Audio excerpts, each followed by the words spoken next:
What does the bride love to eat? What does she love to eat? She loves crispy grilled chicken legs. Soft laughter and giggles rise in the corridor. What is the bride's birthday? It's on December 15th. After you're married, who will do the housework and who will manage the money? I'll do the housework. I'll manage the money. No, wait, she will. She will manage all the money and I'll handle all the housework, and the cooking too. A roar of laughter bursts from outside the door, echoing down the corridor. Now sing another song for the bride. If you sing well, we'll let you in. Put some feeling into it. The groom clears his throat, nervously preparing to sing through the closed door. He begins to sing, voice trembling slightly, trying his best to sound affectionate. Outside room 1101 in building 3 of Legion Garden, the corridor is filled with wedding decorations and the quiet anticipation of the guests. A single door separates 2 different worlds. Inside, several beautiful bridesmaids cling to the crack of the door, making things difficult for the groom outside, leaving him breathless with nerves. The groom is so nervous that he stammers his answers, completely jumbled, drawing peals of laughter from the assembled relatives and friends. The noise erupts through the corridor, as if it might lift the whole. In room 1103A, directly opposite Shen, he has only just fallen asleep after staying up all night, when he is forcibly woken by the off-key singing and explosive laughter. Irritated, he turns over and pulls the blanket up over his head, trying to shut out the noise. He enjoys barely a minute of quiet before the noise outside grows even louder. Playful shouts and the thud of someone bumping against the door mix together. Most piercing of all is the crisp clack of high heels on the floor, a sharp rhythm that makes his head ache. Under the blanket, Shen, he furrows his brows hard. He flings the blanket aside, revealing a pair of dazed, exhausted eyes. He exhales softly and turns his head toward the window. Dawn is just breaking, the morning mist has yet to disperse. A wash of gray-blue light slips through the gap in the curtains into the bedroom, falling across his face, which is still heavy with the irritability of being woken too early. He blinks a few times and forces himself a little more awake, rubs the corners of his eyes and reaches for the phone lying beside his pillow. The screen lights up. August 1st, 2027, 0559. It's only a little after 5, ridiculous. The bedroom door is still closed, so Shen, he cannot make out what exactly people are shouting in the corridor. He throws off the blanket, gets out of bed, slips on his slippers, and walks out of the bedroom with a gloomy expression. At the entrance to his apartment, he squints one eye and presses it against the peephole to look outside, but does not dare open the door to argue. From the sounds, it is clear a large group of people is gathered in the corridor, and he is alone inside. He has no intention of facing them head-on. Besides, he is not someone who particularly enjoys socializing. The original security door from the developer does not insulate sound very well. Now the young people's uproar at the door has faded, leaving only a few older women chatting leisurely in the corridor. After listening to a few sentences and noticing the red wedding character on the door opposite and the spent firework wrappers scattered on the floor, Shen, he realizes it is a wedding the groom has come to fetch. No wonder it had been so noisy. Shen He straightens up from where he had been leaning on his own door. The anger of being woken has mostly faded, leaving only a helpless press of his lips. A wedding is a once-in-a-lifetime event, a little extra bustle is normal and understandable. Shen He is a light sleeper, any small noise wakes him. In the current situation, he certainly cannot sleep again. After a brief look at the wedding party outside, a twinge of envy in his eyes, he simply lies down on the sofa in the living room to watch short videos, planning to take a nap once the wedding party leaves. He swipes quickly past dozens of borderline entertainment clips and food videos until unexpectedly a news video appears, something he rarely sees in his feed. The news reports that according to the latest data observed by NASA's Hubble Space Telescope, a fractured tail of meteorites from 3I Atlas is hurtling toward Earth at high speed, expected to reach its closest point tonight at 2300. Experts predict that the cluster contains as many as 591 meteorites, the largest with a diameter of 51 meters, while the others range around 1.5 to 2 meters. In the video, within the pitch-black expanse of space, a cloud of scattered meteorites circles a massive central object drifting forward together. Though the image is somewhat blurred, it carries a strong sense of pressure. The report explains that spectral analysis shows the meteorite surfaces are largely composed of ice.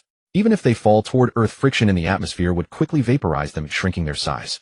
They would not cause catastrophic destruction, but they would bring more than a day of heavy rain. Another expert notes that the trajectory of the meteorite group runs nearly parallel to Earth. It will ultimately pass by and disappear into the depths of space. By then, people will be able to observe an unprecedented, magnificent meteor shower with the naked eye.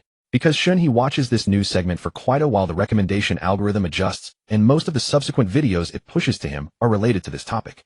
Shen He had paid attention to 3I Atlas before, when news about it flooded social media. Back then, claims changed by the day. Some said it was an alien spacecraft, others swore it was a gigantic comet. Some rumors even exaggerated that it would release thousands of small craft and reach Earth in October 2025. Back then, netizens were excited rather than afraid.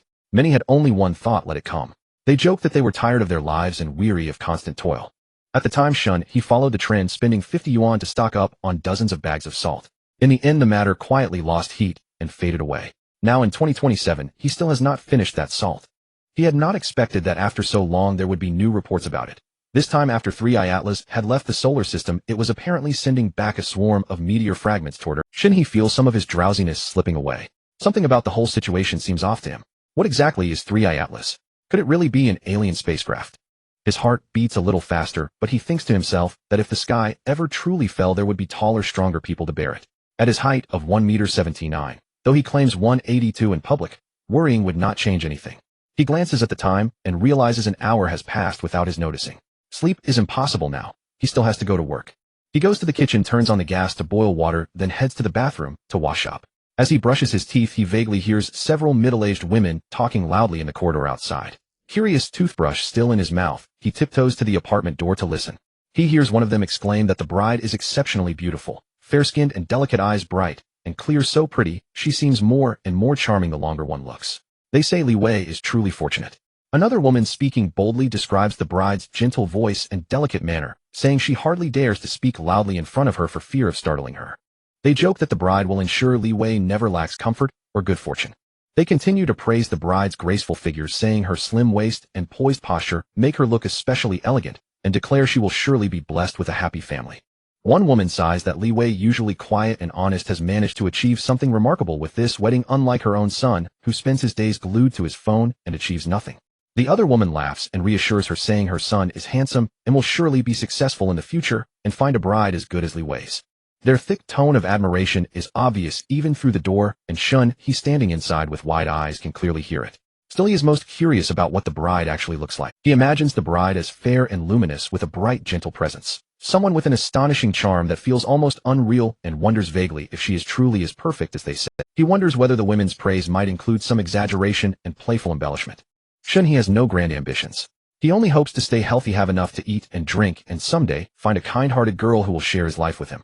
Now, after hearing the neighbors' descriptions, his standards quietly rise. He finds himself wishing for a partner like that as well. He washes his face and prepares a hearty instant noodle breakfast: 2 packs of braised beef noodles, 2 eggs, 1 sausage, and in a small act of defiance, an extra box of beef slices.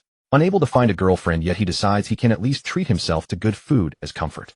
After finishing breakfast with still some time left before work, he plans to read a novel on his phone, but notices a message from Zhao Shu in the work group chat. In the group chat, manager Zhao Guodong announces that the mall will receive a large amount of stock today, with some clients placing big orders. Male workers are to start work early to help load goods, if female workers will keep to the usual schedule. Colleagues respond one after another in the chat, writing their acknowledgements and confirming they have received the notice. Shen He, whose job is watching over the warehouse, replies with a simple MM. Manager Zhao promptly admonishes him, insisting he respond with received, saying that unified wording and unified thinking are essential for unity. Shen He replies again with another MM. The manager relents, joking that since Shen He is Shen He can have his way, and that he will not bother arguing further. Shen He worked not far from his home at a large supermarket with fewer than 20 employees. He was in charge of warehouse registration, and during busy times he also had to act. Shen He grew up in an orphanage, taking the director mother's surname. He didn't like studying, but loved to fight. There were many children in the orphanage. The director mother couldn't manage them all, so there were always a few mischievous kids who liked to bully others. He had to be tough. After graduating from high school, he started working on his own. Now he is 24 years old and has a lot of strength. 6 o'clock in the afternoon. After a tiring day, Shen He sat on the office sofa, rubbing his sore muscles, his eyes thoughtfully looking out the window at the 2 trucks that had just driven away. The drivers wore military uniforms, but had no guns. After coming to work early, the male workers had been cleaning the warehouse all day. Even the manager became a porter. They didn't know how many trucks they had sent away. Almost all the inventory in the warehouse was taken away, even some expired items that had been taken off the shelves. He didn't know what was going on. He had worked here for 3 years and had never seen this before. Come on, Xiao Shen, eat. Eel rice. I picked the boxes with the biggest eels, haha. Zhao Guodong carried a bag of takeout boxes and sat directly next to Shen He. He shoved 2 boxes into his arms, his face tired, but with a hint of pride. He was the manager, so no one would criticize him for taking what he wanted. But he was a veteran and had his own principles. He was satisfied with getting a box with a bigger fish. It took many years of work to get to this point. When he first retired, he always chose the smaller ones. Shen He had a good relationship with Zhao Guodong. He occasionally went to his house for a drink. Now, after a tiring day, he didn't stand on ceremony. He opened a box of eel rice, and a rich hot sauce aroma rushed to his nose. He took a big bite. The eel skin was crispy, the meat was tender, and the sweet and savory sauce made the rice incredibly tasty. Both were very hungry. For a while no one spoke in the office. Only the sound of Zhao Guodong smacking his lips was heard until they finished eating. Xiao Shen, don't leave right after work. There's a big pile of unsold boxed lunches and bread left today. Take them to Director Mother's place for the kids. Tisk a cigarette after a meal is like being a living immortal. Want one? No. When I was 20 I was horny at night and wanted to learn to smoke to look cool and attract girls. But I took one puff, leaned against a street lamp, and was dizzy for half an hour. I never wanted to show off again. No. When I was 20 I was horny at night and wanted to learn to smoke to look cool and attract girls. But I took one puff, leaned against a street lamp, and was dizzy for half an hour. I never wanted to show off again. Ha ha ha. Same as when I was young. Emo loved to show off. Burp. Zhao Guodong laughed heartily, wiped the oil from his mouth with his palm, burped, lit a cigarette, and then leaned comfortably on the sofa blowing smoke rings. The boxed lunches and bread in the supermarket were made fresh daily. What didn't sell each day was discounted, and if it still didn't sell it was distributed to the employees. However, the employees only picked the new items. It happened that Shen He's background was suitable, so it was left to him to handle. It would be a waste to throw them away. This had been the practice all along. Zhao Guodong liked Shen He very much. The young man was not bad looking, over 1.8 meters tall and hardworking. If his daughter were not still in school, he would definitely set them up. That way his daughter wouldn't have to marry far away. Shen He put the lunchbox on the coffee table, took a sip of water, and casually asked, "Uncle Zhao, what's going on today? All the goods have been taken away. Tomorrow we won't be able to restock the shelves. The goods are all taken. Tomorrow we can't even restock the shelves. I don't know why either. But it's not just our store. Almost all the larger warehouses in the city have been urgently emptied. The small convenience stores in residential areas haven't been touched. I don't know why either. But it's not just our store. Almost all the larger warehouses in the city have been urgently emptied. The small convenience stores in residential areas haven't." Zhao Guodong's expression was puzzled and solemn as he exhaled smoke. "We ordinary people don't know what's going on. No one tells us. You should also stock up on food at home just in case. If something really happens, the country won't abandon its people. The country is like a mother. She only shares good news, not bad. Afraid you'll worry, afraid to trouble you, and even more afraid you'll cause trouble. There are some things that just can't be." Shen He saw his expression and knew he also had some guesses but hadn't received any news, so he wasn't sure. At 8 o'clock in the evening, Shen He took the packed lunches and bread to the orphanage. In the kitchen he saw a few bags of rice and flour, so he didn't say much to Director Mo. After he grew up, the number of children in the orphanage decreased. There were only about a dozen in total. After all, people of their generation didn't even have partners, so how could they abandon children? "Director Mother'll go now. Please lock the door. Don't worry, take care on the way home. Come back often when you have time. Don't buy things. The orphanage has fewer children now, so I have enough money. Don't make it hard on yourself, okay? Take this dish home. It's your favorite since you were little." Director Mother's voice was kind and her face was gentle. She was talking while giving Shen He some homemade pickles. When Shen He was little, Director Mother was not yet 30. This year he was 24 and she was just over 50. Although not very old, she had gray hair. She had never married, but she had many children. When Shen He was little, Director Mother was not yet 30. This year he was 24 and she was just over 50. Although not very old, she had gray hair. She had never married, but on the subway home, Shen He took out his phone to browse news, looking for the latest updates on the meteor. But no matter how he scrolled, it was all hot girls dancing with no news about 3i Atlas to be seen. He could feel the strange looks from the two girls sitting next to him. Embarrassed, his fingers uncontrollably tried to close the app, but he accidentally hit the bookmark button. Pretending nothing happened, he put the phone in his pocket. Out of the corner of his eye he glanced at the girls. He curled his lip. The two girls had moved a little away, but their phone screens showed a video of a handsome guy in a bar holding a flower in his mouth and wiggling his hips. More flamboyant than a woman. "Umph." Shen He muttered quietly in disdain. Quiet as it was, the girls' faces turned red. Returning to Legion Garden, he pushed a shopping cart around the 24-hour convenience store outside the complex. Because many residential communities were nearby, this convenience store was quite large, about 800 square meters, with a wide variety of goods. He lived in the Legion Garden complex, and across from it were the Yulong Bay complex and the Xingfu complex. Most residents of these complexes shopped here for daily necessity. He took salt and a few bags of sugar, then some canned braised pork, canned luncheon meat, canned yellow peaches. In the snack section, he found scallion oil compressed biscuits and took some. These were things that could be stored for a long time. If something happened, they could sustain him. If nothing happened, he would eat them slowly. He usually couldn't afford luncheon meat because it was too expensive. He still had a few boxes of instant noodles and sausages at home, plus the bread from the supermarket. As long as it wasn't moldy, even if it was a bit hard, he could eat it. At the checkout, he also picked up a 5-liter jug of water. Looking around, the atmosphere in the supermarket was still normal. Maybe no one had seen the news about the meteor, or maybe they didn't care. After all, every year there were different in-off-world marketing campaigns, and everyone was used to it. Carrying a bag of groceries in his left hand and a jug of water in his right, he trudged home, truly exhausted. Entering the unit door and turning down the corridor, he saw two people standing in front of the elevator. The man wore a suit and glasses with lenses as thick as bottle bottoms. His eyes were a bit unfocused, his features lean and pale with a scholarly air. He looked gentle and quiet. In one hand he held several bags full of vegetables and fruits, and in the other a bag of rice. The man was unremarkable. What caught Shen He's attention was the pink figure leaning against him. The moment his eyes fell on her Shen, he almost forgot to breathe. Critical hit. Li Yuetong. She wore a loosely draped light pink knit cardigan, but inside was a close-fitting pink slim dress with thin straps that clung to her collarbone and shoulders, accentuating her graceful curves. Her waist was slender, and her posture was elegant. Her waist was so slender it seemed almost fragile, yet her figure was well-proportioned. The hem of her dress revealed long, fair legs that seemed to glow. She was lazily resting one hand on the man's arm, while the other gently massaged her slightly sore calf. However, her arms were beautiful, and the skin on her back was nearly translucent with faint blue veins visible underneath. The base of her arms was as white as porcelain, like a blooming begonia flower. She noticed Shen He. When her eyes swept over him, a flash of panic appeared in her gaze. She withdrew her pursed lips and quickly put her shoe back on. She stood up straight, lightly slapped the man as a playful complaint, silently accusing him for not warning her. That charming gesture woke Shen He from his trance. He moved his gaze from her feet to her face. Another critical hit. She was extremely delicate. Her small face, the size of a palm, had curved eyebrows, thin and soft, with peach blossom eyes that were watery and slightly upturned at the corners, carrying a softness even without a smile. Her skin was fair and delicate, her nose small and straight, her lips full and a pale pink. Her features were perfectly proportioned, neither too much to be gaudy nor too little to be cold. When quiet, she was an untainted moonlight. When she looked up, she gently stirred the heart. Too stunning. Even on Douyin with beauty filters, he had never seen such a beautiful woman, let alone in real life. Extraordinary beauty and hourglass figure, both pure and charming. Shen He's heartbeat quickened, and he could even hear the sound of his own heart pounding. Ding! The elevator arrived. The man, possibly her husband, walked in with the bags and pressed the floor button, then stood still. The woman wanted to stand inside, so she tugged on the man. But he didn't understand. She could only glare at him, then gathered her cardigan and stood beside him in the middle of the elevator. But the cardigan couldn't be closed and couldn't contain the overwhelming presence. Note replaced with neutral description: she had a graceful figure, but the cardigan was too loose to cover her curves. Shen He held his items in front of him expressionless and followed them into the elevator. Because they were standing at the door, he had to silently walk to the back. He glanced at the button and saw a flicker of surprise. It was the same floor as his. Were they a newlywed couple? The elevator doors closed. Li Yuetong noticed that Shen He hadn't pressed a button. She thought he had forgotten, or that they were blocking him. She turned to ask, "Hello, which floor are you? Hello, which floor are you on?" Li Yuetong's voice was like a warbler's, sweet and soft. It was light and gentle. But it made Shen He nervous. Ahem.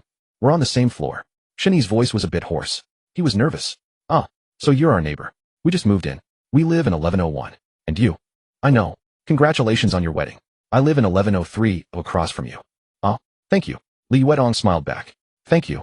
Her husband also turned to look at Shen He, nodded, and replied shyly. "Thank you." Li Yuetong's husband also turned to look at Shen He, nodded, and replied shyly. The elevator went up and the space became quiet. Because Li Yuetong was there, Shen He didn't know where to look, so he just stared at his shopping bag. In that instant, a fleeting glimpse. Li Yuetong was diagonally in front of him. Her slim dress hugged her figure. Her posture was graceful with natural curves. Below her slender waist, her figure was full with curves like a captivating crescent moon, round and eye-catching.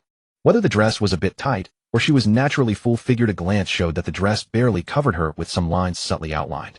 He suddenly understood that the true charm of this woman was all hidden by her clothes. Shen He quickly looked up at the ceiling, emptying his mind. His nose felt both itchy, but the elevator was filled with her perfume. Ding! Thank goodness, saved. Out of the elevator, Li Yuetong and Li Wei walked out first. Li Yuetong took a bag of wedding candy and sunflower seeds from her purse. "Neighbor, this is my husband Li Wei, and I'm Li Yuetong. This is a bag of wedding candy and sunflower seeds I saved. They're all good. Please take it and share our joy. Sorry if the morning pickup ceremony disturbed you." "Neighbor, this is my husband Li Wei, and I'm Li Yuetong. This is a bag of wedding candy and sunflower seeds I saved.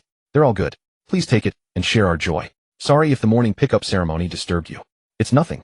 My name is Shen He." Looking at the candy bag in her fair palm, Shen He didn't stand on ceremony. Without touching her hand, he carefully took it, then looked seriously at the waiting Li Wei. How could he be so lucky to have such a good wife? How could he be so lucky to have such a good wife? Both sides opened their doors and went home. Before entering, Shen He couldn't help but glance back. Li Yuetong bent, slightly, one hand on the wall, the other gently holding the heel of her shoe, slowly pulling her foot out. Her posture was graceful and her movements charming. The dress hugged her tightly. The neighbor's words were not exaggerated at all. Shen He finished his bath, still smelling Li Yuetong's fragrance in his nostrils. He felt a stirring of attraction. Who would have thought that the two aunties were so realistic? Everything they hinted at this morning was literally true. Sparkling eyes, fair skin. The description of her appearance was completely true. Just thinking about their wedding night tonight. Such a beautiful person now in the arms of that taciturn man. He felt truly upset. Alas, the one he loved had become someone else's wife. Tick-tock, 1040 p.m. At 1:40 p.m. Shen He had a tissue stuffed in his nostrils sitting on a beanbag chair by the floor-to-ceiling window cracking sunflower seeds and stargazing. Young and vigorous, that last glance had made his nose bleed. The news said the meteorites would arrive at 11 p.m. He placed some food in every room, so if he was unlucky enough to be hit, as long as he wasn't instantly gone, he would have something to eat. At 0040. In the pitch-black sky, a few cold white lights suddenly appeared, surrounded by a faint blue and pale glow. The city had already sunk into late-night lethargy, streetlights dim, traffic sparse. Most windows were dark. Shen He had fallen asleep on the sofa, his body forced to shut down after a day of manual labor. Shen He didn't know that within 10 minutes command centers worldwide had already gone through a complete emergency protocol, air raid sirens on standby, military on alert, emergency fire and medical teams fully assembled, and anti-missile systems all activated.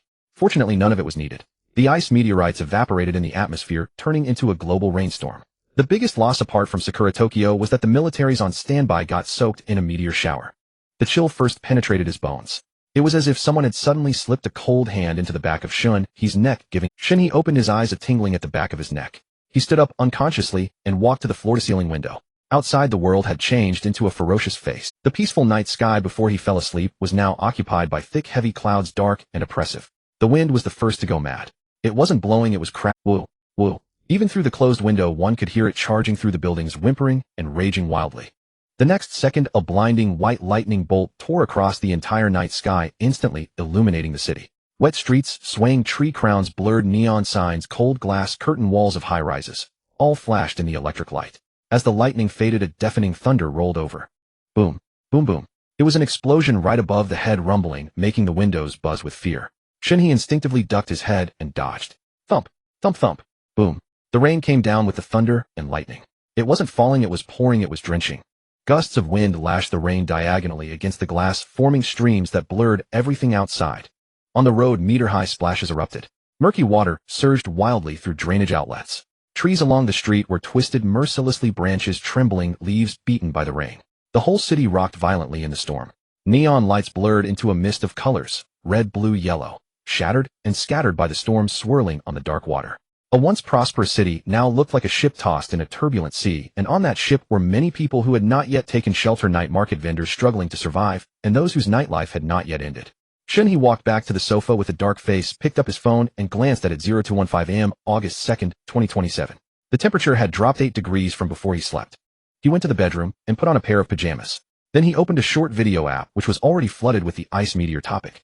Global ice meteor 591 meteorites, the closest meteor shower humanity looking up together. The biggest victim of the ice meteor, Tokyo, disappeared. The rainstorm will last a day. All the trending topics were about the meteorites. The short video platform was boiling. Official announcements scrolled continuously. This meteorite group is composed of icy celestial bodies. Most of them disintegrated in the atmosphere, causing no large-scale casualties or structural damage. The public is advised to remain calm, not to panic, not to spread rumors. The comments section exploded. Coordinates Hunan. The whole sky flashed. Just now I thought it was a nuke, but it was a meteorite. Now the sky outside is full of red and blue light. My legs are shaking. I'm in New York, just experienced the most terrifying 10 seconds of my life. The sky suddenly made a loud noise, setting off alarms on the whole street. I thought Iranian brothers. I'm in the suburbs of Sakura, Tokyo. Just now the whole sky suddenly exploded. Looking up, it was a meteorite. A huge fireball trailing a blue-white flame. It fell from the clouds. Whoa, why is this one falling? None of the others. Look. The whole street is screaming and taking photos. The phone signal is starting to become unstable. This is not special effects, not a movie, brothers. This is real, a meteorite hitting Earth.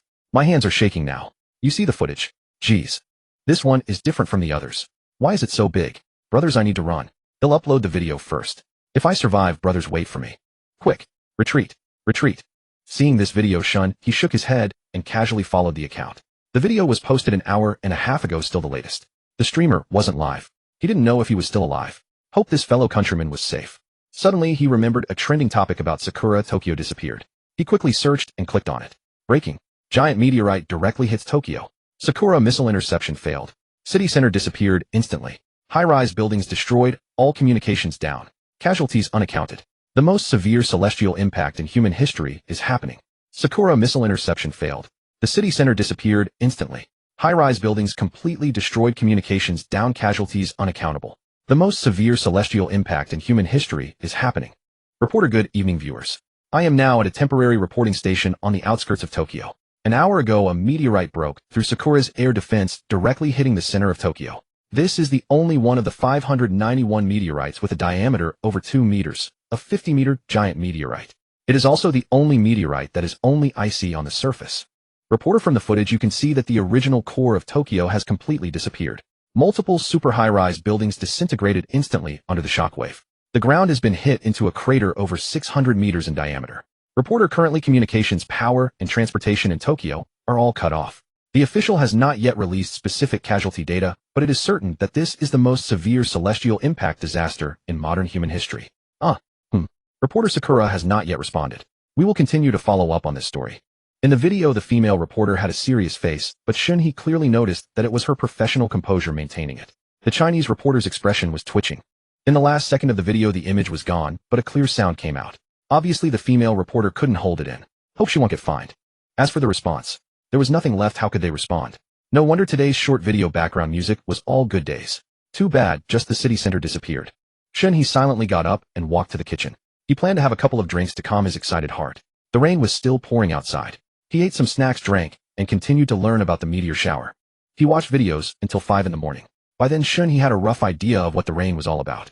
Except for the one big meteorite in Sakura, the remaining 590 ice meteorites fell almost evenly over every country in the world, then were vaporized by the atmosphere into water vapor, which finally became this global rainstorm.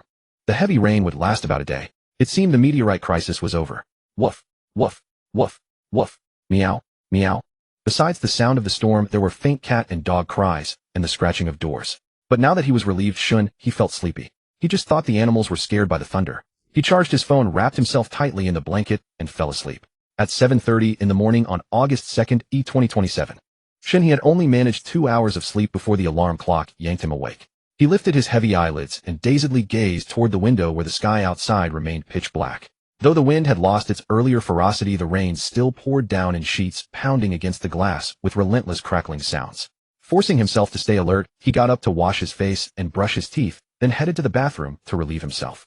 He was only halfway through when his phone started ringing incessantly from the bedroom. He hurriedly pushed the rest out with a forceful strain. After wiping himself clean and washing his hands, he rushed to the bedroom.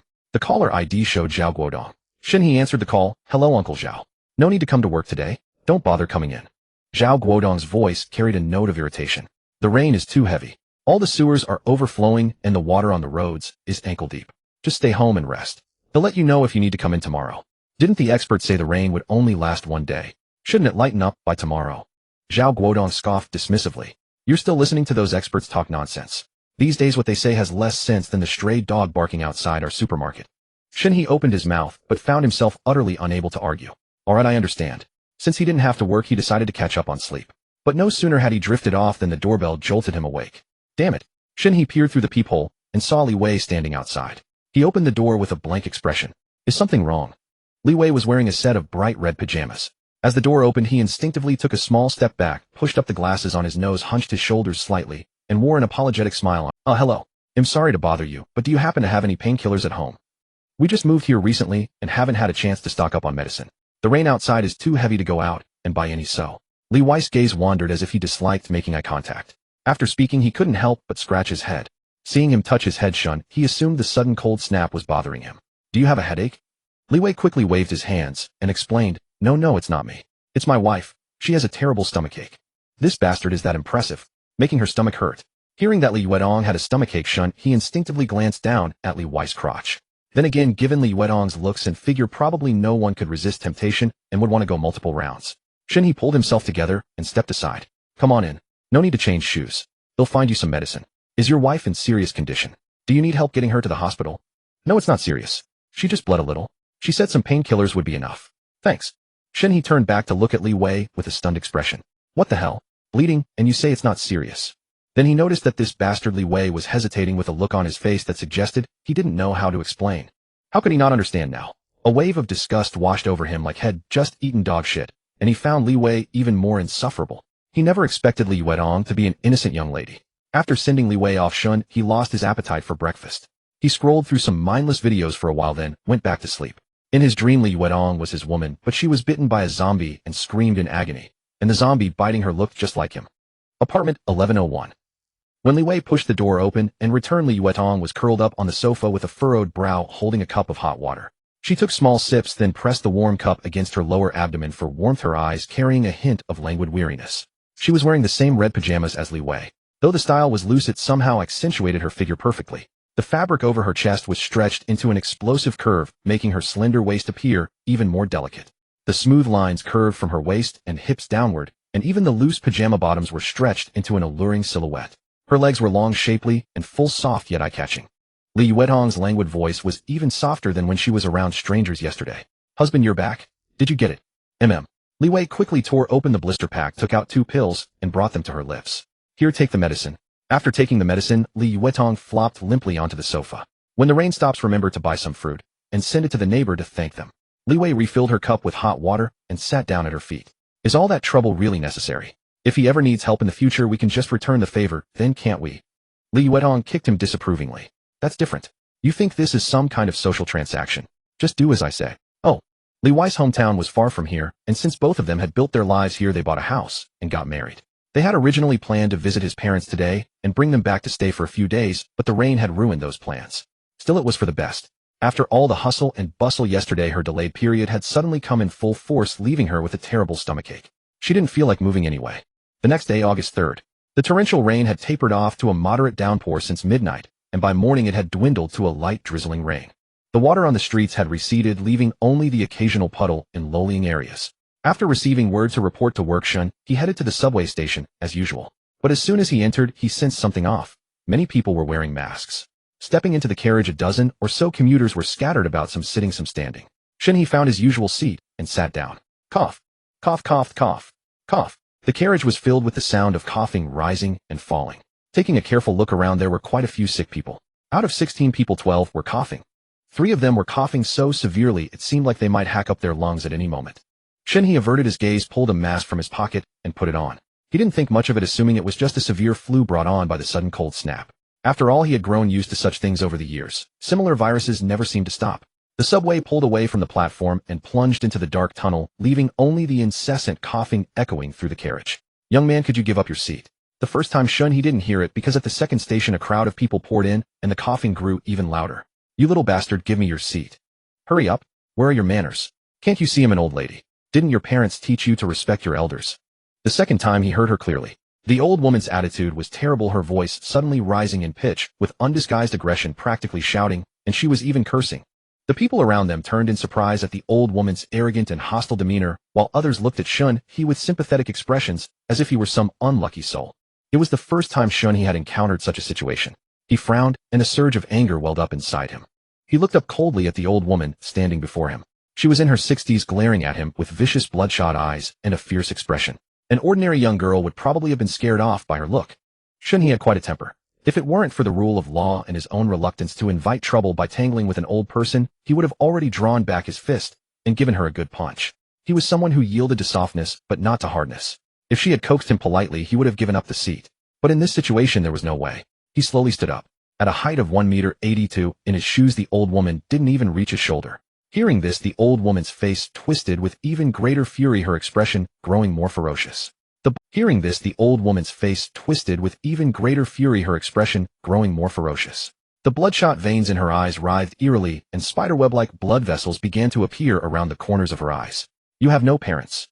Get lost." Before she could finish, Shen He suddenly let out a roar that startled even the onlookers. Damn it, how dare she bring up that he had no parents? Up. The old woman shuddered at his shout. The bloodshot veins around her eyes rapidly receded, and the whites of her eyes began to clear. A look of confusion flickered in her eyes, and the muscles of her contorted face froze. After a few seconds, she seemed to realize what she had been doing. "Oh dear.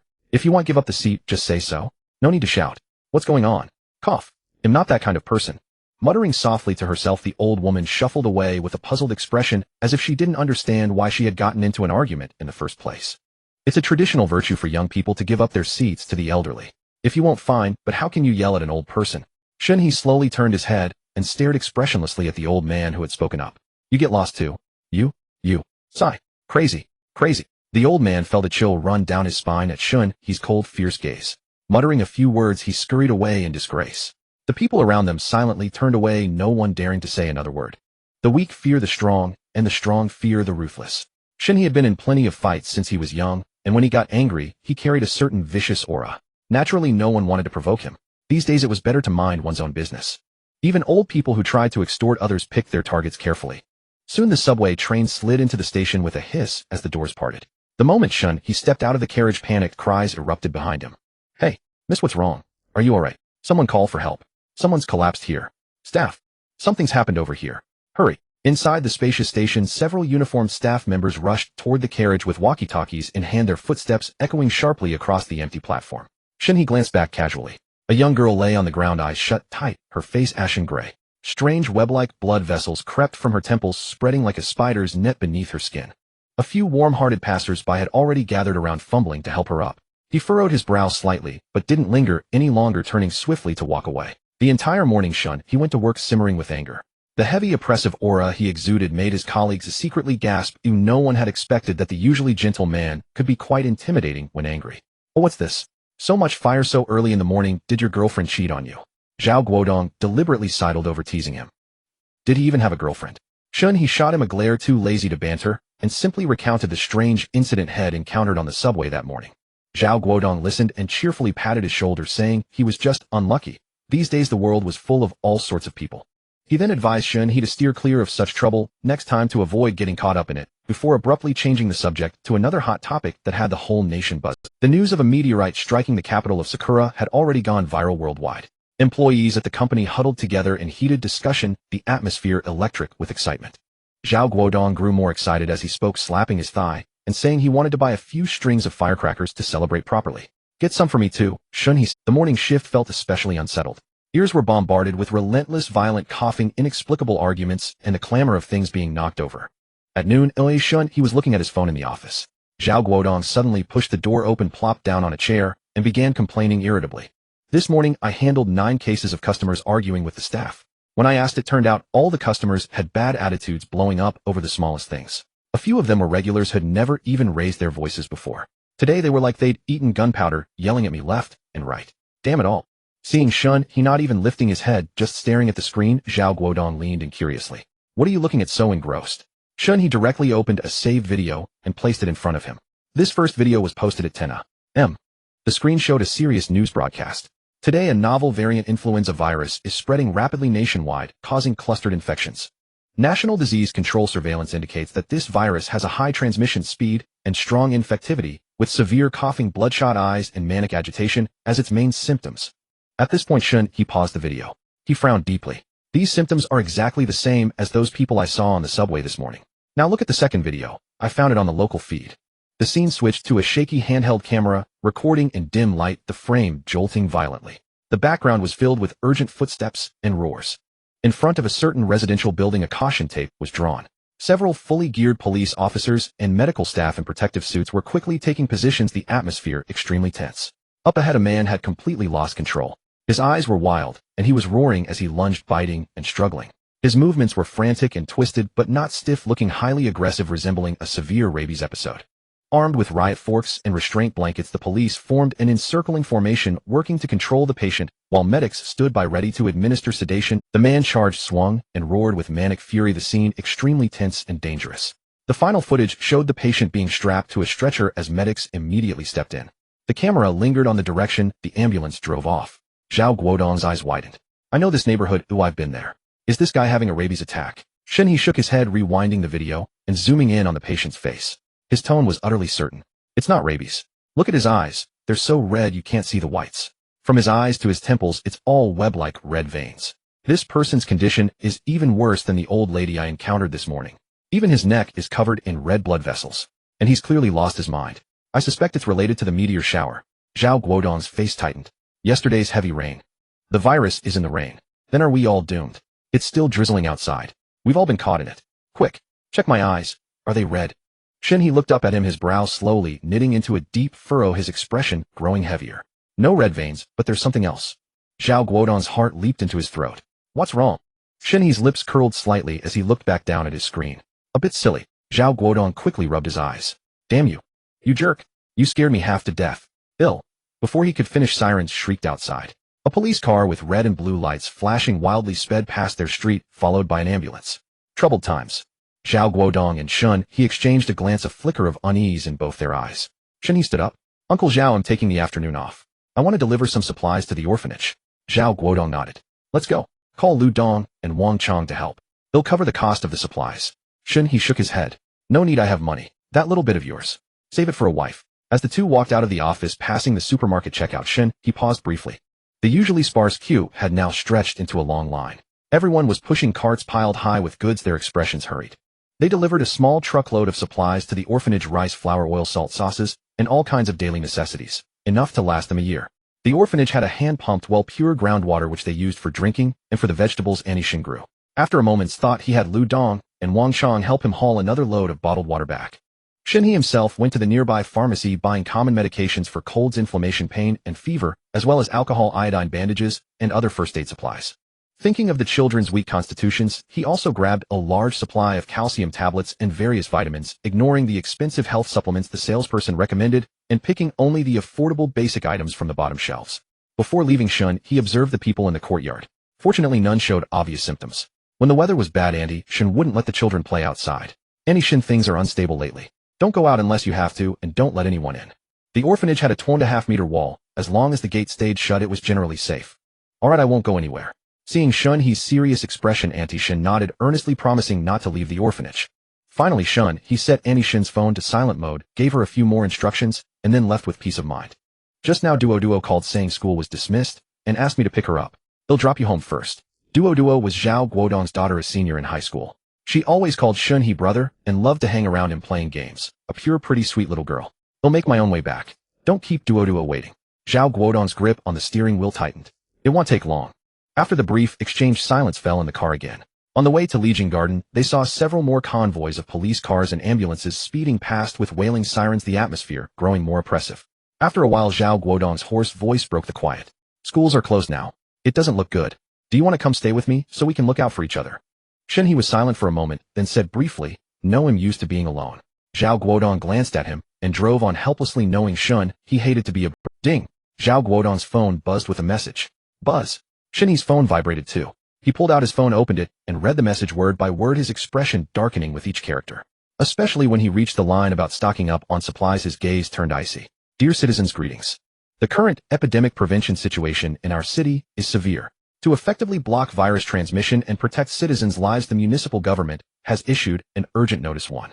All government agencies and enterprises are advised to work from home. Do not go to work or report for duty unless necessary. 2.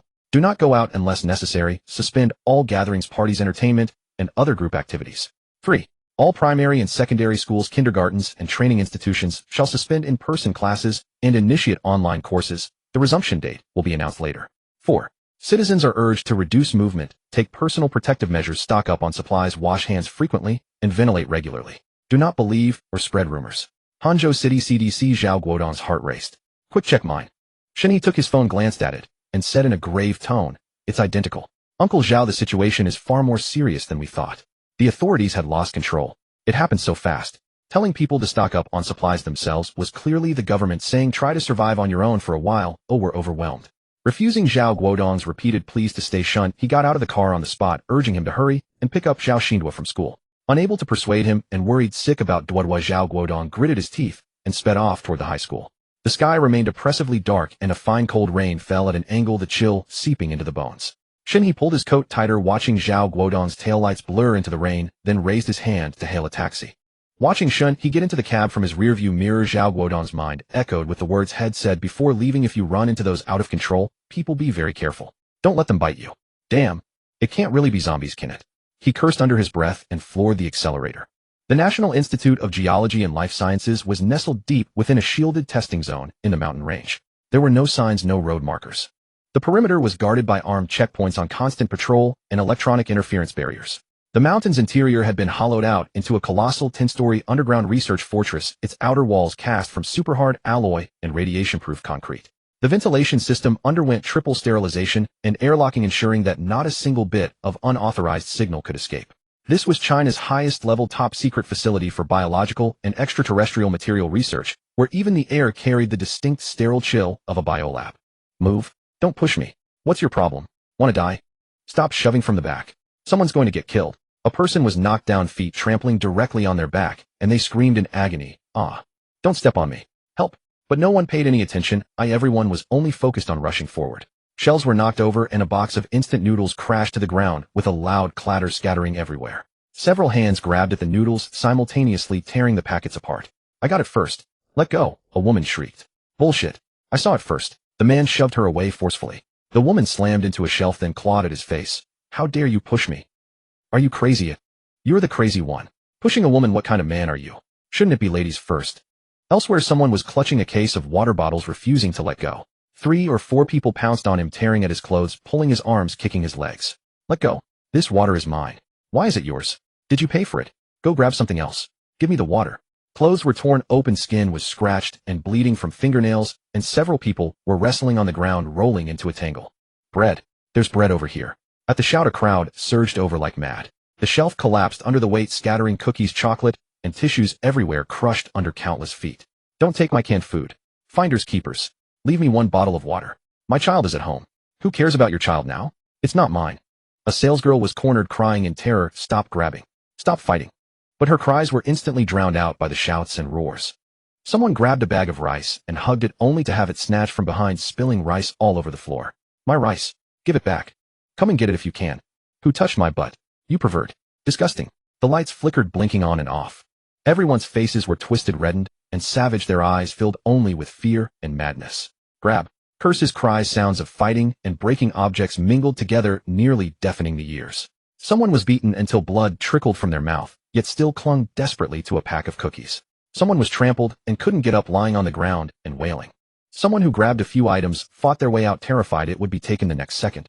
The entire supermarket had descended into chaos. Civilization, politeness, and dignity, all were trampled into the mud at this moment. Shen He grabbed whatever he could from the shelves as he walked, even snatching things from others' carts. Others tried to take his, but he smashed a wine bottle over their heads. This ruthlessness scared everyone off. Most were just trying to take advantage of the chaos, even enjoying the thrill. How can you hit people? Let go. I'm calling the police. Shen He was pushing his cart when he heard 2 familiar, delicate cries. Looking through the gaps in the shelves, he saw Li Yuetong in the aisle next to him.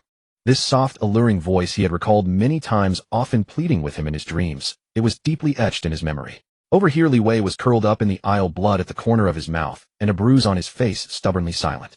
He was clutching a plastic bag tightly in his hands, containing a few loaves of bread and some packets of chips and cookies. Give it to me. Give it to me. If you don't let go, I'll kick. A man shaped like a ball, 170 centimeters tall and 190 gene heavy, greedily tried to snatch Li Wei's things. Furious when he couldn't pry them loose, he stood up and kicked him hard in the stomach. Wah! You can't bully people. Boo-hoo. How dare you hit my husband? He'll beat you to death, you shameless thief. Boo-hoo. Beside him, Li Yuetong's face was streaked with tears, her makeup ruined. Yet she still held a bundle of toilet paper she had found, gripping one end and swinging the other end hard onto the ball-shaped man's head, making him flinch. She was crying loudly while hitting him relentlessly, but the toilet paper had little effect. Annoying rather than painful. Shen He pushed his cart over and saw her struggling, looking both pitiful and adorable, stunning him. Bitched. The ball-shaped man, angered by the hits, ignored Li Wei on the ground and raised his chubby hand, fingers barely visible, to slap Li Yuetong's delicate face. A blow like that would surely turn her face into a swollen mess. Li Yuetong was terrified, tears flowing faster. Her husband was useless, just lying there without fighting back. Seeing no escape, she bit her lower lip with her pearly white teeth, lifted her face, and prepared to endure the thunderous strike. She had her pride. Her beauty stunned the ball-shaped man for a second, lessening the force of his descending hand by a fraction, but it was already in motion, and he couldn't pull it back. Wife! In Li Yuetong's eyes, the fat hand grew larger and larger, and she only heard a desperate shout from her cowardly husband. The next second, she saw a large hand reaching from the side, gripping the ball-shaped man's wrist. The hand was powerful. She could even see the taut muscles on the forearm as it exerted force. The ball-shaped man's wrist was pulled away, and with the momentum his body turned to face Shen He, who had intervened. Li Yuetong's gaze swept over, recognizing her neighbor, but the next moment her cherry-like mouth opened in surprise. Shen He didn't let go of the fat man's wrist after pulling it. He seized the opportunity to strike while his opponent was vulnerable, exploiting every opening. He continued to pull the wrist to restrain the fat man, planted his foot in a bow stance, twisted his waist and hips, and shot his right fist like an arrow, landing a heavy blow directly on the fat man's chin. Ugh! The fat man let out only a pained cry before going limp, his obese body collapsing like a noodle. Shen He still didn't let up beating the dog while it was down. First, he was angry that the fat man was about to hit Li Yuetong, and second, a heroic rescue demanded a spectacular performance. He grabbed the fat man's arm with both hands, tripped his legs, and executed a shoulder throw. Thud! The impact was solid. He turned and pressed a knee onto the fat man's chest, raining punches onto his face without restraint. All this happened in just a few seconds, swelling the fat man's face even more and scaring Li Wei half to death. Only Li Yuetong's eyes sparkled with a strange light before she snapped back to reality and hurriedly tugged at Shen He's arm. You? Don't kill him. You'll go to jail. Li Yuetong's small hand was cold, soft, and smooth. Her tug thrilled Shen He. Looking at the dazed fat man on the ground, he felt even more eager for the apocalypse. He rose with the pull from Li Yuetong, his cold gaze instantly turning calm as he looked at her, his eyes scanning her body. Are you hurt? Li Yuetong grew nervous under his gaze, lowered her head, and wiped her tears with her small hands, smudging her makeup even more. I'm fine. Thank you for saving me, or I would have been beaten. Shen He nodded, then suddenly grabbed Li Yuetong's wrist with one hand and pushed his fully loaded cart with the other, heading outside. Let's go head home. It's not safe here. Li Wei stared blankly at the two walking away. How could they be so natural? Wasn't that my wife? Li Yuetong was dazed as she was pulled a few steps, then remembered her husband was still lying there. How could she be led away by a neighbor? Her tear-streaked face flushed red, and she began to struggle. Mr. Shen, my husband. Shen He didn't glance at Li Wei at all. Before the apocalypse, he would have held back, unwilling to covet another man's wife. He had his principles. But with the apocalypse here, his principles had vanished. If Li Yuetong hadn't struggled, he would have taken her away as his own, no matter how much Li Wei cried out. But now, having her husband watch them wasn't so bad either. Honey, get up, let's go home. Li Yuetong turned back to help the dazed Li Wei to his feet. Li Wei still clutched the bread in his arms. Seeing his wife return warmed his heart, and he breathed a sigh of relief. His wife must have been terrified just now, that's why she was pulled away by Mr. Shen without even reacting. It was all his fault for being useless, unable to protect even his own. Shen He surveyed his surroundings. The supermarket was still in chaos, but fortunately those who had purposefully appeared here were normal people. The abnormal ones were still suffering somewhere unknown. He remained vigilant while watching Li Yuetong's retreating figure. Gentle Li Yuetong.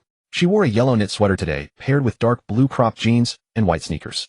Her proud bosom stretched the sweater high, creating an exaggerated curve while the jeans hugged her full, rounded hips and thighs. As she crouched to help her husband, the curve of her waist and hips pulled the pants taut, the visual impact overwhelming. And in her flustered, hurried movements, she inadvertently revealed a sliver of snow-white waist. Her waist was white, her legs were white. What lay between them? His nose itched again. Damn virginity. Mr. Shen, should we go together? Li Yuetong looked at the surrounding chaos, fear in her eyes, her watery gaze fixed expectantly on Shen He. After the earlier comparison, she felt safer going with Mr. Shen. Her husband was too indecisive. It wasn't that her feelings had changed, but the current environment made her desperately seek a place of security. Let's go. I was heading home anyway. Thank you, Mr. Shen. Honey, let's hurry. Li Yuetong nodded happily, supporting Li Wei, who kept his head down, clutching the bread tightly. The three moved in a line, Shen He in front, pushing a shopping cart, gripping a broken wine bottle in his hand. Anyone who dared approach to snatch things was intimidated by his fierce aura and dared not advance. Li Yuetong followed behind, wiping the blood from the corner of Li Wei's mouth with one hand, while vigilantly scanning their surroundings, her eyes filled with anxiety. It was utter chaos. Near the supermarket entrance, the checkout counters were already empty, not a cashier in sight. As for the security guards, they were still inside, frantically looting supplies. The three didn't linger and headed straight for the exit. Ahead of them, many people were clutching their loot and rushing out, scattering in all directions. Once outside, each fending for them, Shen He planned to push the cart all the way home. After all, no one cared at a time like this. Suddenly, he halted abruptly. Not just him, but everyone around froze, paralyzed by the sight before them. Unbeknownst to them, the street outside was now cluttered with cars piled haphazardly, one squeezing against another in a chaotic mess. Several figures wandered among the vehicles, looking through the glass door outside. The first man to burst out staggered onto the street, grinning like a Nike logo at the cartons of Huazi cigarettes in his arms.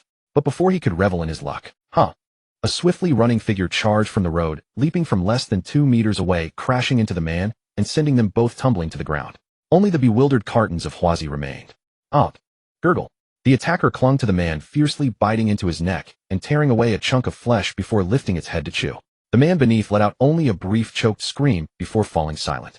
Blood from the artery spurted in waves, splattering across the steps, spreading into a large patch of glaring dark red, then splashing onto the glass door a few steps away, blooming like piercing flowers. The creature swallowed a mouthful of flesh, then lowered its head to gnaw at the man's face. Half of his lip and cheek were bitten into a hole, the tearing revealing skin and sinew. Still alive, he convulsed in agony, his trembling hands reaching out to push away the one devouring him. The smell of blood seeped through the door. Those who had been scrambling for supplies at the entrance froze instantly, no one daring to move another step. Only fear crept up their spines, chilling them to the bone. Clang! Someone collapsed in terror, cans and water bottles rolling everywhere with a clatter. The man-eater slowly turned toward the supermarket's glass door, its murky eyes fixed on those inside, flesh still unchewed in its mouth. A low, viscous growl rumbled from its throat, and in the next second it lunged at another person. It was as if the mute button had been switched off. The dead silence erupted into a cacophony of desperate screams. Ugh! Many couldn't stomach the gory scene, tears and snot streaming down their faces as they bent over dry, heaving, and retching bile. Run! There are zombies. Murder. Call the police. It's over. It's over. This is the apocalypse. It's so fast. We're doomed. Chaos erupted, the crowd scattered running in all directions, their loot seemingly forgotten. Now they only wanted to escape this place of despair and terror. Unlike watching a movie, though movies were bloody, they lacked the scent and the visceral immersion. But now you could be the next one devoured. Shen He's face paled as he forcibly suppressed the cramping in his stomach and the nausea rising to his throat. He had to run now, even if he vomited all over himself. While running, he couldn't stay here. He'd rather be dirty than dead. He had already seen that there wasn't just one zombie. Several more were sprinting toward them from the roadway, moving at the speed of an ordinary person, but with even greater explosive. These weren't ordinary zombies. Damn it. If they were the slow shufflers from The Walking Dead, he could have maneuvered, but these were the zombies from Train to Busan. He was still Xiao on, and he hadn't yet claimed the beautiful married woman Li Yuetong. And there was Zhao Xindua, that sweet lowly. He hadn't dared to think about it before, but now it wasn't impossible. He couldn't die here. He glanced down, his eyes sharpening as he quickly grabbed a claw hammer from the shopping cart. He had found it on the hardware shelf in the convenience store. The other items in the cart had to be abandoned. Pushing it would slow him down. Damn it. Why weren't they slow zombies? All that loot for nothing. He turned back to see Li Yuetong, tears streaming, covering her mouth as she dry-heaved, her eyes full of fear, pitifully swaying as fleeing people bumped into her. If you don't want to die, hold it in and run. Shen He strode forward, grabbed her small hand, and growled softly before pulling her toward the door. After all, she was too eye-catching. He wasn't willing to let her die here just yet. Besides, the situation wasn't completely out of control. There were more people than zombies here, plenty of potential meat. If it came to it, she could be a meat shield too. Don't blame him for being ruthless. Every man for himself. And in his eyes, Li Yuetong was just a beautiful married woman. There was no sentiment involved. Li Yuetong stumbled a couple of steps as he pulled her, but quickly found her rhythm. Her mind was filled with the image of the zombie tearing into a living person, and she ran passively behind Shen He. Shen He was grateful for her composure. Aside from the physiological nausea, the woman didn't scream or go weak-kneed. She didn't hold him back. Otherwise, no matter how beautiful, he would have had to abandon her. Nothing was more important than his own survival. At the entrance, people kept rushing out, while some idiots, terrified, tried to push back inside, seeking refuge in the supermarket. Those already inside could hide, but those at the door pushing back and were blocking the way for those trying to escape, wasting everyone's time and potentially trapping them all here. Shen He's face flushed with rage. His gaze turned icy, and he gritted his molars. He hesitated for a second, then his eyes hardened. He tightened his grip on the claw hammer, familiarizing himself with its weight. Everyone get out. Anyone blocking the door, it'll kill them. Shen He pulled Li Yuetong to the entrance and roared at the crowded. His words exploded in their ears. Those nearest him, seeing the hammer in his hand, instinctively stepped aside. But those pushing in from outside were oblivious, driven mad by the terror outside, thinking only of getting into the convenience store where they'd be safe. Seeing the chaos persist, murderous intent flashed across Shen He's face. He wanted to live, to survive. Anyone who blocked his path to life, he would kill. If you stand in my way, don't blame me for being ruthless.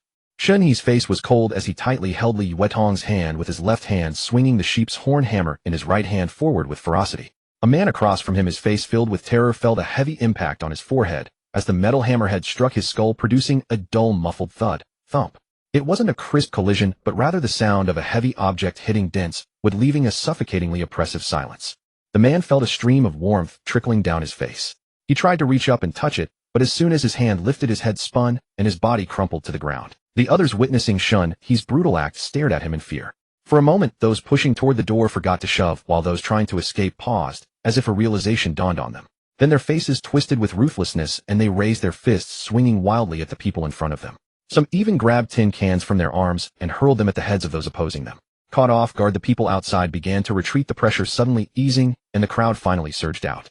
Shen He pulled Li Yuetong along, and no one dared approach them. Several zombies had already arrived outside, their movements anything but sluggish. In an instant, they bit and killed 5 or 6 people, devouring a few bites before being drawn by the noise to pounce on the next victim. Shen He looked down at Li Yuetong's pale face. Scared? Don't make a sound. Follow me and run.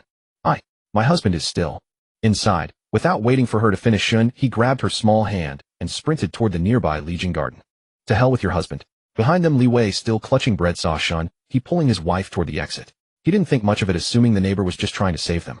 He glanced over a few times, said nothing, and followed along hesitantly. Li Yuetong's face was pale as she felt her cold hand enveloped by a large warm one, bringing her a sense of security. Yet her heart still ached for her husband. She could only move her long legs swiftly to keep pace with Shen He, all the while turning her head worriedly toward the convenience store. Only when she saw Li Wei stumbling out of the supermarket, his face full of fear and his glasses askew rushing toward them, did a hint of color return to her pale cheeks as she let out a sigh of relief. But why was her husband still pushing a shopping cart? There was no time to dwell on it. They kept running at full speed. Looking up at the man pulling her along in a frantic dash, she wondered what kind of person he truly was. He had saved her, so he must be good, yet he had struck someone with a hammer, which didn't seem like the act of a good man.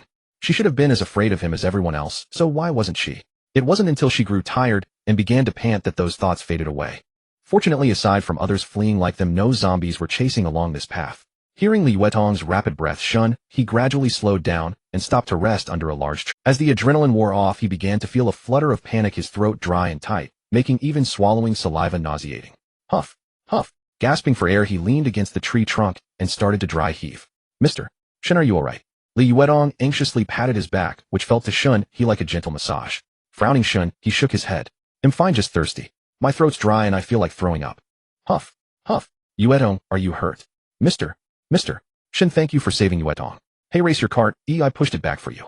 Li Wei, pushing the shopping cart, came puffing over.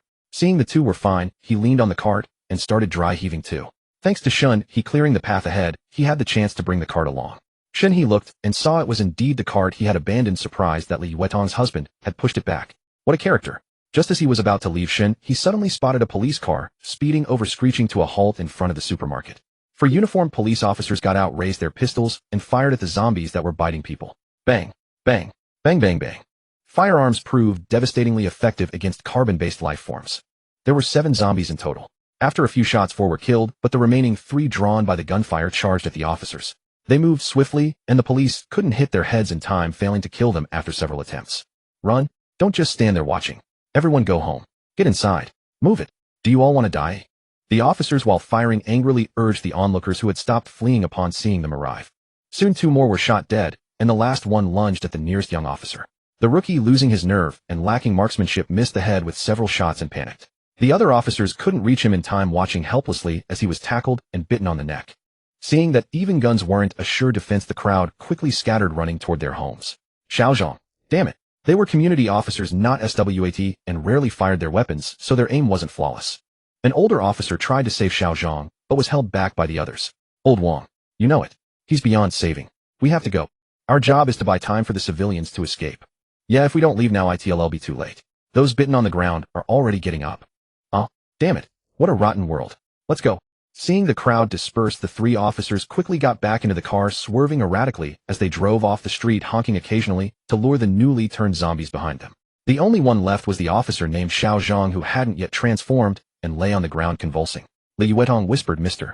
Shen, should we go? Li Wei glanced at his wife, then at Shen He, and finally bowed his head, gripping the shopping cart handle, waiting for someone else. Shen He looked toward the young officer, hesitation flickering in his eyes. More precisely, he was looking at the gun. With a firearm, he could not only save his life in critical moments, but also intimidate any unruly individuals in the future. Finally, he decided to retrieve it. You 2 head back first. Be careful on the way. Don't take the elevator, use the fire escape. I have something to handle. With that, disregarding Li Yuetong's anxious expression, Shen He jogged toward Xiaozhong. The officer had already been bitten, and he feared it might be too late to fight if he turned into a zombie. Li Yuetong reached out to grab Shen He, but missed. Mr. Shen, it's dangerous. Seeing the worry on his wife's face, Li Wei felt a twinge of jealousy and discomfort. Honey, let's go first. Li Yuetong looked at her husband, then anxiously at Shen He's retreating figure. Thinking that with his abilities he should be fine, she turned back to Li Wei and nodded. Xiaozhong lay on the ground, his body alternating between scorching heat and bone-chilling cold. He knew he wouldn't survive. No one bitten by those monsters. Why had it come to this? He had just graduated and finally become the police officer had dreamed of since childhood. He wanted to protect the people, uphold justice, and make his parents proud. He even had a fiancée. In just 1 week they were set to be married. But now he was going to die here and turn into one of those disgusting creatures. Cough, cough. A mouthful of blood sprayed from his lips. The transformation had already begun. He didn't want to become a flesh-eating monster. Struggling, he reached out, fumbling for the sidearm that had fallen nearby, hoping to end it quickly. A shadow suddenly loomed over him. Xiaozhong lifted his eyes with difficulty, seeing a young man with a blank expression standing before him, holding a blood-stained sheep's horn hammer. Was he a criminal? A bad guy? It didn't matter anymore. The world had gone mad. What mattered was that someone survived. Shen He ignored his gaze, bent down, and picked up the pistol from the ground. His fingers traced the gun's body, his eyes gleaming with barely concealed delight. This was his first time holding a real standard-issue firearm. A 92G. A 92G pistol. Kill. Kill me. I don't want to turn. Xiao Zhang had thick brows and big eyes, a handsome face. If not for this apocalypse, he would have made an excellent officer. Now eerie blood vessels crawled across his face, but his eyes held a desperate plea. Shen He's heart sank. Hitting someone was one thing, killing was another. He hesitated for a moment, but then he thought back. That hammer blow earlier had likely killed the man too. So he had already taken a life, hadn't he? After all, he had seen it. He had also followed the police car earlier. Do you have more magazines? Xiao Zhang paused, then used his last strength to point to the side of his tactical vest here. Shen He weighed the hammer and gun in his hands, ultimately choosing the firearm. He couldn't bear the thought of smashing a skull with the hammer.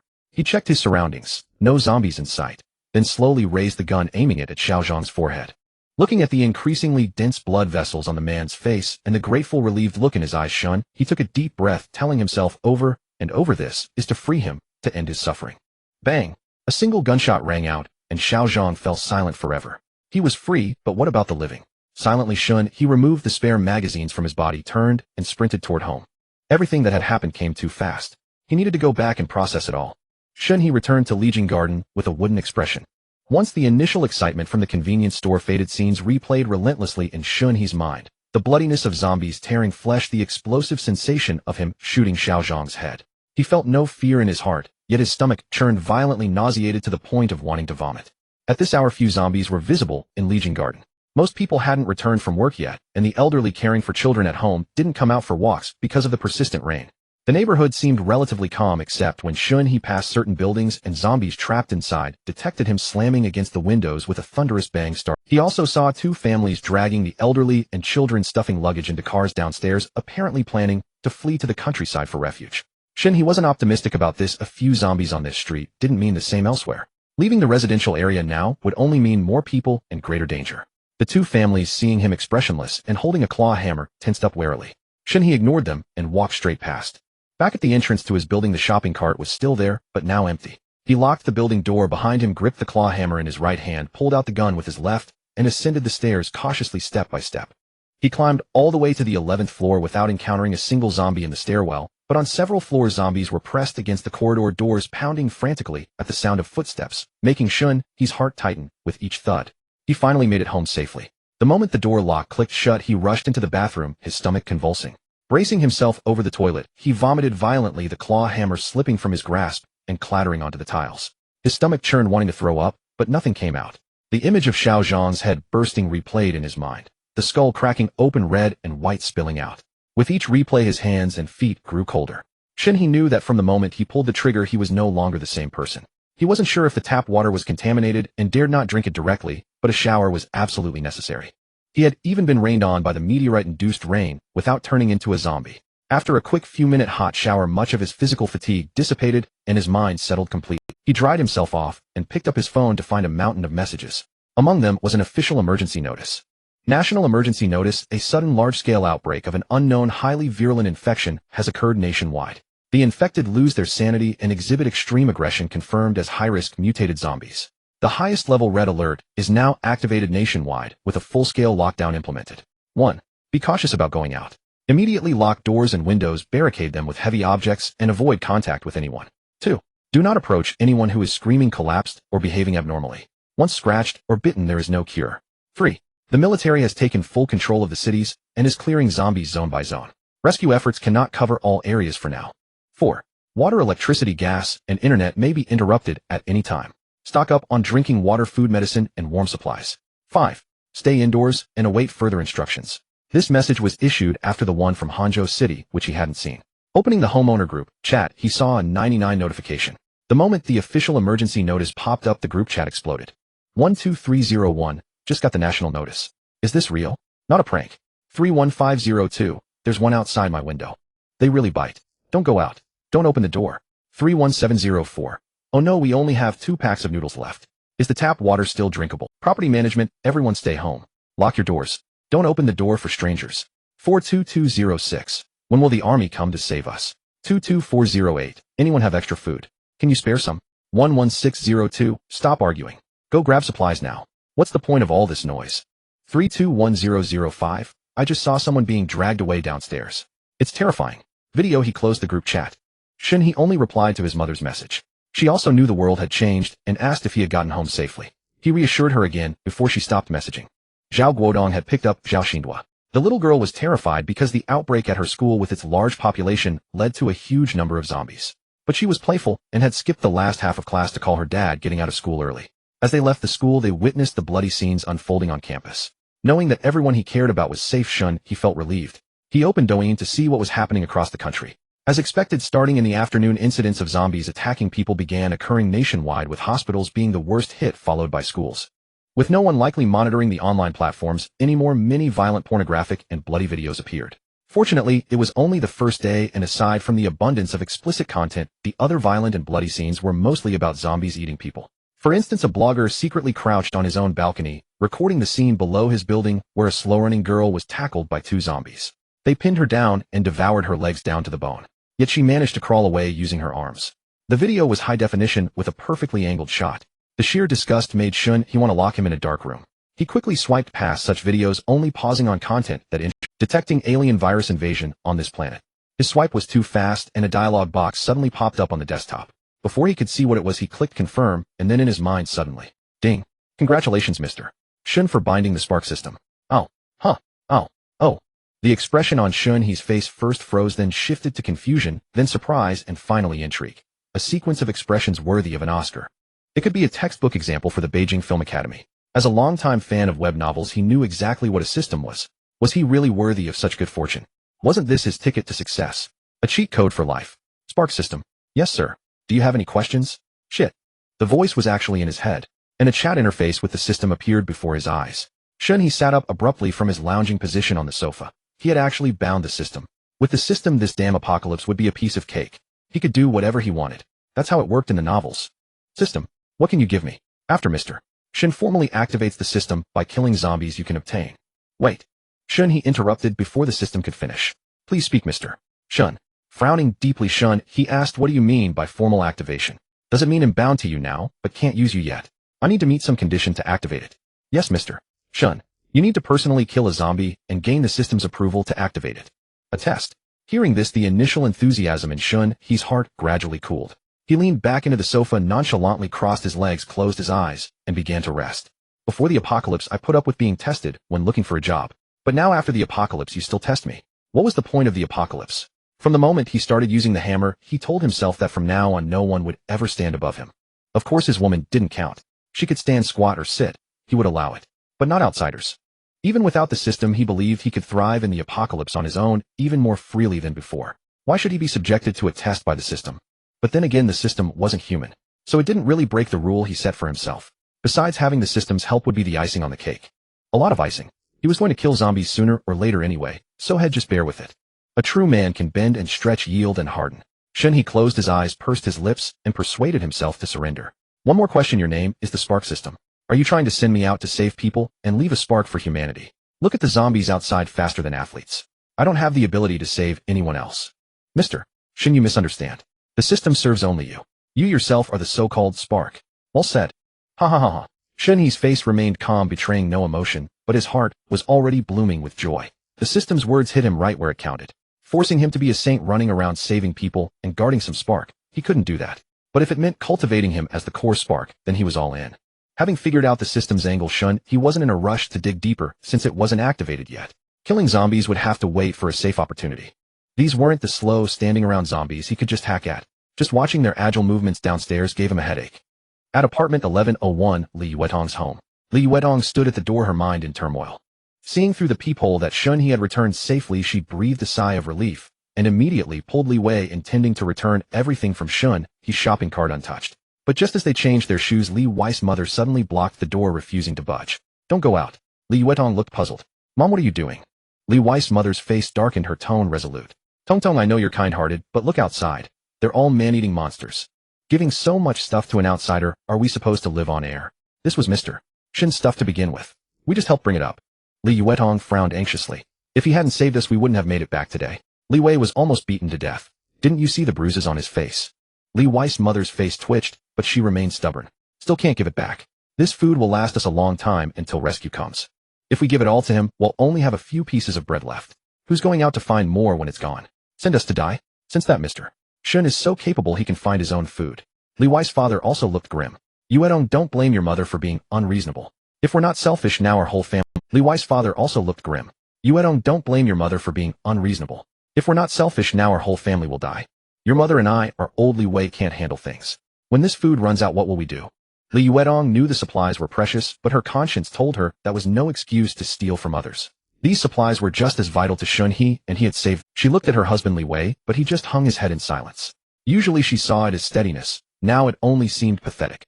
Unable to talk back when scolded, too scared to speak when hit. Li Yuedong gritted her teeth. Then let's return half of it. Mister, Shen needs to eat too.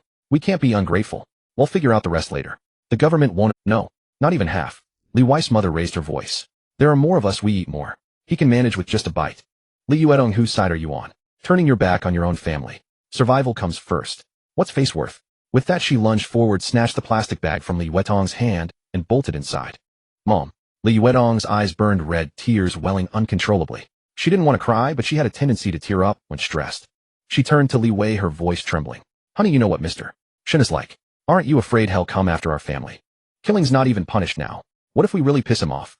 She wasn't being selfless. She knew keeping the supplies was safest, but she feared Shen He more. The zombies were dangerous, but so was he. Li Wei's mother stormed back, hands on her hips. He wouldn't dare? Is there no law left? I don't believe he'd just kill someone. Let him come. He'll scratch his face off. No giving back. When things calm down, it'll repay him tenfold. No, no. Li Wei, who had been silent, finally spoke, his eyes filled with fear. Mom, give some back. Mr. Shen really would kill. At the convenience store, he knocked a guy out with his hammer and drew blood. We can't afford to cross him. He quickly shoved his own bag into Li Yuedong's hands, his voice panicked. Honey, go deliver it first. He'll be right there. Okay.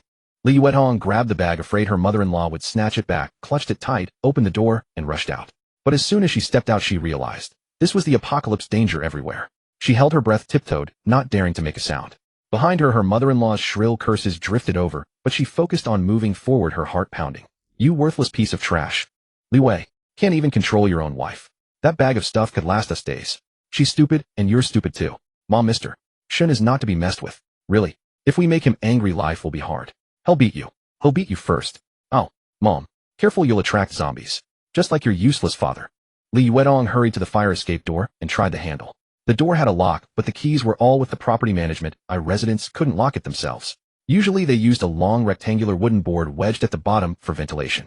She picked up the board, measured it against the door a couple of times, found the right angle, and jammed it firmly under the handle, pressing it tight. She kicked the bottom a few times to wedge the stick in place, leaving no room to move.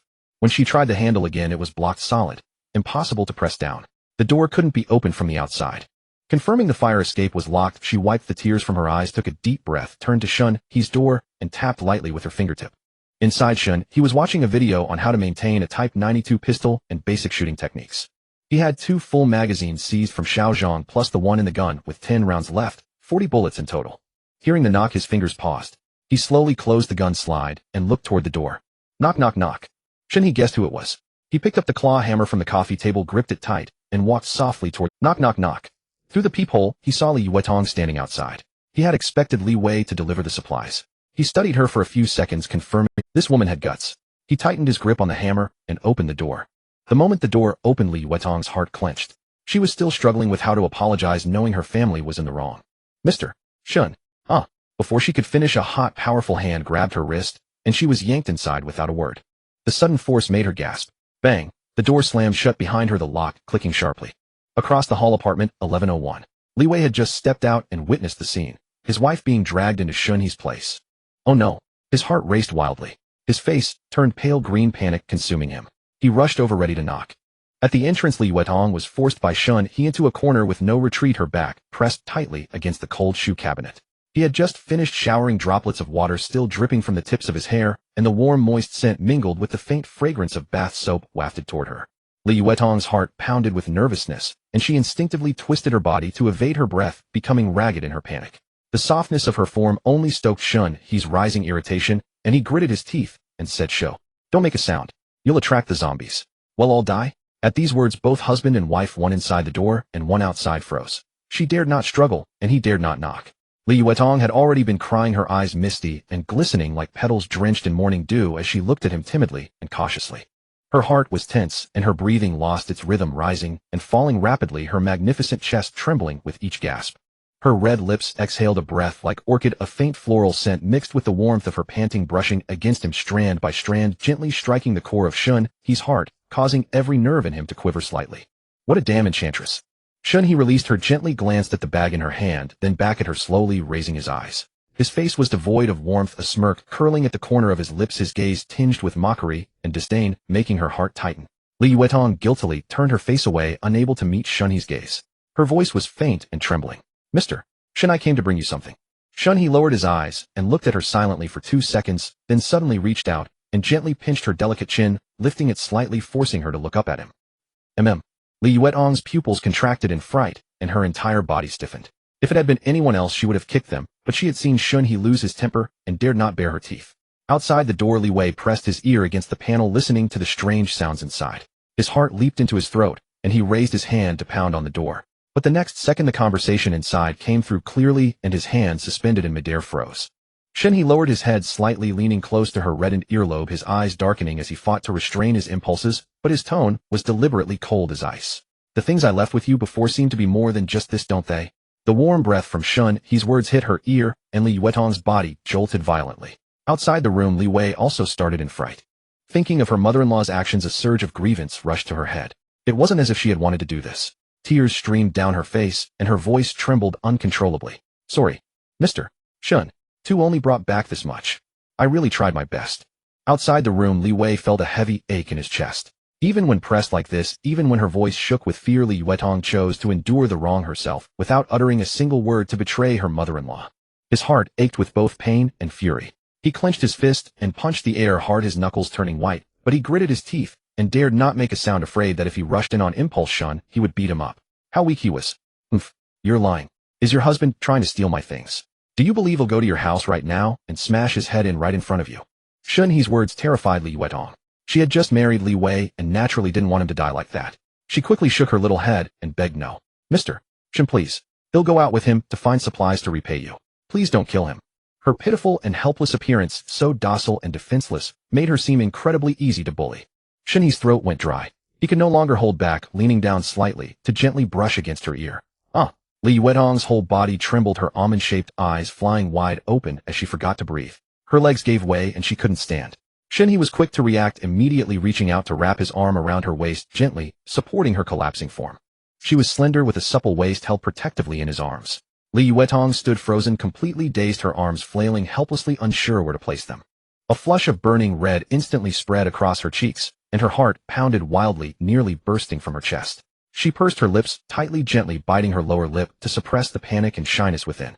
How dare he? How dare he treat me like this? Even Li Wei has never done this. He dares to smash heads. Oh, never mind then. It's not impossible for me to spare your husband, but my things aren't so easily taken. We'll find you in a few days. For now, go back and give me your WeChat.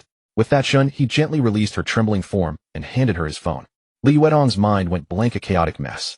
She lacked even the courage to lift her head and look at him, let alone utter a single word of protest. She used Shen He's WeChat to add her own account.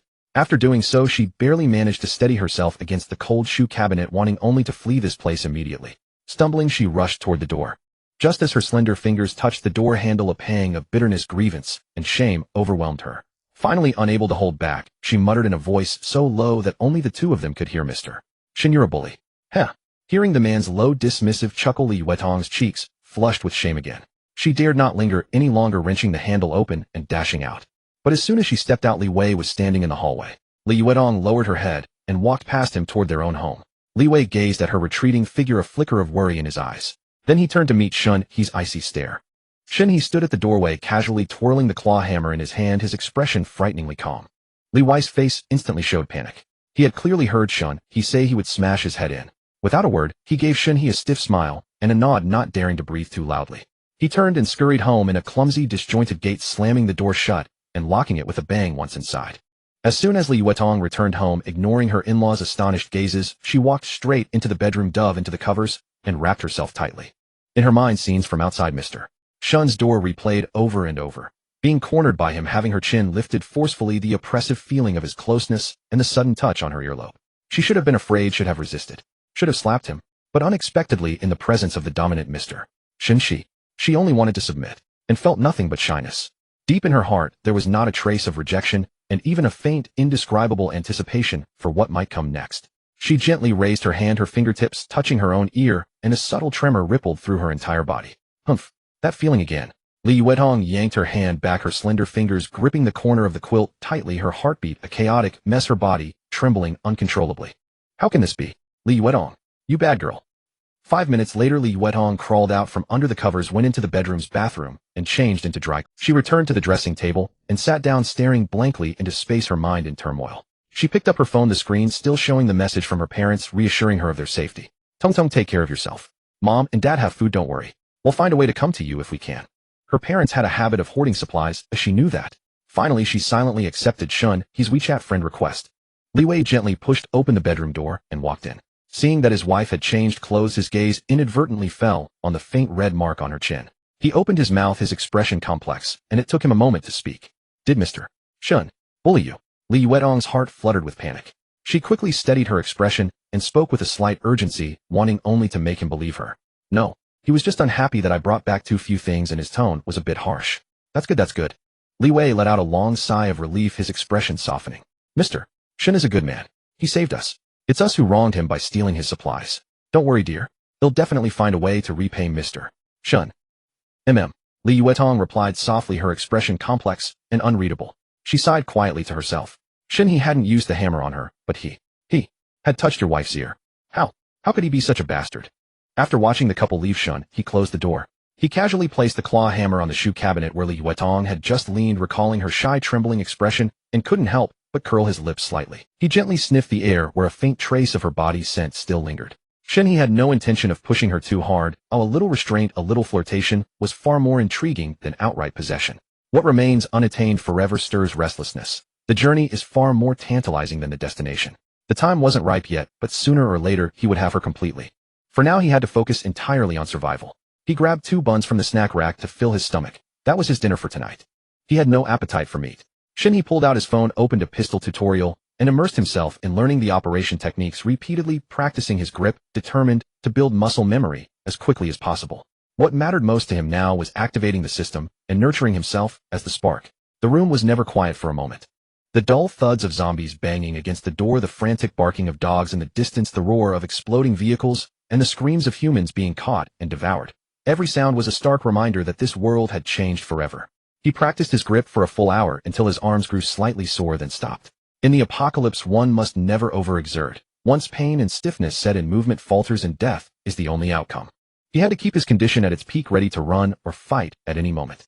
After resting, he meticulously studied the gun's structure and practiced loading.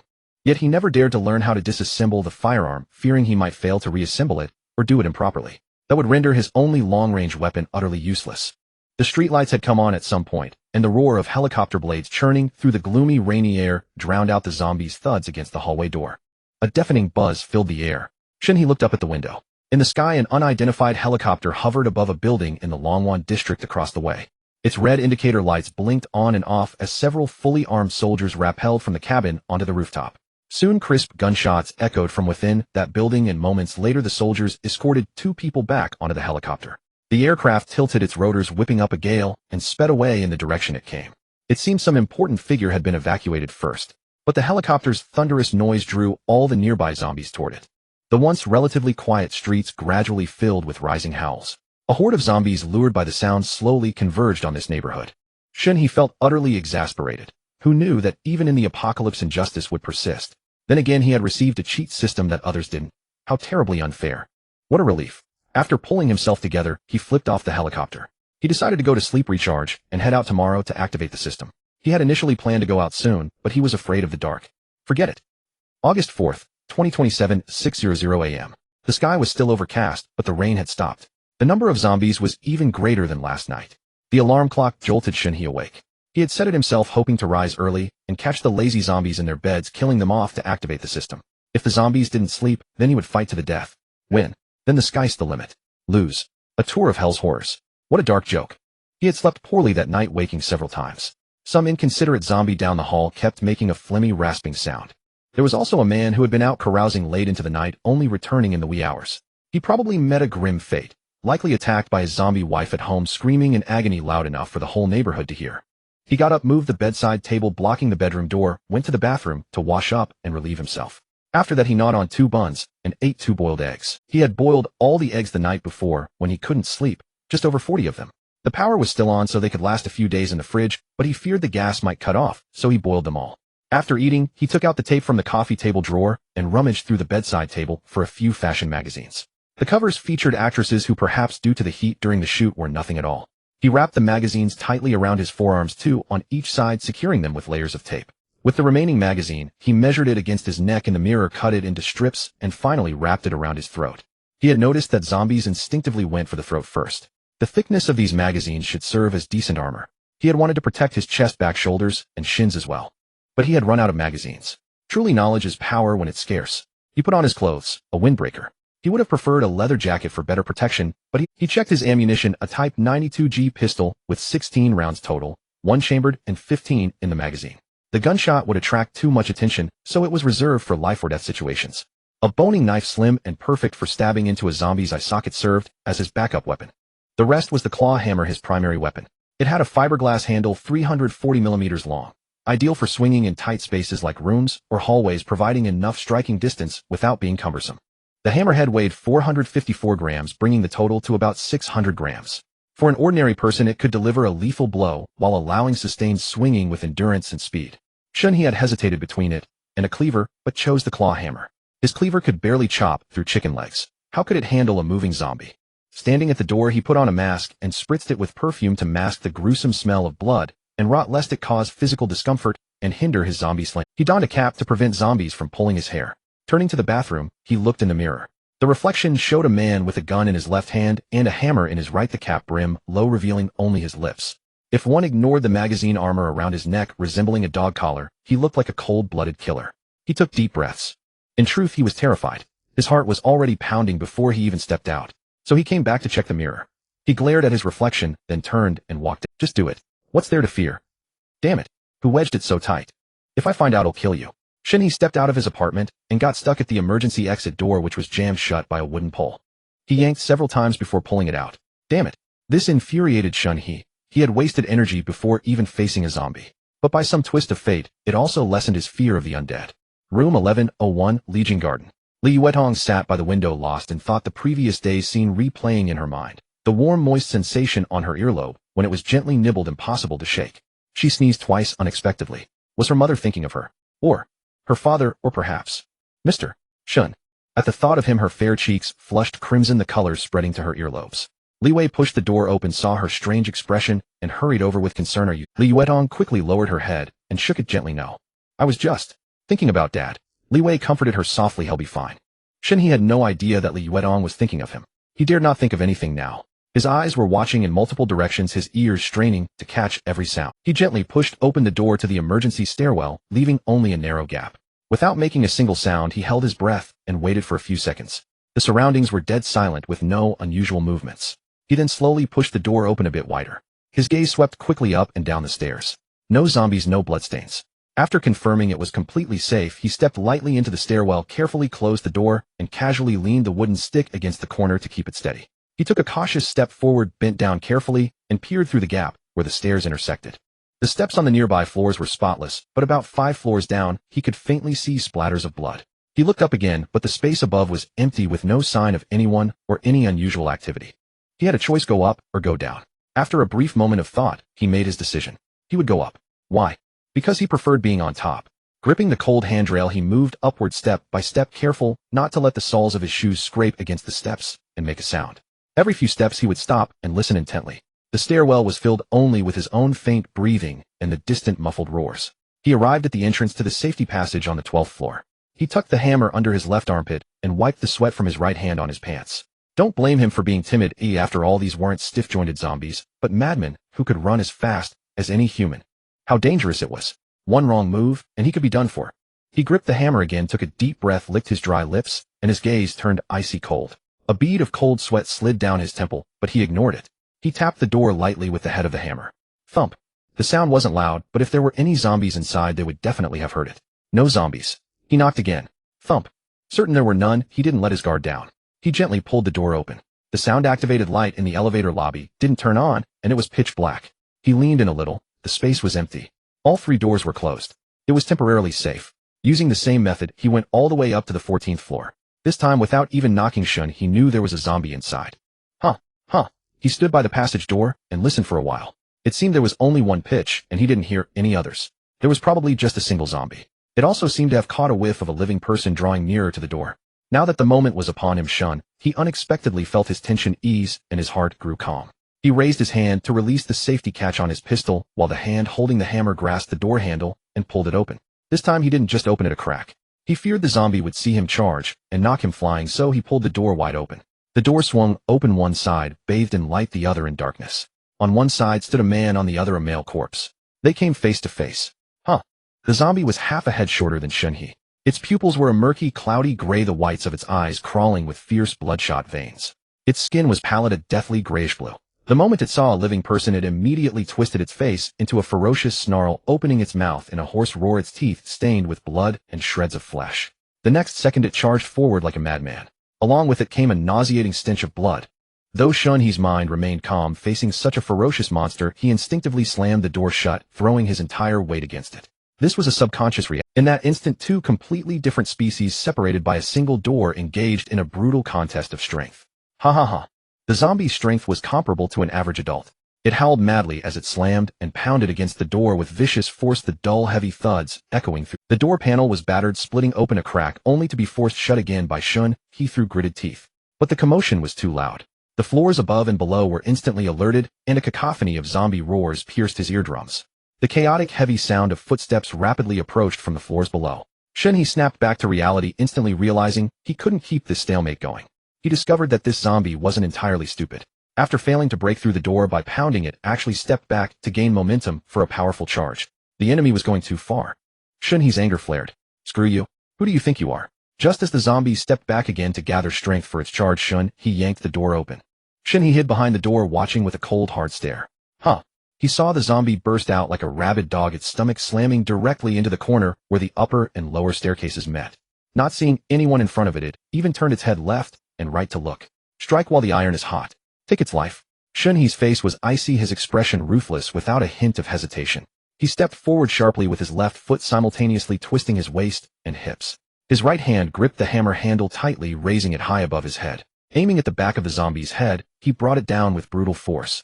This blow used all his strength, unleashing the fear and fury that had been building up inside him. A nearly silent growl was forced from his throat. My sword and shield. Thump. Crack. The hammer had smashed into the back of the zombie's skull.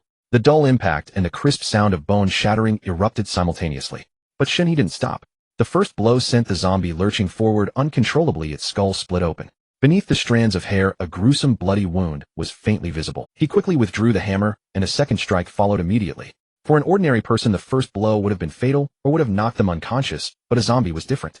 Even gravely wounded, it didn't die instantly, it only became slightly slower.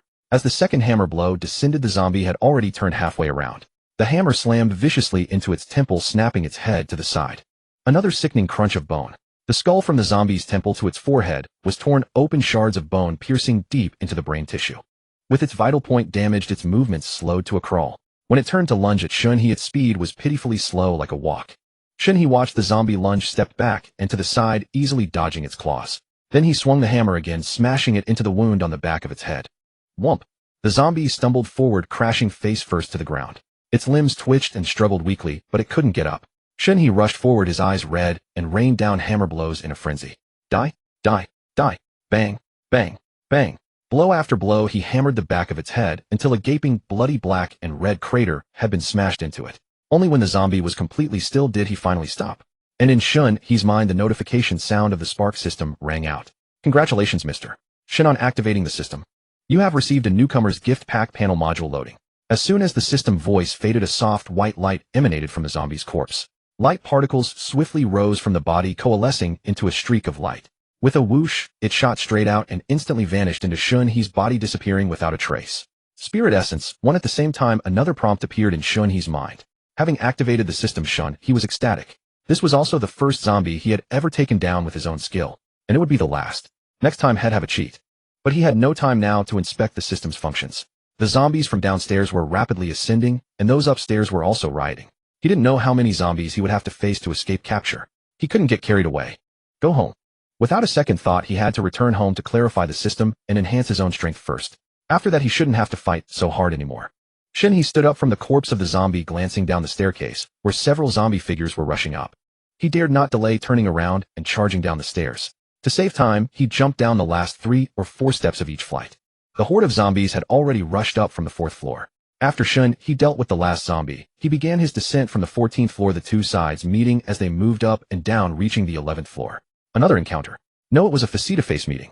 A female zombie. Your mom's next door? Hee. Shen He stood outside the safety passage door on the 11th floor, while the zombies stood on the staircase below. As their gazes met, they exchanged friendly greetings. This female zombie was quite pretty, as she must have been a little beauty in life, but now she was furious, emitting a hoarse roar as she rushed towards Shen He. Shen He quickly moved to the top of the stairs, assuming a ready stance. As the female zombie entered the attack range, he let out a curse, "Ficking hell." Taking advantage of the high ground, he kicked the female zombie squarely in the face. The zombie lost its balance and tumbled down the stairs, causing the zombies behind to trip over one another, resulting in a pile of rolling zombies. Shen He turned and grabbed a wooden stick from the corner, pushed open the safety passage door, and rushed inside, firmly wedging the stick under the door handle to secure it. He didn't rush to leave, but quietly waited for the zombies to crash against the door, wanting to confirm how sturdy it was. Fortunately, this door needed to be pulled from the stairwell side, and the zombies only banged against it, not understanding how to turn the handle. After a moment, confirming that the zombies couldn't get in, and that the board showed no signs of loosening, Shen He finally sighed in relief and hurried home. He was a system user now. Only a fool would recklessly fight the horde. Unless it was an unknown. Once inside, he changed his shoes, took a hammer into the bathroom, and turned on the faucet to wash off the blood and bits of flesh from the hammerhead. He looked up at the mirror, noticing several dark red stains splattered on his light blue mask. He casually removed the mask and tossed it into the trash bag, quickly securing the bag, then checked his body for any wounds. After washing his face, he turned and returned to the sofa, sitting down heavily to catch his breath. His hand resting on the sofa arm was still trembling slightly, the tension in his body so intense that it wouldn't ease for a while. He couldn't even understand where he found the courage to fight the zombies earlier, but now that he was safe, the fear surged up all at once. Fortunately, he had become a master. Shen He said with anticipation, "System, open the novice gift pack." Module generating. The next second, a semi-transparent light screen appeared in front of him, lacking a physical form, yet remarkably clear, its panel size perfectly matching his visual distance. For instance, as he looked straight ahead, his perspective was normal, but the panel interface framed his vision. There was no blinding light or strange sounds that simply appeared quietly in front of him. The text was simple and neat, with a faint technological glow around the edges. With just a thought, the panel adjusted its position slightly without affecting his view. This is the system panel. In the upper left corner of the screen, a 3D figure displayed his exact likeness down to his hairstyle, clothes, and the hammer in his hand, a miniature version of himself standing. He instinctively reached to tap the little person, and the panel immediately displayed a detailed character introduction. Host Shen He, level LV. 0 experience 0 10 age 24 height 179 overall quality 11 average person 10 spirit value 1 note subhealthy 58 labor worker 9 13 soldier 14 17 special forces 18 25 Captain America 100. Very simple and straightforward. Shen He, having played games before, naturally understood what it all represented. Overall quality clearly indicated personal strength. He had an 11, who slightly above average. He had always been healthy and often engaged in physical work. He didn't know what the spirit value was for, but seeing the 1 at the end, it must have been for killing a zombie. If unsure, just ask. System, the spirit value is the points earned from killing zombies, which can be used to purchase items in the shop. When a person dies, they turn into a zombie, but since their bodies are alive, their souls are trapped within. Only after death is the soul released. Shen He raised an eyebrow. So when I kill zombies, I free their souls and earn spirit value. That means I'm doing a good deed, right, system? You aren't collecting them to refine souls, are you? System, they were collected by the system, but not for soul refining, rather to nurture their souls. The left side of the panel only displayed character information, while the other operation buttons were located at the bottom of the panel. After the system spoke, the last option, Soul Nurturing Hall, began to flash. Tasks, Backpack Shop, Ability, Soul Nurturing Hall. Shen He thought, and clicked on Soul Nurturing Hall. Suddenly the scene changed. It unfolded into a paradise-like fairyland. Surrounded by green mountains shrouded in mist, the base was covered with colorful and vibrant strange flowers and grasses, while the sky was filled with a faint floating spiritual energy like smoke and gauze. In the center lay a tranquil valley that seemed endless, the atmosphere peaceful to an extraordinary degree. He glanced around and spotted a flickering gray spot in the center of the valley, quietly suspended motionless. As Shen He's thoughts stirred, the image instantly magnified. The gray spot gradually became clear, transforming into the shadow of the male zombie he had just smashed with the hammer. At this moment it looked neither ferocious nor violent, merely with hollow eyes and a vacant expression quietly remaining in this valley filled with rich spiritual energy. The display at the top of the screen indicated Soul 1 Shen. He looked at this fairyland-like soul, nurturing hall, unable to resist the curiosity to ask, "Can I go in?" It was simply too beautiful here, surrounded by green mountains and ethereal spiritual energy with fresh flowers and bubbling streams. Even the air seemed to carry a sweet spiritual essence. Just looking at it made him feel calm, and he longed to step in and breathe some of that spiritual energy. Surely, it would prolong his life. Dead ones can then forget it. I haven't lived enough yet. Shen He pouted, closing this page. It was obviously a beginner's option with nothing available, and although it was called the Soul Nurturing Hall, it was just a valley. There surely were parts he hadn't seen yet, and it would definitely upgrade in the future. After browsing the Soul Nurturing Hall, Shen He turned his attention to the other buttons, and ultimately clicked on the task. To him, this newbie gift pack was undoubtedly the most enticing, so he naturally decided to wait until he understood the system thoroughly before opening it with joy. His gaze shifted to the task interface, which was designed to be exceptionally simple. A plain square box with no unnecessary patterns, only a few strands of pale blue light gently swirling around, exuding a low-key technological vibe. Inside the box, there was a clean display of a newbie task: kill 10 zombies. Reward 1 blue blind box. No extra requirements, no time limit, and definitely no penalties for failure. For Shen He, who disliked being forced, this was incredibly friendly, so he accepted it. Moreover, killing 10 zombies would just be enough to level up. The ability section was empty. He decided to leave that aside for now. The shop would unlock for the host at level 5. Very well, it was time to eat the tastiest food. He opened the backpack, which had 30 slots, with the newbie gift pack sitting alone in the first slot. Shen He looked at the hammer in his hand and silently wished to put it in the backpack. Suddenly his palm felt empty. The hammer had actually vanished from his grasp. With a thought, he immediately checked the backpack. Sure enough, the hammer was lying in the second slot. He then tried to take them out, found a cardboard box, and stuffed the instant noodles, ham, sausage, mineral water, braised pork, can, and more all in at once, sealed the instant noodles into the backpack. Ham, sausage into the backpack. Each item took up 1 slot. He then tried to take them out, found a cardboard box, and stuffed the instant noodles, ham, sausage, mineral water, braised pork, can, and more all in at once, sealed the box, and commanded it. The cardboard box vanished instantly, and his backpack only gained 1 slot, accommodating a whole box of supplies in just 1 slot. Huh. Isn't this just space? I told you what kind of system wouldn't provide space. System. The time in the backpack. Oh, you actually understand me. He then tried to see that the collection distance must be within 1 meter and in his line of sight. Finally, he said, open the newbie gift pack. You have received 10 newbie blind boxes. You have received 1 zombie vaccine. Shen He's eyes widened in excitement.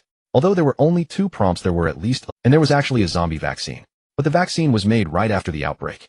That's incredibly efficient. Shen He couldn't help but complain this zombie virus must have been released by the system itself.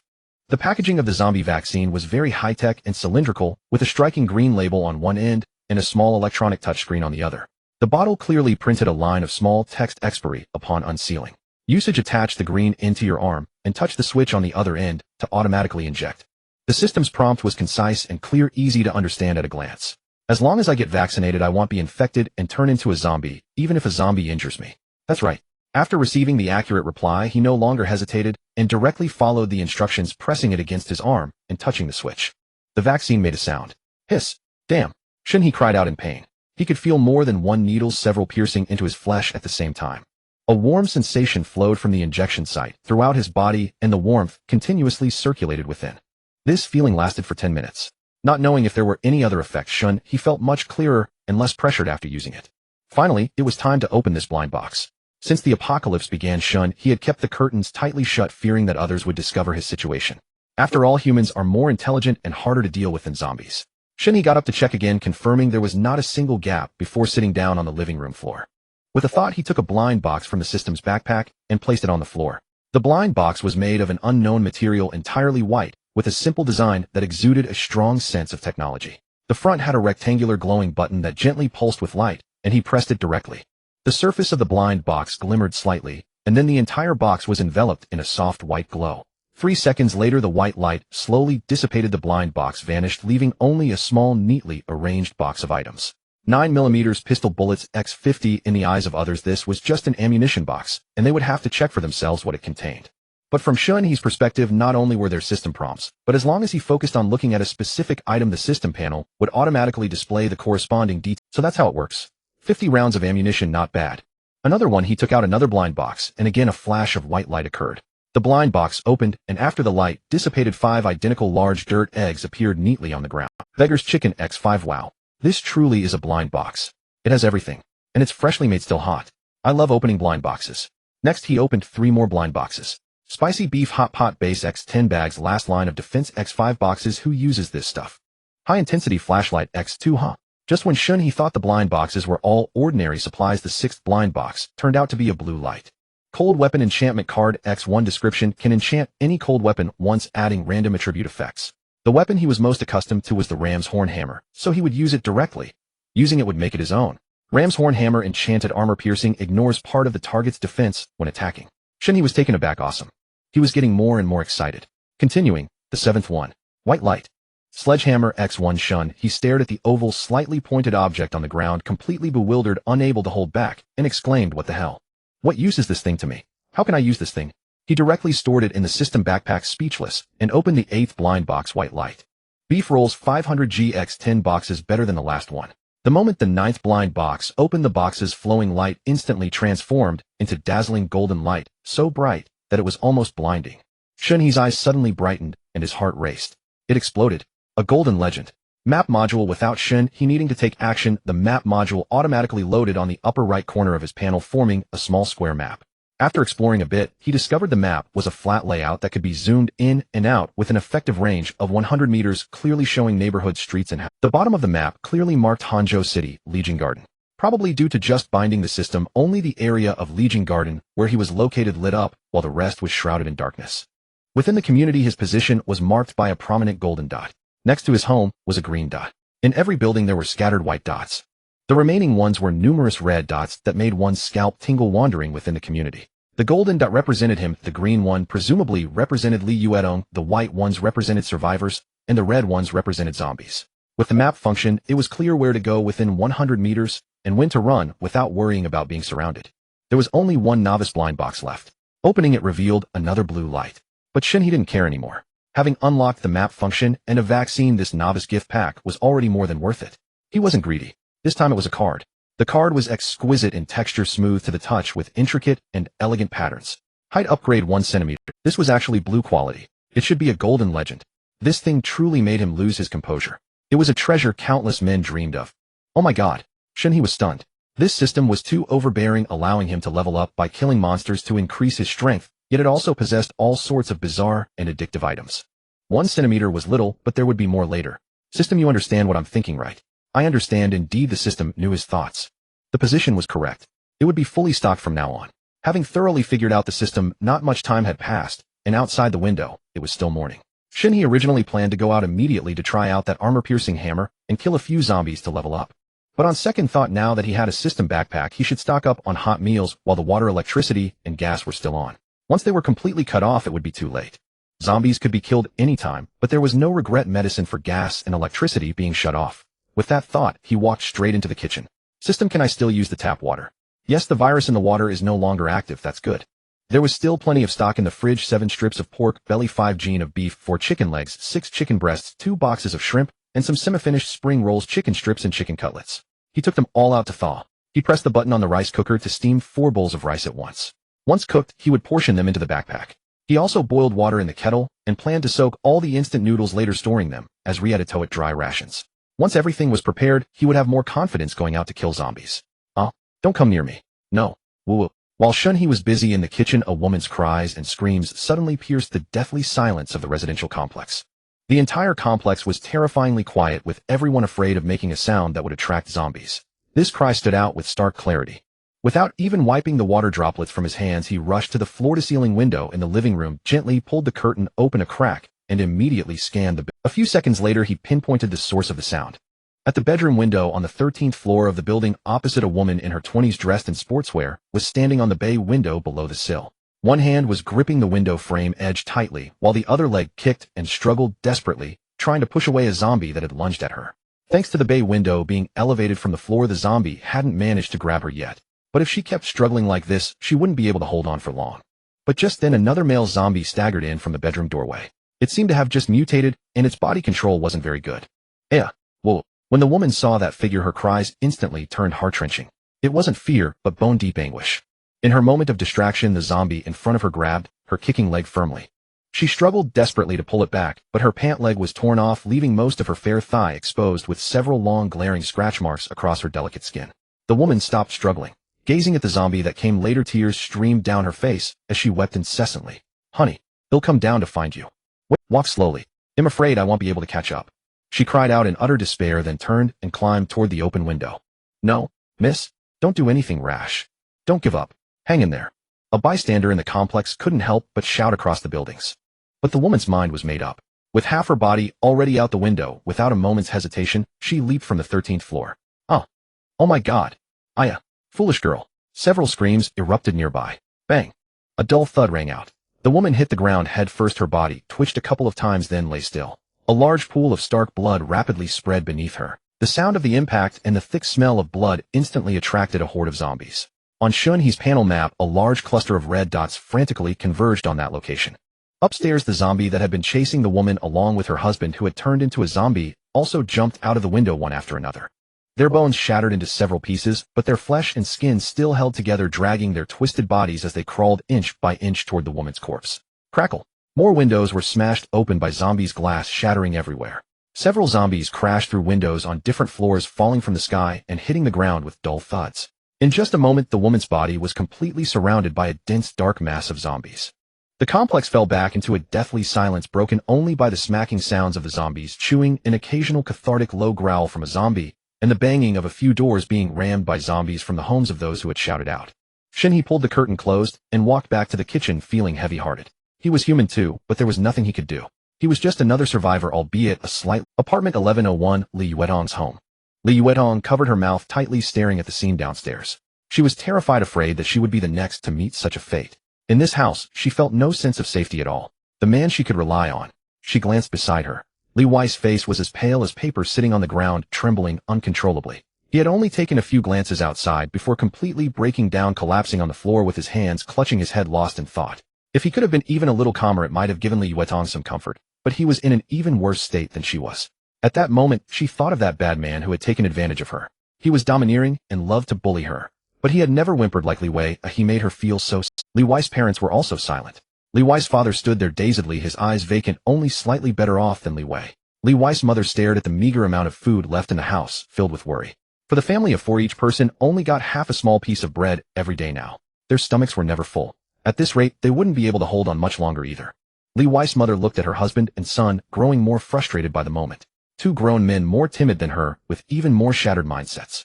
There was not a single bit of hope to be found in them. Why had she married such a good-for-nothing back then, and given birth to a little good-for-nothing? Sometimes she really just wanted to end it all. Buzz. Li Yuetong's phone suddenly vibrated gently. She immediately looked down. The three members of Li Wei's family also instantly fixed their gazes on her, wondering what could be happening at a time like this. After a moment, Li Yuetong slowly lifted her head.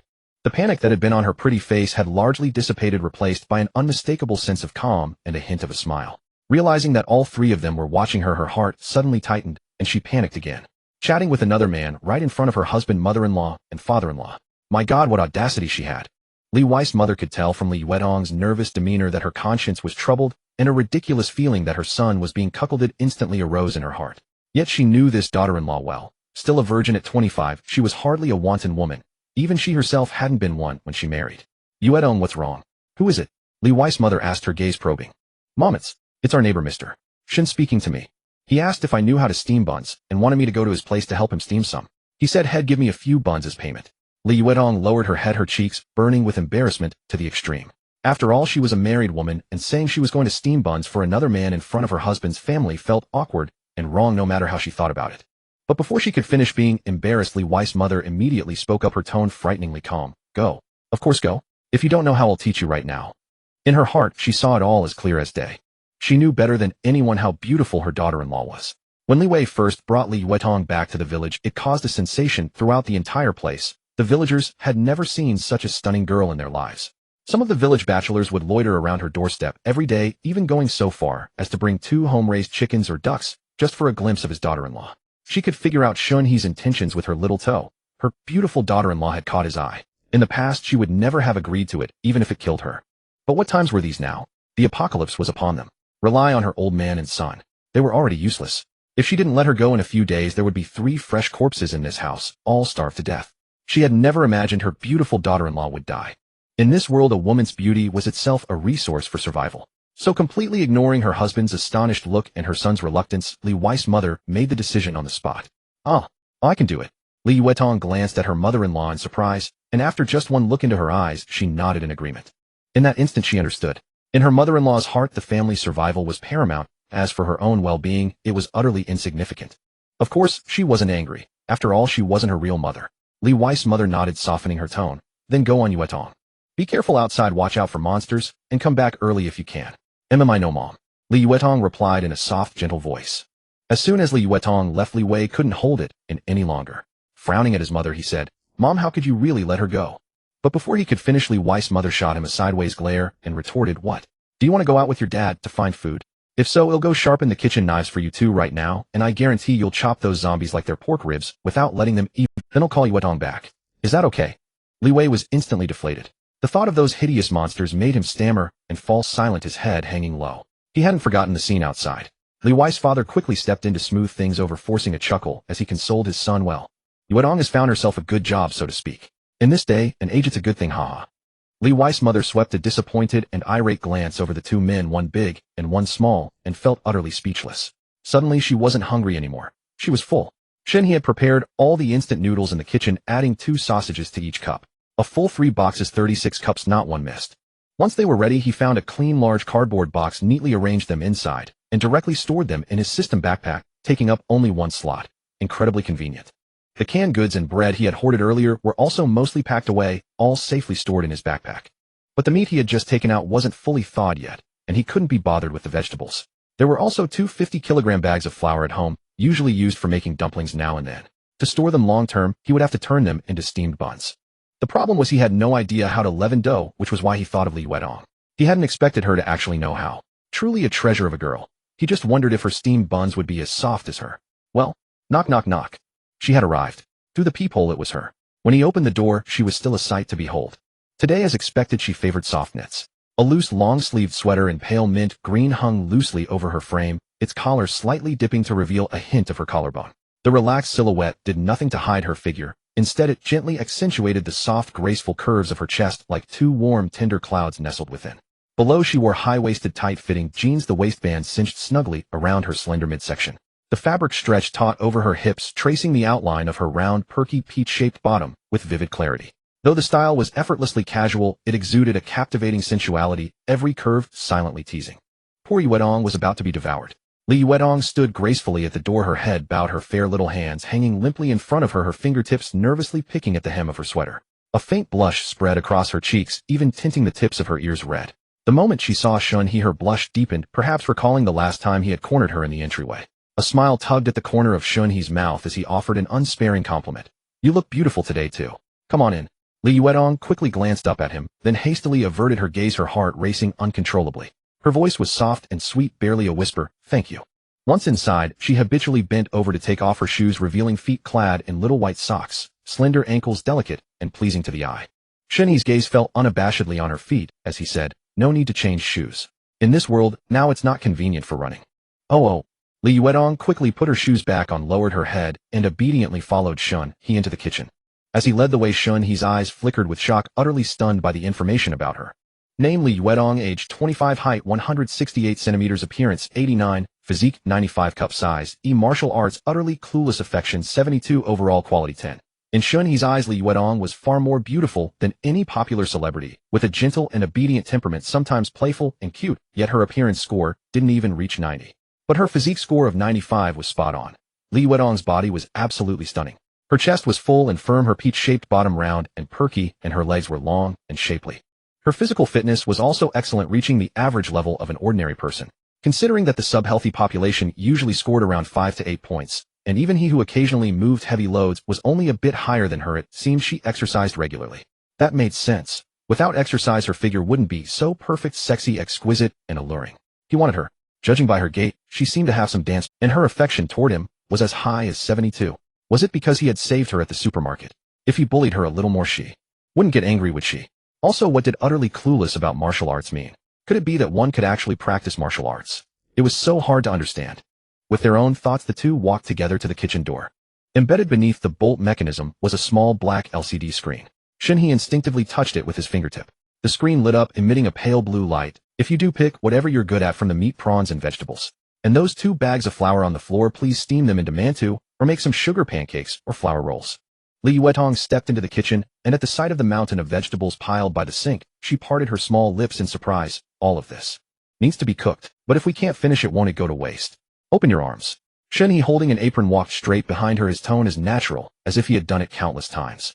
Huh? Li Yuetong froze, her breath suddenly quickening, yet she obediently raised her arms. Shen He stood behind her, his hands gently encircling her, then brushed aside her fluffy long hair, looping it back from her fair slender neck to tie the apron strings. At such close proximity, he truly saw her skin. White as congealed fat, smooth as milk, so fine that pores were nearly invisible, tender as if a gentle pinch would seep water, and she smelled fragrant. Shen He stepped out of the kitchen. Just focus on cooking, don't worry about anything else. I'm leaving this to you. Feeling the man's retreat, Li Yuetong felt a lightness in her heart, nodded dazedly, her voice as soft as a feather. Okay. Shen He leaned against a spot not far from the kitchen, his gaze fixed unwaveringly on Li Yuetong. The faintly ambiguous atmosphere gradually dissipated. The moment she touched the ingredients, she became steady, her movements in washing, chopping, and kneading growing increasingly skilled and swift. She was truly too perfect. Beautiful, gentle, skilled in cooking, and with a figure so alluring that even the most casual gesture could easily stir his heart with heat. Li Yuetong was bowed over, carefully slicing ginger into fine shreds. Her wrists were delicate, yet steady, and her fingertips were dusted with tiny bits of minced ginger which she didn't bother to wipe off. When she reached for the lowest seasoning bottle and straightened up, she inadvertently turned back and met Shen He's burning gaze. He still stood in the same spot, his eyes darkly fixed on her without any pretense. Li Yuetong's cheeks flushed crimson in an instant. Flustered, she nearly dropped the seasoning bottle hurriedly, turning her head back, the tips of her ears burning hot. She could clearly feel it. That scorching gaze fell on her back, slowly traced down her slender waist, and finally stopped at the curvaceous figure outlined by her jeans. Under such direct scrutiny, her whole body felt inexplicably awkward and uneasy, as if pricked by needles. Affection 72-75, yet she dared not speak or turn back, only lightly biting her lower lip, pretending to focus on cooking, her long lashes trembling incessantly, making her appear even more charming. This shy yet hesitant demeanor only deepened Shen He's gaze and stoked his fire. The corners of his mouth involuntarily curled into a wicked grin, and he felt his body was in a perfect state at that moment. It was time. I'm stepping out. You cook well at home, lock the door, and don't open it for anyone, no matter who. Wait for me to return. Without looking back, Shen He strode to the living room, grabbed the claw hammer from the coffee table, and headed for the door. He was going to channel this surge of rage to slaughter zombies. Shen He wasn't worried that Li Yuetong would dare steal the food, unless her whole family was tired of living. It wasn't that he didn't want to confront her, but he couldn't waste the magazines on him. He'd deal with it later. By the time Li Yuetong came to her senses and chased after him, Shen He had already stepped outside and gently closed the door. Hey, where are you going? She stood frozen, retracting her half-extended hand, bit her lower lip, and went to lock the door. That bastard. You cook well at home, wait for me to return, puffed. Am I your wife? Humph. Despite her words, looking at the empty house, where only she remained, her heart felt inexplicably hollow. Ah, Li Yuetong, you're really sick. She didn't understand it herself. No matter how Mr. Shen treated her, she felt no resentment, only joy, and was this men are bad, women love them. She took a deep breath, rubbed her burning cheeks, turned, and ran back to the kitchen to continue kneading dough for mantou. The room still held a faint trace of Mr. Shen's scent. Not strong, yet it brought her an extraordinary sense of peace. In the emergency stairwell, Shen He gripped the hammer tightly in one hand, and the pistol steadily in the other, his aura a contradictory mix of cold and fiery. The zombies that had been blocking his door in the morning were now gone, presumably lured away by the noise of the woman who jumped earlier, their whereabouts unknown. He glanced at the upper right corner of the panel. The map had automatically switched to a floor plan view of his current level, showing whether each room held zombies or people, though the rooms were dark since he hadn't entered them. Huh, perfect. Shen He let out a low scoff, a sharp coldness flashing in his eyes.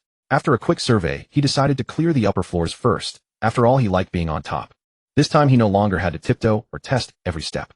With the map as a guide, it was like cheating. Each floor he reached revealed its information on the map. The situation had completely reversed. Time changes everything. Now it was his turn to control the rhythm. On the same 14th floor, the zombie corpses he had dealt with in the morning still lay, where they felt the stench of blood even stronger. On the map, the 14th floor had 3 units, with only one still showing a white, that representing a living person, 2 in total. The other 2 units were completely cold, one with a single zombie, the other with 3, total annihilation. Shen He gently pushed open the emergency stairwell door. A thick wave of blood rushed at him. The hallway was pitch black, with only faint light barely outlining the shapes. One unit had its door wide open, the one with the single red dot. Bang, bang, bang. He didn't rush in, instead he tapped the wall lightly with the hammer, hoping to lure the zombie out as he had in the morning, then smash its skull from behind. But his only response was a dull, furious zombie growl from inside the room. The creature never charged out. Shen He raised an eyebrow slightly. It seemed it was trapped by something. Shen He closed the stairwell door and paced slowly toward the room. Bang! As he walked, he tapped the wall with the hammer, but inside only the growling continued. No movement at all. Bang!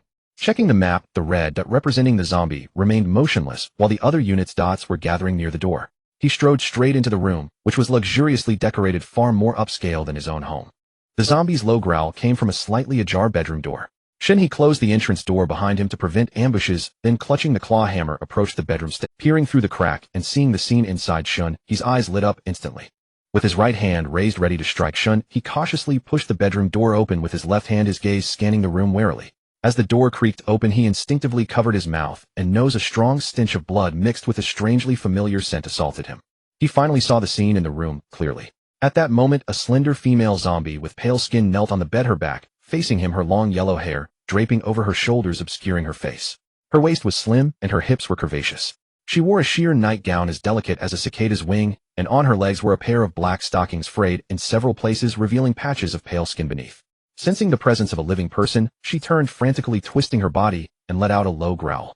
It was no wonder she hadn't been lured out earlier. She was trapped at the... Looking at the scattered tools on the bed, Shen, he felt envious. What a wild time. Damn, it's quite big. The zombie had no visible wounds, indicating she had mutated while having fun with the man outside having bitten him. Ignoring the zombie's howls, Shen, he curiously surveyed the room, silently noting the layout and structure. In the apocalypse, learning as much as possible would surely come in handy. After his inspection, Shen, he stepped onto the side of the bed, looking down at the beautiful female zombie before him. He weighed the ram's horn hammer in his hand, his eyes turning cold, and without hesitation, he swung it down with force. Crack! The crisp sound of bones breaking echoed. The female zombie's skull instantly caved in, her body stiffening momentarily before falling silent, hanging limply from the straps, a faint white light drifting from her body into Shen He. Spirit value 1 goodness. Shen He looked down at the ram's horn of his hammer, his eyes filled with delight. With the armor-breaking property, this hammer made smashing skulls a breeze, even saving him the trouble of a finishing blow. What a treasure! Before leaving the bedroom, he rummaged through the cabinet and pulled out a blanket, casually draping it over the female zombie, giving her a last bit of dignity. Entering the kitchen, he opened the cupboard to find half a bag of rice and a nearly half-full 20-pound bag of flour alongside 2 bags of noodles. He opened the fridge and discovered a dozen cans of soda in the cooling compartment, while the freezer held a delightful surprise: 5 pig's feet, 2 large hams, and 2 whole chickens. Perfect, he could take it all back for the little cook at home and have her prepare it. He gathered several bags from the cupboard, categorizing and packing the supplies, filling 3 large bags, which he then stowed away in the system's backpack. As he was about to leave, he noticed a newly replaced water jug on the water dispenser and simply put the entire dispenser into his backpack. Just as he was about to step out, he turned back to put away the sofa, ensuring nothing was left behind. He then exited the house, habitually closing the door behind him. Standing at the door of the second house, Shen, he pondered for a moment, but ultimately decided against kicking the door down. The noise would easily attract the zombies roaming in the safe passage, leading to a situation where he could be surrounded, which would be detrimental. First, he needed to clear the zombies lurking in the corridor and outside, and then he could slowly tidy up the house. This time he was prepared to use his handgun as well. Leveling up quickly was the real deal. Arriving at the safe passage, he struck the hammer against the stairs. Ding, ding, ding, ding. Huh. On the map, a group of red dots began to shake. He looked down the stairs and saw about 10 zombies huddled together, madly rushing upwards. The speed was almost like fans encountering their idol, yet Shen, he stood leisurely in place, feeling not the slightest hint of fear. With an enchanted ram's horn hammer in hand and a loaded handgun, he had the advantage in this narrow staircase, especially since he had the function of the system space at his disposal. After a minute, the horde of zombies finally surged up. Leading the charge was the female zombie who had been kicked down the stairs that morning. There was still half a shoe print on her gray-white forehead. Seeing an old acquaintance excited her immensely. Upon spotting Shen, she howled in excitement, lunging at him with clawing arms, eager to give him a hug and land a few kisses. Unfortunately, Shen, he could not bear such enthusiasm at all. Seeing the zombies already climbing to the mid-stairs right beneath him, he quickly focused his thoughts, communicating with the system backpack. In the next second, a sofa appeared out of thin air above the swarm of zombies crashing down. Boom! The staircase erupted in a thunderous noise, followed by a cacophony of cracking bones and collisions. Spirit value 2. The sofa slammed into the pile of zombies, instantly crushing the skulls of 2 unfortunate ones, black blood splattering everywhere. The rest were either pinned beneath, unable to move, or blocked by the sofa at the bottom of the stairs, unable to charge forward again. The space is really useful. This unexpected sofa strike was simply perfect in its effect. The female zombie was knocked to the ground, lying on the stairs, still facing Shen He, her mouth wide open, howling frantically. She clawed desperately at the ground, trying to struggle out from under the sofa, her fingernails clawing at the cement, causing several to break off, leaving her hands bloodied. Shen He carefully descended the stairs, stepping heavily on one of her flailing arms, and with his right hand wielded the enchanted ram's horn hammer, mercilessly striking. With a crack of bone, the female zombie instantly went limp, falling completely silent. He didn't linger, turning to deliver another hammer blow to another zombie that was pinned under half of its body. At this moment, all the visible zombies were blocked at the staircase corner behind the sofa. Shen He switched the handgun to his right hand, squinting one eye as he aimed repeatedly. Bang! The gunfire erupted in the narrow staircase, the echo causing the walls to hum. The bullet grazed the cheek of the zombie he aimed at, striking the wall and creating a small hole. A chunk of flesh was torn from the zombie's face, exposing its filthy dark gums. Damn! Shen He felt a ringing in his ears from the gunfire, overwhelmed by the sharp, buzzing sound. He had no experience. It was his first time firing in such a closed space, completely unaware that the sound would be so overwhelming. Once he realized this, he quickly extended his left hand, pressing down on his right ear, tilting his head to tightly tuck his left ear against the inner side of his raised left shoulder, and opened his mouth. With this maneuver, the surrounding noise significantly decreased. Shen He raised his gun again, aiming at the few zombie heads peeking out from behind the sofa, decisively pulling the trigger. After confirming the echo was bearable, he steadied himself and continued shooting, firing a total of 7 shots, accurately taking down 4 zombies, causing them to slump down lifelessly. Not bad. The distance was only 3 meters. Because they were so agile, he wasted a few bullets. After eliminating most of the zombies, only those trapped under the sofa. With a thought, Shen He made the sofa disappear, revealing 2 struggling zombies lying on the ground. One had a severed arm, and the other had a severed leg. The one with the severed arm suddenly sprang up, lunging at him, with its remaining arm dangling. Shen He sidestepped to avoid its intact arm, exerting his wrist, and with a loud bang the hammer swung out, striking its temple. The skull shattered upon impact, a large piece of bone flying off, exposing the inner tissues. The zombie, propelled by the force, crashed against the wall and fell to the ground motionless. Spirit value 1. Suddenly a wave of refreshing warmth surged throughout his body, the ringing in his ears vanished, and his stamina not only fully recovered, but felt even more abundant. What a feeling! So exhilarating that he almost rolled his eyes back. He leveled up. Host Shen He. Age 24. Height 179 centimeters. Level LV. 1 experience 030. Overall quality 1112. Spirit value 11. Skill points 1. Next level requires 30 experience points.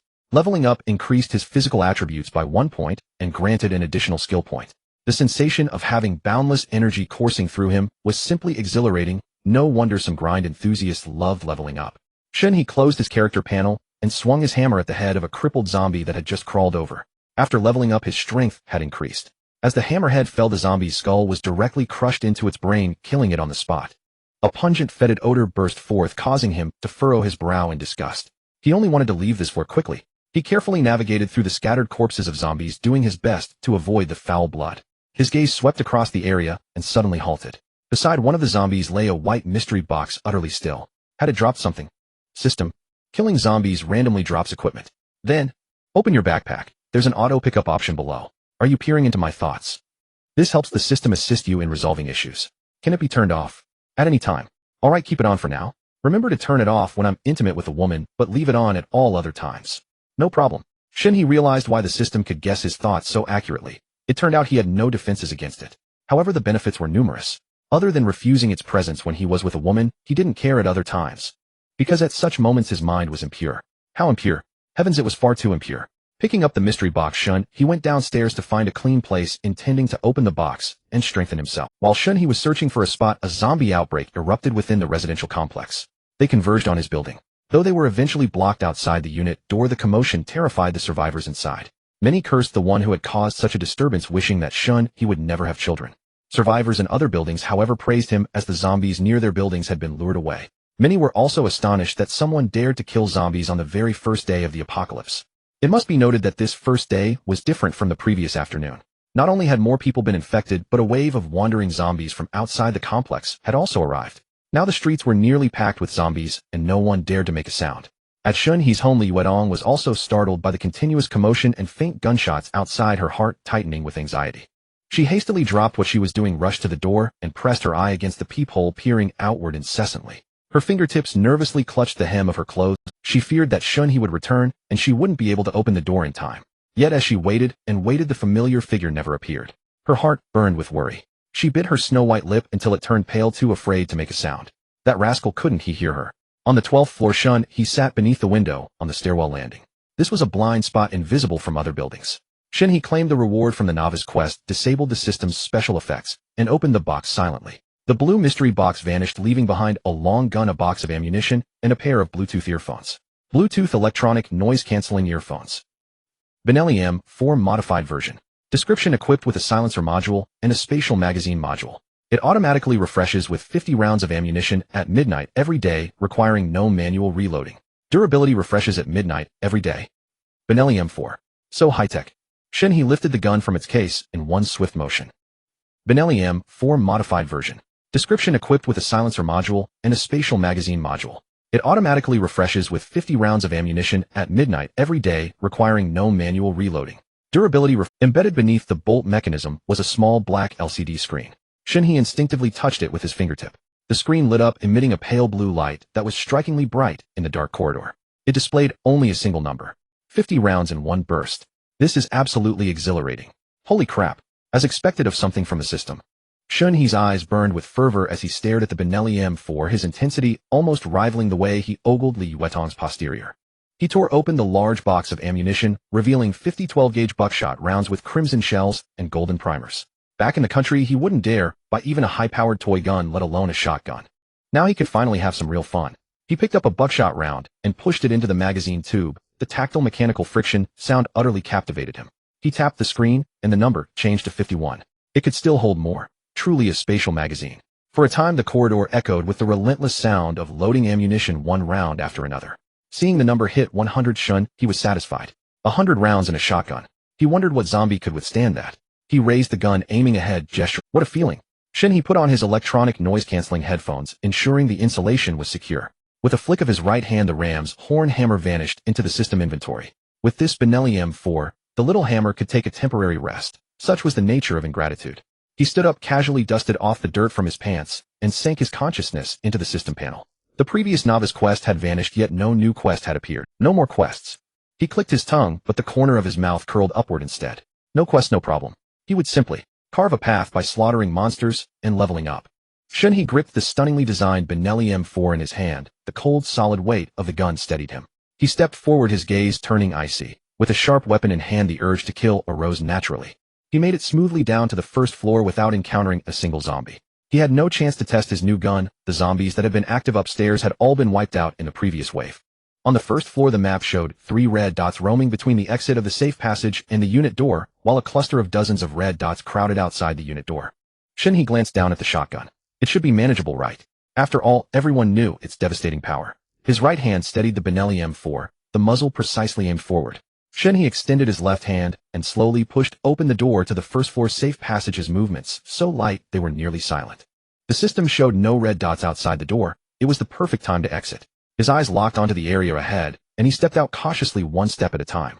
In the dim corridor, the air was damp and stifling, a thick, cloying stench of wet blood and gore suddenly assaulting his nostrils. Shen He instinctively covered his mouth and nose with his left hand, but it was useless. Though he adapted slightly, it was still nauseating. Out of the corner of his eye, he caught a dark shadow on the ground. A single glance made his heart sink.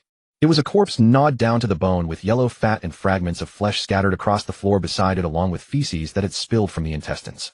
The smell? It nearly overwhelmed Shen He. He slowly retreated back into the safe passage. The smell of blood he could somewhat tolerate, but the fermented stench of feces triggered a physiological revulsion, bringing tears to his eyes. He feared he might vomit uncontrollably, putting himself in danger. Damn it, this stench. He returned to the stairwell on the second floor, opened a window, and took a few breaths of cold air to suppress the urge to throw up. He took some perfume from his backpack and dabbed a bit on his philtrum. The mingled scent of fragrance and filth was strange, but he set off for a second attempt. Once in the kitchen, she suddenly remembered something. Hey, where's my water? Did I swallow it? Strange, why am I still so As he took a few steps forward, a zombie suddenly poked its head out from the corner, sniffing the air. It had clearly caught the scent of a living human. The moment it spotted Shen He, it let out a guttural roar and lunged at him with frenzied hunger. The distance was extremely short. In the blink of an eye, it was nearly upon him. Shen He roughly aimed his muzzle at its head and pulled the trigger without hesitation. Bang! A muffled gunshot echoed in the corridor. Not loud, not sharp, more like a fist hitting a wall, and less attention-grabbing than the sound of a spent shell casing hitting the floor. A dazzling flash of fire burst from the muzzle. Clatter! The charging zombie had most of its head obliterated by a 12-gauge slug. Brain matter, bone fragments, and black blood sprayed backward, splattering a grotesque stain across the wall in an instant. Thud. The headless corpse, still carried forward by inertia, lost its balance and slammed face first into the ground, sliding a short distance before lying utterly still. No struggle, no twitching. One-shot instant kill. A red dot vanished from the map. The gunshot wasn't deafening enough to attract distant zombies, but two others nearby in the corridor, along with the sound of the falling corpse, were naturally alerted. They spun around in front of the unit door and charged toward the source of the noise. Shen He didn't advance. He waited in place, knowing there were still two zombies over there. This was the beauty of having an advantage. The first zombie was moving too fast to stop its momentum and slammed headfirst into the wall before it could round the corner. He swiftly pivoted his muzzle and pulled the trigger. Because the target was moving, the shot went slightly off, striking its chest. Bang! A bullseyed hole was blasted through the zombie's chest. The immense impact sent it hurtling backward, crashing heavily against the wall. Shen He had no time for a follow-up shot as the second zombie charged straight at him. He steadied his aim, sighted, and fired in one fluid motion. A single headshot. After dispatching that one, he immediately turned to the first zombie, which was just getting up, and locked his sights on its head. One more shot, and all was silent. Soul refining value 3, thrilling. Even with a gun, the zombie's running speed as fast as an ordinary person's still exerted considerable pressure. He tapped the electronic display. 96. A habit from gaming, instinctively wanting to reload after firing. All because of playing games. But this shotgun was truly satisfying. No need to reload, nearly silent, and devastatingly powerful. Tisk TSK. The corridor was clear of zombies. He stepped around the bodies on the floor and headed toward the unit door. He didn't expose himself to the zombies, but peered around the corner. The unit door required pulling open, something zombies couldn't do. The glass panel above it was cracked from there. 1, 2, 3, 10. 48. That many. But after taking them all out, he'll level up again. No sooner thought than done. As for the risk of exposing his long gun, he didn't care. Who would dare try anything? Want to try? He walked straight out and up to the unit door. The zombies at the door went into a frenzy the moment they saw Shen He pounding violently against it. The door had an iron plate at the bottom with a steel frame, and only a small glass window above, and no matter how ferocious they were, they couldn't break through. Shen He stepped back 2 paces, watching coldly as they scraped bloody marks across the glass, the already cracked pane expanding under their assault. Smack! The glass finally shattered completely, shards clattering to the ground. The foremost zombie immediately thrust an arm through its head, desperately squeezing into the window opening. The skin and flesh on its face were sliced and torn like paper by the sharp glass fragments hanging loose, yet it felt no pain at all. Shen He frowned, watching the scene in silence as he slowly raised his muzzle. But just as he was about to pull the trigger, he paused. These creatures couldn't get in anyway. Shooting through the door would be a sheer waste of bullets. With a shift in thought, he instantly stowed the Benelli M4 back into his system inventory, and with a reverse grip, the claw hammer reappeared in his hand. Enchanted, it was no ordinary tool. Swinging, it was effortless, yet devastating. Shen He stepped forward, seized the zombie's arm that was reaching inside, and held it firmly to prevent it from flailing. But the zombie's strength was monstrous. It actually wrestled against him with all its might. Damn it! Damn it! Shen He raised the hammer and delivered 2 brutal blows to the head that had poked through the window. The skull was caved in from the strikes. The zombie's body instantly went limp, dangling and stuck in the window, completely motionless. Using the hammer head, he pushed the corpse out, then waited calmly for the next one to crawl in. One by one, he smashed them. By the 13th, a thick pile of bodies had accumulated at the door, blocking the remaining zombies from squeezing through. Through the broken window, Shen He locked eyes with the remaining zombies outside. Some tried to climb over the pile, only to get their crotches caught on the window ledge, dangling but hitting a zombie's crotch was useless. It felt nothing. Striking its little head was pointless. It wouldn't die. Even the metaphorical sparrow had flown away. Shen He watched the absurd and disgusting scene, the corner of his mouth twitching involuntarily. He had no choice but to put away the hammer and switch back to the shotgun. Bang! Bang! Bang! Bang! Bang! The muffled reports echoed through the stairwell, one after another.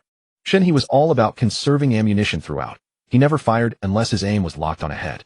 Every shot was steady, precise, and ruthless. The suppressor dampened the gunfire, preventing it from traveling far. No one in the residential complex could hear it. The only zombies that could hear it were all gathered at the unit door, offering themselves up for the taking. Oh yeah. A familiar surge of exhilaration exploded through him like an electric current racing through his entire body. He had leveled up again. The slight ache and stiffness in his arms vanished, instantly replaced by renewed strength. Fatigue melted away completely. This feeling of constantly growing stronger, of breaking through limits, was utterly intoxicating. Before long, all the zombies at the door were dead. On the map, there were no more red dots outside the unit door. Rounds remaining 61. Level LV. 2 experience 2,250, comprehensive attribute 1213, soul refining value 63, skill points 2. The panel had changed as well. Reaching level 3 required only 50 experience points, and he was already nearly halfway there. For others it might be difficult, or even dangerous, but he was different. He had a gun. As long as it was carbon-based life, nothing was immune to bullets, unless the firepower was insufficient. He glanced at his inventory. There were 6 blind boxes inside. Auto pickup for drops. Awesome.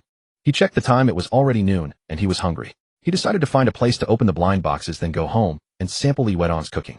If her skills weren't up to par, and she wasted his ingredients, he'd have to punish her severely, spank her bottom.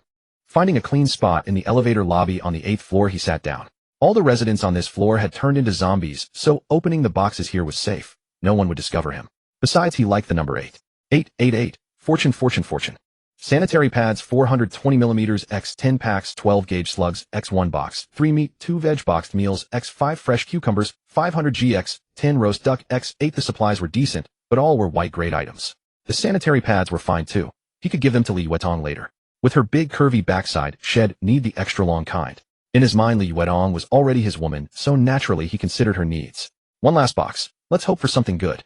Shen He closed his eyes and made a wish. Suddenly, he felt an eerie purple light sting his eyes. Purple. His eyes flew wide open. Finally, gene optimization fluid description drink to optimize genes, increase comprehensive attribute by 15 points, no side effects. He was only at 13 now. A boost of 15 would bring him to 28, on par with top-tier special forces. Without enduring any hardship, he'd directly attain the physique of a soldier king. The system is incredible. Incredible. Shen He could no longer contain his impatience. In a zombie apocalypse, especially with undead that matched the running speed of ordinary humans, enhancing his own strength was an urgent necessity. He didn't seek to outlast the zombies in endurance, he only needed to outrun others. If his physical fitness could reach the level of a special forces soldier, then running 10 or 20 kilometers in one go would be no issue. Such a distance would be enough to leave others behind during an escape, or to find a safe haven in time. The more Shen He thought, the more anxious he grew. He stowed the shotgun back into his system backpack and hurried upstairs. Upon reaching the 11th floor, he retrieved the rice flour pig trotters pork hocks and 2 chickens he had previously found. Since it was only the first day of the apocalypse with electricity and gas still available, he decided to let Li Yuetong cook everything. Carrying the provisions, he pushed open the door to the safety passage and stepped inside. Back in Shen He's apartment, Li Yuetong leaned against the entrance door restless. Even while cooking in the kitchen, she couldn't sit still, repeatedly rushing to the door to pace. 2 batches of steamed buns were ready, yet Shen He still hadn't returned.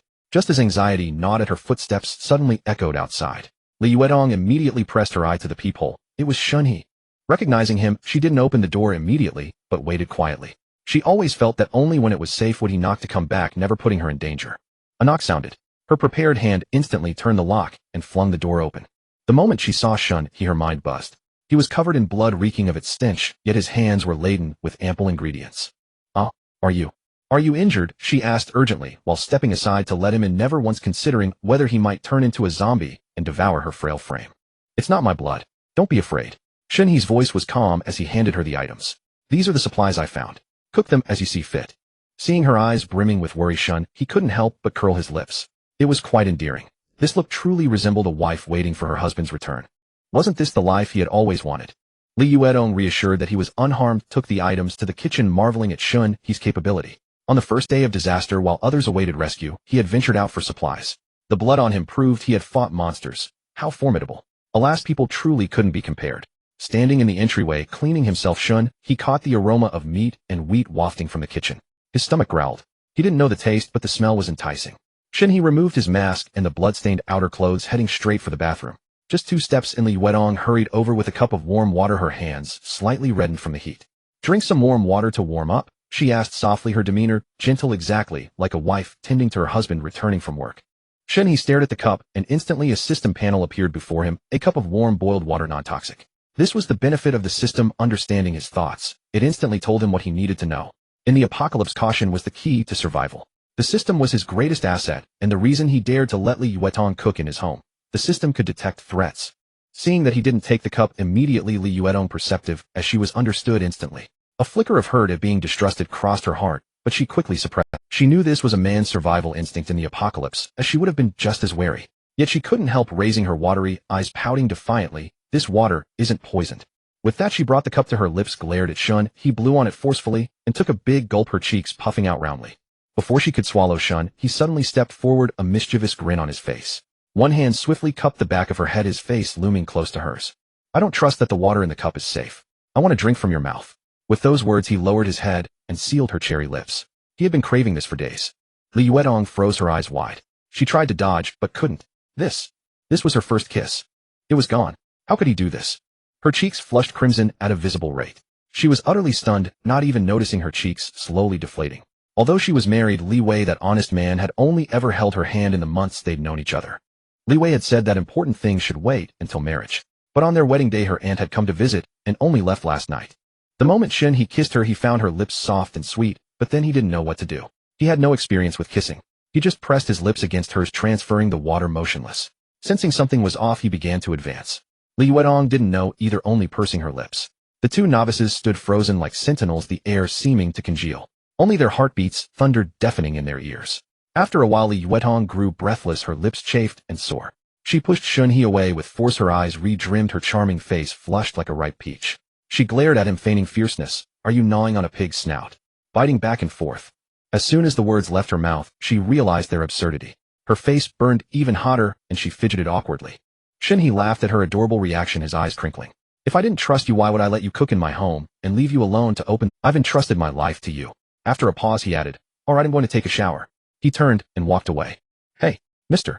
Shun. Li Yuetong realized he was right. He did trust her deeply. A sweet smile spread across her face, dispelling the lingering hurt, but she still couldn't help calling him Moi. Shen He turned back. She forced a serious expression, schooling her features. Mr.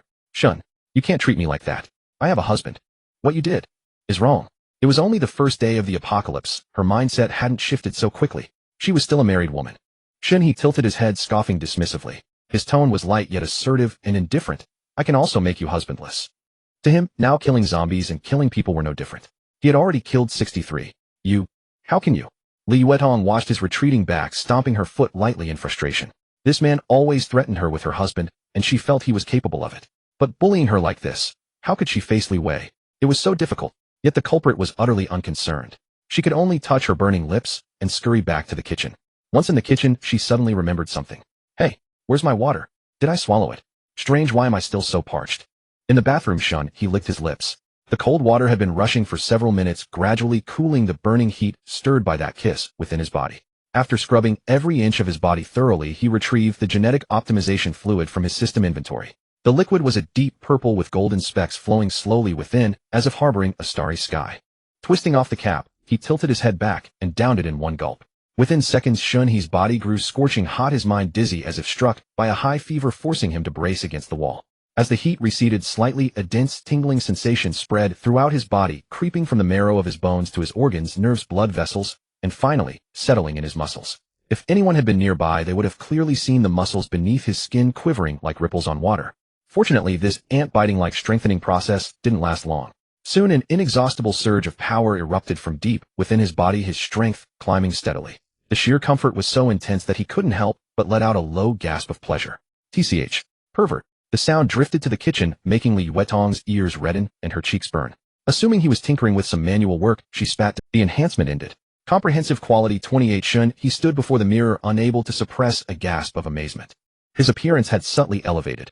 His facial contours now sharp and defined lines flowing cleanly. He looked even more spirited than Peng Yuyan or Wu Yanzu, though slightly less than a certain book fan.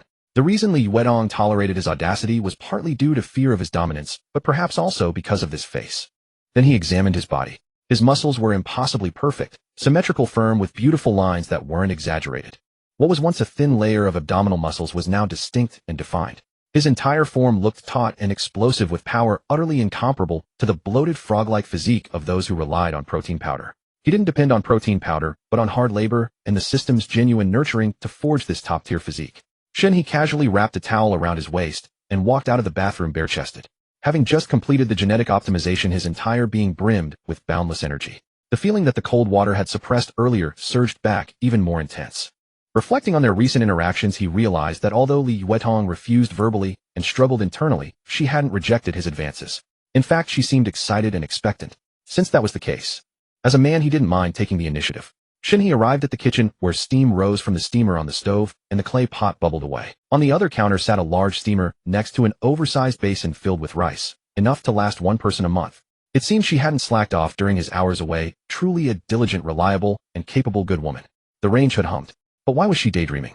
Shen He's gaze fell on her silhouette, watching with interest as she stood before the stove, her fingertip lightly pressed to her lips, looking deeply preoccupied. He softened his steps and crept behind her. Curiously, he reached out to measure her waist. It was so slender it barely spanned more than one of his hands. Yet when he compared his hands to the curve of her hips below, they couldn't even cover the distance. Her curves were full and perky, shoulders broader than her waist, hips broader than her shoulders. A waist-to-hip ratio that was simply a top-tier seductress. Her long legs were rounded, firm, and shapely, truly deserving of the system's strict 95-point rating for her figure. Didn't this mean he could freely sling an arm around her? Shen He felt that from now on his shoulders would bear not only responsibility. He suddenly reached out and tightly encircled her impossibly slender waist. What are you thinking about? You startled me. I wasn't thinking about you kissing me. Li Wedong snapped back to reality, blurting out in panic. The moment the words left her mouth, she froze, her face flushing crimson. She wished she could slap herself twice, then hurriedly reached out to push away the hand resting on her waist. Mr. Shen, let me go. Please don't. Instead of retreating Shen, he gently turned her body to face him. In the next instant, he pulled her waist, exerted a little force, and lifted her onto the edge of the counter. Oh! Li Wedong gasped at the sudden move, instinctively gripping his shoulders. The moment her fingertips touched him, a wave of panic surged in her heart. Such an intimate posture made her uneasy and flustered, her limpid eyes widening in shock and such a great body. This scoundrel. This shameless pervert. Affection 7580. Li Wedong hastily withdrew her small hands, covering Shen He's eyes with one, while her gaze uncontrollably stole several glances at his firm abs before she quickly covered her own eyes, her ears burning red. Even Shen He was stunned by her antics. After a few seconds of silence from Shen He, Li Wedong peeked through her fingers. Looking up, she met his half-smiling, fiery gaze fixed intently on her lips. Just as her expression turned bewildered, Shen He spoke. Did you sneak a bite of my meat? I didn't. I just... MMPH. I only tasted the seasoning. Before she could finish her protest, Shen He captured her lips. Warm breath brushed across her mouth. She instinctively tried to turn away, but he pressed gently closer.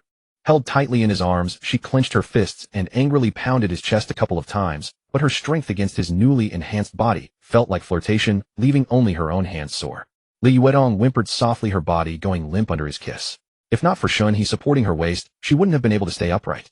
The arms that had pressed against his chest gradually lost their strength and involuntarily wound around his neck, her entire form melting into his embrace. Seizing the moment of his pain, she hastily turned her head away, breathless, her chest heaving. Mr. Shen, this won't do. I'm already married. If you keep this up, I really won't be able to. Seizing the moment of his pain, she hastily turned her head away, breathless, her chest heaving. Mr. Shen, this won't do. I'm already married. If you keep this up, I really won't be able to face myself. Shen He looked down into her eyes, his smile casual, but his words earnest. Can't face yourself? I don't mind you being my little puppy. Her eyes were misty and hazy, her lips slightly swollen from the kiss, her pretty face flushed crimson. His heart stirred, a fierce possessiveness surging in his gaze as he leaned in to kiss her again. Li Wedong dodged in panic, trying to say something more, but he accidentally kissed her fair, slender neck. Her skin was delicate and cool, a faint fragrance drifting into his nostrils, subtle yet alluring. Her neck was sensitive, and a soft moan escaped her lips. Her entire body trembled uncontrollably, her gaze instantly dazed, as if she could barely hold onto her last shred of reason. Mr. Shen, please don't. Wait for me. Wait until I go back and divorce Li Wei, then I'll give myself to you, okay? Tong Tong begs you. I don't want to be a shameless woman. Her voice was soft and trembling, carrying a tearful plea. Li Wedong's mind was crystal clear. She had truly fallen for Mr. Shen. It was an affection surging from the depths of her heart, irrepressible and overwhelming. A genuine feeling of infatuation, even a physical longing that Li Wei had never inspired. Her marriage to Li Wei had been an arranged blind date orchestrated by her family. Back then she had never encountered anyone who stirred her heart. Li Wei was honest, accommodating, and seemed reliable. She had assumed her life would be plain and uneventful. Who could have guessed that shortly after their wedding the world would descend into this apocalyptic state, and she would cross paths with Shen He? Mr. Shen was domineering and forceful, sometimes wicked, and always inclined to impose his will upon her. Selfish and unreasonable. Yet he had given her unprecedented passion, the most solid sense of security in this desolate world, and a racing heartbeat she had never experienced in all her years. At this point, deep down, she was willing. Willing to be fiercely dominated, willing to obey him, willing to surrender everything she had. Yet she remained mindful of her identity. She was already married. Even if there was no real marital bond with Li Wei, even if she had never loved him, her family had accepted a bride price, and she was still in name Li Wei's wife. She could not bring herself to betray the Li family, nor did she wish to earn a reputation for impropriety and lack of self-respect. Thus she could not help but plead, hoping Mr. Shen would exercise more restraint and patience. But Li Wedong had forgotten. The Mr. Shen He loved was wicked, domineering, selfish, unreasonable, and enjoyed. How could Shen He, brimming with all these traits, possibly heed her words? He slowly lifted his head from her embrace, a sinister smile curling at the corner of his lips. The sight made Li Yuetong's heart leap, and her breath caught in her throat. Though she was terrified, her heart wildly anticipated it. In fact, she adored him in this very state. Wait for you. This very identity is what I desire. Shen He's voice was low and husky. Gazing at Li Yuetong's blushing cheeks and her delicate lips pressed together in shyness, a wave of possessiveness surged within him. He slowly leaned down and kissed her. Not here. Turn off the gas stove first. Li Yuetong nervously closed her beautiful eyes, her heart fluttering with panic and shyness. She knew in her heart that given his nature he was unlikely to listen to her now. Since she could not resist, she might as well obediently follow his lead. At least her aunt had gone home today. Hearing this, Shen He did not argue with her. He casually turned off the stove in the kitchen, then reached down and firmly supported Li Yuetong's legs, lifting her in a bridal carry. The warmth and softness of her in his arms spurred him on, his steps steady, yet urgent, as he headed toward the bedroom. Li Yuetong wrapped her arms around his neck, nestling close to his chest. Her eyes were moist and hazy, her expression tinged with shyness, yet beneath it lay an unmistakable anticipation. Her usual reserve and restraint had dissolved, leaving only a heart full of tenderness and lingering affection. Shen He gently placed her on the bed. Li Yuetong sank softly into the covers, her jet black hair spreading across the pillow, making her skin appear even fairer and more delicate. Shen He sat by the bedside, a hint of nervousness creeping into his own heart. Though lacking in experience, he instinctively knew how to draw near to the woman before him. Li Yuetong shyly shut her eyes tightly, her long lashes trembling slightly. Shen He leaned over, shielding her in his embrace. As they drew close, the atmosphere grew quiet and charged with intimacy. At this juncture, Shen He deliberately slowed his pace, gazing at her nervous and bashful features. Inwardly, he felt grateful for the apocalypse, which had granted him opportunities he had never dared to dream of before. Li Yuetong waited for a long while without any movement. She slowly opened her eyes, and their gazes met abruptly. Her cheeks flushed instantly. Instinctively, she wanted to look away, but Shen He gently cupped her chin tenderly, yet firmly compelling her to meet his eyes. Then he gently took her wrist and raised it above her head with a soft touch. Li Yuetong bit her lower lip, her eyes shy, yet carrying an unconscious allure. Shen He could no longer hold back. He lowered his head and kissed her tenderly. He gently kissed her forehead, the tip of her nose, her cheeks. Each kiss filled with cherishment and tenderness. After a long moment, Shen He walked from the foot of the bed back to the head. A little while later, Li Yuetong's voice trembled softly, carrying the shyness of unresolved emotions. Mr. Shen, you don't have to force yourself to accommodate me. The mere utterance of these words made the air itself seem to burn. This woman was truly mad and utterly alluring. But saying that, aren't you afraid of pain? Her softly spoken words instantly stirred Shen He's emotions, and his breath quickened. His entire demeanor tensed as if he had heard the call of tenderness in his heart. Time dripped away, 5 minutes passing. Shen He stared with eyes full of disbelief, his expression heavy as he leaned against the headboard in silence. His brows were furrowed so deeply they could crush a squadron of flies. Li Yuetong's cheeks bore a faint blush, and a gentle, tender smile lingered at the corners of her lips. She lay quietly in the crook of Shen He's arm, her bright, moist eyes still holding traces of lingering wetness, exuding a languid, delicate charm. Her slender hand rested lightly on his chest, her fingertips slowly tracing small circles with a lazy, playful air, looking both obedient and mischievously coy. She casually pulled the thin blanket around her side, her shoulders half hidden beneath the covers, her skin glowing with a subtle rosy hue that spoke of the gentle aftermath of her stirred emotions. Li Yuetong's heart was filled with a profound sense of peace and satisfaction. Shen He had always been assertive, never one to deliberately show tenderness or make concessions. Her body still felt languid with a faint sense of unease. This man was forever so straightforward and brash, never knowing how to hold back. Li Yuetong timidly lifted her eyes, sneaking a glance at Shen He beside her, then gently pressed her lips together, a trace of subtle worry creasing her brow. She could not fathom what was on Shen He's mind. Why had he suddenly fallen silent, not uttering a word, not even acknowledging her? Could it be that he was dissatisfied with her performance just now?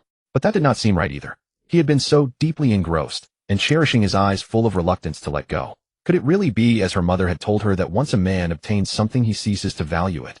Li Yuetong's mind raced with chaotic guesses, but she lacked experience.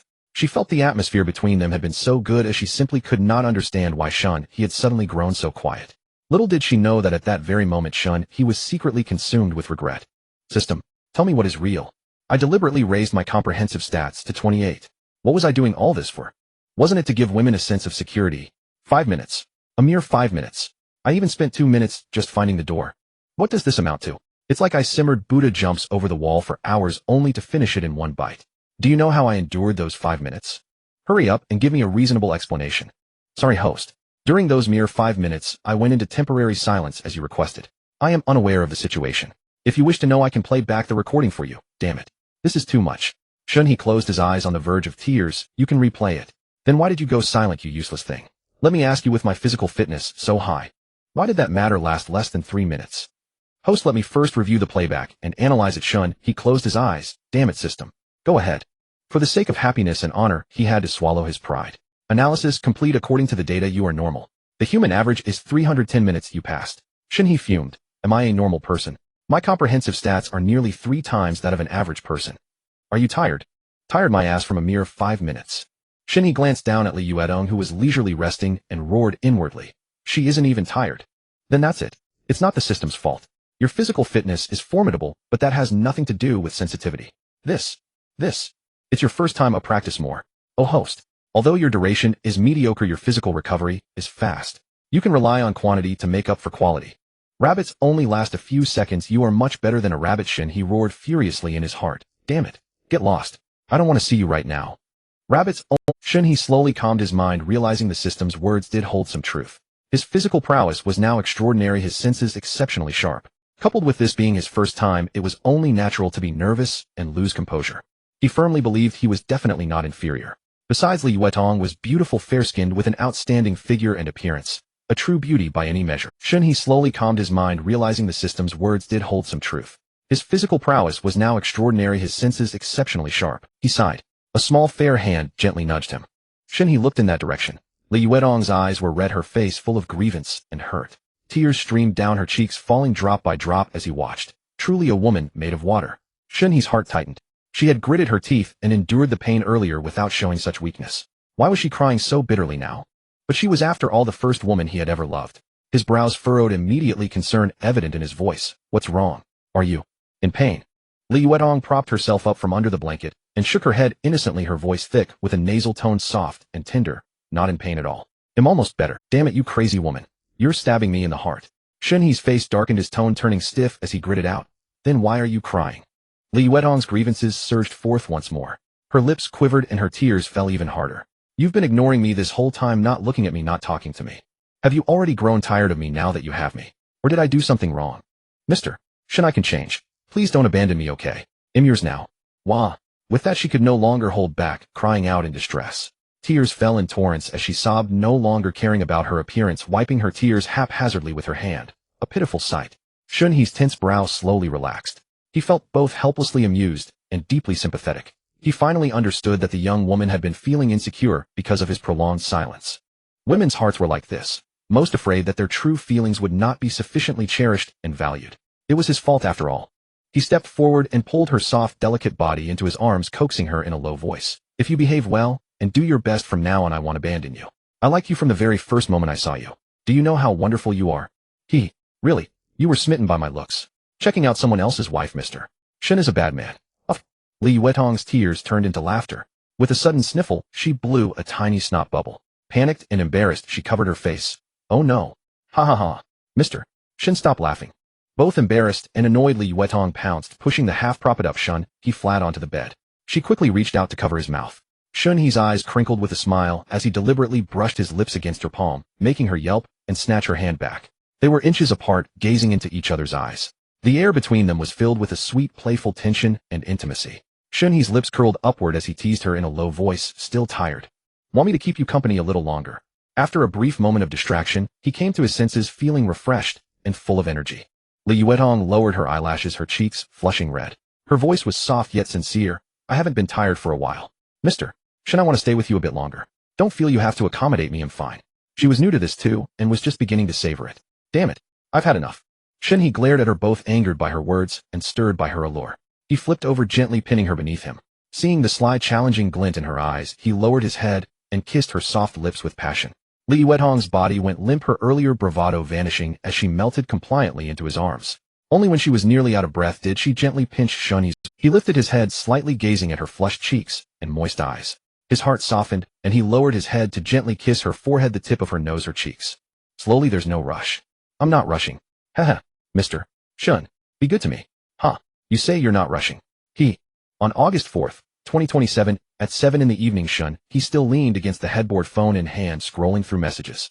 Though he had spent the entire afternoon adapting, he felt no fatigue. His recovery speed was simply too remarkable. The phone was eerily silent. Zhao Guodong and the others sent nothing, not even Shen's mother. Even the neighborhood owners group had few messages, as if everyone had tacitly chosen to play dead, perhaps afraid of being noticed. Someone did post 2 photos in the group, the pile of zombies he had killed beneath his building. A few people surfaced to discuss how it was possible, but Shen He remained submerged. Mr. Shen, I'm dying. I can't take it anymore. Sob. Shen He tore his attention from the phone, amused and a little smug as he looked over at Li Yuetong. She lay sprawled on the bed, hands tucked under her cheeks, drowsy in sleep. Her jet black hair, damp with a thin sheen of sweat, clung softly to her cheeks, and her delicate face still bore a faint rosy blush. Her flawless back gleamed with a delicate luster, her skin smooth and tender, still marked with traces of sweat and gentle lingering impressions. Perhaps her figure was too voluptuous, her chest felt heavily oppressed, making even breathing a little difficult.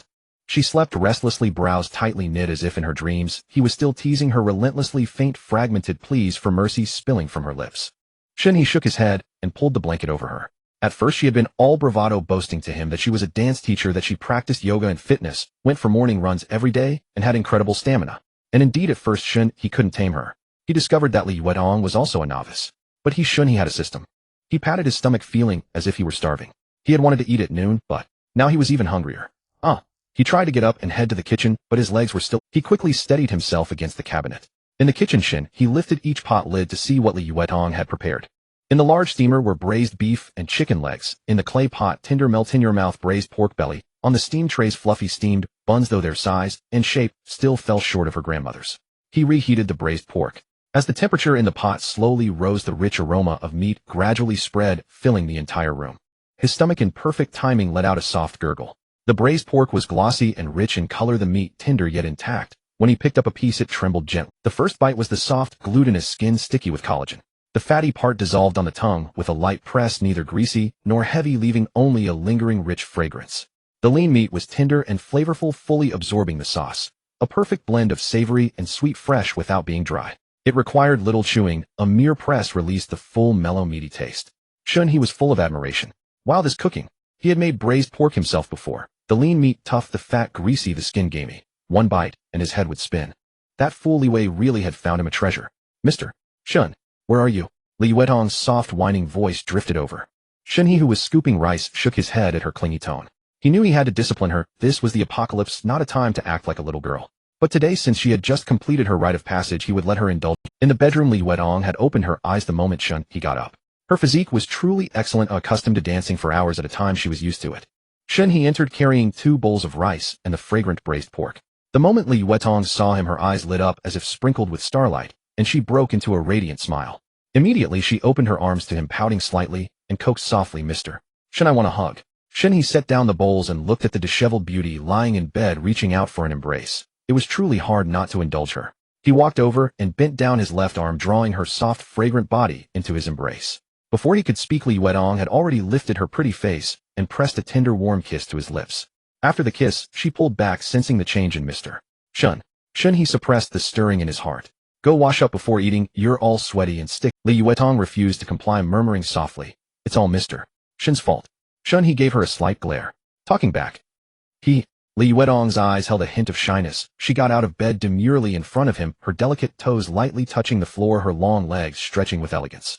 She calmly picked up the clothes from the floor, hugged them to her chest, and walked slowly toward the bathroom, steadying herself against the wall. Her figure was graceful, her steps languid, each one capable of shattering one's resolve. He watched her fair, curvaceous back until the figure disappeared behind the door.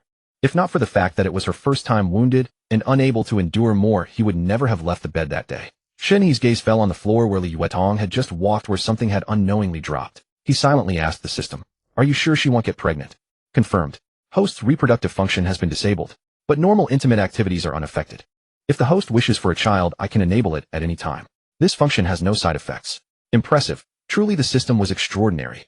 In the apocalypse, pregnancy was inconvenient, but with the ability to toggle it on and off, he could do as he pleased. The sound of trickling water came from the bathroom. He walked in without a sound. He was sticky himself and needed a rinse. Mr.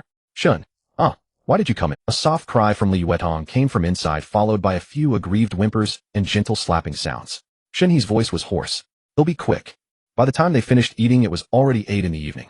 Li Yuetong barely managed to get dressed, then curled up on the sofa with her knees hugged to her chest, too sore to move a muscle. As the night deepened, her heart grew more uneasy. Going home, she simply couldn't face Li Wei again. Though the first time had been forced, everything that followed had been her own willing choice. But not going back left her restless. After all, she was still someone else's lawfully wedded wife, even if that thought had begun to fade in her heart. She quietly asked Shen He, who was peering through the curtain gap outside. Mr. Shen, should I go home? Shen He's voice was calm and flat. Go back today. Don't let him touch you, or he'll kill you both. Knowing she was a virgin, he had considered not letting her return. But he had secrets to keep, and it wasn't convenient to keep her for now. He trusted she would know what to do. Li Yuetong stared at his tall back, her face turning pale. She couldn't help muttering under her breath, heartless bastard.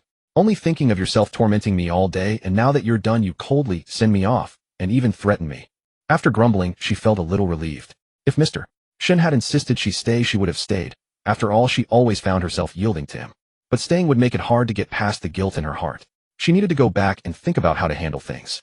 Shen He retrieved 3 steamed buns from the kitchen, wrapped them in a plastic bag, and handed them to her as payment for Li Yuetong. By the door, Li Yuetong leaned lazily against the shoe cabinet, took the bag, and glanced inside. Her expression turned awkward as she bit her lip. Mr. Shen, just 3 steamed buns. Not enough. Still thinking about your husband, wanting to bring him more food. Shen He bent down, bracing his arms on either side of her, trapping her in his embrace, with no escape. Their noses nearly touched, barely a fist's distance apart. Again with that oppressive posture. Li Yuetong's heart skipped a beat. She loved this feeling too much. Oh no. She was getting clingy again. She hurriedly shook her little head, turning her face away as she whispered in defense, no. It's not that. In years now I won't think of anyone else. I just feel that after a whole day's work, bringing back only 3 buns is a bit embarrassing. Look at me. Shen He commanded softly. Li Yuetong obediently turned back. Her face was bare of makeup, yet her lips were red and her teeth white, her cheeks flushed with a delicate pink, as if filtered to pure beauty. Shen He sighed inwardly, truly a beauty. If not for the secret he harbored, reluctant to speak of it, yet how could he bear to let her go? Someone so fragrant, soft, and vibrant should be held close every night. Li Yuetong, you need to change your thinking. He said gravely, the streets are full of zombies, this is no longer the world it once was. 3 steamed buns to others are life-saving rations that could keep them alive for days. Do you truly understand how precious food is now? If not for your sake, I wouldn't even give this. With me you can eat and drink without worry, but toward them I've been more than generous. Understand? So in Mr. Shen's heart she was different too. A sweetness bloomed in Li Yuetong's heart. She lowered her eyes, pondered, and realized. Yes, 3 buns were plenty. The image of the girl who died brutally this morning flashed clearly before her eyes. The afternoon had been too peaceful and sweet, she had nearly forgotten this was the... When she looked up again, her eyes sparkled as she gazed at him, her embarrassment gone, replaced by a touched and sweet smile. I understand, Mr. Shen. Seeing her quick comprehension, Shen He's eyes rippled with a smile.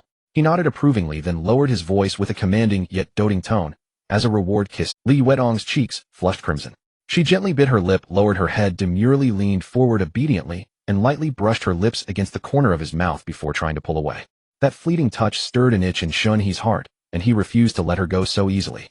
He reached out, pinched her chin, applied slight pressure, and bent down to kiss her. It wasn't a rough plunder, but a tender entanglement laced with possessiveness. He gently pried open her lips, chased her little tongue, until her breath grew ragged and her lips reddened. Then he pulled back slightly, resting his forehead against hers with a low chuckle. Remember this. You're my woman. Don't let Li Wei touch you. Understood? Mr. Shen, you're so domineering. Don't worry, I won't let him touch me. Should I? Li Yuetong looked at him with affection, a hint of reluctance. Shen He nodded and gave her bottom a light pat. It was bouncy, the feel was wonderful. Before she left Shen, he had already scouted the area, no zombies nearby. He also glanced at her attributes. Character Li Yuetong, age 25, height 168, looks 89-91, figure 95, bust E, martial arts minor achievement 124, affection 95, overall quality 1011. Shen He was puzzled. Why had her physical attributes changed? And such a dramatic shift, nourished by the host's optimized genes. Does my have such a big benefit for women? Same for men. Shen He was speechless. Damn it. This system was getting so annoying. He noticed that when Li Yuetong left, her complexion was even better than when she arrived in the... What about that martial arts stat? Literal meaning one person 24 times. Shen He calculated carefully. They had indeed done it that many times today. So no skill at all meant she was a virgin. Exactly. Shen He shook his head in amazement. System, I've discovered you've got some real talent. Hee. Locking the door, Shen He returned to the bedroom. After a day full of events, he was mentally exhausted. But when he saw the bed, he sighed in resignation. The sheets were a mess with no space to lie down. A clear testament to the unforgettable events that had just occurred. Unable to sleep there, he had to make do with the sofa for the night. Room 1101. Just as Li Yuetong reached the door, before she could knock it open from inside, Li Wei looked at her, his voice laced with worry. Honey, why are you? Li Yuetong dared not meet his gaze, hurriedly looking away as she forced herself to walk inside calmly. Her father-in-law glanced at the bag in her hand, then lowered his head with a heavy sigh. Her mother-in-law, however, scrutinized her from head to toe, her eyes carrying a hint of understanding mixed with anger, though she dared not speak openly. Finally, she cast a pitying look at her oblivious son. Under such gazes, Li Yuetong's heart raced with panic. She handed over the buns, desperate to retreat to the bedroom. Just 3 buns. You were gone all day and only brought back this much. Her mother-in-law's voice was filled with displeasure. Exhausted and guilt-ridden, Li Yuetong just wanted to hide in bed. Mr. Shen said, food is extremely precious now, and scavenging supplies cost lives. I couldn't do anything about it. He also mentioned that electricity and gas might shut off anytime, which is why I'm late. I needed dough all day. I'm exhausted. I'm going to sleep. Guilt immediately flickered in Li Wei's eyes. It was all because of his incompetence. He quickly defended her. Mom, let Yuetong rest. She's been working all day, she must be worn out. Hearing Li Wei's defense, Li Yuetong paused mid-step, a pang of shame washing over her. She felt she had wronged him, but it had already happened. You foolish boy. Li Wei's mother said no more, taking the buns to the kitchen to store them. Back in the bedroom, Li Yuetong didn't even change her clothes, collapsing directly onto the bed. She dared not wear pajamas, afraid it would be too provocative and make Li Wei overthink, especially since her period had just ended. Li Wei followed her in, and seeing her already lying down, he carefully lay on the other side, asking nervously in a low voice, Yuetong, do you want me to massage you to help you relax? No, don't touch me. Li Yuetong's reaction was unusually fierce. She shrank to the edge of the bed, turning her back to him. I've been working all day, my whole body aches. Please don't touch me. Li Wei felt awkward, his face paling slightly. Suddenly he caught a glimpse of a red mark on her neck. His heart tightened, and he stammered, Yuetong, what? What's that red mark on your neck? Did he bully you? Li Yuetong's heart skipped a beat. Not just one. She had clearly seen dozens when she showered at Mr. Shen's place. Mr. Shen was a scoundrel. She forced herself to stay calm. No, Mr. Shen is a good man. He stayed in the bedroom all day and never came into the kitchen. I got scalded by steam by accident. It's nothing. Let's sleep. I'm very tired. Don't come near me tonight. I'm sore. Li Wei's anxious heart finally settled, chalking it up to his own overthinking. He felt sorry for his wife again. Okay, I won't touch you. Get some rest. He'll sleep on. With that, Li Wei picked up a new blanket and walked out of the bedroom. On August 5th, 2027, the second day of the apocalypse. Having cleared the zombies from the building the day before and shared tender moments with Li Yuetong Shun, he slept soundly. The curtains were drawn tight, plunging the room into darkness. Seated in the gloom, Shun, he closed his eyes only to have the memories of yesterday surge uncontrollably. Her flustered appearance, her trembling breath, all vivid and unbearable. Having tasted such sweetness, his mind wandered to those thoughts whenever he was still. Rising from the sofa, he parted the curtain and peered outside. The sky remained overcast. He wondered when the sun would emerge to purify this darkness. Perhaps it was still early, and every household had supplies, for the neighborhood remained quiet. No riots like in those novels. Below, a male corpse lay on the ground, surrounded by a few zombies feasting on their breakfast. Entering the kitchen, he lifted the pot lid. The chicken legs and beef that Li Yuetong had braised yesterday had already absorbed the rich flavors. Shen He fished them out, glanced at the braising broth, and decided to add the pork knuckles, trotters, and whole chicken he had found yesterday, turning up the heat to continue braising. Breakfast was braised chicken legs with 2 bowls of rice. After a bite, the chicken was richly fragrant with a perfect balance of saltiness. Following her figure, Li Yuetong's cooking had also captivated him. After the meal, he took out the shotgun to familiarize himself with it. The bullets had refreshed at dawn, adding 50 more rounds. Holding this scattergun filled him with a profound sense of security. The shotgun suited his demeanor well. At 9 in the morning, Li Yuetong arrived. She stood before his door, the warm hallway light cascading down, enveloping her in a tender, intimate glow. She was dressed in an off-white ensemble, a long-fitted spaghetti-strap slip dress inside, layered with a thin knitted cardigan in the same hue. The loose cardigan, far from hiding her figure, created a striking contrast. Her lustrous wavy black hair cascaded loosely over her shoulders, her neck slender and elegant, her posture gentle and graceful. Her refined figure exuded a soft, captivating charm, rising and falling gently with each breath, radiating a warmth that drew the eye irresistibly. A waist so slender it seemed to be held in one hand, rounded and pert hips. Long, straight, and beautiful legs. On her feet were a pair of nude pointed-toe stiletto heels. The slight arch stretched her calf muscles taut and smoothed her ankles delicate, and refined the pale skin of her instep, so fair that veins were visible. Every inch exuded tender sensuality. This outfit, blending pure allure with a touch of mature elegance, amplified her charm several times over. Lean yet not bony, voluptuous, yet not heavy, alluring, yet not vulgar, seductive, yet not lewd. At that moment she tilted her head slightly to look at him, her lips vivid and bright, her eyes languidly teasing. Strands of fragrance wafted from her like the finest love potion in the world. If he hadn't known had taken the zombie vaccine, Shun, he would have thought he was infected. Why else would his body be reacting like this? This little vixen. Was she here to cook or to do something else? Dressed so beautifully, how could he get any work done? Li Yuetong noticed Shen He's reaction and a smug smile tugged at her lips. A woman adorns herself for the one who delights her. She had dressed carefully this morning to make him adore her more. Before leaving, her outfit had left her husband staring, his heart racing and cheeks flushed. Of course, she hadn't let him watch her change. Before she could even speak, the moment she entered, Shen He pressed her against the door and lowered his head to kiss her lips.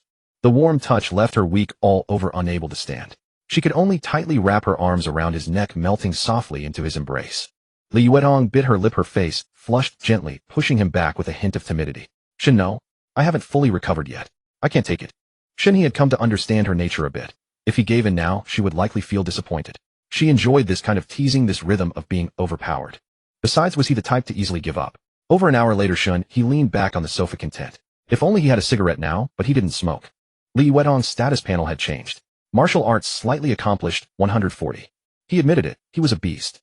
Affection, 95,100. He hadn't expected the affection to rise so quickly. It seemed Miss Zhang Ailing's words held some truth. At the doorway, Li Yuetong lay weakly on the cold floor, half leaning against the shoe cabinet. Her disheveled skirt was carelessly draped over her legs, her pale thighs gently crossed, resting quietly on the cool surface. Her originally wavy hair had somehow become a playful, messy double ponytail. A full 5 minutes passed before she slowly gathered her senses, opening her dazed. Raising a hand to smooth her scattered hair, she gently wiped the lingering tears from her cheeks, then gripping the shoe cabinet, she tremblingly forced herself upright. As she stood, her legs gave way several times, nearly causing her to collapse. Gritting her teeth, she steadied herself and shuffled slowly toward the bathroom. After a while, the sound of water came from the bathroom, occasionally punctuated by sharp intakes of breath. When Li Yuetong emerged, she had tidied herself up, returning to her usual gentle demeanor. Mop in hand, she went to the doorway to wipe the floor and put back the shoes that had been knocked over. Once everything was clean, she shyly walked to the sofa, sat obediently by his side, and nestled softly into his arms like a kitten, even planting a kiss on his cheek. See, she didn't blame him for not being gentle. Instead, she was content with what had happened, grateful even. Shen He proudly stroked her hair, and Li Yuetong closed her eyes, nuzzling her head into his palm. How endearing. This woman. She was worth it. Li Yuetong leaned limply in Shen He's arms like a boneless creature, her delicate eyes tightly shut, her breathing steady. Shen He thought she had fallen asleep from exhaustion. Just as Shen He was about to lay her on the sofa and return to the kitchen to continue cooking, Li Yuetong opened her eyes again. Her gaze was filled with turmoil and worry, looking at Shen He as if she wanted to speak. But Shen He couldn't stand it anymore. He hated it when people kept things to themselves, leaving him burning with curiosity. What are you up to? Just spit it out. Ew, I didn't seal your lip. Li Yuetong rolled her eyes in a charming way and spoke in a soft, sweet voice. Mister Shen, what if I get pregnant? There's no hospital that would let me give birth now, is there? I actually want to have your child, but... Shen He understood as she was worried about that. The system had said she couldn't get pregnant, but he couldn't explain that to her. Don't worry, you won't get pregnant. When things settle down later, if you want a child, well, have one. He had no choice but to comfort her like that. Huh? Oh, okay. Li Yuetong blinked, her big eyes utterly confused. After all that had happened, how could she still not be pregnant? Most men would have succeeded in that situation, wouldn't they? Could Mr. Shen have some hidden ailment? Infertility? Low vitality? But judging by his performance, it didn't seem so. Oh well, if Mr. Shen said it couldn't happen, then it couldn't. Besides, she was still in her safe period these days. So, are you rested enough? Li Yuetong's pupils contracted. Again. No. She quickly waved her hands frantically. Did he think she was a robot? Her voice sounded pitiful. Mr. Shen, if you don't want Tong Tong anymore, just say it. Why do you have to kill me? Shen He rolled his eyes. I was asking you to go make more steamed buns. There's still so much dough in the kitchen. Li Yuetong's face flushed red. Ahaha, is that so? Let me rest a bit longer, okay? Just a little. She gestured with her fingers to indicate a tiny amount. Rest a while longer. Mr. Shen is so nice, moi. They cuddled on the sofa for another half hour. When Li Yuetong had mostly recovered, she hummed a tune and went to the kitchen. After checking the ingredients, she prepared 3 large bowls of dough for steaming and mixed some unleavened dough for dumplings. She had spotted some slightly wilted chives and celery in the fridge and decided to use them all. Shen He kept himself busy by downloading a map of the country and some classic movies while the internet was still available. He also downloaded several post-apocalyptic novels from Young Tomato Fiction to learn how others survived. But after reading a few, he found many of them were harems full of nothing but womanizing. In the apocalypse, instead of focusing on improving their own strength, they were just playing house with women. What nonsense. Luckily, he wasn't that kind of person. After downloading, he found some videos teaching free-fighting boxing and military boxing for self-defense. His enhanced genes had improved his memory comprehension and reflexes, so he followed the videos mimicking the moves, and soon he was punching and kicking with decent form, sweating profusely. Li Yuetong sat in the kitchen making dumplings, humming a tune. Despite the apocalypse outside, she felt these 2 days were the happiest and most joyful of her life. Hearing the commotion in the living room, she curiously poked her head out to look. There, Shen He was shirtless, his body a sleek, muscular form full of strength and power. His punches were fierce and forceful as sweat dripped from his jaw, sliding down his neck across his chest over his chiseled abs, and finally disappearing into his waistband. Gulp! Li Yuetong swallowed hard and silently withdrew her head. She had reached her limit, as she couldn't take another sip of this wine, or she'd be drunk. Who says women aren't easily aroused? Women are even more so. After 2 hours of practice, Shen He was delighted to find his movements becoming more coordinated, his overall physical performance improving dramatically. Only when he asked the system did he understand the genetic optimization fluid had instantly enhanced his overall constitution, secretly boosting all his physical capabilities. But these abilities, coordination, reflexes, and so on, required him to practice and gradually improve. Damn system, it stayed silent when not asked, but when asked it talked too much and only annoyed him. Who did it take after? The afternoon passed without either disturbing the other. Li Yuetong truly didn't dare, and Shen He was considerate of her body. One shouldn't overindulge, it was better to let things flow gently. By 8 in the evening, Li Yuetong stood at the door looking exhausted, holding 3 steamed buns. She had steamed a 50-pound bag of flour today, making over 200 buns and over 100 dumplings. Now her waist ached, and she could barely lift her arms. She wouldn't need to make buns tomorrow since there was no yeast left for leavening, but she could bake some flatbread. As long as she could stay by Mr. Shen's side, she was willing to endure any exhaustion. Shen He had noticed all her efforts and persistence. Throughout the day, he kept busy around the kitchen, carefully massaging her to relieve her sore muscles.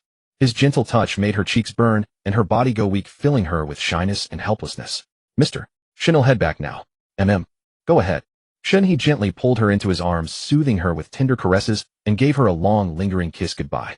In the throes of passionate love, every parting filled her with anxiety and an overwhelming desire to stay, yet an invisible barrier in her heart held her back. Shen He gently pulled her into his arms, soothing her with tender caresses, and gave her a long, lingering kiss goodbye. This little thing so fragrant and soft. Who invented her? After parting, Li Yuetong was too shy to linger, lowering her head and quickly walking away. Shen He watched her graceful, retreating figure, tempted to keep her by his side, but he could clearly see the turmoil and struggle in her eyes. If he forced her, she might be excited at first, but then she'd likely feel conflicted. So he let her decide at her own pace. After all, he was right there. If anything happened, one shot would suffice. System, can you monitor Li Yuetong and warn me if she's in danger? No problem at all, huh? Where did you learn that? From the internet. Damn, he realized the system wasn't as formulaic as when it first arrived. It had been secretly learning. Then, you're welcome, right? He shook his head, ignoring the system. He couldn't outtalk it anyway. He went to the kitchen and stored all of Li Yuetong's day's work, braised goods, buns, and over 100 dumplings, each identical in size, into his system backpack. Thin-skinned and generously filled, each dumpling looked the same, like little fat pigs. Huh, where did that colorful blind box come from in his system backpack? Reward for Li Yuetong's affection at 100.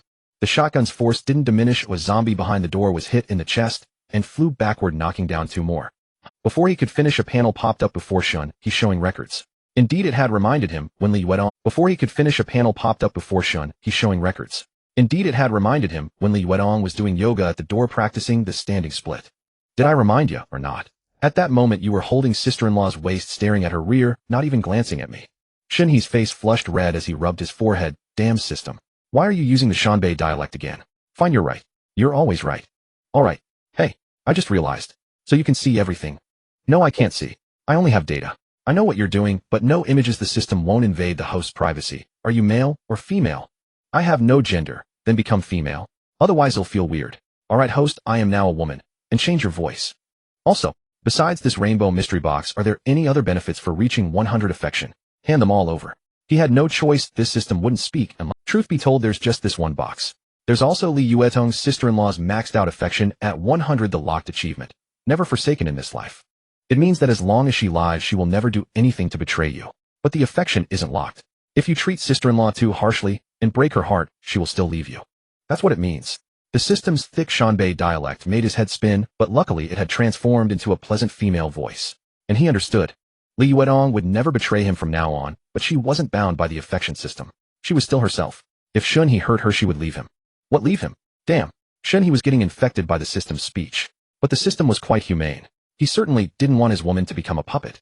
Shen He's heart raced with excitement. Li Yuetong couldn't betray him anymore. That meant his secrets no longer needed to be hidden from her, as keeping them for a lifetime would be impossible. She would rather die than betray him, but what if she accidentally let something slip or some uncertain factor interfered? Not a single slip, I guarantee it. Hiss. Since the system vouched for it, he could reveal some secrets except for the system itself. He longed to bring her over. Hold her in his arms and cherish her. Shen He roared furiously in his mind. Why can't I open the rainbow mystery box? That sister-in-law's let her open it. Sister-in-law, damn it. You're my system, and I've never even gotten a rainbow mystery box. Sister-in-law is yours, just treat her like a treasure. You know everything, don't you? Shen He pursed his lips in helpless defeat. It seemed the system also acknowledged Li Yuedong confident enough to let her open it. But the system wasn't wrong. Li Yuedong, with her never forsaken in this life status, was like a transformed pet in a game. An ultimate capable treasure. His heart pounding with excitement, Shen He couldn't stay in the room any longer. A few zombies had wandered downstairs again. Time to blow them away and level up. Before he dared not go out at night fearing ghosts and things that might suddenly pop out. Now with the map, he feared nothing. Putting on his mask and hat, he hurried downstairs. With a gun and early warning map and 3 times the strength of an ordinary person, he could at least outrun them if he couldn't win. Arriving at the first floor fire escape, he pulled the door open. A thick, pungent stench of decay rushed in. Shen He's stomach churned violently, the smell of rotten flesh hitting his brain, and he couldn't hold it in. Ugh, damn, ugh. Stumbling back, he slammed the door shut, tore off his vomit-soaked mask, wiped his face roughly, and brushed away the chunks of vomit. The more he vomited, the more nauseous he felt, and the more he vomited. When the urge subsided, he pulled out a high-powered flashlight, covered his mouth and nose, held his breath, and cracked the door open again to peer into the hall. On the floor lay the same corpses. Unlike the heavy stench of blood from living zombies, these dead bodies were slowly decaying, their faces slightly swollen. Swarms of flies buzzed around, and the corpses were covered in dense masses of maggots writhing in the decaying flesh. The bellies had burst open, revealing red and yellow innards, making Shen He's skin crawl. Those white maggots were plump and well-fed. Damn. In the apocalypse, one truly needed to keep growing. He had originally planned to lure more zombies near the entrance using the unit door, but that was impossible now. The pile from last time must be in the same state. If he had known, he wouldn't have come. He had thrown up all the delicious food Li Yuedong had made. Closing the door, he pulled a wet wipe from his backpack, roughly cleaned his face, which was full of undisguised disgust and discomfort, and turned to go up to the second floor. Since he was already here, he couldn't go back empty-handed, or that bout of vomiting would have been for nothing. The window between the first and second floors overlooked the lawn, only about 2 meters high. He pushed the window open, climbed up, and jumped straight down. As he landed, he saw dozens of zombie corpses piled up near the unit entrance, each with its head blown open, looking even more gruesome than the ones inside. In a few more days, when the food ran out, and the people in this unit came out to see this, they would be disgusted. Though the sky was overcast, the air was no longer as cold as the previous days. Shen He glanced at the system map. The nearest zombies to him were on the fire escape to the right of his building. That place, the once a path for elderly folks to stroll and people to walk their dogs, was now less than 10 meters away. 5 zombies stood on the path.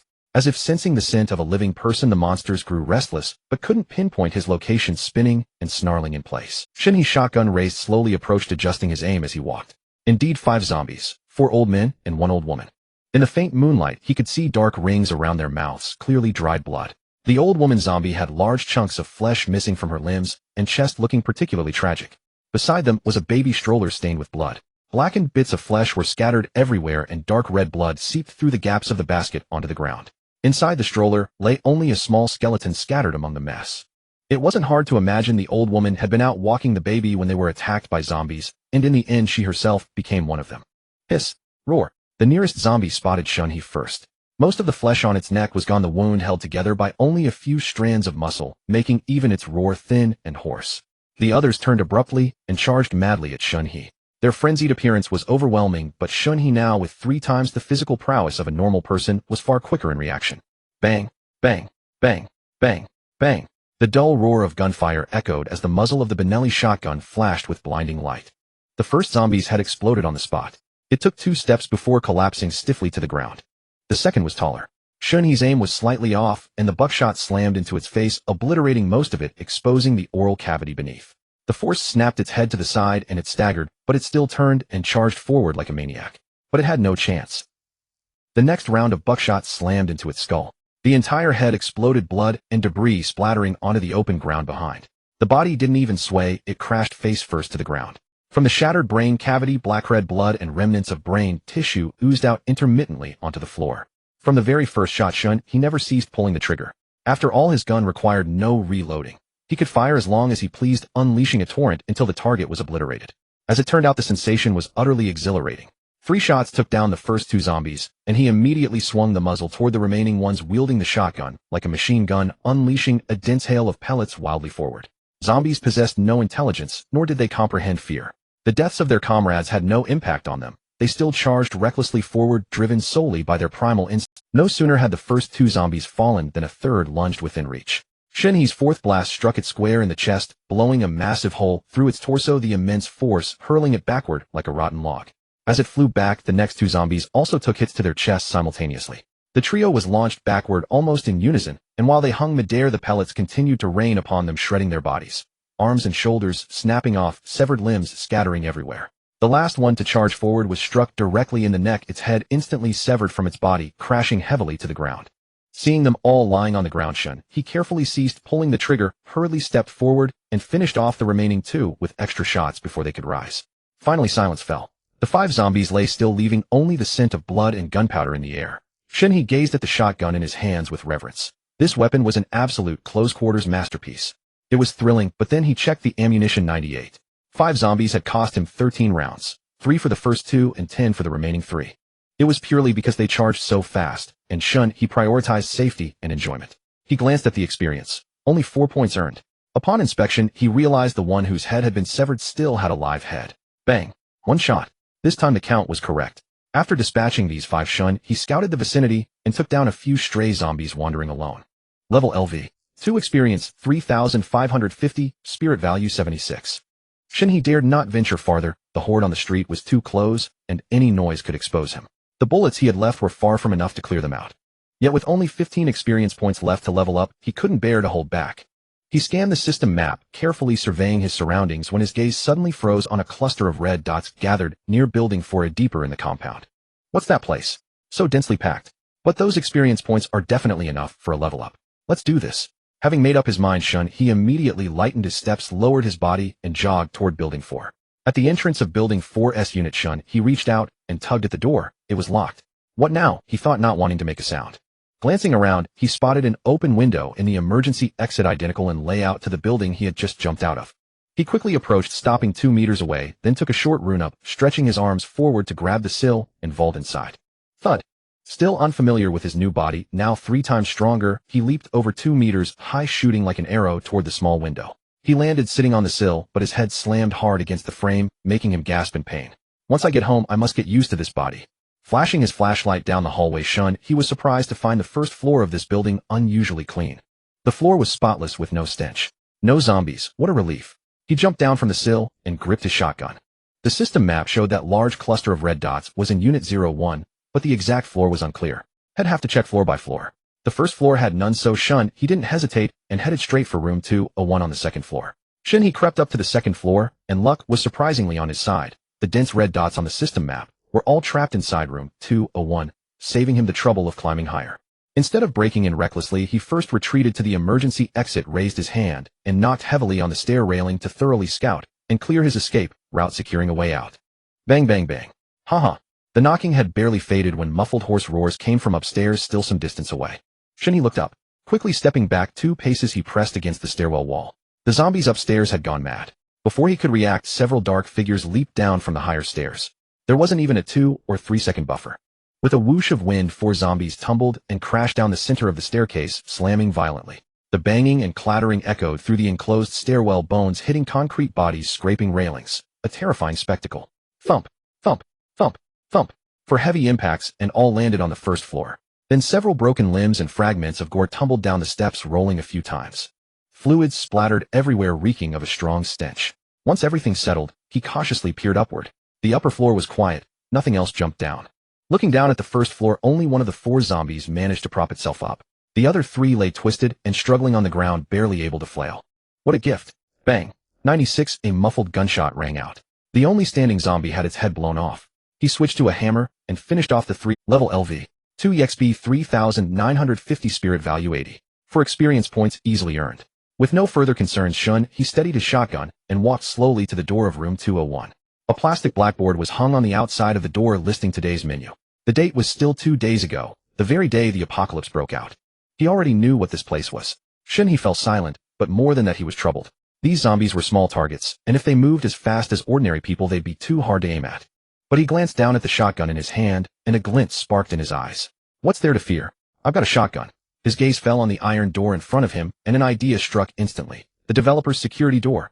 Right? Who says I have to open the door to fight? Just blast a hole in the door and shoot through it, sweeping the room. That's it.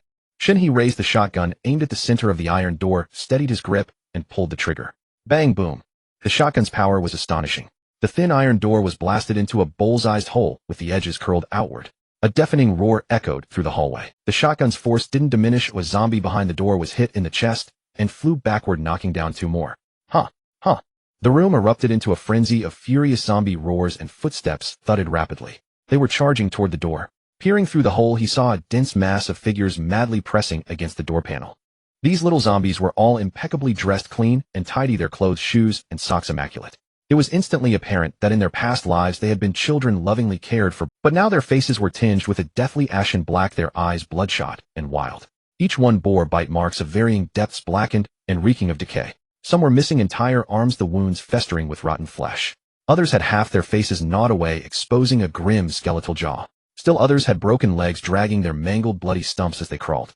There were those whose bellies had been completely hollowed out, their entrails and remaining intestines trailing on the ground, yet they still lunged forward unsteadily. They kept moving, kept raving, their twisted faces howling at Shen He, their only desire to tear him apart and devour him. The closest was a little girl zombie, her entire face pressed tightly against the broken gap in the door. One of her small, gnawed and tattered hands clawed desperately outward. She still had 2 little pigtails tied on top of her head. At that moment it looked as though she was giving a solitary peace sign to this absurd and cruel apocalypse. Shen He slowly closed his eyes, calming his mind. 2 seconds later he opened them again, the last trace of heaviness in his gaze completely gone, leaving only an icy indifference. Instead of retreating, he strode forward, pressing the muzzle of his shotgun firmly against the broken hole in the door, aiming it at the little zombies crowded behind it. His fingers pulled the trigger repeatedly, without hesitation. This gun didn't require loading 1 shell at a time. Right now he wielded it like a weapon of mass destruction. With each blast a stream of zombies was pierced through. The muzzle flashed continuously and a dense hail of buckshot poured madly through the door gap.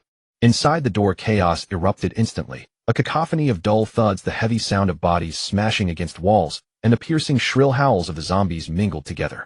Those frail little bodies were violently flung and torn apart by the immense impact, crashing against walls, small tables, and low stools, producing sounds that were both grating and chilling.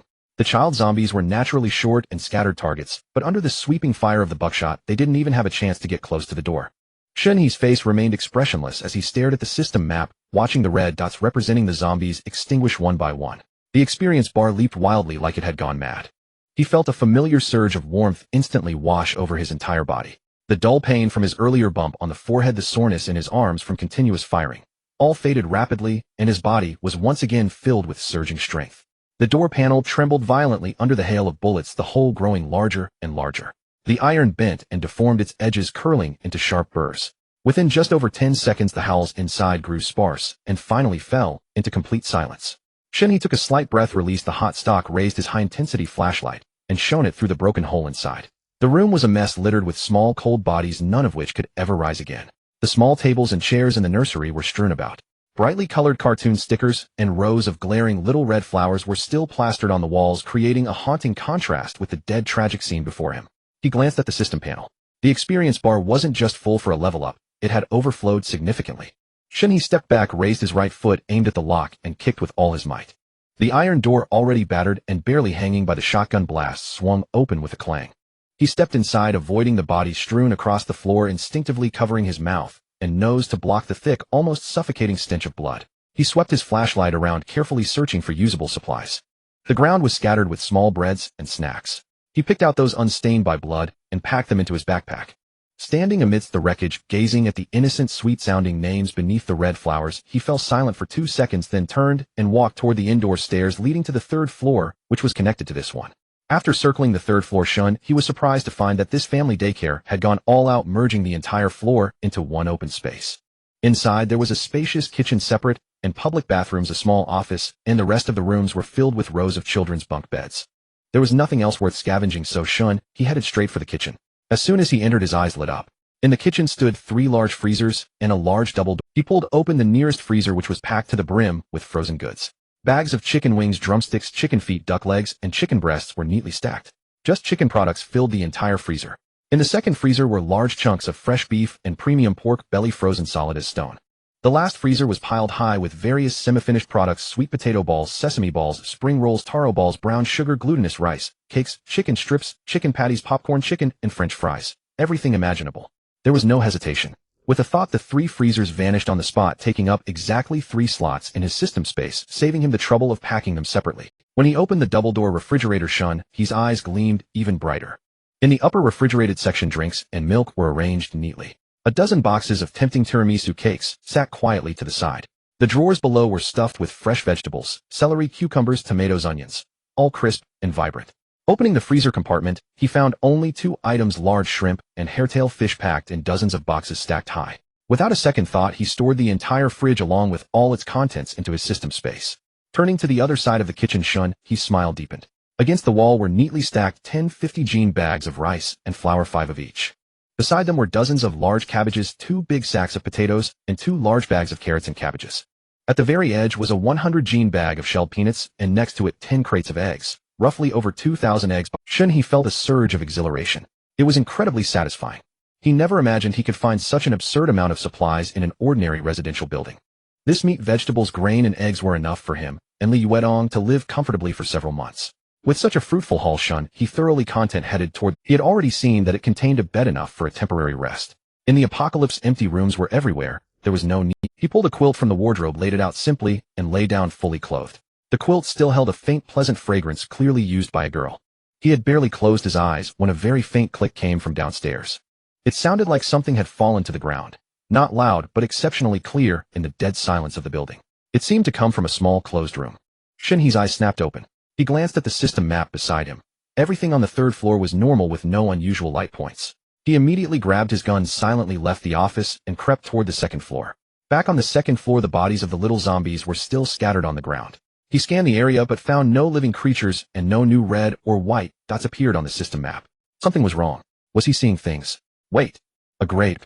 He suddenly noticed a very faint gray dot glowing in a small corner that looked like a storage room on the 2nd floor. If the little gray dot hadn't moved slightly when he swept his gaze over the map, he would never have noticed it, since unexplored areas were pitch black on the map. System. Gray dots represent people who are dying. They are harmless. So that was it.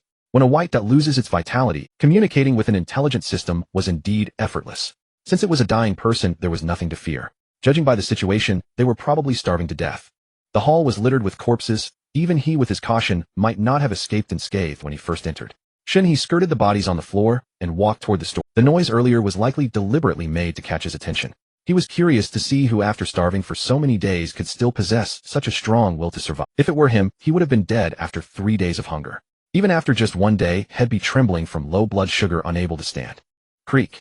Shen He slowly pushed open the mottled wooden door of the storage room, the hinges letting out a dry, raspy sound. The room was engulfed in thick darkness. He raised the high-intensity flashlight and thrust it forward, a brilliant beam of light piercing the gloom. The light swept across the wall, which was entirely pasted with yellowed old newspapers, their edges curled and peeling, interspersed with a few faded black vinyl records. On the floor lay a fallen mop, tilted askew. That faint noise earlier must have been caused by it sliding down.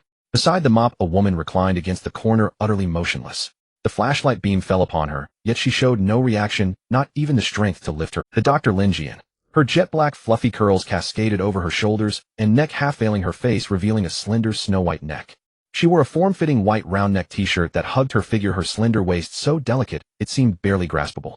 A white lab coat added a touch of cool, intellectual elegance to her demeanor. Below, she paired it with high-waisted light blue jeans tailored to perfection, showcasing her rounded, elongated legs. Like Li Yuedong, she possessed a classic hourglass figure, curvaceous and exuding femininity. But damn. Compared to Li Yuedong's outrageously exaggerated proportions, hers were slightly more restrained. Shen He raised an eyebrow slightly.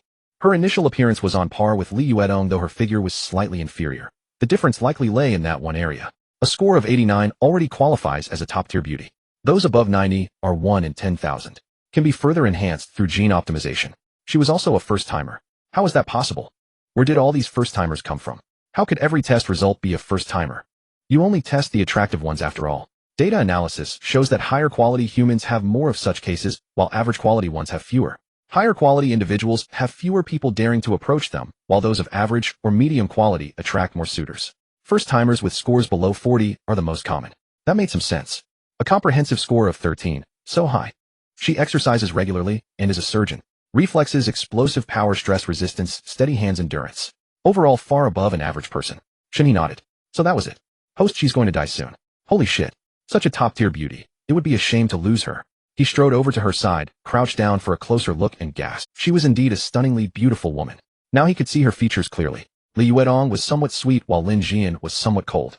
Two different types, yet both breathtakingly beautiful. Hey, can you hear me? Are you still conscious? He patted her cheek. It was soft to the touch, but a bit dry. Her eyelashes fluttered but didn't open, and he had no idea how many days she had gone without food. Her entire body was limp, as if boneless, barely able to support its own weight as she leaned there. Shen He touched her. She was icy cold all over, especially her hands and feet, which were like blocks of ice. Her face was pallid to the point of translucence, and her lips were chapped and peeling. He leaned in closer, pressing his ear to her chest. Her breathing was so shallow it was almost imperceptible, her chest rising and falling faintly.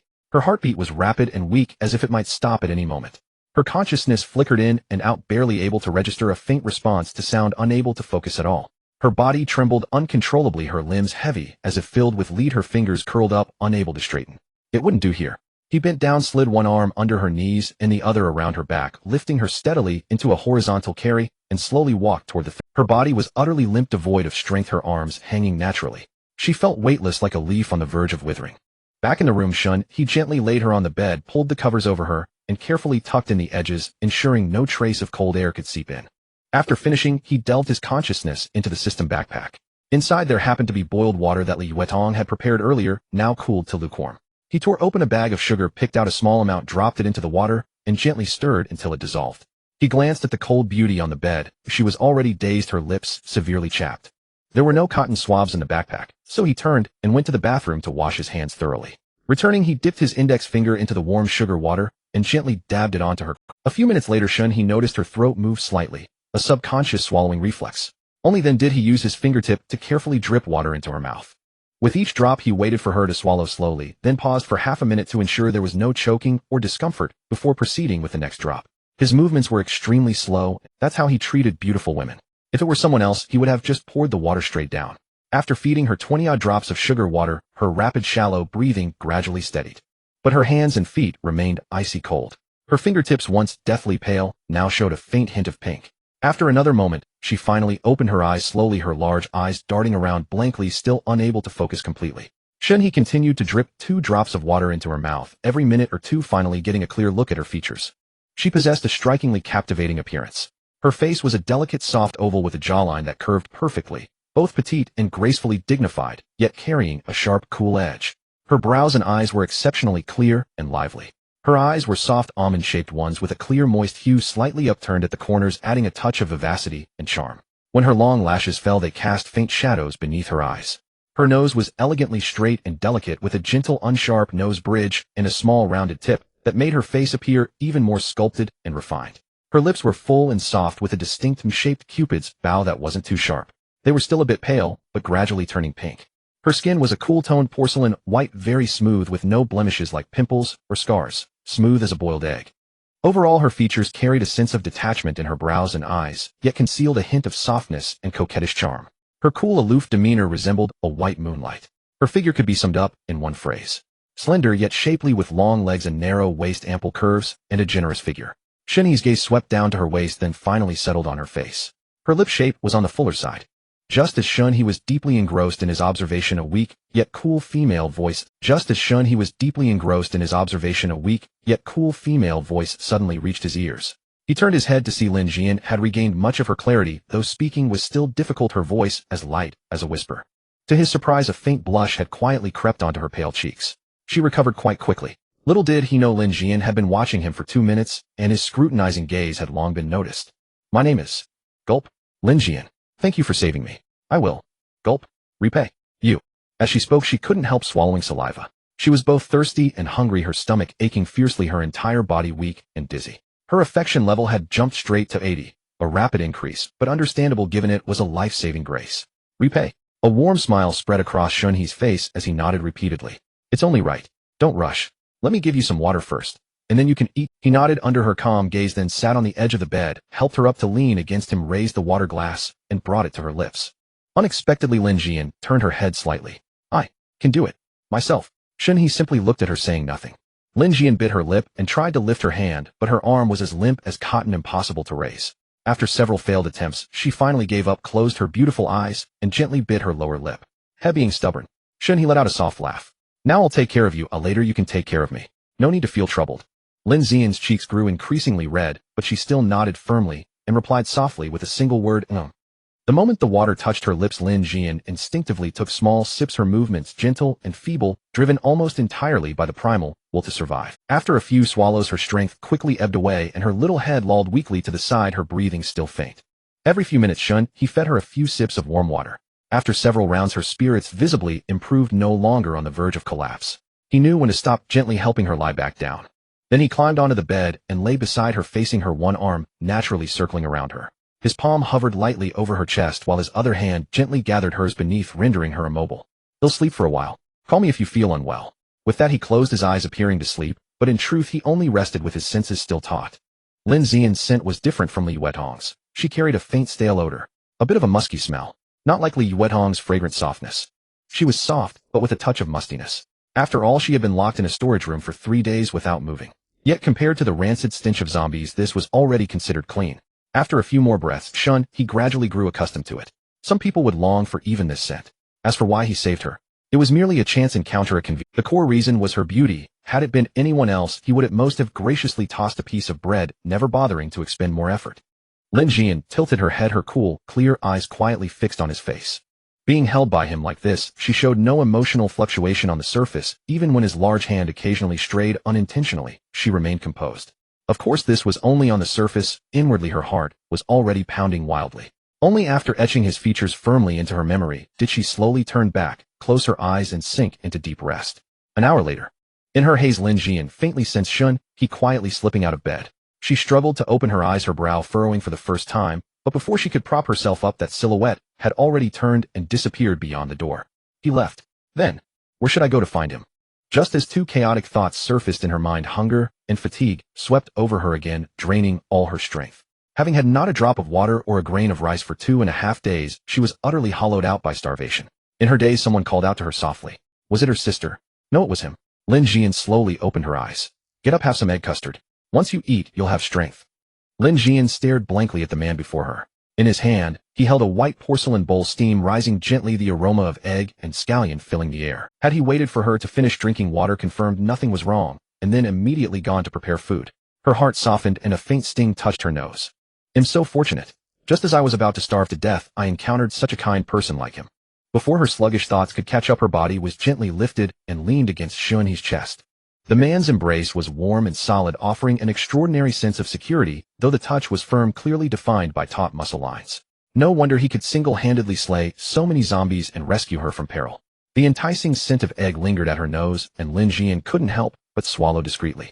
A spoonful of warm, silky egg custard was brought to her lips. Without a second thought, her mouth instinctively opened and gently enveloped it.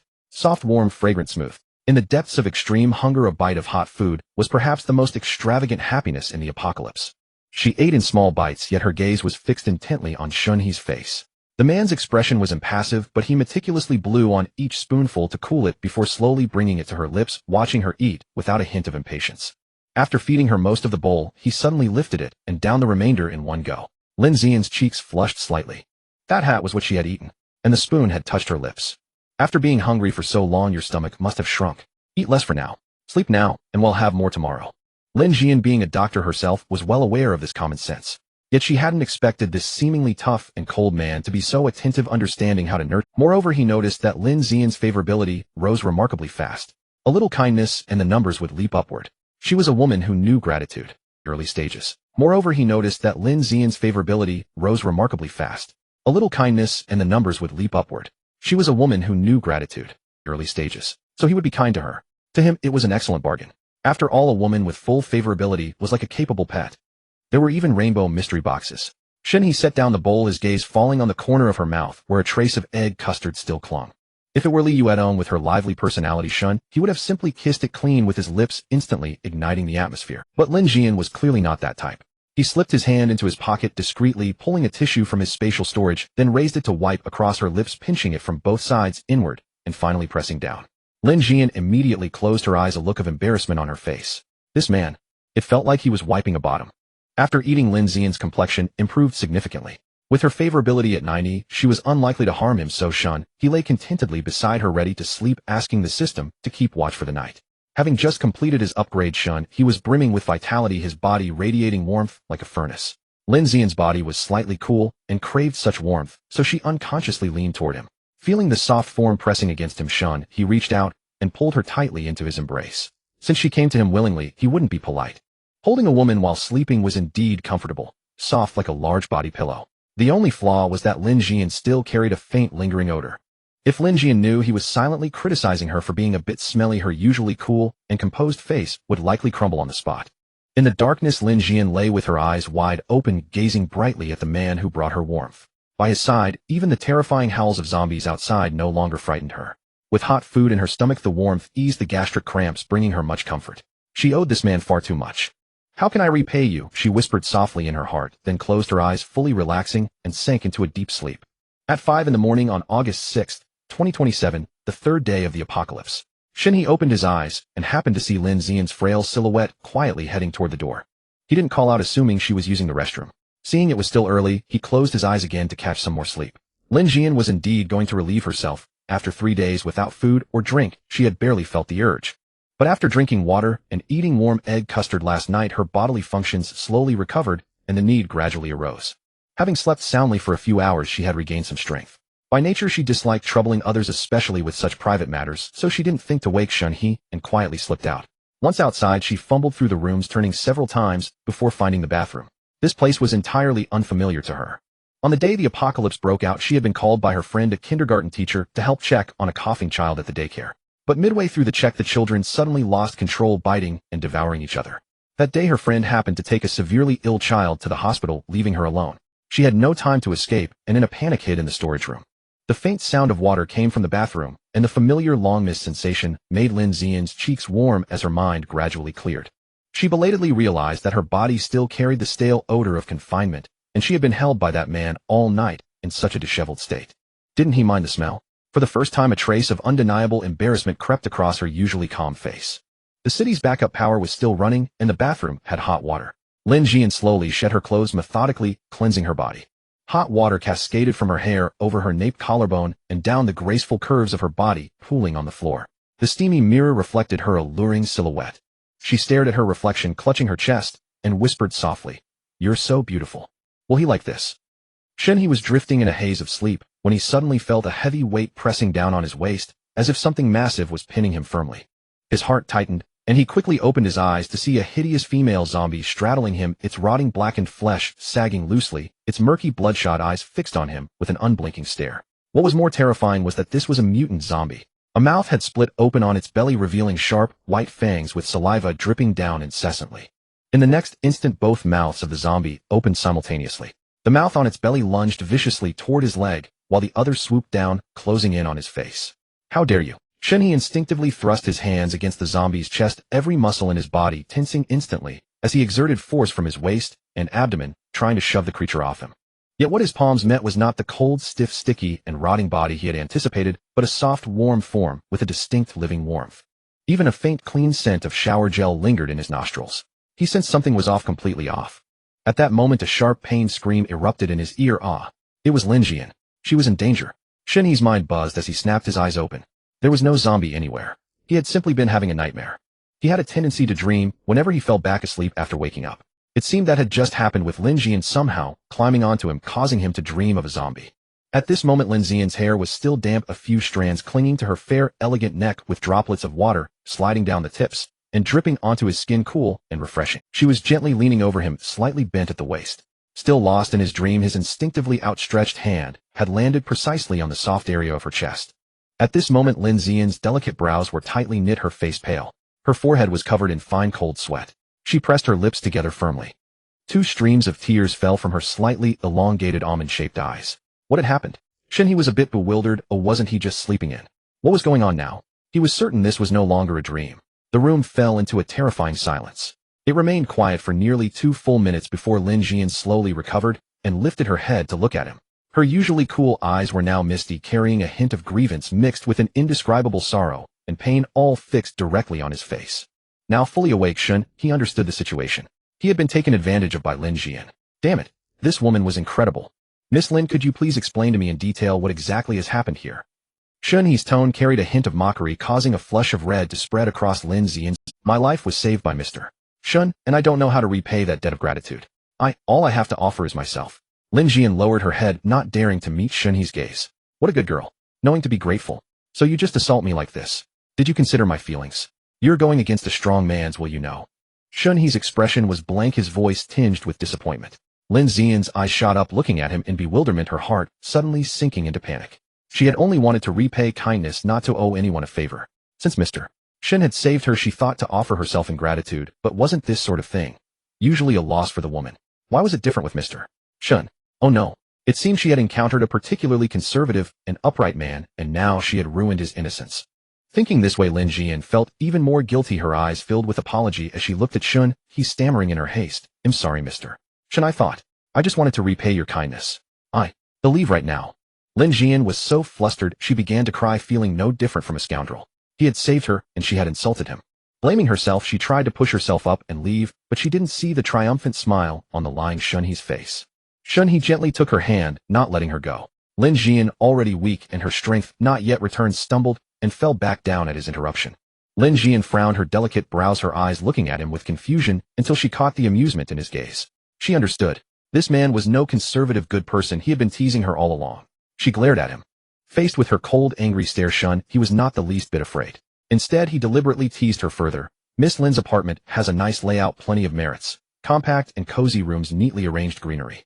Pity the bathtub is out of order for now. Lin Xian suddenly felt a pang of grievance. She had been sincere in her gratitude, yet he was mocking her like this. So angry. Her big eyes fixed on Shen He, she suddenly leaned down and bit him on the shoulder. The pain made Shen He cry out softly. Are you a little dog? Let go. If you don't, I'll fight back. I'm warning you. Oh. Lin Xian's gaze was icy, showing no sign of yielding. Shen He's temper flared, and he reached out to turn her face, pressing his lips to hers in a kiss. 3 minutes. You're not so good. Lin Xian lay on the bed, her eyes deliberately cold as she stared at Shen He, taunting him mercilessly. She had been starving for 3 days and hadn't recovered her strength. Even just that brief moment had been a struggle for her.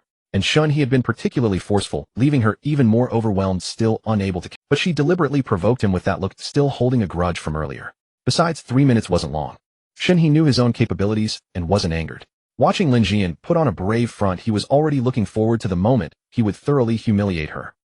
You'll regret this. I want MMPH. Shen He didn't give her a chance to keep talking tough. 2 hours later, the time came to 8 o'clock.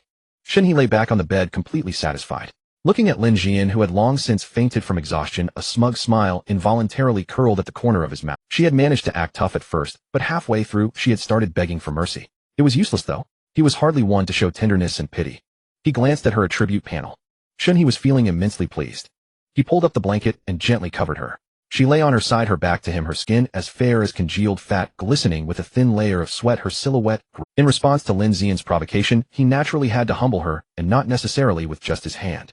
Midway through their struggle, Lin Xian couldn't hold on any longer and dazed, but an apology was useless. Even though she was exhausted and unconscious, he persisted for a long while longer. So the data increased by a large margin. Who told her to attack him while he was asleep? He had to retaliate in kind. If her body weren't still weak and recovering, he wouldn't have been satisfied. Back when he was with Li Yuedong, he was much harsher than this. Her cold, expressionless face was simply too tempting, easily arousing one's desire for conquest. He couldn't resist. However, his body did bring her considerable benefits. Her appearance, figure, and overall attributes all increased. It wasn't a loss for her either. He patted her perky bottom, which had lifted the blanket, causing her to murmur in her sleep. Then he got up and went to the bathroom to wash up. He wondered how many more peaceful showers he could take. The apocalypse would truly begin only when the water, electricity, and gas were cut off. After his shower, he cooked some porridge in the kitchen and steamed some egg custard. Then he went to the bedside and woke Lin Xian. Though he had just finished not long ago, Lin Xian had already slept for several hours and had recovered somewhat. Shen He wanted to feed her, but she refused. Lin Xian held the bowl herself, eating in small bites with a vacant look in her eyes. She felt full after just a little, but she forced herself to eat more. She had things to do and needed to replenish her energy. After the meal, her strength returned somewhat. Lin Xian moved gently, creating a soft rustling sound. She frowned slightly, rubbed her eyes, and then cast a reproachful glance at Shen He. Sitting on the edge of the bed, she wanted to wash up, but her legs were weak and sore, and the wound on her body was still uncomfortable. Seeing this, Shen He simply scooped her up and carried her into the bathroom to help her rinse off. During this time, he couldn't resist some wandering hands which turned her face bright red. Back in the room, Shen He smelled a foul odor. The zombies downstairs, having fermented overnight, were starting to emit a stench of decay. This place was no longer livable. He told Lin Jian, I am sorry I can't go with you. Lin Jian lowered her head and gently refused him. Shen He looked at her. Where are you going?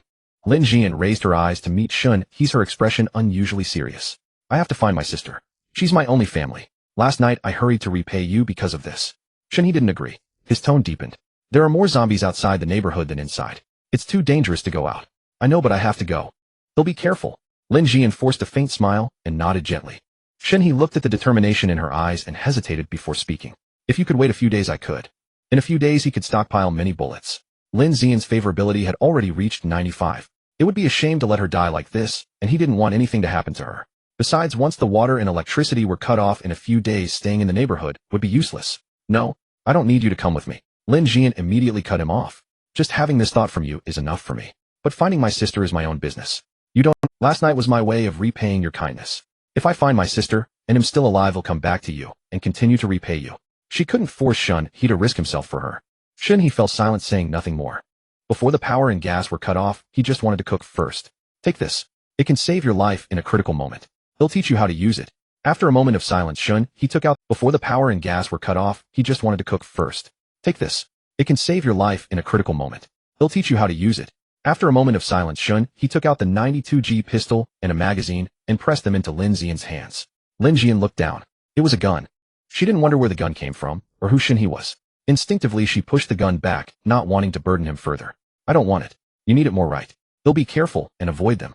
Shen He's tone grew heavier, a hint of irritation in his voice, whether at the uncontrollable situation or something else. Just take it when I tell you to. Why so much nonsense? How are you going to find your sister unarmed? With a gun you can kill zombies and scare off bad people. If you truly can't survive, you can even use it to end your suffering. I can't go with you to save people. This is all I can do for you. He spoke bluntly and frankly, and Lin Jian found nothing wrong with it. Both of them were rational people. She took the gun. It was heavy in her hand, not from weight, but from the sense of security Mr. Shen had given her. Do you have another? Don't worry, I do. Lin Jian suddenly stood up, looking at Shen He with gratitude. She stepped forward, her fair arms gently wrapping around his neck, and kissed him proactively. Her lips were full and soft to the touch. Shen He instinctively wrapped an arm around her slender waist, pulling her into his embrace. Their bodies pressed tightly together, flattening the softness of her chest. Her waist was so delicate that one arm could easily encircle it. His other hand moved as if guided by a map. After a moment, Lin Jian's breath grew slightly ragged. She pulled back a little, their foreheads still touching. Mr. Shen, can you stay with me a little longer? Shen He's voice was low, carrying a restrained tenderness. You still need to find your sister. Your body is already weak. If you collapse now, the zombies outside are no joke. A faint blush crept across Lin Jian's cool cheeks. Her eyes were soft as she looked into his. Long gone was the distant coldness she usually showed others. I know. Just a little while. 3 to 5 minutes. Damn. Everyone around him was a demon, including the system. For minutes passed. Mr. Shen, stay with me a bit longer. Time slipped by until 9 in the morning. Shen He's phone suddenly vibrated. He picked it up and saw a message from Liuedo. Mr. Shen, I'm at your door. After reading the message, Shen He placed the phone beside Lin Jian and replied quickly with one hand. I've left. Go home first. He'll come find you when I'm done with what I'm doing. Lin Jian's breath was uneven as she asked softly with a hint of hesitation, is that your girlfriend? Shen He was silent, not answering. He simply maintained the status quo with a calm expression. At 9:30, Shen He stood at the office door ready to leave. Lin Jian lay in bed, her eyes rimmed with red, her gaze filled with reluctance as she stared unblinkingly at his retreating back. He'll be here for the next few days. If you find your sister, come here to find me. As long as you're nearby, I have a way to detect you. You can also wait for me at the Dawn Orphanage. Take care of yourself. Having said that, Shen He left without looking back. He had always dreaded farewells. Whenever he parted with someone, he was the one who left first. He didn't like seeing people off or watching them go. Goodbye, Mr. Shen. Lin Jian gently wiped the corner of her mouth with the back of her fair hand, her voice so soft that only she could hear. As her words faded, tears fell quickly, soaking the pillow. Though they had only known each other for 2 days, their relationship had already reached its deepest intimacy. A woman always holds a deep, reluctant memory of her first man. The gloomy clouds dispersed today, and the sun emerged, casting its rays upon this land once more, and it was quite hot. On the way back home, Shen He felt a twinge of reluctance to part with this beautiful woman who appeared coldly adorable with a quiet and aloof temperament. Li Yuedong made him want to tease her, while Lin Jian made him want to conquer her. 2 different styles, both to his liking, both women who could easily elicit a rigid response from him. But he cherished himself more, and no one could disrupt his life, not even his women. He had already taught Lin Jian basic firearm skills, how to shoot, reload, and toggle the safety, and left her with plenty of canned goods, bread, and water. Whether she lived or died was up to her own fate. Now he wanted to go home to cook with his little Tong beauty to cook. To cook again and then again. He always felt that water, electricity, and gas would soon be cut off. If he didn't seize the time, he wouldn't be able to bathe. Even the most beautiful woman would become dirty then. At that time, there would be no need to guard the residential area. Wherever supplies were there he would be. On the road as sunlight finally poured down Shen, he noticed that the plants in the neighborhood had grown unusually lush. On the ground a common black ant, usually tiny, was now significantly larger, nearly as long as a finger. He stopped, frowned, and watched it for a long while before moving on with unease. Soon he arrived at his building. On the system map, he saw a green dot at his doorstep. This foolish woman, didn't she go home to wait? Shen He rushed upstairs swiftly. As he neared the 11th floor, he planned to take out some supplies to create a pretext. But then he thought that Li Yuetong was already his lifelong companion, so he decided not to hide it from her. He would tell her directly that he had awakened a spatial ability to store. He pushed the fire escape door, but it was blocked. Then the green dot on the map slowly moved from his doorstep to near the fire escape, yet the person made no sound. Shen He couldn't help but smile, marveling at how clever this little one was. Not knowing who it was, she still stayed silent. Grinning widely, he wanted to tease her. A hoarse zombie roar emanated vividly from his throat, and his large hands pounded relentlessly on the fire door. Ho ho, roar, bang bang bang bang. Ho ho ho, cough cough. Damn, he hadn't called out many times before he started coughing from his own efforts. Inside the door, Li Yuetong initially thought it was Mr. Shen returning and waited for him to knock so she could open it. But instead it was a zombie banging and ramming the door, scaring her so much she instinctively wanted to scream. Luckily, she quickly covered her mouth with her hand. Ho ho, roar, bang bang bang bang. Ho ho ho, cough cough. Damn, he hadn't called out many times before he started coughing from his own efforts.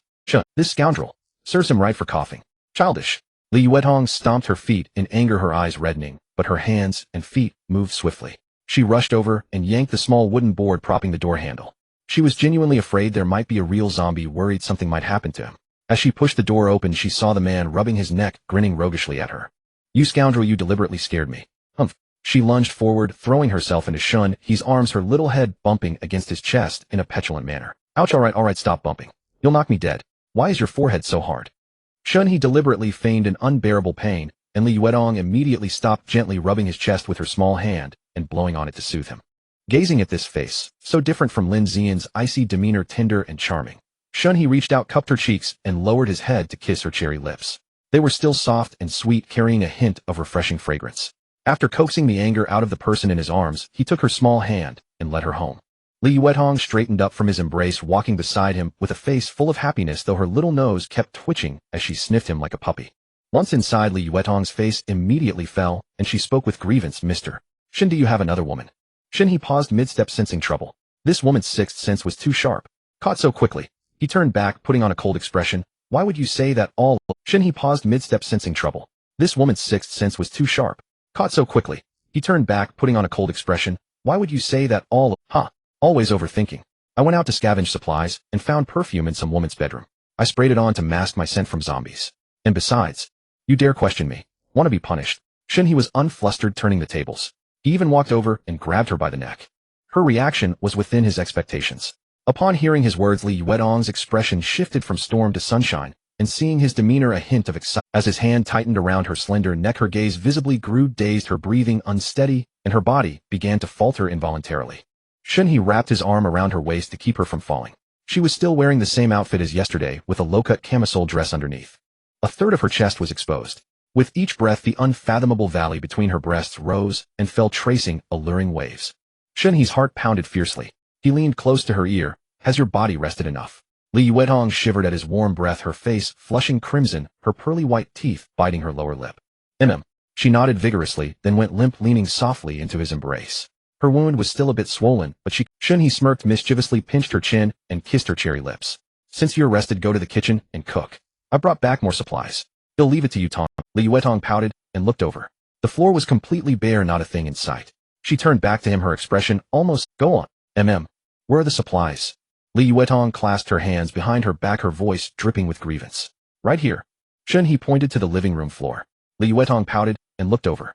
The floor was completely bare, not a thing in sight. She turned back to him, her expression almost saying, are you stupid? Or was he treating her like a fool? Shen He chuckled and nodded toward the spot again. Li Yuetong rolled her eyes in exasperation and reluctantly looked back at the living room. This time her beautiful peach blossom eyes widened more and more, filled with disbelief. Her mouth gaped open as if she could swallow an egg. Oh, nothing. Wow. There it is. She pointed frantically, her hands trembling and her words incoherent. Mr. Shen, pinch me. Let me see. Shen He gave her a hard pinch. Huh. If you serve me well, I'll ensure you survive this apocalypse. This is the spatial ability I awakened. It makes scavenging supplies very convenient. Ouch. It hurts. So it wasn't a dream. Mr. Shen, you're amazing. You even have superpowers. Li Yuetong rubbed her chest dreamily, grinning foolishly. All right, hurry up and cook. Before the power and gas are cut off, we need to prepare as much as possible. I understand. Li Yuetong walked over to the pile of supplies, touching this, and that confirming it was all real. Beaming happily, she grabbed a bunch of chicken wings and drumsticks and skipped lightly toward the kitchen. Was she curious? Of course. But even so, she didn't ask. Li Yuetong didn't want to know too much. She only knew that Mr. Shen had abilities and she was his little puppy. Serving him well was enough. Shen He watched her graceful figure disappear into the kitchen with a satisfied smile. Clever or simple-minded, it didn't matter. As long as she didn't make trouble. Such a woman, he didn't mind spoiling a little more. Shen He did not let Li Yuetong handle things alone. He transported the ingredients to the kitchen and under her direction washed this and that. Working together, Li Yuetong took charge as the head chef while he served as her assistant, bustling around the kitchen. The two flirted and teased each other as they stored up food. Time quickly passed to noon, and they enjoyed a meal of sugar cakes that Li Yuetong had baked. The crust was crisp and flaky, crumbling at the bite, filled with both brown sugar, paired with a vegetable stew soup. Their days were prosperous. This time he revealed the secret of the space. Whenever Li Yuetong cooked something, he would store it away, and he also took out the steamed buns from 2 days ago to reheat. Previously, he only stored them after Li Yuetong returned home, by which time they had already gone cold. Around 2 in the afternoon, the green dot on the map representing Lin Jian began to move according to the plan.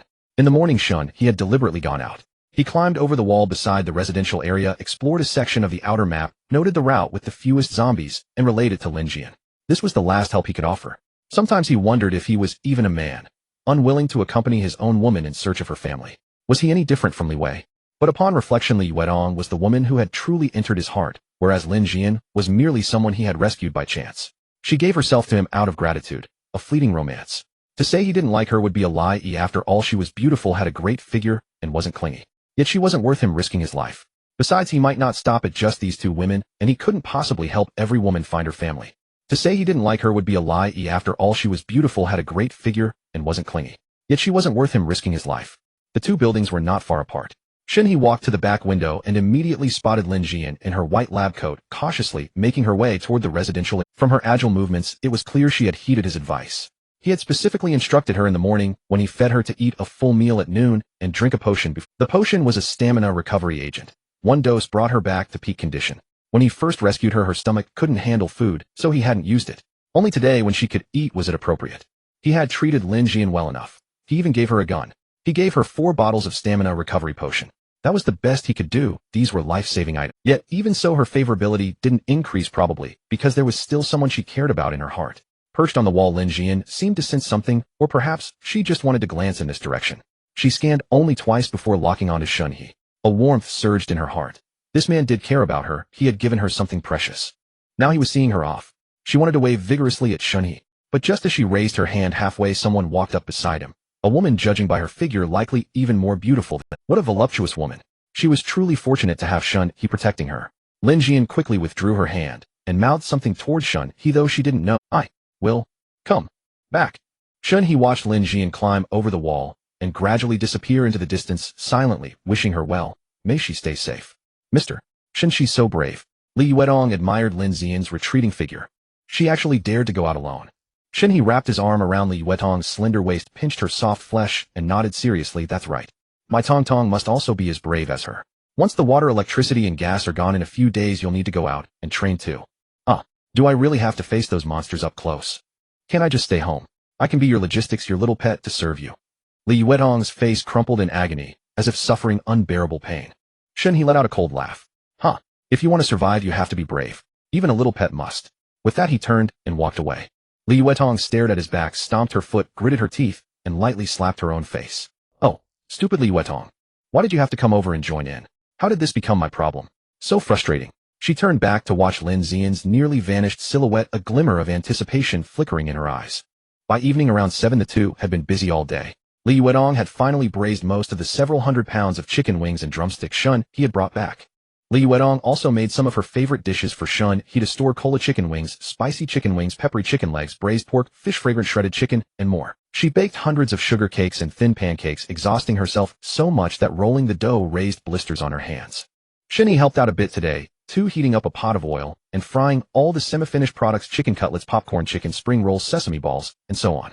Then he packed everything into large cardboard boxes. Even if the power and gas went out now, he and Li Yuetong wouldn't starve. These supplies could last for years. On the sofa as the work hour approached, Li Yuetong gradually grew melancholic, hanging her head in silence, her daytime vivacity completely gone. Shen He looked at her. Don't want to go back. Mr. Shen, today, I don't want to go home. Can I stay here? Li Yuetong pouted and looked at Shen He cautiously, her voice filled with distress.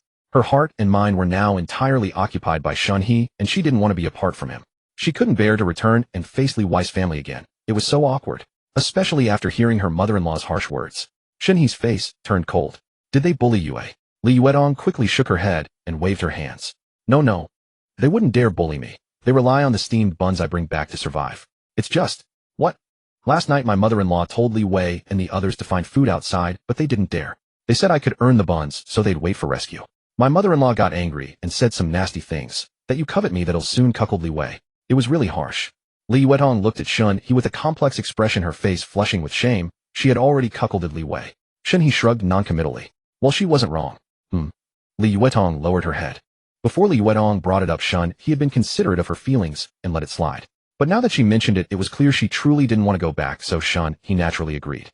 Initially, he had assumed she was already Li Wei's woman, and he approached her with the intention of molding her. Since she was someone else's wife, it was fun to stir up some excitement, and letting her go back then was fine. Everyone wants to play the legendary rogue. But later she gave him her first time. Moreover, now that her favorability had reached 100, there was no possibility of her betraying him. She knew his secrets, so there was no need for her to return.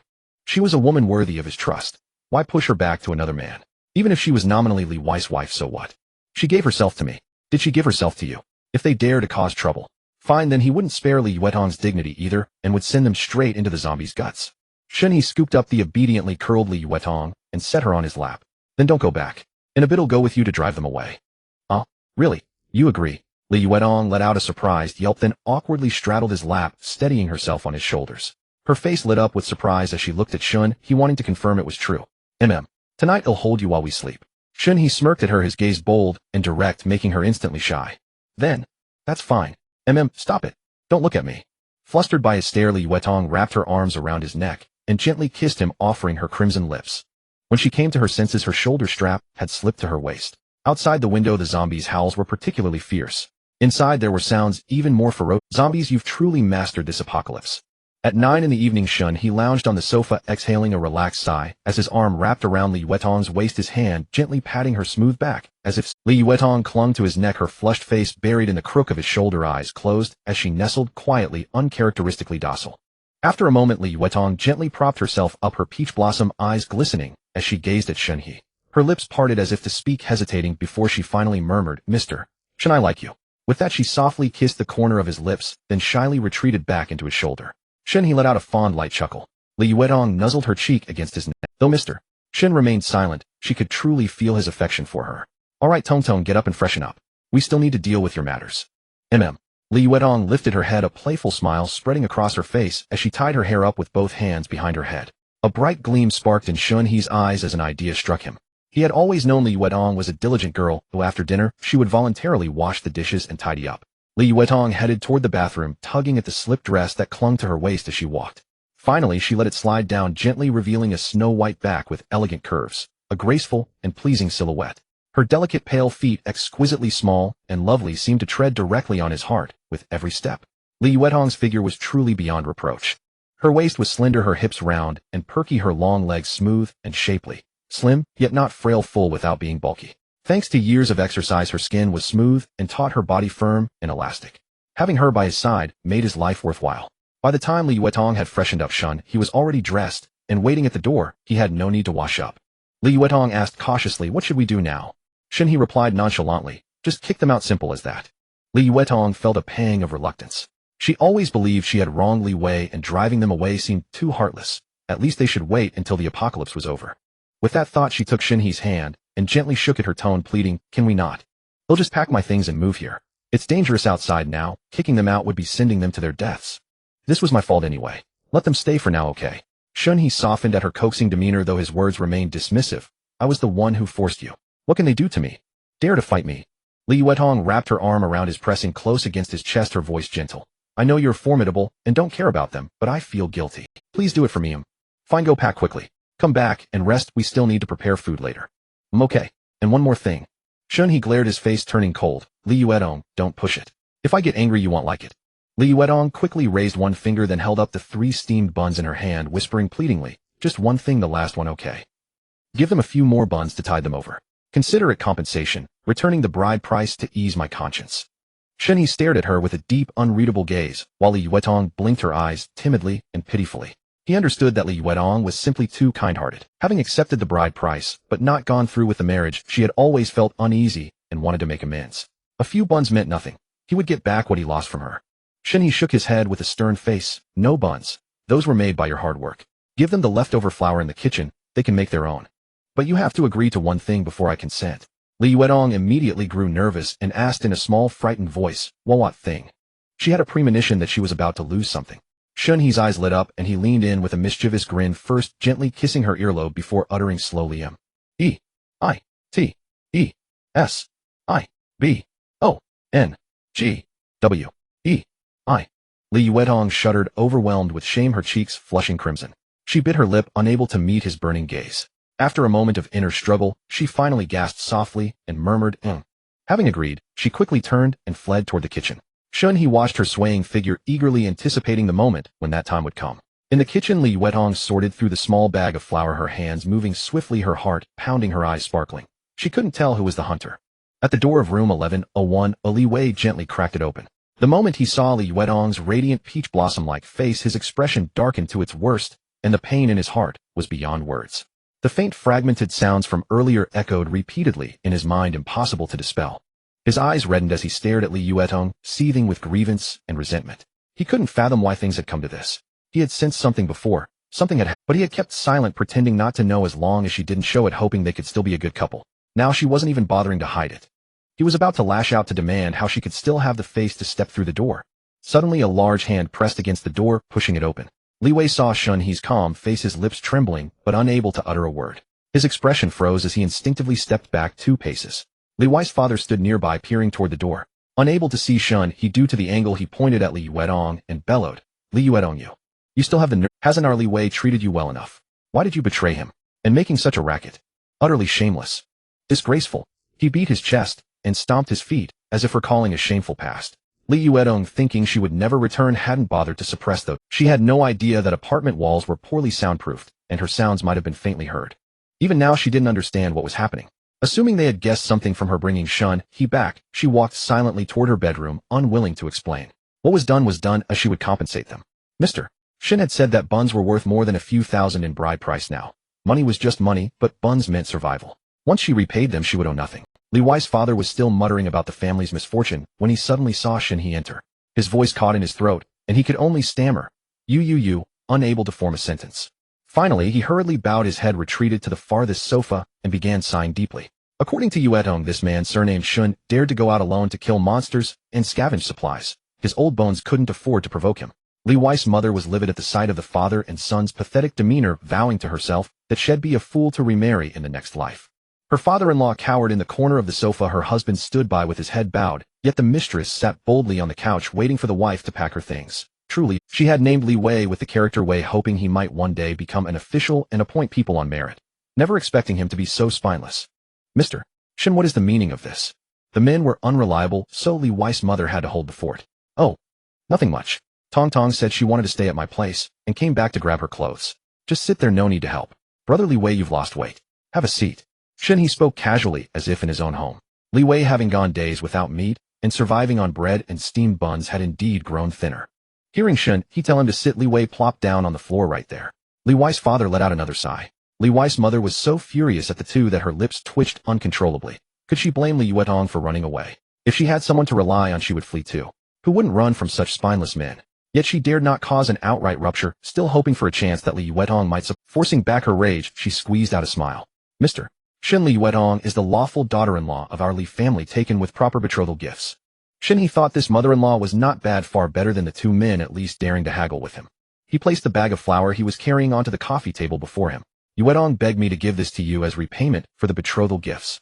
Staring at the few pounds of flour, Li Wei's mother's face darkened like a pot's bottom. How many days could this meager flour last? Our family spent 100,000 on the betrothal gifts for Li Yuetong, not counting the tens of thousands on the 3 pieces of gold jewelry. Now she thinks a few pounds of flour can settle that. What a clever calculation. Isn't she afraid of disgracing her parents? The last words nearly erupted into a shout. Shen He fixed his gaze on Li Wei, speaking nonchalantly. Can 100,000 in betrothal gifts save your family's lives? This flour, however, can keep you alive for a few more days. If you ask me, Tong Tong is too kind. I would have thrown you all out. You're living in Tong Tong's house and your family's lives were saved by her. Li Wei grew restless, wanting to go into the bedroom to speak with Li Yuetong, but dared not move under Shen He's unrelenting gaze. Shen He's mention of throwing them out made the whole family tremble. In this situation, going out would be no different from courting death. What a beast. But that can't be just this little flour, right? At least give us a whole bag. We saved a lifetime for that betrothal money. Shen He replied. Keep bickering, and you won't even get this. Li Wei's mother's face twisted in frustration, but she dared not say more. Shen He was too formidable. The two men in her family combined weren't worth a single toe of his. The living room fell silent, broken only by the sounds of packing from the bedroom. Shen He glanced at Li Wei, then at his father, shaking his head inwardly. People like this could hardly survive without a system. Before he had one head, even dared to swing a hammer. After a while, Li Yuetong emerged from the bedroom, pulling a suitcase. Li Wei could no longer hold back. He scrambled up from the floor and rushed to her, his eyes red-rimmed as he gazed at her. He tried to take her hand, but she pulled away, a flicker of pain in her eyes as she loathed her own cowardice. His lips moved slightly, his voice so soft that only she could hear, while others thought he was muttering. Yuetong, I don't blame you for cheating. It's my fault for being useless and unable to protect you. You can go with Mr. Shen. I only beg you, when this calamity is over, can you come back to me? I won't despise you. Let's pretend nothing happened, okay? Li Yuetong stared at him, stunned.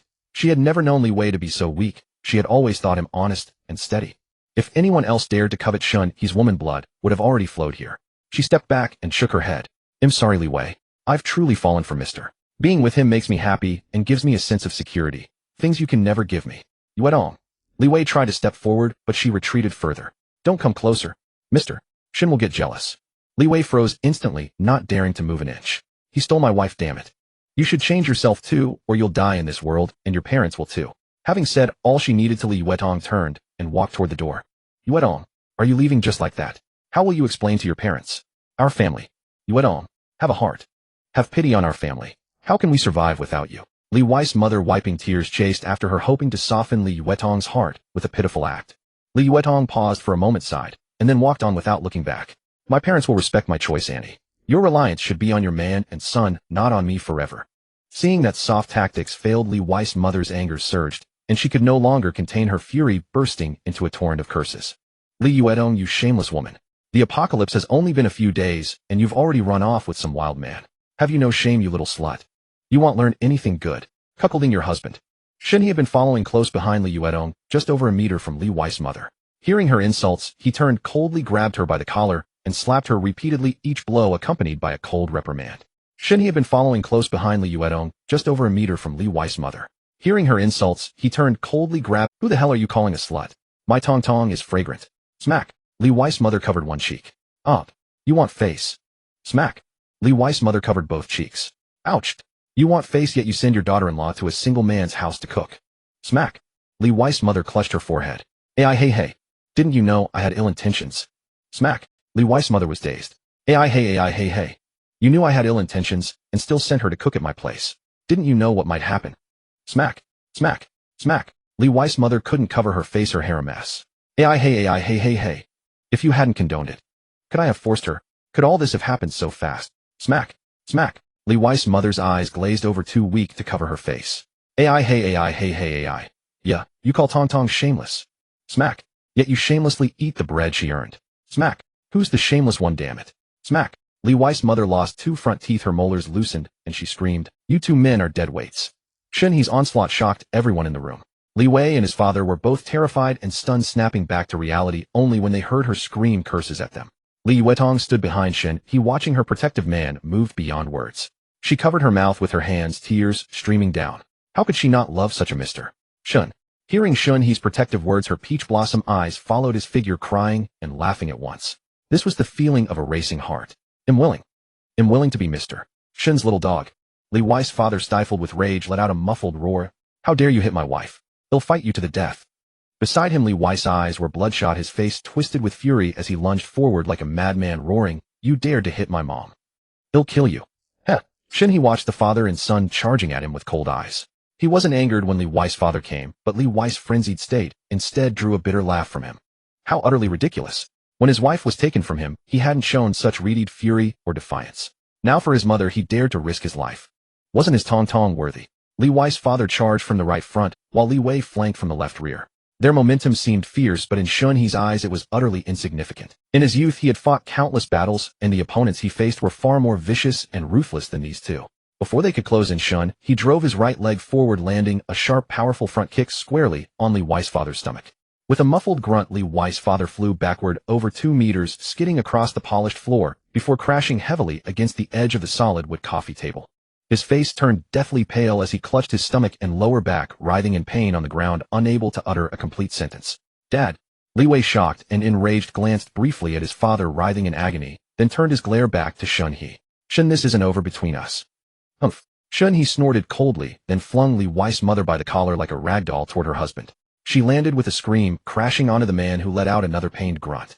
At that moment, Li Wei clenched his right fist and swung it fiercely at Shen He's face. But in Shen He's eyes his movements were slow and weak, riddled with openings, and utterly harmless. Shen He casually raised his left arm, his forearm blocking precisely against Li Wei's wrist, deflecting the punch aside. Li Wei's punch missed, and all his momentum dissipated instantly. His balance wavered, and he stumbled forward. Shen He showed no mercy, following up with a sharp straight punch that landed squarely on his nose. Crack! A crisp sound of bone breaking echoed as his nasal bone fractured. Oh! Li Wei let out a piercing scream, clutching his nose as his body uncontrollably fell backward. His head spun, blood and snot streaming down his face, leaving him pitiful and battered. Shen He always believed in pressing the advantage, never giving his opponent a chance to catch their breath or counterattack.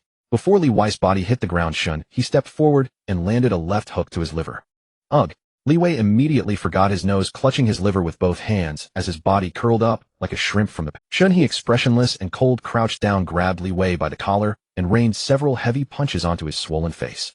After a few blows, the ferocity on Li Wei's face gradually faded and the redness in his eyes diminished. Instead, his gaze became clearer, and the look he gave Shen He was once again tinged with fear. When that fat guy hit Tong Tong in the supermarket, why didn't you step up and fight?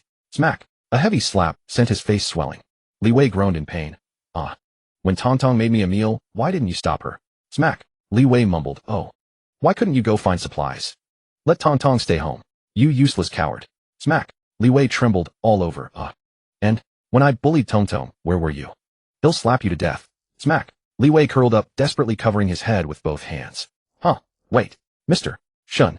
No. Shen He pursed his lips, his hand hovering in the air. Got something to say. Li Wei opened his arms slightly from their shaped defense, revealing a pair of terrified eyes fixed on Shen He. Trembling, he said, You bully my wife. And blame me for not protecting her, Mr. Shen. Are you a devil? Shen He slapped him several more times. I your mother. I bully her because I wanna. Out of respect for her, I gave you a few steamed buns, and you still dared to insult her. Then go die. Shen He hid his right hand behind his back, and a claw hammer appeared in his palm. Only Li Yuedong, standing behind him, saw it. Her eyes widened in shock as she hurried forward. Shen He raised the claw hammer high, aiming at Li Wei's head, and made as if to strike down. Li Wei screamed in terror, while his mother wailed and begged for mercy, her face swollen like a toad crawling toward them through tears. No, don't kill me. I was wrong. I won't do it again. No, Wu, I truly was wrong. Don't kill my son. But Shen He gently shook off her hand, his gaze unwavering. He raised the hammer again and brought it down with ferocious speed. Shen He's arm was halfway down when a pair of jade-like hands tightly grasped his elbow. He turned to see Li Yuedong biting her lip, her peach blossom eyes glistening with tears as she shook her head in a plea, looking like a pitiful little rabbit. But Shen He gently shook off her hand, his gaze unwavering. He raised the hammer again and brought it down with ferocious speed, too fast for anyone to react. Thud! The hammer slammed into the floor right beside Li Wei's head, shattering the tiles and leaving a large crater. Shards of stone flew in all directions, their sharp edges cutting into Li Wei's scalp, leaving several thin bloody gashes as blood trickled down his forehead. Li Wei was completely terrified, letting out an uncontrollable scream. Li Wei's mother froze, her face blank, her mouth agape, unable to make a sound. Li Yuedong covered her mouth, her heart pounding. On the other side, Li Wei's father was still curled up on the ground, wincing in pain, oblivious to what was happening. He paused for a moment, then tucked the hammer into his pocket and turned to look at the worried Li Yuedong. There was a hint of fear in her eyes, but not of him. rather a fear that he might. He paused for a moment, then tucked the hammer into his pocket and turned to look at the worried Li Yuetong. There was a hint of fear in her eyes, but not of him, rather a fear that he might truly lose control and go mad. Shen He took her small hand in one of his and reached for the bag of flour on the table with the other. He intended to take it away. Since they scorned and insulted her so much, why should they get to eat what she provided? But after taking just 2 steps, Li Yuetong remained rooted to the spot. Shen He turned to look at her, seeing her gaze fixed on the flour in his hand, her expression deeply conflicted. Shen He's anger flared, and he glared at her, lowering his voice to a growl. They just called you shameless. Said you're a slut. And you still want to leave them something. Are you stupid? Are you out of your mind? Li Yuetong said nothing, only looked up at him with a pitiful expression, gently tugging at his arm. There it was again, that look. Shen He scowled at her, grinding his teeth. Fine, just wait. He'll deal with you when we get home. With that, he tossed the flour to the ground and said coldly, from now on, Tong Tong is done with you. Don't come looking for trouble, or he'll smash your heads in. Come on, let's go home. A faint smile tugged at the corner of Li Yuetong's lips, her eyes sparkling as she gazed at his retreating figure and obediently followed. In her heart, she was still soft. The Li family had never truly harmed her, and she didn't want Shen He to kill for her sake. After all, she and Mr. Shen were the villains here. In her heart, she was still soft. The Li family had never truly harmed her, and she didn't want Shen He to kill for her sake. After all, she and Mr. Shen were the villains here. Second, he had forcibly taken Li Yuetong, essentially stealing Li Wei's woman. If he were to exterminate their entire family, that would be too ruthless an act for him to commit at this point. But if it were someone else, or if there were a next time, he would not be so lenient. Li Yuetong followed behind. As she closed the door, she caught a glimpse of Li Wei staring blankly at her, and a relieved smile spread across her heart. It turned out he wasn't always spineless, it was just that his courage had never been meant for her. Fortunately, she had Mr. Shen. She turned her head to look at Li Wei's mother, whose eyes were filled with gratitude, as she gave her a slight nod.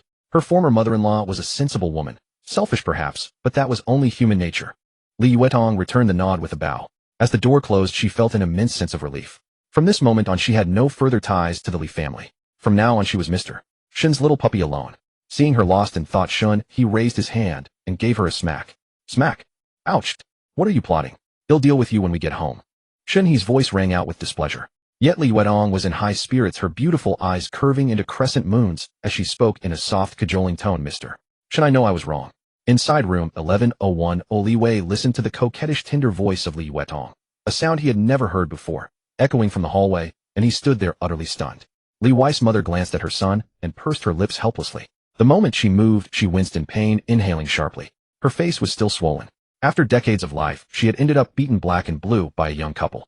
Still, at least her son, though spineless, had charged forward when he saw her being wronged. It hadn't been a complete waste raising him, even if he was useless and not a good husband. Good thing Yuetong had seen through it and run away. She glanced again at the old man, still groaning on the floor, rolled her eyes, and cursed inwardly, why didn't that kick kill you? Then my son and I could have split an extra bun. Son, it's time you learned to take responsibility. Li Wei's mother sighed and said to him, Mom. Whoa. Seeing his mother's swollen face, tears immediately welled up in Li Wei's eyes. He crawled toward her crying, and the two battered pig-like faces embraced, sobbing uncontrollably. In the neighborhood, curtains of many survivors' homes were quietly lifted a crack. Everyone peeked out, wondering which household was in trouble, making such miserable cries. As the apocalypse dragged on day by day, more and more families began to run out of food. Vegetables were out of the question. Many barely survived on a few salty rice balls or dough balls, while the worst off relied on tap water to stay alive. Everyone thought the screams they had just heard might be the harbinger of chaos. Many people silently pulled their curtains tight-side and retreated, praying in their hearts that such misfortune would never befall them and that rescue teams would arrive soon. Downstairs, over 20 zombies followed the sound and sprinted over. When the noise completely died down, they wandered aimlessly nearby. At Shen He's home, the night was deep. Li Yuetong stood quietly by the floor-to-ceiling window, gazing at the desolate nightscape outside. She bit her lower lip, silently suppressing the surging bitterness and grievance in her heart. Shen He stood behind her, his eyes sharp and full of fury, still scolding her sternly about what had happened next door. This is the apocalypse now. You have to change your old ways. You can't be as kind as you were before the apocalypse. I know. This is the last time. Don't you understand? Often the human heart is more treacherous and harder to guard against than zombies. Li Yuetong's nose tingled with emotion, and she let out a whimper of grievance. Tong Tong understands. My stomach hurts a bit. I need to go to the bathroom. Woo. Watching her run to the bathroom, Shen He also headed to the kitchen. The household ingredients had been mostly used up over the past 2 days, leaving only a pile of rice flour and some semi-finished fried goods to be processed. His spirits were high as he lit the oil pan and began frying over medium-low heat. As for the flour, he would leave it for Li Yuetong to make pancakes tomorrow. It was too late today. The sound of Li Yuetong moving around came from the living room, followed by the bathroom door opening and then the sound of shower water. 20 minutes later, Li Yuedong had freshened up. She wore a black Puran sexy silk nightgown, leaning against the kitchen doorway, watching him in silence, alluring and languid. It was the first time Shen He had seen her in sleepwear. The black halter neck slip dress accentuated her delicate figure. The chest area featured a butterfly-shaped lace mesh cutout, her skin tantalizingly visible. The short Aline skirt just past her thighs, and the clean cut made her legs appear straight and slender. Against the black fabric, her skin glowed white like porcelain with a delicate sheen. Li Yuedong found it amusing to see the man staring at her with wide eyes. She covered her mouth with her hand, yawned lazily, then parted her red lips to utter two words. Oh crap, damn, it's burnt. Shen He snapped out of his daze frantically, using a large strainer to scoop out the blackened spring rolls from the pot to drain. Seeing his flustered state, Li Yuedong found it utterly amusing. Feeling smug inside, she covered her mouth and burst into a goose-like laugh. Honk, honk, honk, honk, honk, honk, honk, honk, honk. The laughter made her shake all over. Go to sleep. Don't distract me here. Shen He cast helpless glances at her hundreds of times. Didn't she know how distracting she looked right now? Then I'll sleep first. You come back to bed soon too, my mister. Shun. Li Yuedong was truly tired. She had worked all day, and in the evening she had developed two new She couldn't hold on any longer. Without refusing, she turned and walked away with a seductive swaying gait. Shen He's eyes followed her for a few steps before he continued frying his spring rolls. Unfortunately, Shen He couldn't abandon his task, nor could he dwell on those thoughts forever. He wasn't the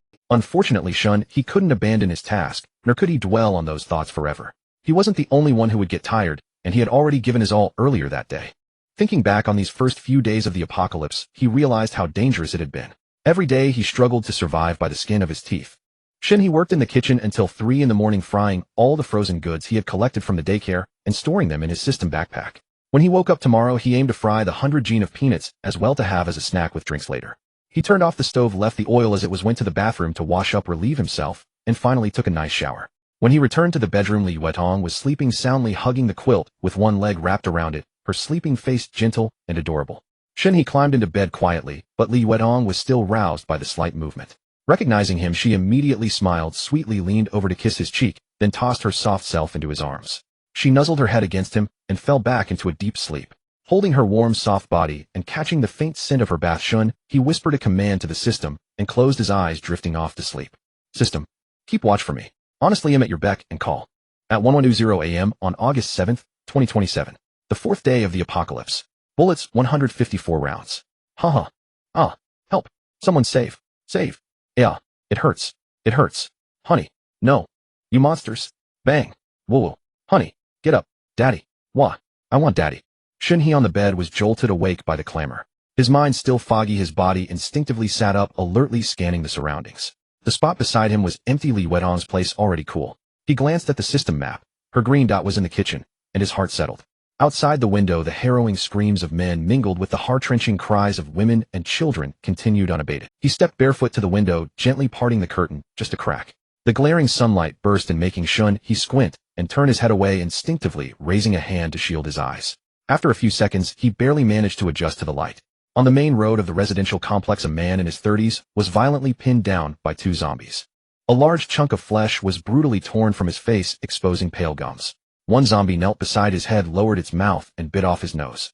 The other had already roughly ripped open his abdomen, plunging its claws inside to pull out a string of dark red intestines, shoving them straight into its mouth. Fluids and feces spilled from the torn ends, and a pool of blood spread beneath the man. The excruciating pain robbed him of any sound. He could only convulse violently, waiting silently for death to claim him. Soon the scent of blood and the cries drew more zombies crowding around to feast. The man was devoured beyond recognition in no time. At the kitchen window on the 9th floor opposite, a long-haired woman wept hysterically, hurling pots and pans down to distract the zombies. But they merely glanced at the source of the noise before resuming their meal. The woman, finally sobbing breathlessly, tremblingly closed the window, bent down to pick up a child of a few years old, staggered back into the living room, and disappeared from the Li Yuedong scurried in from outside, wrapping her arms tightly around Shen He's waist from behind, pressing her face against his back with such force it felt like she might squeeze the muscles off his abdomen. Shen He slowly let the curtain fall, patted her hand to ease her grip, and turned around to see her red-rimmed eyes on the verge of tears, clearly terrified. She lifted her face, brimming with fear and unease, her voice quivering. Mr. Shen, you'll protect me, won't you? You won't abandon me, right? You won't leave me. Shen He raised a hand to ruffle her hair, then cupped her delicate face, lowering his head to kiss her soft lips. After a lingering kiss, he pulled her tightly into his embrace, and her tense body gradually relaxed. It's okay, don't be scared. I won't forsake you. Shen He's voice came from above, steadying Li Yuetong's heartbeat. She buried her face deep in his chest, nodding vigorously. I knew it. Shen He smoothly shifted the topic, asking softly, what time did you get up? A little after 8. Why didn't you wake me? Li Yuetong looked up, a trace of lingering timidity in her eyes, but her voice was tender. You were sleeping so soundly, I couldn't bear to wake you. Are you hungry? Let's eat. She was still in last night's pajamas, and as she lifted her head, her assets were on full display, the curve of her chest particularly eye-catching. Shen He pecked the corner of her mouth, teasing her deliberately. I am hungry. How about I eat you first? A blush crept across Li Yuetong's face as she gazed at him with a silly grin. Whatever you want is fine. Shen He tapped her little nose. Just kidding. Let's go eat. We've got work after. Li Yuetong instantly hooked her arm through his, obediently following. There's not much left to do. Just rice flour and potatoes. I'm making pancakes, and the rice cooker's been steaming rice. 7 batches done. I've also fried nearly 100 pancakes. The cabbage and carrots are washed. You can eat those raw. I boiled the potatoes in a big pot, and with the leftovers I plan to fry some fries. I love those. Oh, and the eggs. I haven't touched them yet. They've got chicken poop on them, so gross. They'll do those last. Shen He looked at her in astonishment. That much? How did you manage all this? What about the 100 gene of peanuts? Li Yuetong lifted her face, beaming with pride, her expression screaming for praise. All fried. Shen He was stunned. 100 gene. Li Yuetong nodded emphatically, her eyes curving into crescent moons, utterly smug. Shen He gazed at her as if she were a rare treasure. Tong, you're incredibly capable. You're my goddess. I almost feel bad about bullying you. He had planned to slowly fry the peanuts today, then handle the cabbage, potatoes, and carrots. But this girl without a word had finished everything by morning. That thrill of having your work done by someone else with no chores left, and the money still there. Who could understand it? Absolutely exhilarating. Li Yuetong's expression instantly turned anxious, shaking her head frantically. Oh no. That won't do. No, mister. Shen, you have to bully me. Shen He burst into laughter, deliberately pinching her cheek. Alright then, I'll bully you to death from now on. Li Yuetong sighed in relief, nodding repeatedly. Not being bullied by Mr. Shen somehow felt like something was missing. Happiness precisely. Stepping into the kitchen, Shen He couldn't help but admire Li Yuetong's efficiency. The washed cabbages and carrots were neatly stacked, perfectly arranged. A large basin of steaming white rice sat beside a heaping tray of golden soft sugar pancakes. The electric griddle was still working on new ones. On the cabinet, a big storage bin overflowed with crispy red fried peanuts. Almost every kernel had the same color, pre-salted, looking delicious. The peanuts had cooled down. Shen He grabbed a few and tossed them into his mouth. Crunched perfectly crisp, neither underdone nor overdone, with just the right amount of salt. The heat was flawless, graceful in the hall, skilled in the kitchen, able to lie on a table or kneel in a corridor. Truly remarkable, this woman. After a tour of the kitchen, everything was nearly done. Apart from the rice and flour, all other ingredients were processed. Whatever remained would be made as needed. Finally, Shen He praised Li Yuetong until she nearly laughed her nose off, then stopped to prepare for lunch. It was noon. Time for a good meal. Braised pork, cola chicken wings, and spare rib soup. Each had their favorite dish, as if the apocalypse didn't exist. Why do you keep staring at me while eating? Shen He asked Li Yuetong curiously. From the start of the meal, her beautiful eyes were fixed on him. Li Yuetong's face flushed slightly, biting her chopsticks, her eyes darting before she smiled. Didn't Mr. Shen say I should look into your eyes while eating? Otherwise it's rude. Shen He squinted. Right? Exactly. Li Yuetong pursed her lips and giggled. After lunch and a short rest, Li Yuetong went back to making pancakes, while Shen He moved the over 200 eggs to the living room, washed off the chicken droppings, and boiled them. An hour later. Slap, slap, slap, slap, slap.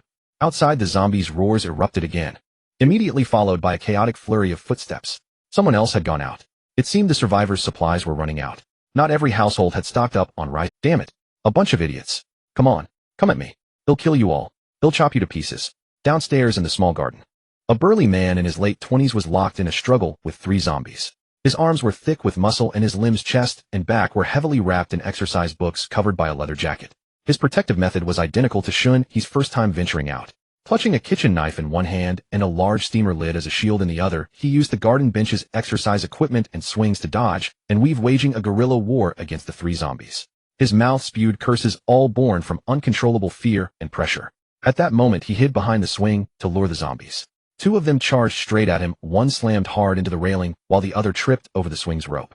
With 2 thuds, both seizing the opportunity, the man gritted his teeth and rushed forward, swinging the knife at the zombie's head.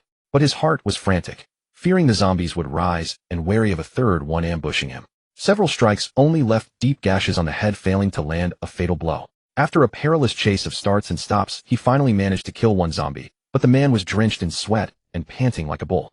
Too afraid to linger, he dragged his weak legs and rushed back to the entrance of his building. The kitchen knife in his hand was short and blunt, hardly a decent weapon, But for an ordinary family, even ransacking the house couldn't yield anything more formidable. After the man ran off, Shen He remained by the window frowning slightly as he stared downstairs. He sensed something odd. The speed of these zombies was noticeably slower than when the virus first erupted. Even at full sprint, they were slightly slower than the man at his fastest. Don't underestimate this small gap. It was enough for humans to seize the chance to escape, rather than being tackled immediately at first sight. What was going on? Just as he was puzzled, Shen He suddenly froze again. Below, the two zombies, having lost their target, didn't wander aimlessly. Instead, they dragged their steps, slowly moving into the cool shadows away from the sunlight, and stopped quietly. Afraid of the sun. System, are they afraid of the sun? Yes, it accelerates body decay. So if we wait for them to die of heat, will the apocalypse end? They won't die of heat, just slow down a bit. Alright, even a slight slowdown is fine. These zombies now had less explosive power than an average person, greatly increasing their chance. Shen He quickly formed a plan in his mind.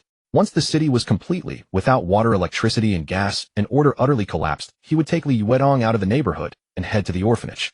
That place was remote, surrounded by no residential buildings, naturally resulting in a lower zombie density. If the orphanage became untenable, he would move further to the desolate countryside, find a sparsely populated village to settle in, and level up by fighting monsters along the way. But before that, he had to thoroughly train Li Yuetong's courage, ensuring she wouldn't panic and hold them back on the road. He didn't want to die, nor did he want her to die. With that thought, Shen He's gaze fell on the system backpack. Li Yuetong's exclusive rainbow blind box was still unopened. He had been too busy with trivial matters these past 2 days to attend to it. Later, he would definitely make her open it. He still had a few blind boxes left from clearing out the small zombies at the nursery the day before. These were his ace in the hole. He was somewhat curious about what good things the rainbow blind box would yield. At the kitchen entrance, Li Yuetong emerged, rubbing her sore arms. She looked up and met Shen He's direct gaze. Her body tensed instantly, and she silently hid her hands behind her back, shielding her vitals. She had an inexplicable premonition of trouble. Afraid to meet his eyes, she crept stealthily toward the sofa, intending to rest for a while. After a morning of heavy labor, her arms were so sore and swollen, she could barely lift them. Shen He watched her guilty, exhausted demeanor, and couldn't help but find it both amusing and pitiable. Knowing she was utterly spent, he didn't disturb her, instead lowering his head and quickening his own work. Wearing rubber gloves, he carefully scrubbed each egg one by one, washing off the chicken droppings from the shells. He changed the water several times until every egg was perfectly clean. Just then, Li Yuetong, who had been sprawled on the sofa, suddenly sat up. Her face turned visibly pale, her expression panicked and worried as her fingers flew over her phone, typing messages frantically.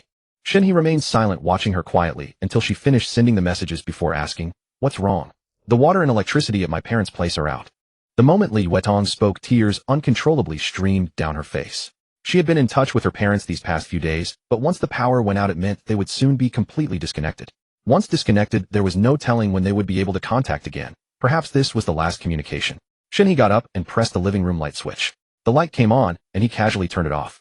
It seemed the city's backup power was starting to shut down in succession. The entire city was entering a phase of rolling blackouts. No electricity meant no water, and then the gas would follow. The good times were coming to an end. Shen He looked at her. "Do they still have food?" Li Yuetong nodded worriedly. "Yes, I warned them earlier to cook all the rice and flour, and they stored plenty of water. They definitely won't run out of food." "That's good," Shen He said in a low voice. "Remind them again, no matter who knocks, never open the door." Li Yuetong nodded vigorously, lowering her head to type and send messages quickly. Shen He took out his phone and saw a message from Zhao Guodong saying their neighborhood had lost power and asking about his situation. They exchanged a few brief words, and then Zhao Guodong turned off his phone. He also sent a message to Mother Shen at the orphanage. Learning that the orphanage still had electricity, he told her to quickly store more water and informed her about Lin Jian. Only then did he put down the phone.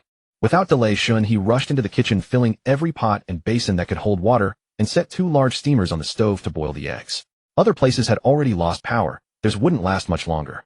A minute later, Li Yuetong came in wanting to continue making pancakes, but Shen He sent her out. She was already too tired and couldn't afford to overexert herself. Although he had stamina recovery potions, those were for life or death situations. Moreover, the reserves in his backpack contained enough food for the two of them for 2 years, mostly pancakes and steamed buns, but it would definitely keep them from starving. On the road, they could continue collecting supplies in the space. After another hour, he boiled all the eggs, packed them in cardboard boxes, and stored them in the space. He had quite a few large cardboard boxes at home, all brought back from the supermarket when grabbing Sunto expire bread and fast food. Looking around, he also packed some pots, pans, and bowls into the backpack for later use during their escape. When he finished, the space backpack only had 5 slots left. After opening the blind boxes later, 2 more slots would free up. Walking out of the kitchen, he saw Li Yuetong curled up on the sofa with her legs tucked in, her face lost in a daze. Shen He didn't know how to comfort her. His nature was somewhat cold, believing life and death to be natural. It was merely a matter of who came first, or later. Why dwell on it so much? He silently sat beside her to rest, but his gaze inadvertently fell upon her bare feet peeking out from beneath her skirt. A pair of delicate petite feet were exquisitely dainty. The soles bore a faint pink hue, the arches gracefully curved, and her neatly trimmed toenails were painted with a sheer pale red polish. One glance was enough to tell that she took excellent care of them. Just then, those feet suddenly moved, stretching right in front of him. Shen He was startled, instinctively took a sniff, and then recoiled backward. He looked up and glared at Li Yuetong, but she grinned playfully. Why are you staring at my feet? I'm checking if they're fit for running away. Shen He averted his gaze, calmly pressed her feet down, and held them in his hands. His tone turned serious as he looked into her eyes. I have something to give you. It involves my secret, and you mustn't tell anyone, not even your parents. Can you do that? Seeing the gravity in his expression, Li Yuetang dropped her smile and sat up straight, though she didn't move her long legs. Noticing her solemnity, Shen He took a colorful blind box from his backpack and placed it on her lap. Open it. Li Yuetang looked down at the box on her legs with curiosity. Its surface shimmered with a flowing, iridescent glow, soft and dazzling. So beautiful, she murmured in awe. She glanced at Shen He, and after his nod of approval, she extended a slender finger and gently pressed the button on the box. In an instant, the blind box burst forth with a riot of seven-colored light from within, beams scattering like splashing stardust, as if a tiny planet had exploded in bloom. Yet in the dim living room, it was not harsh to the eyes. Wow. Hey, what is that? Oh my. Li Yuetang gasped repeatedly at the spectacular sight, but then she suddenly saw the multicolored radiance condense into a single pale, silver beam shooting straight toward her. Before she could react, the light plunged directly into her forehead. Instantly, her entire body and clothes were enveloped in a pale silver halo, turning her into a little silver figure. Shen He was also slightly startled and immediately let go of her hand, stepping back to avoid interfering. In his eyes, Li Yuetang seemed immersed in her own world as she remained motionless and unresisting. System, what kind of treasure is this? Superpower. Shen He was stunned. Superpower? There really are superpowers. Can I get one later? Available upon host completing level 5 tasks. Good. As long as it exists. Before he could say more, a soft moan came from Li Yuetang beside him. He looked over and saw the pale silver glow on her body, slowly seeping into her through her brow. Her beautiful eyes had turned a pale silver. Gorgeous. These contacts look amazing. Full of mystery. A few seconds later, the pale silver in her pupils gradually faded, reverting to their original state. Li Yuetang's unfocused gaze slowly sharpened. The moment she saw Shen He, clearly an excited expression lit up her face, but it suddenly turned strange, anxious, and tinged with embarrassment. She abruptly stood up barefoot and rushed to the bathroom, both hands tightly covering her rear. Shen He looked at her retreating figure in puzzlement, then at the spot where she had been sitting. A pale silver card had just slipped from between her legs and landed on the sofa. He picked it up. The card bore only 2 words: skip. Just then a thunderous rumbling erupted from the bathroom, like rolling peals of thunder mixed with Li Yuetang's shy and agonized screams. Oh no, it's over. Whoa, mister. Shen, cover your ears quickly. My stomach hurts so much. Shen He was completely drawn by the commotion. The corner of his mouth twitched and his eyes widened in utter astonishment. Good heavens, it was like a cacophony of gongs and drums, a symphony of firecrackers in the toilet.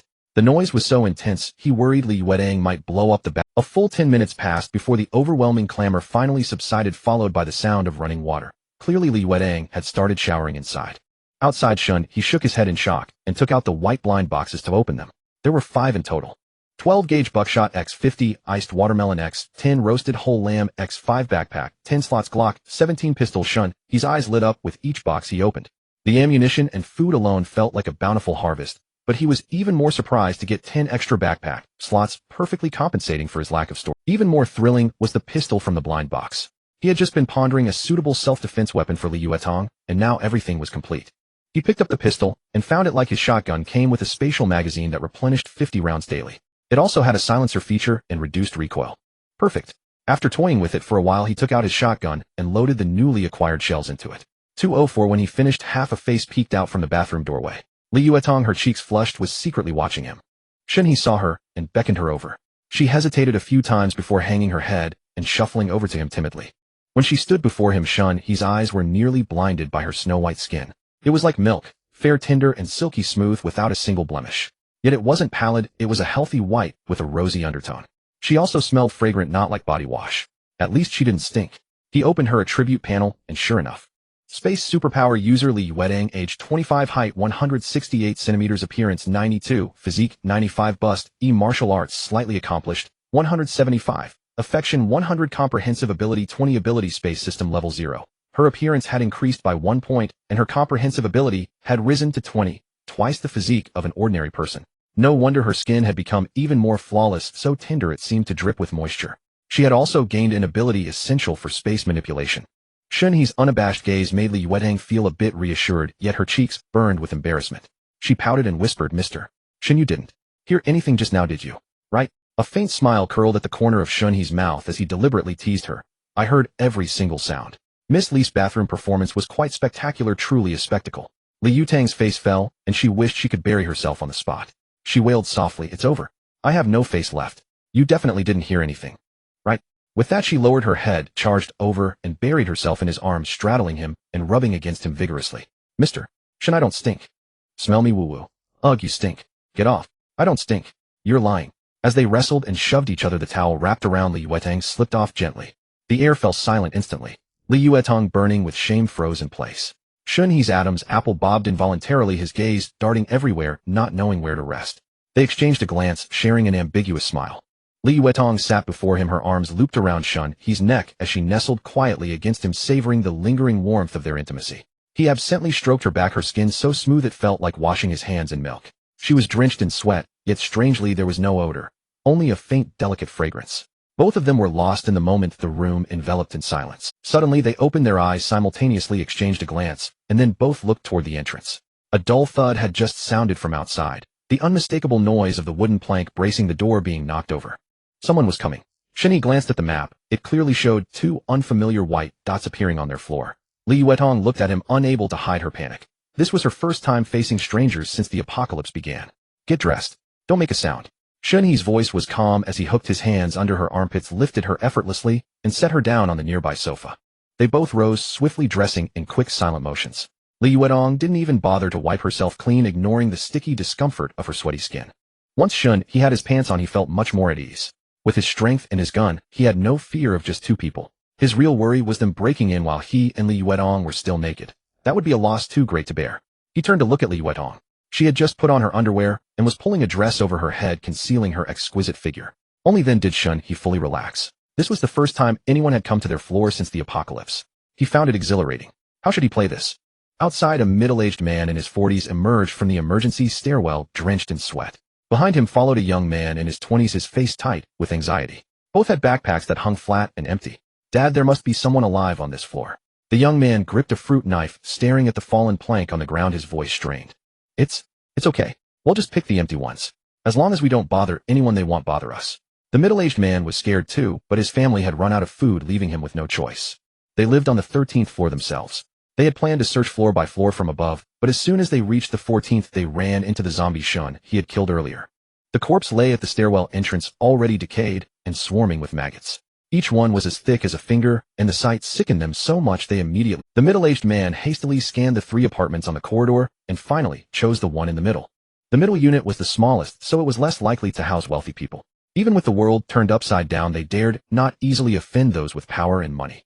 Clutching a bank card, a screwdriver, and a piece of iron, he crept to the middle door. He gently knocked a few times, and when there was no response, he immediately began fiddling with the lock through the door crack. His son nervously kept watch, constantly on alert. Before long, a soft click was heard. The door actually swung open. They didn't lock it. Perfect. It turned out the door had only been secured with a simple latch from the inside. The owner hadn't used the key to lock it, otherwise with their meager tools breaking in wouldn't have been so easy.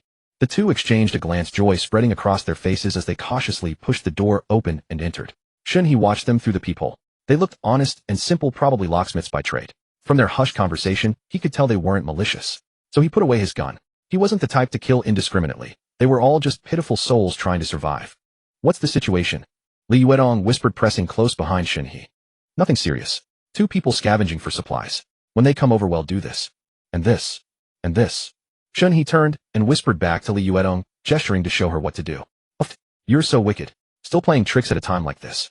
Just remember, don't cough and give us away." Li Yuetang couldn't help but laugh, covering her mouth as she spoke softly.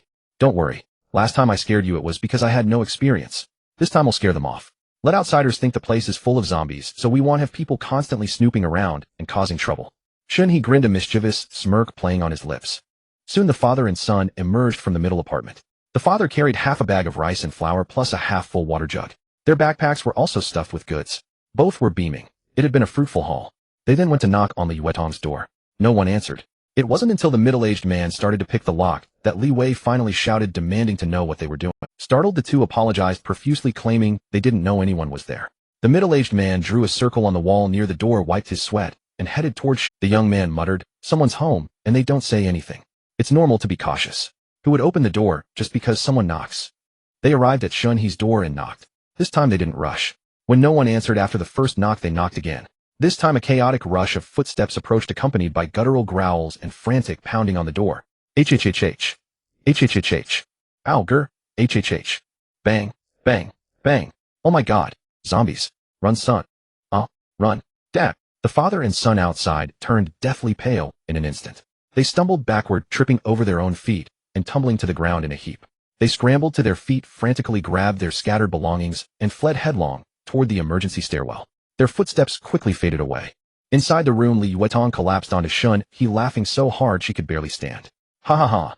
She had almost burst out laughing when she let out that roar earlier. She barely managed to hold it in, but the two outside hadn't suspected a thing. They had fled in sheer terror. A smile tugged at Shen He's lips too.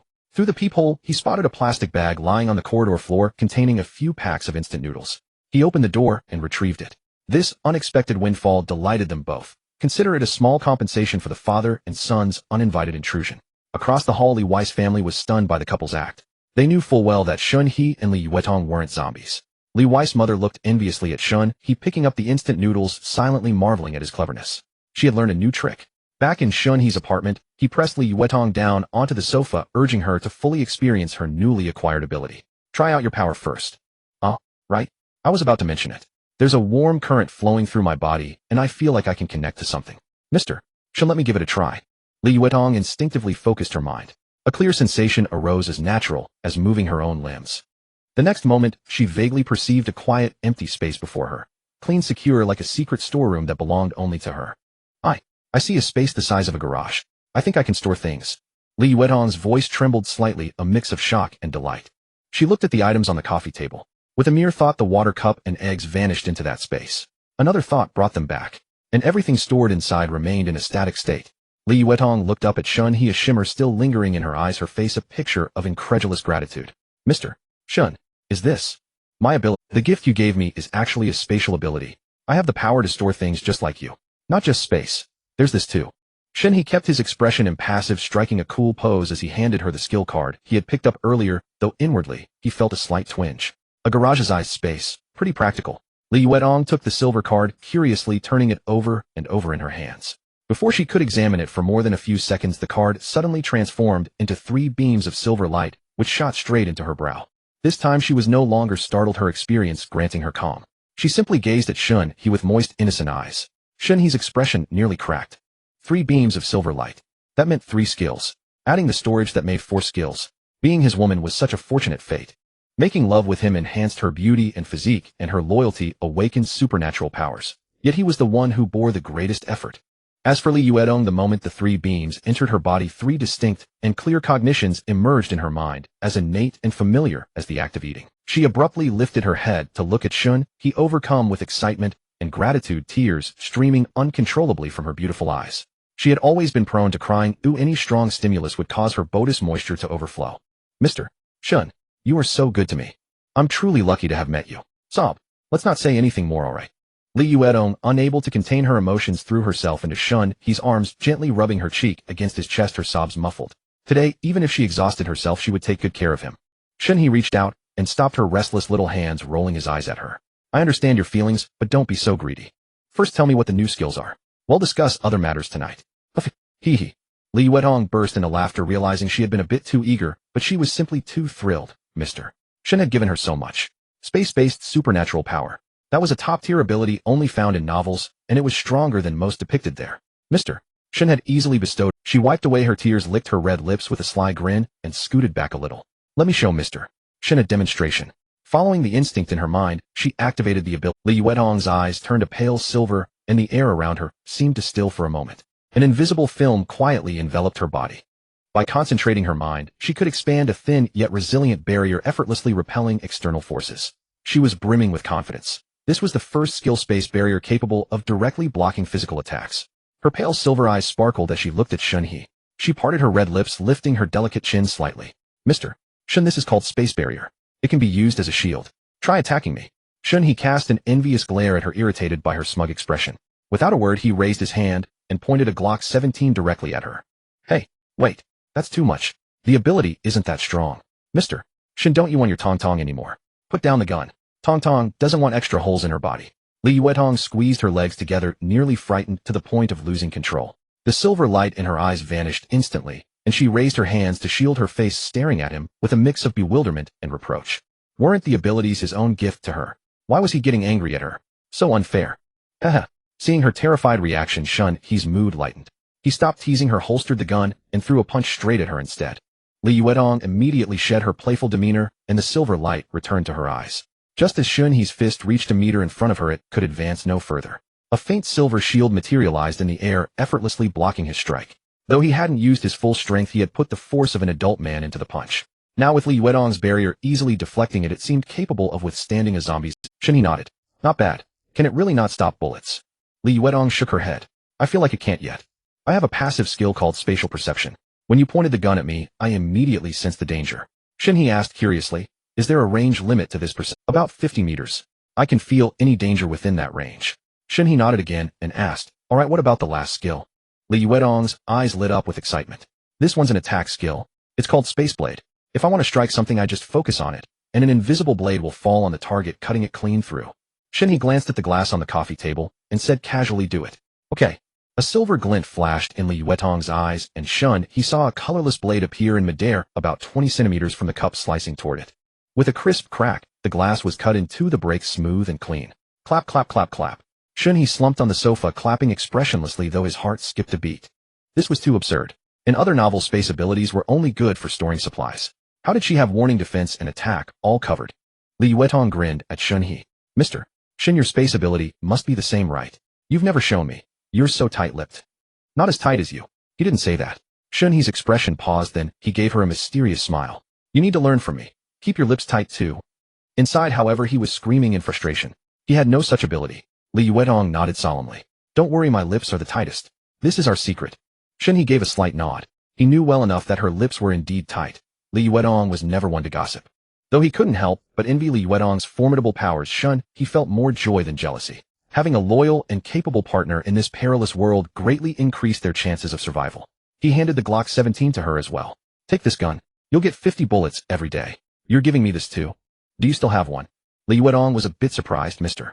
Shen had given her so much. But then she remembered he was always generous, always giving plenty. I still have one. Shen He replied flatly. Seeing it was still early, he decided to take Li Yuetong out for some real combat practice. Change into clothes that are easy to move in. We're going out to kill zombies. Also store all your belongings in your space in case we can't come back. Okay, you'll go right away. At the mention of killing zombies, Li Yuetong's body tensed instinctively. But remembering she was no longer an ordinary person, had a gun, and had Mr. Shen by her side, she felt much more at ease. She knew that to stay by Mr.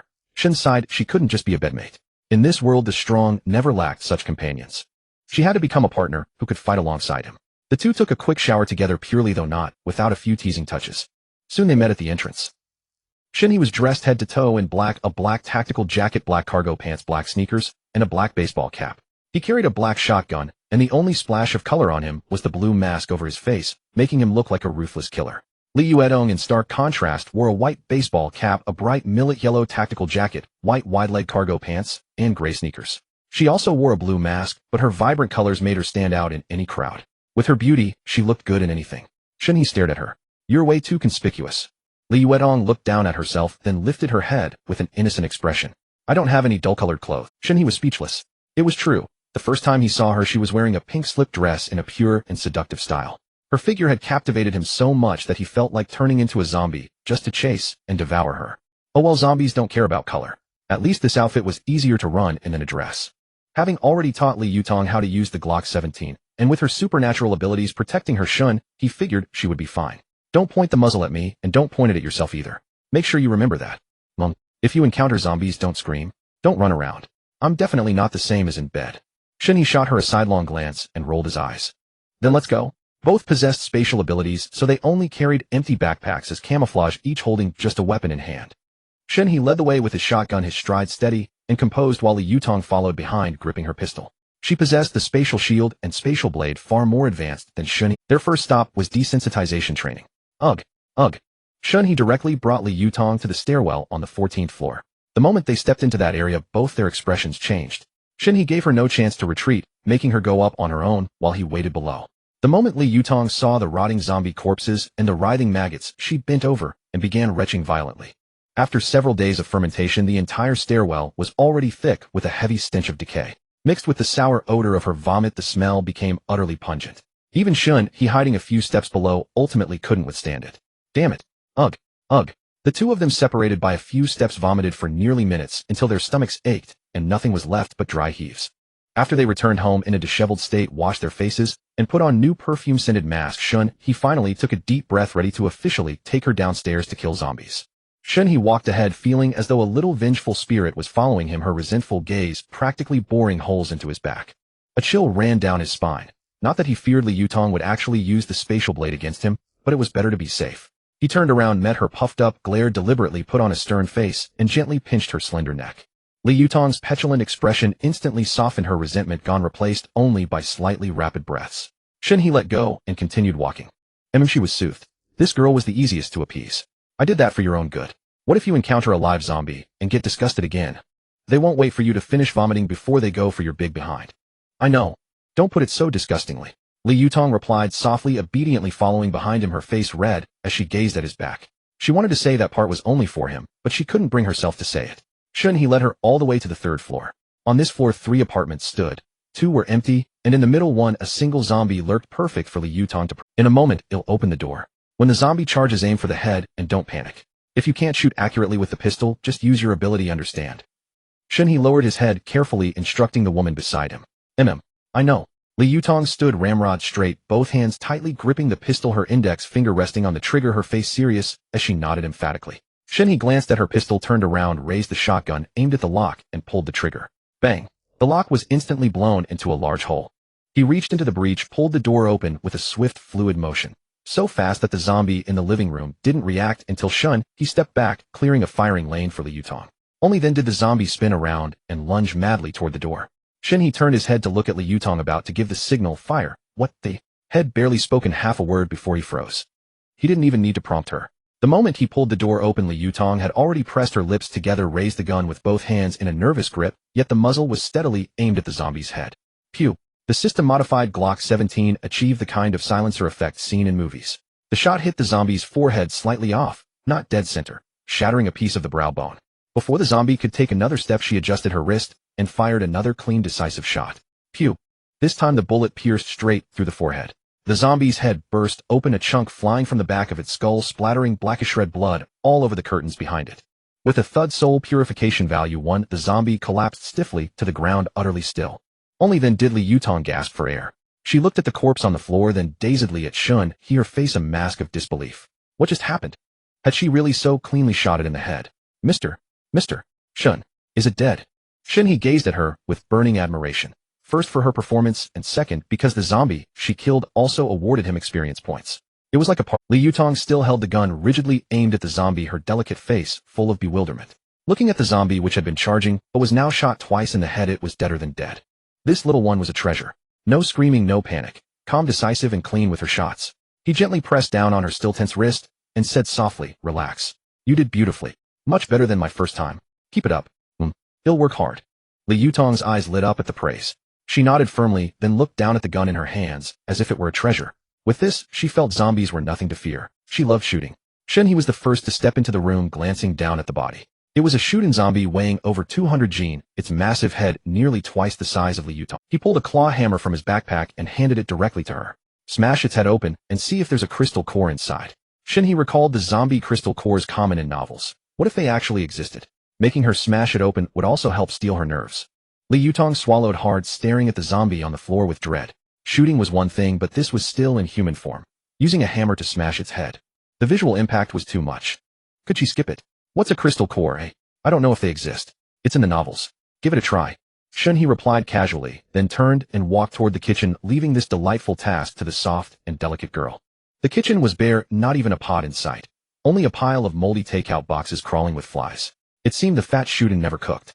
Opening the fridge, he found it stuffed with dozens of bottles of cola. They took up space and were awkward to carry, so Shen He didn't rush to collect them, planning to have Li Yutong store them in her spatial ability later. Just then a series of dull thuds came from the living room. Thud, thud, thud, thud, thud. Shen He turned his head and saw a highly contrasting scene. Li Yutong, her face streaked with tears, yet gripping the claw hammer with both hands, smashing it down on the zombie's head again and again, refusing to stop even as the skull flattened. Brain matter splattered all over her clothes in bloody specks. The slender, delicate figure relentlessly pounding the massive corpse, tears mingling with a fierce determination. The contrast was striking and strangely captivating. Shen He knew in his heart that her tears weren't from fear. It was simply her tearful constitution acting up. Pleasant smells, foul odors, strong stimuli. Her body couldn't help but release water. All right, stop smashing. Go collect the drinks from the fridge into your space. He stepped out, took the hammer from her hand, and looked down at the thoroughly smashed head. He thought to himself this woman's courage needed no more training. She was even more twisted than he was. So stinky. Li Yutong muttered, covering her nose as she obediently turned and headed to the kitchen. Shen He stirred the hammer around in the zombie's brain. Nothing. Then he used the claw and to pry open the zombie's chest, checking for anything in the heart. Again, nothing. Oh well. The two of them took another turn around the house. It was Li Yutong's first time going out to kill zombies and scavenge supplies, and her spirits were exceptionally high. After personally taking down a zombie, she felt considerably more confident. Mr. Shen, come quick and see what I found. Shen He had been loafing on the living room sofa when he heard her delighted shout from the bedroom. He got up and walked in to find Li Yutong standing before the wardrobe, her eyes sparkling. One look and his eyes lit up too. The wardrobe had been converted into a snack rack packed to the brim with food. Sunflower seeds, spicy sticks, beverages, pickled chicken feet, braised chicken legs, duck necks, grilled fish fillets, dried apples, and more. Each item came in a dozen or 2 dozen bags, forming an impressive. Li Yutong wore a mask revealing only her eyes, yet her joy was unmistakable as she looked at him excitedly. Shen He couldn't help but smile at the stash. This was the joy of reaping rewards in the apocalypse. Put it into the space. Okay. Li Yutong's eyes glimmered faintly, and with a flash of pale silver light, the entire cabinet of snacks vanished without a trace. After collecting everything, Li Yutong looked up at him, her voice brimming with anticipation. Where else are we going? My space is still empty. I can pack in a lot. Shen He could tell that she had just acquired the spatial ability and was now fully driven to fill it up. With her courage and skills now proven to him, it was time to go big.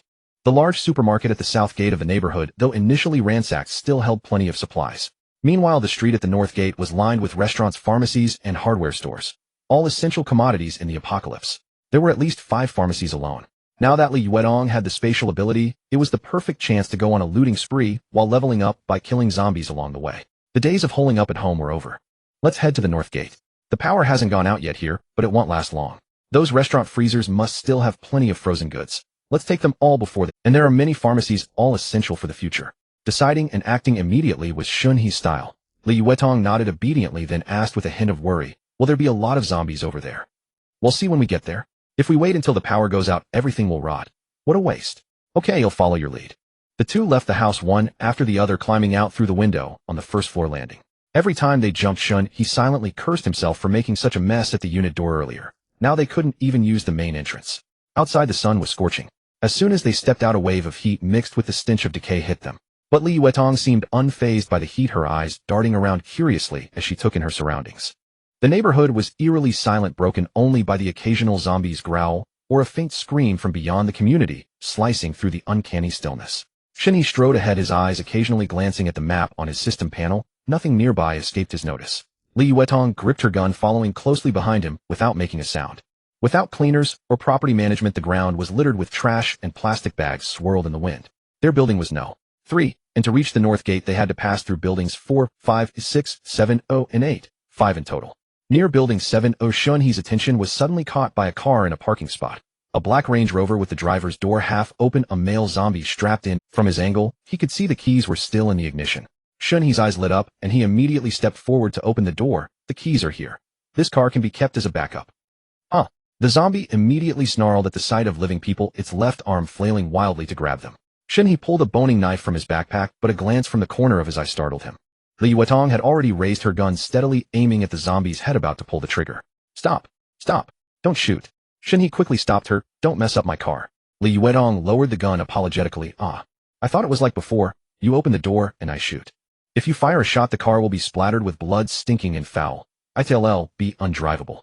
Shen He pressed the zombie's arm to the side with his left hand, gripped the boning knife in his right, aimed at the zombie's eye socket, steeled himself, and plunged the entire blade deep in. Afraid it wasn't dead, he twisted the handle hard.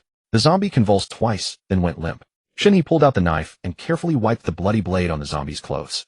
It was his first time using a knife for a headshot, and he felt a bit nervous, but the motion went surprisingly smoothly. He couldn't help boasting, "Hey, I've got a knack for striking these weak spots." Li Yuedong, listening behind him, felt her cheeks warm and silently rolled her eyes at the back of his head. Rascal, saying things that made her mind wander. Shen He glanced at the dashboard. The fuel tank was still full, and nodded with satisfaction. He pulled out the key, unbuckled the seatbelt, dragged the zombie's corpse out of the car, tossed it by the roadside, and finally locked. Looking at the Range Rover, he felt more at ease. When the time came to leave this place, it would be a reliable ride. He tucked the key into his backpack, and the two continued onward. Arriving at Building 8, they only needed to turn the corner to reach the north gate. Suddenly Shen He raised his hand to signal a halt and peered ahead cautiously. Around the guardhouse, 6 zombies were frantically pounding on the doors and windows. Inside, 2 figures could be seen desperately bracing the door. Survivors. Should we save them? Li Yuedong peeked out from behind him, whispering. It's not about saving them. We have to pass through here to get out the north gate, so these zombies must be dealt with. Shen He stared steadily at the scene. It's their lucky day? I'll lure the zombies over, and you try using your spatial blade on one. See how it works. Li Yuedong's eyes sparkled, and she nodded eagerly. Got it. Shen He glanced down, picked up a small stone from the base of the wall, and stepped out first. Li Yuedong followed close behind. When they were about 15 meters from the gate, Shen He tossed the stone toward a first-floor window. Crack. The window cracked, but didn't shatter, though the noise was considerable. Huh. 4 of the zombies at the guardhouse turned at the sound, spotted them, and charged over excitedly, while the other 2 ignored them and kept their eyes on the people inside. Their running speed was damn thrilling. Shen He was used to such scenes, but Li Yuedong tightened her grip on the gun, her palms sweating slightly. The zombies weren't as fast as at the very beginning, but still not much slower than a running person. In no time they were less than 10 meters away. Use your ability. Shen He reminded her in a low voice. Li Yuedong, already prepared, had a silver glint flash in her eyes. In an instant, the space before the leading zombie twisted, and a colorless spatial blade sliced through silently. Cutting diagonally upward from its nose bridge, the top half of its skull flew off instantly. The incision from the spatial blade was astonishingly clean.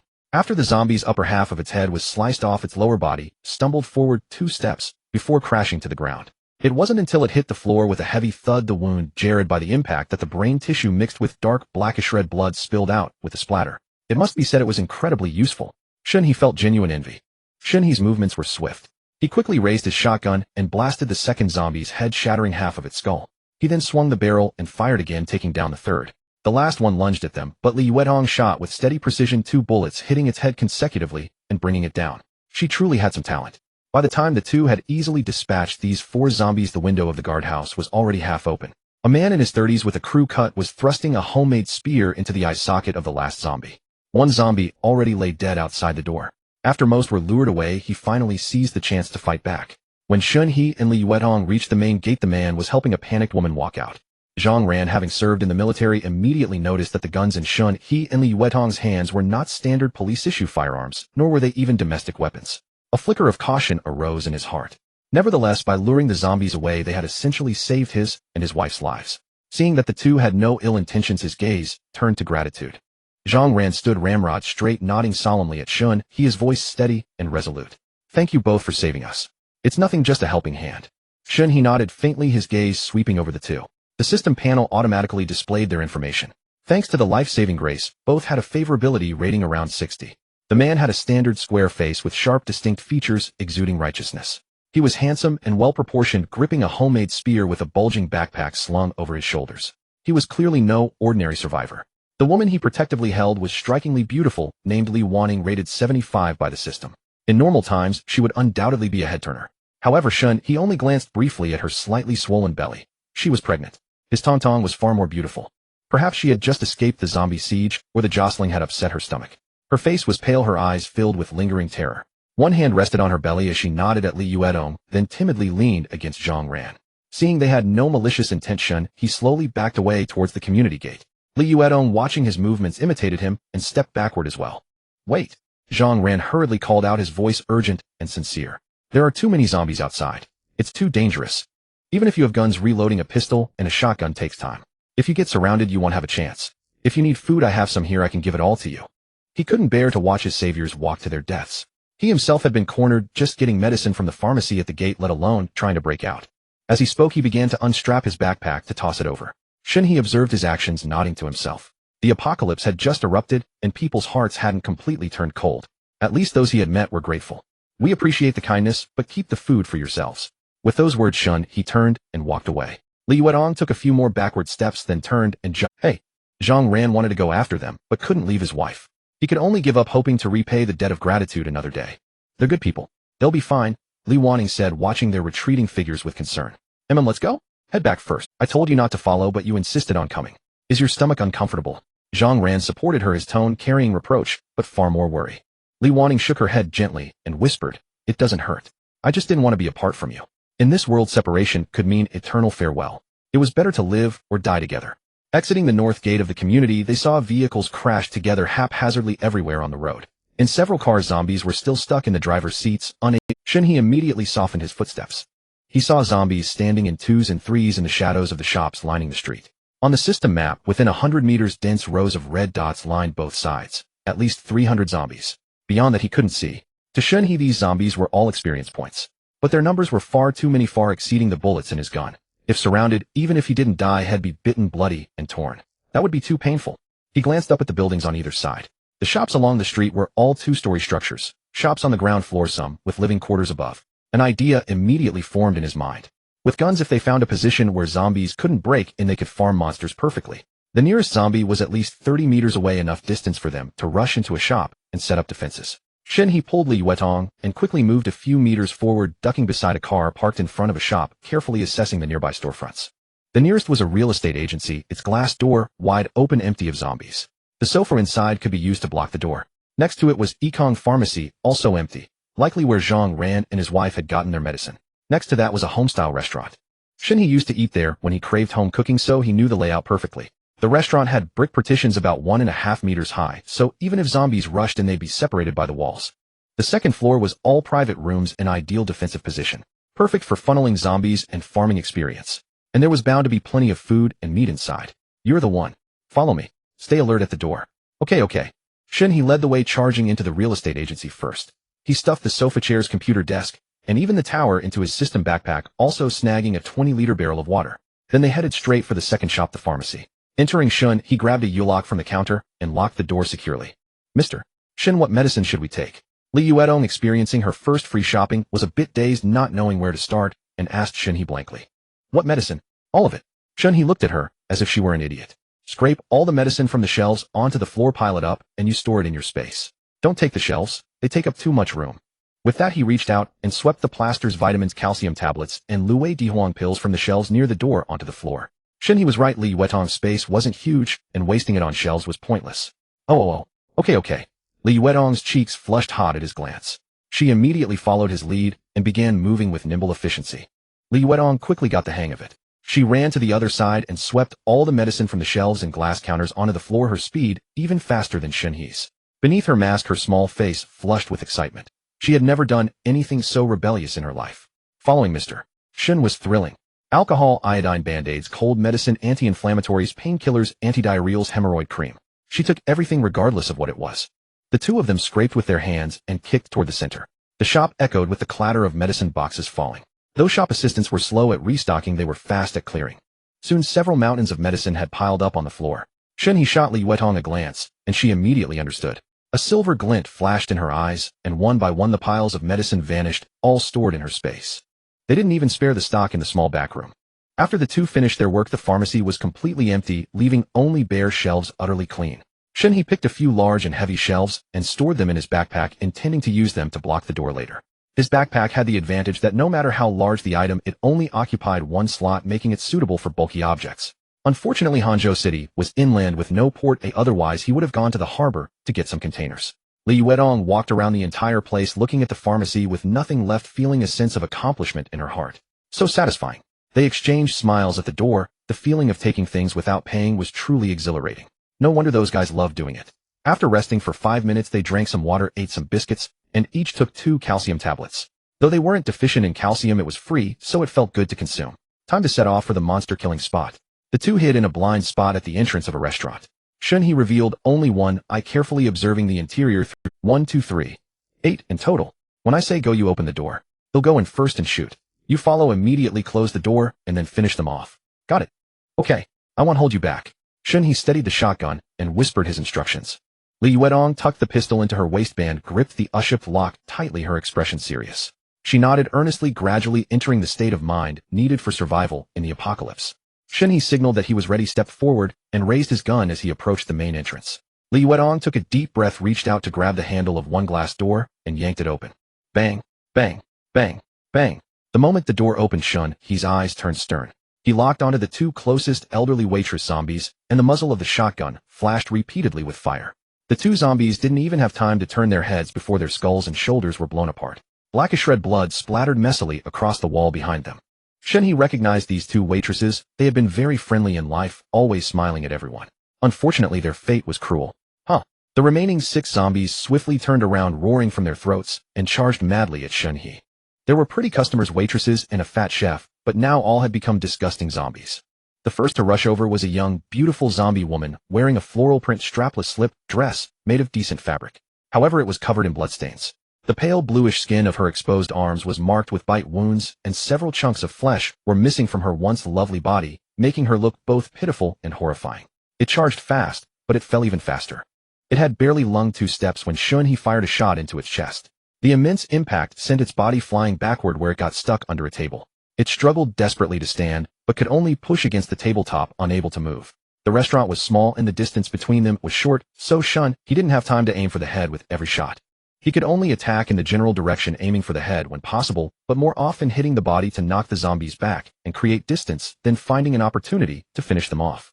Otherwise, if he stubbornly pursued headshots and missed, the zombies would get close, and they'd be in trouble. The shotgun in his hands packed a powerful punch. Of the 6 charging zombies, 3 were killed on the spot, and the rest were sent flying to the ground. By then, Li Yuetong had already used the U-shaped lock to secure the handles of the 2 doors. She drew the pistol from her waist and came to help. She seemed to have a natural talent. A customer zombie had just climbed to its feet, but hadn't straightened up yet. She aimed at its head and fired 2 shots. Pew, pew. Li Yuetong seemed accustomed to firing 2 bullets each time. 1 shot for calibration, 1 for the kill. One of the 2 bullets always hit the center of the head. That zombie was still bent over when 2 blossoms of blood burst from its head, and it crumpled to the ground. Only 2 zombies remained, the beautiful one trapped under the table, and the obese. The chef zombie was huge, nearly 1.9 meters tall, its obese body appearing especially burly with a large round head. It wasn't fast, but every step it took shook the ground with a loud thud, creating immense pressure. Shen He shot it in the chest. A large hole instantly exploded there, with grease flying everywhere. But it only stumbled back 2 steps before steadying itself, pausing to gather strength for another charge. Shen He raised an eyebrow, surprised by its resilience. His next shot hit it right in the head, shattering half its skull. Just then, a colorless spatial blade swept across its neck. The massive half-head flew up, instantly hit the ceiling, bounced once, and then rolled noisily to the side. Thud! The obese chef zombie fell face down on the ground. The immense pressure caused its beer belly to burst open instantly, with organs and intestines whipping out like ropes and bricks, scattering blood and flesh everywhere. Holy shit. Ugh. So disgusting. Shen He and Li Yuetong were thoroughly disgusted by the scene and quickly stepped back to avoid the filth. Only the beautiful zombie remained on the first floor. Shen He finished it off with a shot from a distance. He glanced at the map, which showed 9 more zombies upstairs, probably in a private room. They had been howling at the commotion downstairs, but hadn't come down the stairs. The 2 looked around the entrance and exchanged glances, their faces lighting up with joy. The restaurant had a self-service ordering area at the door with 4 refrigerated cabinets lined up. Each cabinet held about 30 dishes, both meat and vegetable options. Each plate contained prepped ingredients for 1 dish covered with plastic wrap. After customers chose, the server would take the plate to the kitchen for the chef to cook fresh. What a shame about this turbot, that's a bit slimy. Let's take this soft fried tenderloin. And the beef ribs. The 2 picked and chose, selecting 50 meat dishes. What a shame about this turbot, that's a bit slimy. Let's take this soft fried tenderloin. And the beef ribs. The 2 picked and chose, selecting 50 meat dishes, including ribs, chicken pieces, pork trotters, elbows, and fish. Though not very fresh, they hadn't spoiled. The vegetables, however, were in bad shape. The leafy greens had wilted. They only picked a few relatively fresh ones to store. There were dozens of cases of beer, drinks, and mineral water, all of which Li Yuetong collected. Stepping around the zombie corpses, they found whole racks of beef ribs and pork ribs in the kitchen's freezer. Dozens of bags of frozen dumplings made by the restaurant. Pork and scallion celery and meat sauerkraut and meat chive and egg pure beef and donkey meat. 5 bags of packaged chicken legs, 10 bags of chicken wings, 10 bags of chicken heads, 10 bags of chicken breasts, 5 bags of chicken necks. 1 large freezer also contained half a pig, a whole sheep, and dozens of pounds of beef brisket and tendon. It was a bountiful haul. Rice, flour, and eggs, staples for any restaurant. They no longer bothered to count, and simply stored them in the space. They even dismantled and stored the gas canisters. Shen He stood by the door keeping watch, while Li Yuetong chattered excitedly as she rummaged through the kitchen. She had only ever read about free shopping in novels, but today she was experiencing it firsthand, and her mood was soaring with joy. Alright, Everything's cleared out, let's go. Li Yuetong dashed excitedly before Shen He, her face brimming with joy. Shen He could tell she was genuinely happy today. Let's go, there are still zombies in the second floor private room. Momo, go first.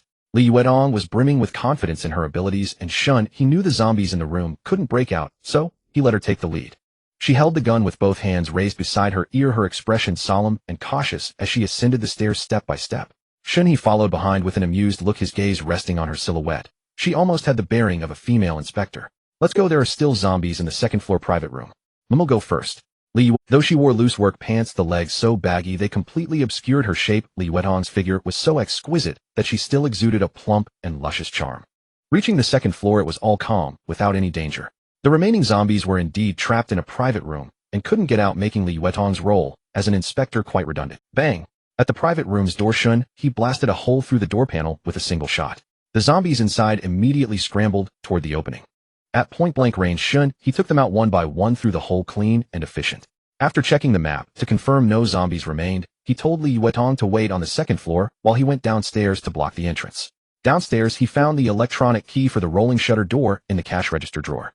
Once the shutter descended completely, he piled up the sofas and computer desks scavenged from the real estate agency at the entrance, then stacked chairs and a freezer from the restaurant, like building blocks, thoroughly barricading the door. Even if the glass door shattered, no zombie could crawl in. This should be safe. Looking at the almost completely blocked glass door, Shen He felt a surge of confidence. Returning to the second floor, he saw Li Yuetong posing with her pistol, making pop-up sounds with her mouth. He hadn't expected the sweet and alluring woman to be such a hawk. He had thought she'd be a winner. Done. Seeing him come up, Li Yuetong tucked the pistol into her waistband and reached to open the window. It sealed tight. Shen He walked over and poked his head out the window. Aside from the restaurant sign slightly blocking the view, this was an excellent spot to farm on. He looked at Li Yuetong. Want to rest for a bit? She shook her head eagerly. Not tired. Li Yuetong was very intrigued by Shen He's monster farming plan and couldn't wait to try a shotgun. Seeing her gaze glued to the shotgun in his hand, a smile crept across Shen He's lips. He liked a woman who was eager to work.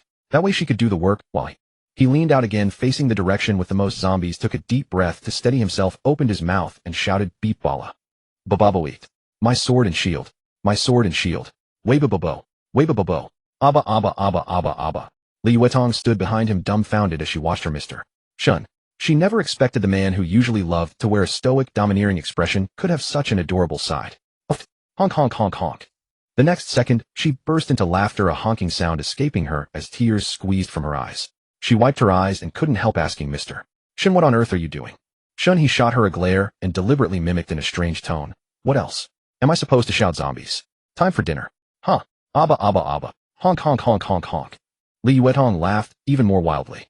Ha ha. Before Li Yuetong could laugh long, the street outside suddenly echoed with dense thudding footsteps. Countless zombies roared and charged toward the restaurant, their momentum immense. More spectacular and chaotic than old ladies scrambling for eggs at a supermarket opening. On the map, dense red dots surged from the end of the street, packed into a solid mass. Shen He looked up and saw hundreds of zombies sprinting in tight formation, a scene identical to the zombie horde in World War Z. The impact was overwhelming. His voice instantly sobered, his brow furrowed. This was far more than 300, even zombies not shown on the map from 100 meters away must have joined the... He turned to Li Yuetong, his tone slightly strained. I think I shouted too loudly. She blinked, slow to process, then stepped forward, gently pulling him aside. She tiptoed to the window and peered out, letting out a soft gasp. Oh my God! Her previously smiling face slowly turned dazed pale and finally frozen in utter shock. She looked back at Shen He, her red lips tightly pressed, muttering in a mix of grievance and panic, maybe. It was a bit loud. The whole street outside is packed. Our ammo seems not enough, right? We're in trouble. Before Shen He could respond, a window across the building suddenly slammed open with a bang. A fat man poked his head out and cursed in a low, furious voice, You two big idiots. What are you blabbering abba abba for? You've lured all these zombies here, and you're going to be the death of me. The fat man had been starving since yesterday, having gone without food. The nearby zombies had wandered to the end of the street, leaving only a few that a couple had lured away earlier. Seeing his chance, he was about to head out when this pair showed up, blabbering abba abba abba. He was furious. You two idiots, bitches, bastards. They'll fucking whoa. The fat man cursed to vent his anger, but before he could get his fill, he suddenly saw the man across the way pull the woman aside, step forward, and raise something aimed at him. Instinctively realizing it was a gun, the fat man ducked and slammed the window shut in terror. The next second, a sharp swish cut through the air, followed by a crack of shattering glass. Fragments sprayed across his face as several pellets pierced the window, leaving bullet holes in the wardrobe and ceiling. The fat man looked up at the riddled window, his Adam's apple bobbing heavily as cold sweat poured down his face. I'm screwed. Just left the newbie zone, and I've already run into a top-tier boss. This dog's life of mine is done for. Li Yuetong was kind-hearted.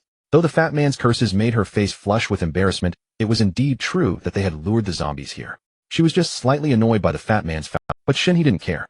So what if I lured them? They'll do whatever I want. Before the apocalypse you could scold me, and I wouldn't retaliate.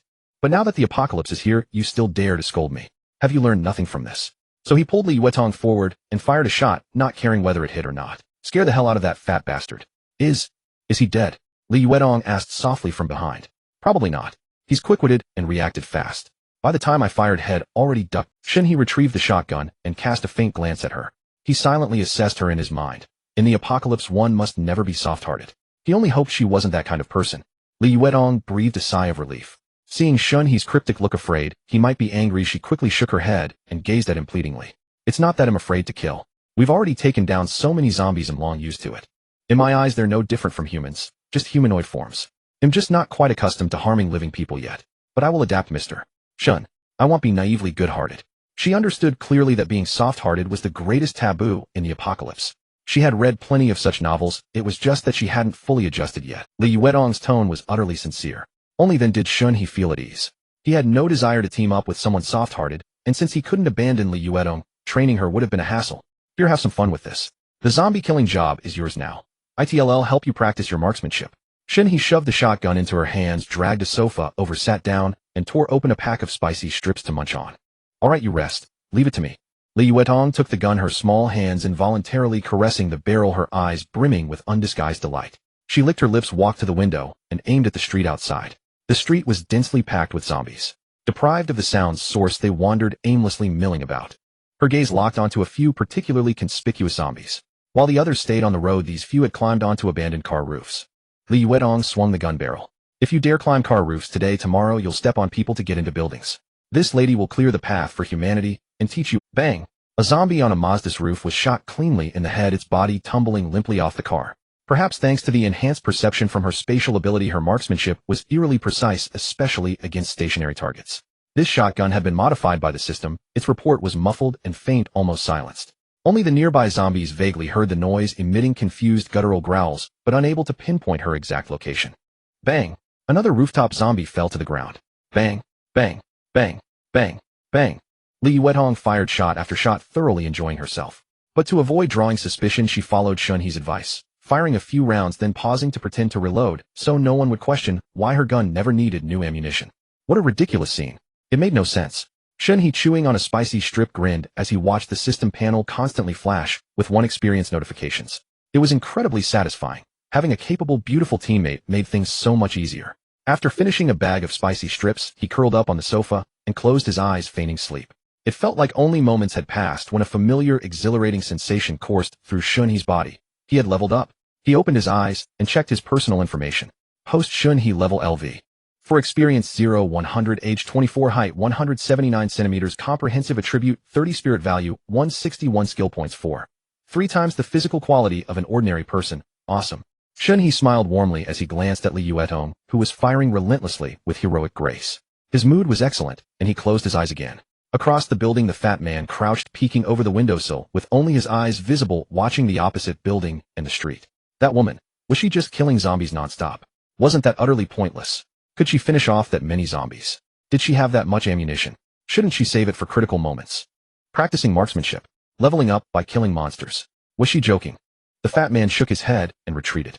He rubbed his chubby belly with both hands. So hungry.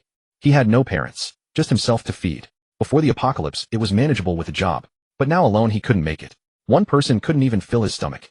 With his build lacking a zombie's speed or endurance, he wouldn't survive long. At the window, the fat man's head slowly rose again. A few minutes later, Shen He leveled up again. He was now level 5. Post-Shen He level LV. 5 experience 0, 1000, age 24, height 179 centimeters, comprehensive attribute 31, spirit value 261, skill points 5. Damn it. System. Why did the experience requirement jump to 1000? Levels 15 are the newbie protection period. Can't you just keep me as a newbie forever? Definitely not. How ruthless. Shen He ignored the system and checked the mission first. Level 5 mission, kill 500 zombies, reward ability, sharing description, share the abilities of companions with 100 favorability. If a companion dies, the ability does not disappear. Why does that mean he'll share Li Yuetong's ability? And later if Lin Jian gets an ability, I can share it too. And even more. Correct system, you're amazing. 666. Shen He screamed internally. He had thought he'd only get one ability, but now it seemed he could have more. Accept the mission.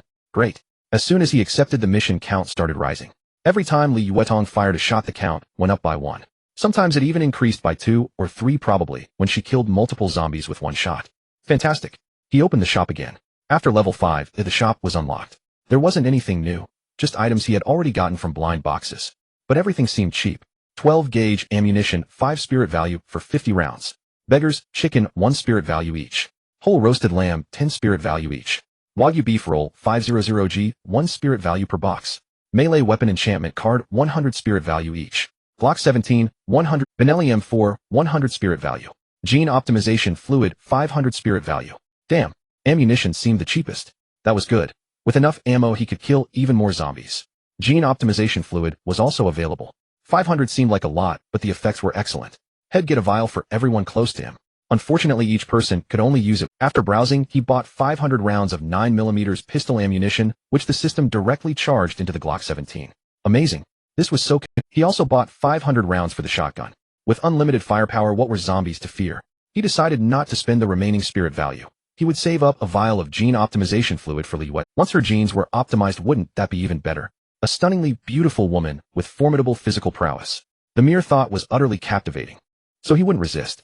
After another 15 minutes, Li Yuetong's firing rate slowed. Shen He thought the zombies outside had been cleared and was about to get up to gather supplies with her. But Li Yuetong suddenly tiptoed, stretching her body, slightly leaning out the window. She cupped her hands around her mouth like a megaphone, parted her crimson lips, and shouted into the distance, "Abba, Abba, Abba, Abba." While Shen He sat back down. So the nearby zombies were all gone. The farther ones were inconvenient to shoot. This woman learned fast.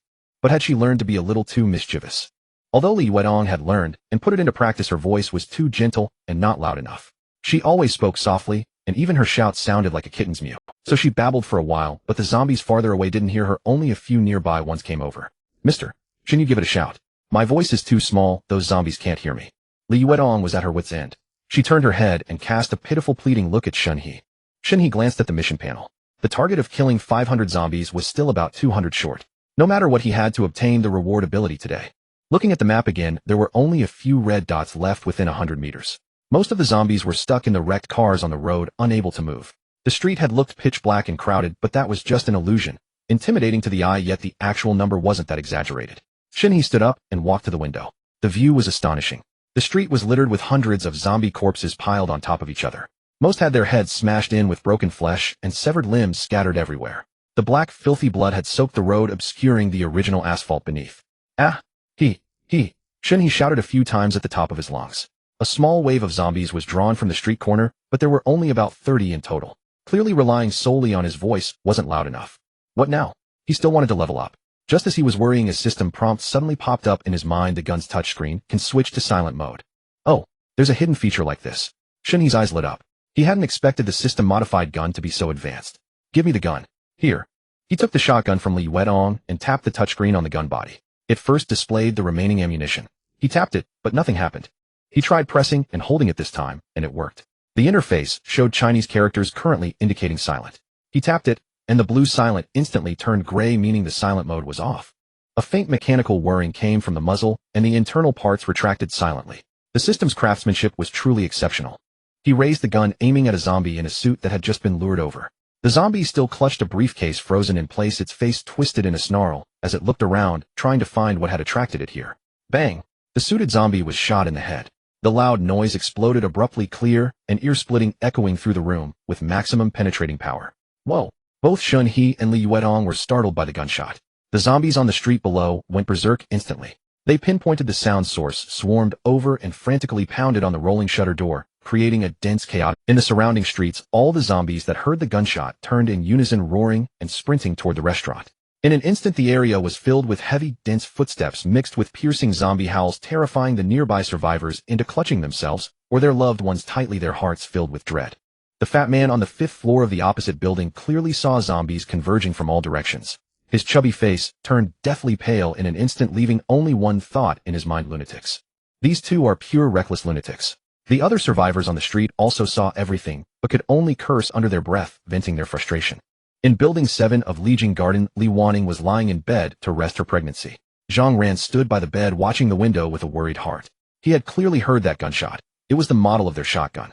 After returning home, he had been keeping an eye on the outside. In nearly an hour he had only heard that one shot, but that single shot was enough to draw the entire horde in the area. Zhang Ran slowly walked to the window. Li Wanning watched his back silently, her heart sinking as well. In the restaurant Shun, he looked at the dense red dots on the map charging into his 100-meter range and licked his lips.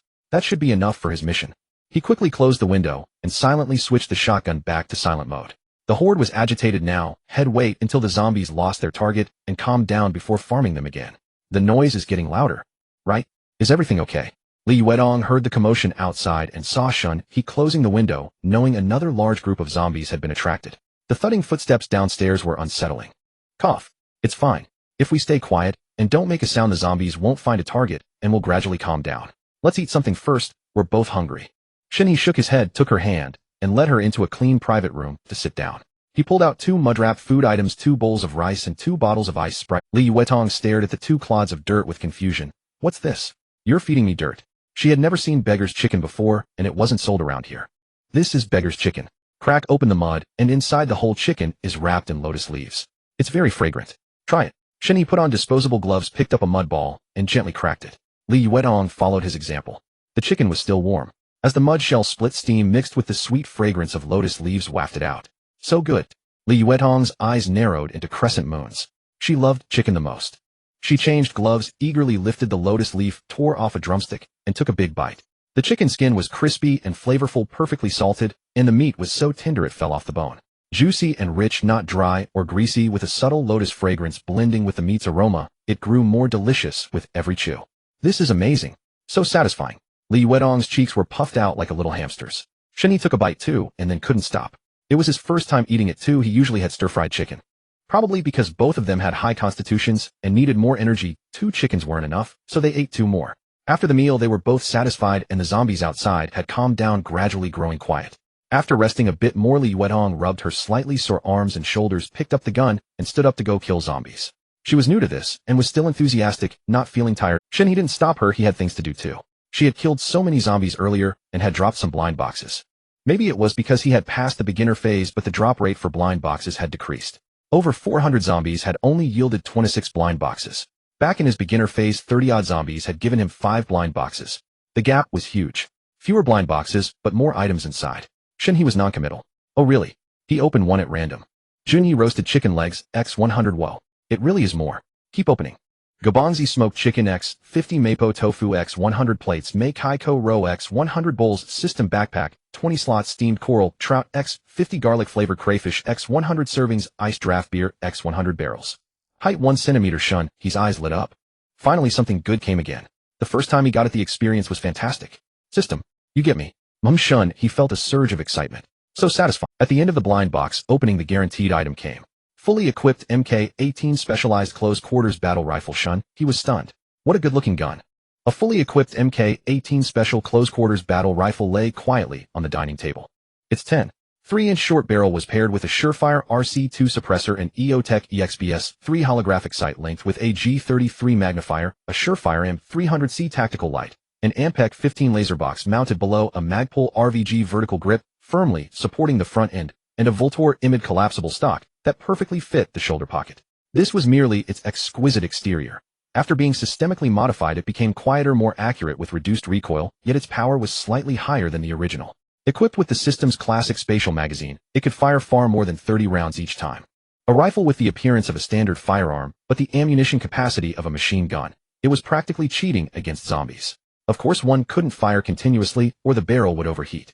The store price was 200 spirit resolution points. Shen He had completely fallen in love with this rifle. He gave the shotgun to Li Yuedong, letting her become a woman as fierce as a shotgun. Shen He cradled this fully decked-out sand-colored Mk-18 with unrelenting affection, weighing it in his hands, aiming it against his shoulder, and gently caressing the fine accessories. Meanwhile, Li Yuedong remained steadfast by the window, steadily pressing the gun, her shots measured and calm. Each round targeted a vital spot, never wasting ammunition. The kill count on the panel steadily climbed. A full 20 minutes passed. A system chime rang out as the zombie kill mission was completed. Shen He finally snapped back to reality. He leaned the MK-18 against the wall and casually reminded, "I'm going to the restroom. Be careful." "I know." Li Yuetong didn't even turn her head. She raised her hand and fired another shot, cleanly taking down a zombie that had just climbed onto the car roof. She shot without haste, always aiming precisely before pulling the trigger. If she had just fired wildly, the horde on the street would have been wiped out long ago, and the mission would have been completed much sooner. Shen He went downstairs to the first-floor restroom, locked the door behind him, dropped his pants, and squatted down. Only then did he focus his mind and open the system to claim that he still remembered the thunderous celebratory noise Li Yuetong had made in the restroom when she obtained her ability. In the next instant, a warm silver light descended out of nowhere, slowly merging into his limbs and bones. Within moments, the cramped restroom echoed with a series of earth-shaking roars. After finishing up and tidying himself, he pushed open the door and stepped out, feeling utterly refreshed. A boundless brute strength surged through his bones, and a warm current gently flowed along his meridians and limbs. The air that had felt stiflingly hot just moments ago no longer bothered him.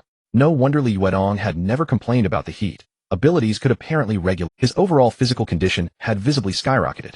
It seemed that unlocking an ability for the first time also thoroughly reconditioned one's physique and constitution. Host Shen He, age 24, height 179, level LV 5 EXP 5371000. Comprehensive quality 3140, skill points 5. Having reached level 5, both the store and abilities were unlocked, simplifying the panel. Spirit resolution points were displayed in the store and abilities were shown in the ability column. Ability, sharing Li Yuetong's space. Spatial ability, rank 0, storage space, spatial barriers, spatial perception, spatial blade. After sharing the ability, Shen He's mind was suddenly flooded with the usage methods of these powers, as if he had been born with them, as natural as eating and drinking. The spatial volume was the same as Li Yuetong's, the size of a garage. Shen He looked at a potted flower on the checkout counter a few meters away. A silver light flickered in his eyes, and a colorless spatial blade swept across. The flower pot was instantly split in two from the middle. Truly, wherever his eyes landed, the blade struck. Far more accurate than he tested the other abilities. The spatial perception was quite useful. Right now he could sense something outside the door that made his hair stand on end, because the door was surrounded by zombies while the hairs on the side of his back facing away from the zombies remained undisturbed. System, how many times can I use abilities like spatial blade at once? How do I upgrade them?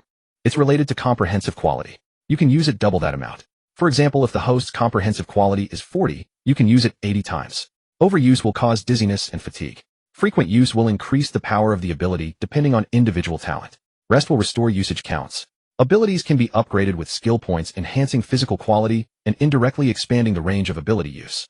Upgrading to level 1 requires 1 skill point, level 2 requires 2 skill points, and so on. Each level increases comprehensive quality by 10 points for level 1, 20 points for level 2, and so forth. Simple enough. How does Li Yuetong upgrade? She needs a skill upgrade card. How do I get one? Open blind boxes. It's a matter of luck. Shen He nodded. He was indeed a player with an advantage. Others could only rely on luck, but he had skill points. He tapped the next to the spatial ability, and a powerful warm current surged through his body, so pleasurable it nearly made him moan. Thankfully, he wasn't one to cry out. He glanced at the panel, and a grin spread across his face like a dragon's smile. Comprehensive quality had become 50 points. Spatial ability, rank 1. Skill points remaining 4. He checked the storage space. Its capacity had doubled to the size of 2 garages. This feeling of upgrading was exhilarating. He couldn't resist tapping again. Oh. Hiss. Oh. Ha ha ha. This time he couldn't hold back. It was just too comfortable. Skill points dropped by 2. Remaining 2. Comprehensive quality became 70 points. Spatial ability, rank 2. The was gone.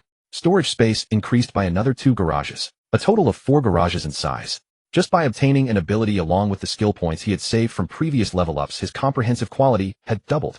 He could continue upgrading in the future. How powerful would he become? Ha ha ha. Even though he was usually reserved and low-key, he couldn't suppress the wide grin and laughter that escaped his lips.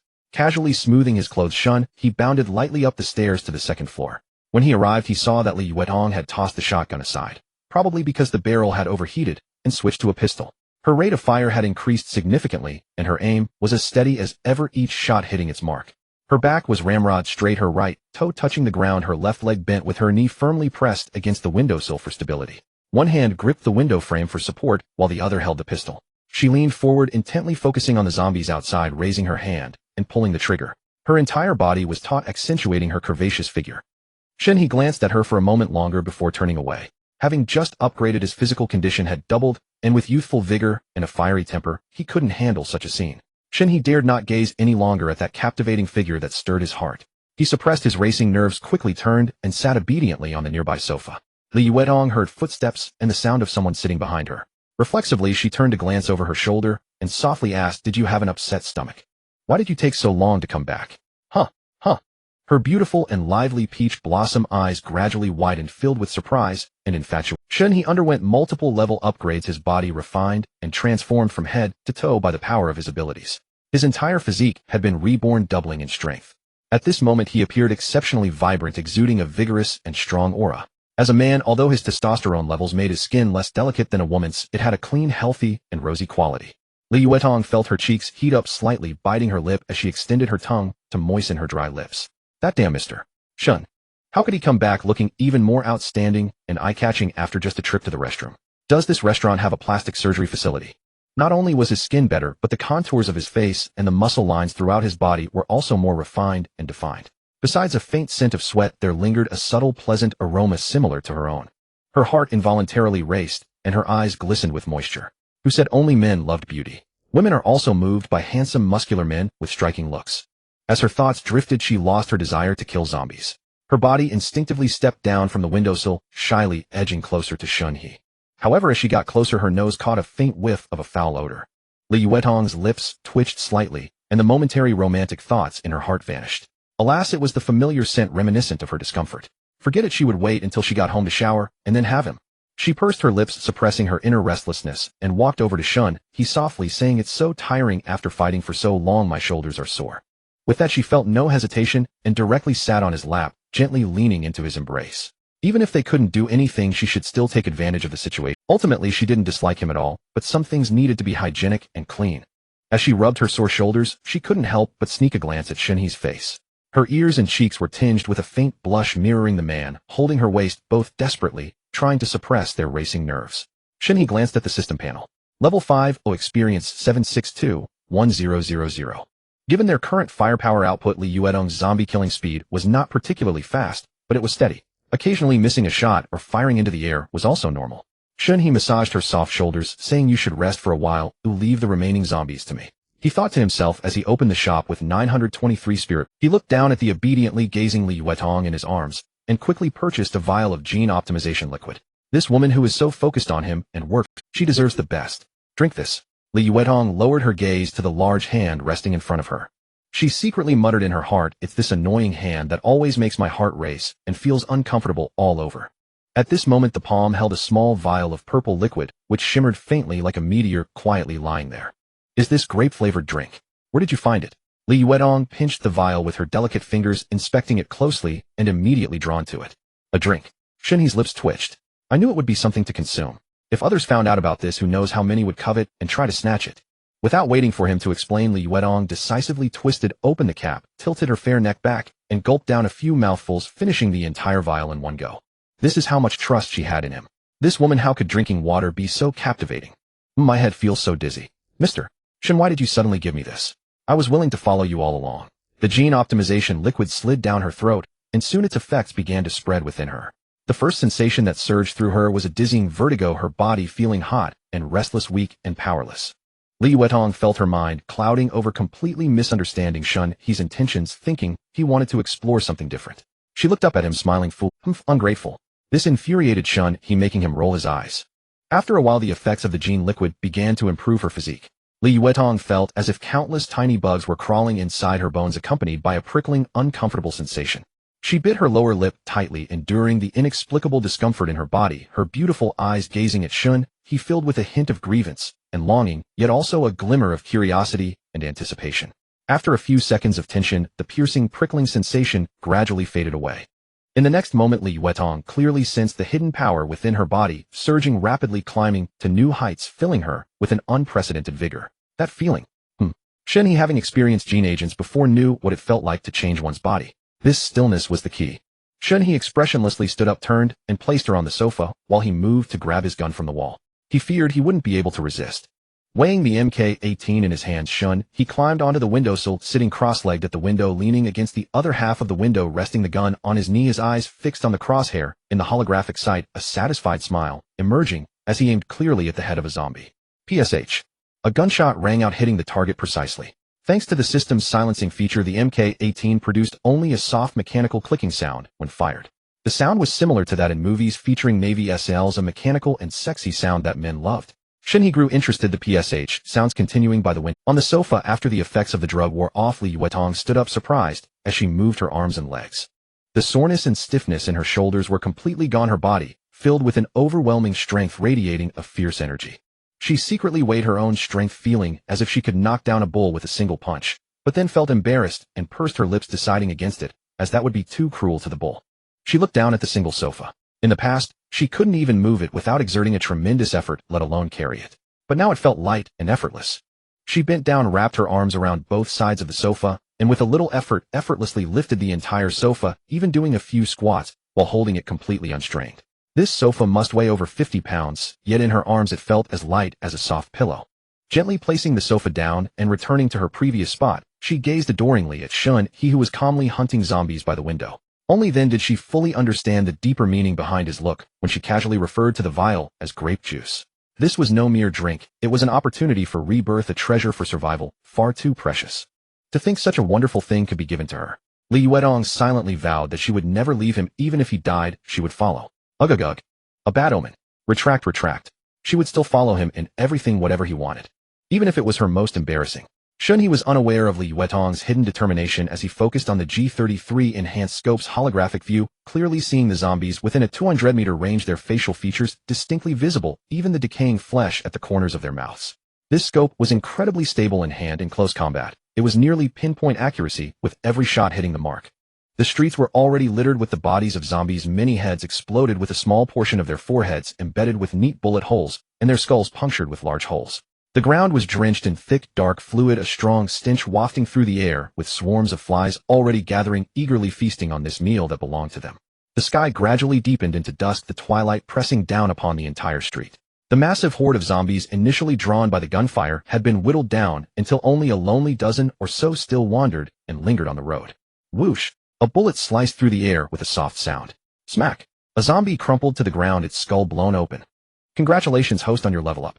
Current level 6. Host Shen He, age 24, height 179, level LV 6, experience 02000, comprehensive quality 7071, skill points 23. Shen He savored the thrill of leveling up, his eyes fixed on his stat panel. Another level gained skill points increased to 3, and his spatial ability could be upgraded again. After a moment's thought, he decided not to allocate them. Leveling up now required a substantial amount of experience. Although he could level up quickly with his gun, he wanted to keep the points in reserve. Lin Xian's affection level was also at 95. He wondered what her ability would be. Having experienced the benefits of an ability himself, Shen He was already eager to go find her. It was definitely not because he wanted to do anything. By keeping the 3 skill points for now, once he found Lin Xian and obtained her ability through sharing, he could directly upgrade his own ability to the 2nd tier. An upgraded ability would have a significantly enhanced power ceiling. For example, a larger storage space, a stronger spatial barrier, and an extended spatial perception range. Even a 1st-tier spatial barrier could already block pistol bullets. That was the benefit of upgrading. He glanced at the shop. His spirit resolution points were 661, which was excellent. As long as he kept killing zombies, he would never go hungry. Filled with curiosity, he clicked on the soul nurturing hall. The environment inside was still as beautiful as ever. He zoomed in on the interface and indeed spotted over 1,000 small gray dots. One of the gray dots was moving. Was it? It was the man he had pounded first. Although his expression was wooden, he already knew how to walk. Amazing. He closed the interface and looked down at the remaining zombies on the street. Once he killed them all, he could freely collect all the supplies from the street. After that, he would go home and take a shower. His yang energy was now abundant, and the thought alone made him feel pent up. From his vantage point, he took down the zombies one by one. After killing the last one, Shen He relaxed completely and turned to speak to Li Yuetong. Suddenly, the hairs on the side of his neck stood on end. At the same spot, goosebumps erupted, accompanied by a bone-chilling piercing. A shiver ran down his spine. Danger! Shen He's expression froze. Almost instinctively, he turned to lock onto the direction of the threat. From a dark window on the 6th floor of the building diagonally opposite, a high-speed arrow shot out incredibly fast, a mere blur to ordinary eyes. A mere second after the first arrow was loosed, the chill at Shen He's heart surged again.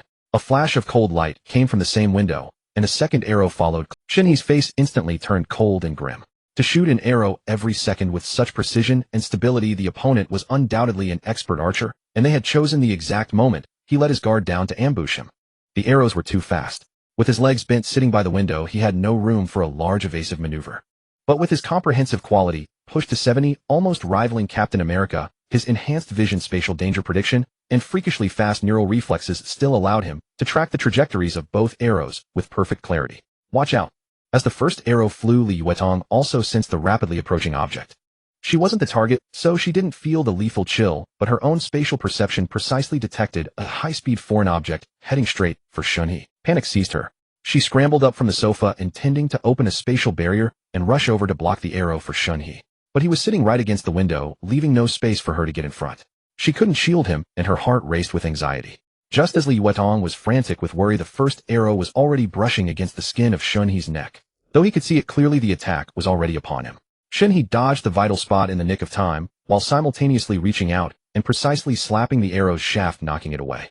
With a solid thunk, the arrow pierced deep into the wooden paneling of the adjacent booth, the force driving it inches into the wood, its tail still quivering violently. By the time the second arrow flew, Li Yuetong's shout of warning served as the perfect reminder. Shen He suddenly remembered the ability he had just acquired, spatial barrier. A silver light flashed in his eyes, and he instantly deployed a barrier in front of his chest. Bang! The second arrow slammed into the center of the barrier, sending a ripple of colorless energy across its surface before being deflected and flying away. The ambusher, who had been certain of a clean kill, had both attacks thwarted in succession. Their pupils contracted in shock. Not daring to linger for a counterattack, they immediately withdrew back into the shadows. Their decisive retreat was fortunate. The next second, Shen He's counterattack arrived. Bang! Bang bang bang! Thud! Thud thud thud! The window frame and glass shattered into pieces with a deafening crash, fragments flying everywhere. Bullets swept through the window, riddling the walls and ceiling of the room inside with a dense pattern of holes. Wood splinters and stone chips sprayed the ceiling, panels fell, and the scene was terrifyingly violent. This furious barrage was solely to completely seal off the opponent's ambush space and prevent any further sneak attacks. Using the suppressive fire as cover, Shen He rolled back from the window into the room, steadied himself, and took cover in a corner. As soon as he retreated into the room, Li Yuetong rushed over frantically, circling him and scrutinizing him closely. Are you okay? Are you hurt? Shen He raised his hand to touch his neck. A sharp pain shot through him immediately. Looking down, he saw a trace of bright red blood on his fingertip. On the side of his neck, a shallow 3-centimeter-long cut from the first arrow was oozing blood. You're injured. Li Yuetong's eyes instantly reddened, and tears welled up and spilled over. She didn't know what to do. Suddenly, she thought of her spatial storage. Concentrating, she searched through it, found iodine and a band-aid among the pile of medicines, and took them out to treat Shen He's wound. But he caught her wrist. Shen He looked into Li Yuetong's reddened eyes. Within them, he saw anger, heartache, and lingering fear. She was angry that he had been attacked by a human, heartbroken that he was hurt, and terrified that he might have been killed, that she would lose him. Strangely, Shen He realized he wasn't angry at all. He rubbed the wound again, coating his fingertip with blood, and held it up in front of Li Yuetong. Instead, he broke into a grin. Did you see that, This is what the apocalypse is supposed to be like. At that moment, he felt a hint of gratitude towards the attacker. He had a system, power guns, and spatial storage. Killing zombies was easy, and everything came smoothly. Things were going too smoothly for him. A poor man suddenly coming into wealth could easily become complacent and lose their head. In the apocalypse, humans were the most insidious demons. It was easy to dodge an open attack, but hard to evade a hidden arrow. There was always a higher mountain and someone stronger. That arrow was fast. That arrow was good. I'm going to go kill him. Li Yuetong's eyes churned with intense hatred. Gnashing her teeth, she finished speaking, turned around, grabbed the shotgun from the table, clutched it tightly, and her eyes, still red, charged downstairs. She knew exactly what that person meant. Why ambush them right after the zombies were all dead? They wanted their guns. They wanted to steal their supplies. How could people be so evil? Why were they so evil? How dare they hurt her, Mr. Shen? She would make that person die. Shen He didn't stop Li Yuetong because he was going to. This incident was an opportunity for them to temper their character. The fat man from the opposite building slumped by the window, still his chubby face frozen in shock as he watched Shen He and his group get ambushed. These two big shots had slaughtered over 1,000 zombies in one afternoon. Such dominance. Yet someone still dared to provoke them. Damn, they're really bold. A bow. That twisted woman. No wonder. My chance has come. Sister Hua, I'm going to avenge you now. The fat man scrambled to his feet, grabbed his pre-packed backpack, and rushed out the door in a panic. At the entrance of the restaurant downstairs, when Shen He came down, Li Yuetong had already stowed away the clutter blocking the door into her space and removed the uship lock. Now she stood still before the door, her small face puffed with suppressed anger. She didn't know how to open the rolling shutter. Shen He approached, wrapped an arm around her shoulder, and said softly, "When we get out, if you sense danger, remember to use your space barrier. Stay close to me and don't wander off." He felt a twinge of regret. Having just acquired his ability, he hadn't yet made it a habit. He hadn't thought to use it at the first moment, and that lapse allowed an arrow to graze him, leaving a small cut. After all, it was his own inexperience. Forgetting even his own skill was nothing short of embarrassing. Li Yuetong looked up at him, her voice muffled. "I know. The moment I sensed danger, I activated my barrier. I tried to charge forward to shield you, but I couldn't get in front of you. And hearing this, Shen He felt even more awkward, so he simply patted her shoulder gently and opened the rolling shutter door. As the door slowly rose, Shen He fixed his gaze on the distinct red dot on the map. It moved swiftly, and judging by its rhythm, it seemed the target was descending the stairs, trying to flee. On the map, where could you possibly go? The opposite neighborhood was called Jinxiu, a residential area, on par with their own Li Jinghuayuan. Shen He led Li Yuedong out of the restaurant, stepping over the scattered zombie remains, and headed straight for the main gate of Jinxiu. The one who had ambushed him lived in Building 2 facing the street, so they had to pass Building 1 first. As they rounded the corner of Building 1, they both slowed their pace, simultaneously raising their guns in unison, alert and on guard. Just then a sweating, hefty man burst out from the other side of the corner. He was running too fast, and couldn't stop in time. His foot slipped, nearly sending him crashing down. When he looked up, he found himself staring straight at the two big shots he had cursed earlier, their guns trained on him. The man was nearly 6'3", stout as a bear, and his bulk gave them quite a start. Don't shoot. Don't shoot. I'm a good man. The fat man's face quivered with terror, but he was savvy enough to drop to his knees on the spot, raising both hands high in surrender. Li Yuedong immediately recognized him, the same fat bastard who had called them scum earlier. Her anger, already simmering, boiled over. She strode forward and slammed the butt of her shotgun into his mouth once, twice, with considerable force. You called us names. You and your filthy mouth. The fat man covered his face, whimpering in pain, kneeling and sprawling on the ground. Even with his thick padding of fat, he couldn't withstand Li Yuedong's terrifying strength, 3 times that of an ordinary person. Stop. Ouch. I'm sorry. I know who ambushed you. I know where she lives. Ouch. Stop. Sister-in-law. Sister-in-law, I really do know. The last 2 cries of sister-in-law finally cooled Li Yuedong's rage somewhat. She paused her raised gun stock, refrained from smashing it into his mouth again, and instead kicked him hard in his fat rear, sending him sprawling forward into a clumsy faceplant. Shen He glanced at the man's panel info. His name was Tang Dashin, favorability 67, a harmless white dot on the map with no ill intent. Not wanting to waste time on him, he exchanged a look with Li Yuedong, and they simply skirted around the prone fat man, heading straight for Building 2. As she ran, Li Yuedong asked in confusion, "Didn't that fat guy say he knew the attacker? Why didn't we ask him more? Or have him lead the way?" Shen He replied casually, "I've already noted where the attacker is." He couldn't exactly say he had been tracking everything through the system map and knew the person's exact location. Tang Dashin scrambled up, bewildered. He clearly knew where that twisted woman lived. Weren't they curious?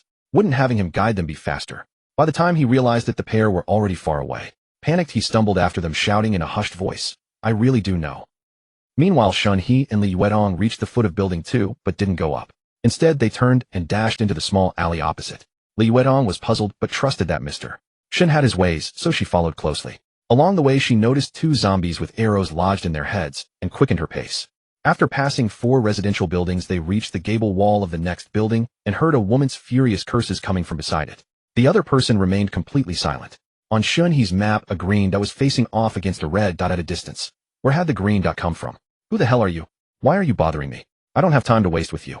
I promise I'll sleep with you once, okay? Just leave me alone. Say something. Arg. I'm so furious. You stupid man, go die. An arrow whistled past ahead of them. Shen He recognized it. The same as the one that had grazed him. He turned to Li Yuedong and instructed, "Activate your shield." Then together they rounded the corner. 10 meters ahead, a young woman stood with a compound bow drawn, an arrow nocked, and a quiver on her back, facing their direction. A man with his back to them looked especially familiar. Shen He squinted. It was Zhang Ran. He hadn't expected to find him here, blocking the woman who had shot at him from ambush. And this woman? Character Wang Kai-dai, age 21, height 165 centimeters, appearance 71, figure 83, cup size. See status, minor achievement 444, favorability 60, overall ability 11.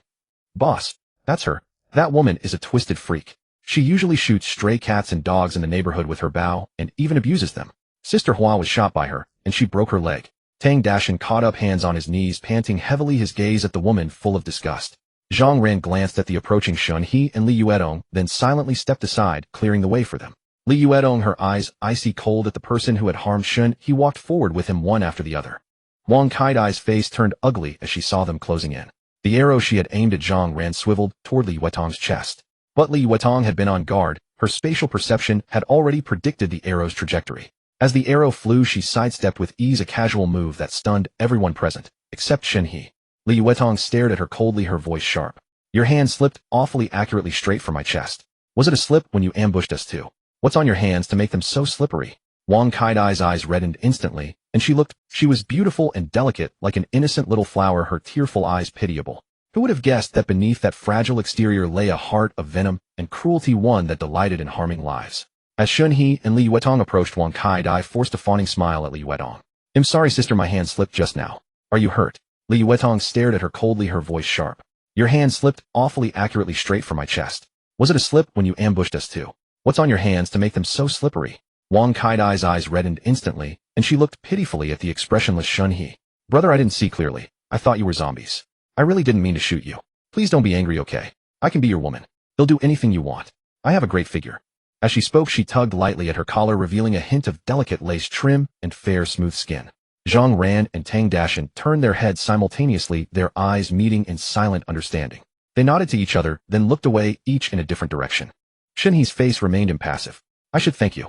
If not for you, I might have grown careless." Wang Kai-dai's face lit up with delight. Men were all the same, every one of them like a lecher, unable to move when they saw a beautiful woman. But this man had a gun, so he was worthy of her. Once she secretly disposed of the woman by his side, he would be completely under her control. With this thought, Wang Kai-dai's smile grew even wider.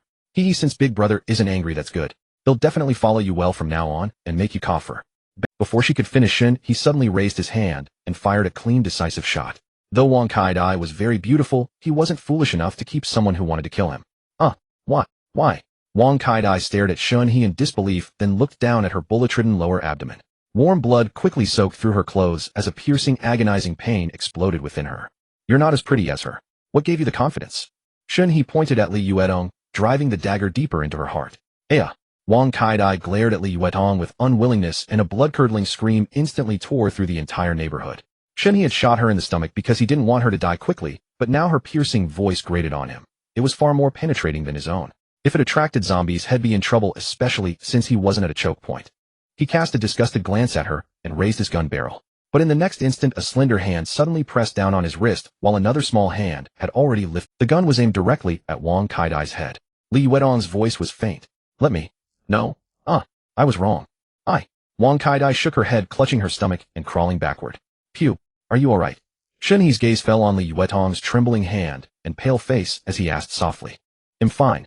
There has to be a first time for everything. Besides, I won't allow anyone to harm Mr. Shen.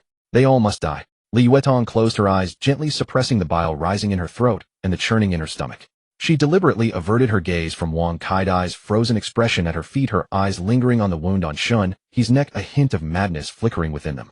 It made Shen He shudder involuntarily. Nearby, Zhang Ran glanced at the corpse on the ground, his brow furrowing instinctively before relaxing slowly, his expression returning to calm. Tang Dashan's eyes widened as he stared blankly at Li Yuetong. He instinctively shrank his neck back, his chubby figure resembling a startled fat quail. Shen He turned to look at Zhang Ran, his tone carrying a hint of scrutiny. "What are you doing here?" Zhang Ran met his gaze, his expression frank and earnest. "Your gunshots were too loud. They attracted quite a few zombies. I was worried something might happen to you, so I thought I'd come and lend a hand. I happened to see her ambush you and followed you all the way here." Shen He stared at him silently for a few seconds, a subtle shift in his eyes, before speaking indifferently. "With so many zombies around, you still dared to come out. Aren't you afraid of death?" Zhang Ran grinned. "Of course I'm afraid of death. That's why I stayed hidden until you cleared out the zombies."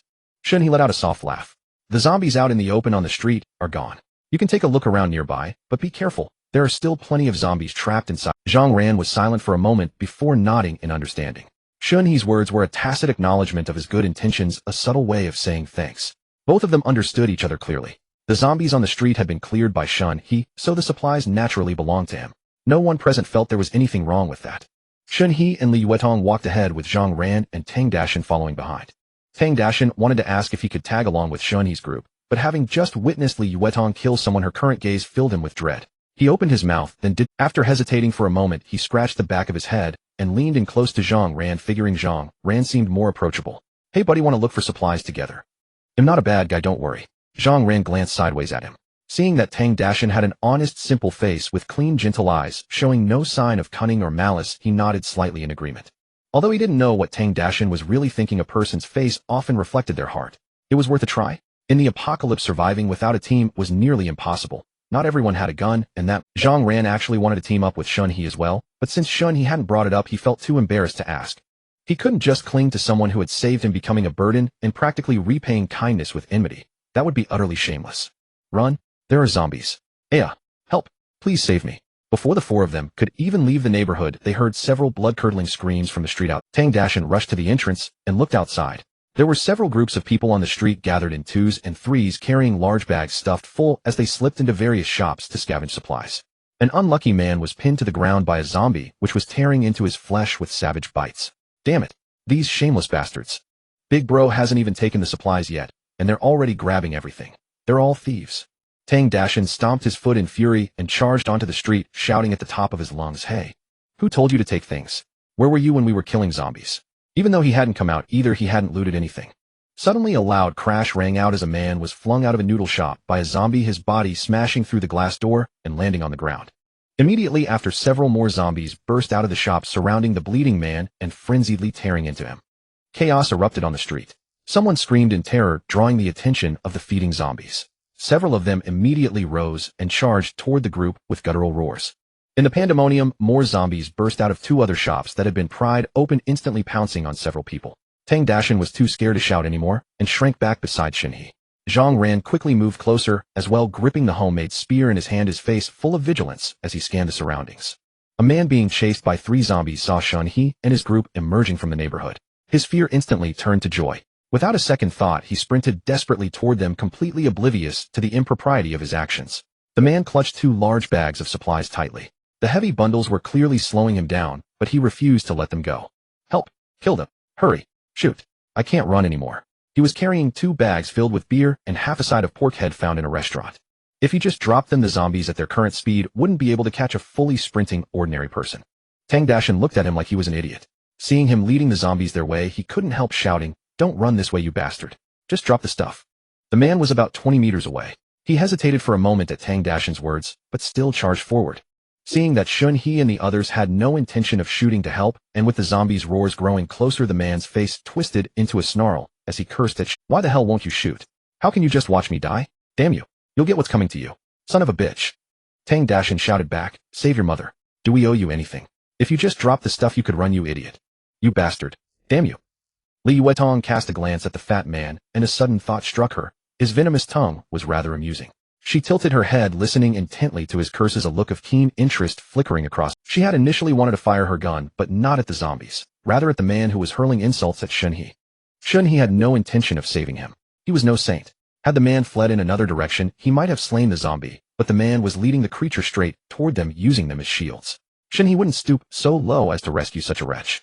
Perhaps the man believed that since Shen He had a gun, he could easily be saved, hence his reckless charge. Indeed, it was a matter of a few shots, but that was merely the man's assumption. Having just been ambushed, Shen He was in no mood to save anyone, least of all to cater to the man's assumptions. Hearing the man's curses, Shen He raised his gun and fired a few shots in his direction. That brief hesitation was all it took. The three zombies behind him lunged, crashing onto his back and sending him sprawling. That brief hesitation was all it took. The three zombies behind him lunged, crashing onto his back and sending him sprawling. One sank its teeth into his neck, tearing away a chunk of flesh.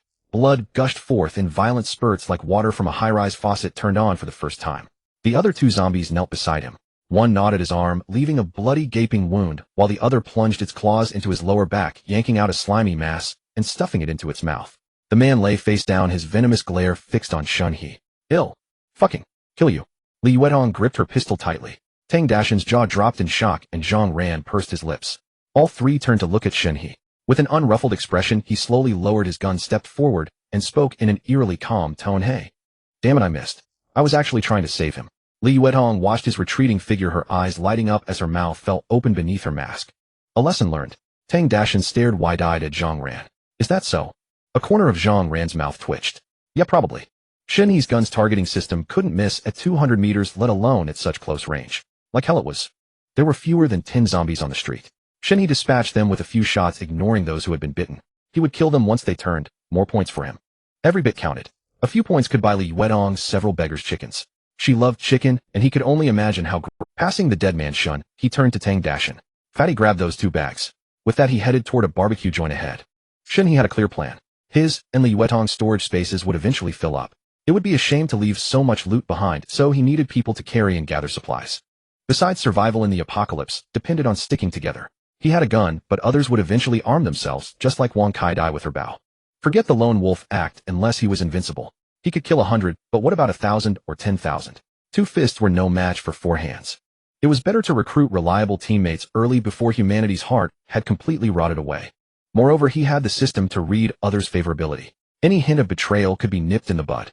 For now, Tang Dashan and Zhang Ran seemed suitable. Tang Dashan might be timid, but he was honest and harmless.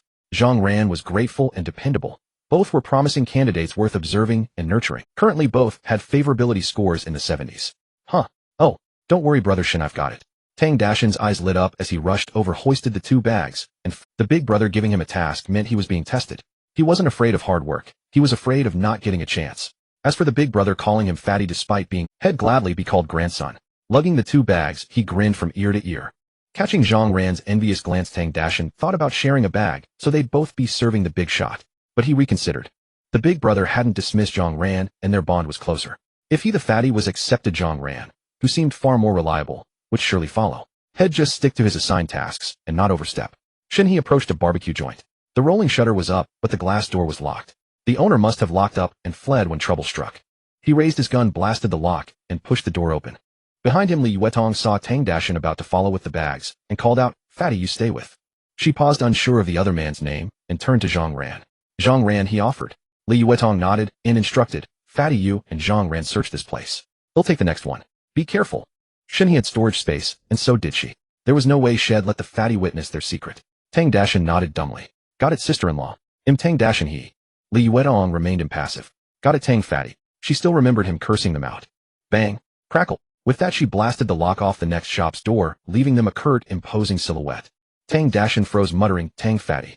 Works too." Then he flashed a grin at Zhang Ran. "Let's team up, brother Zhang." Inside the barbecue joint, Shen He smiled at Li Yuetong's arrangement. Had been about to send Tang Dashan away himself. He hadn't decided whether to reveal the space secret to Zhang Ran and the others. It had its pros and cons. If they knew, his followers might be more loyal, but they could also betray him. Word getting out would make him a target, a mobile warehouse, too tempting for anyone, especially larger factions. With that in mind, he decided to keep it to himself for now. The barbecue joint was well stocked. Freezers held beef skewers, lamb skewers, kidneys, pork, belly, streaky pork, grilled chicken wings, chicken hearts, gizzards, sausages, cartilage, chicken feet, ribs, squid tentacles, whole squid, grilled prawns, garlic scallops, and oysters. Each type piled high on iron trays. They were a bit dry and past their prime, but not spoiled. The vegetables, however, had gone bad, oozing with rot. Shen He stashed the meat in his space, picked through the vegetables, took 2/3 of the beer and drinks by the door, and found boxes of frozen beef and lamb skewers and other semi-finished products in the kitchen freezer. Finally, there were dozens of boxes of charcoal briquettes, solid alcohol lighters, matches, ignition torches, barbecue tongs, iron skewers, stainless steel grills, cleavers, scissors, thick gloves, large cans of cooking oil, plastic storage bins, takeout bags, plastic wrap, and aluminum foil. He grabbed whatever he saw.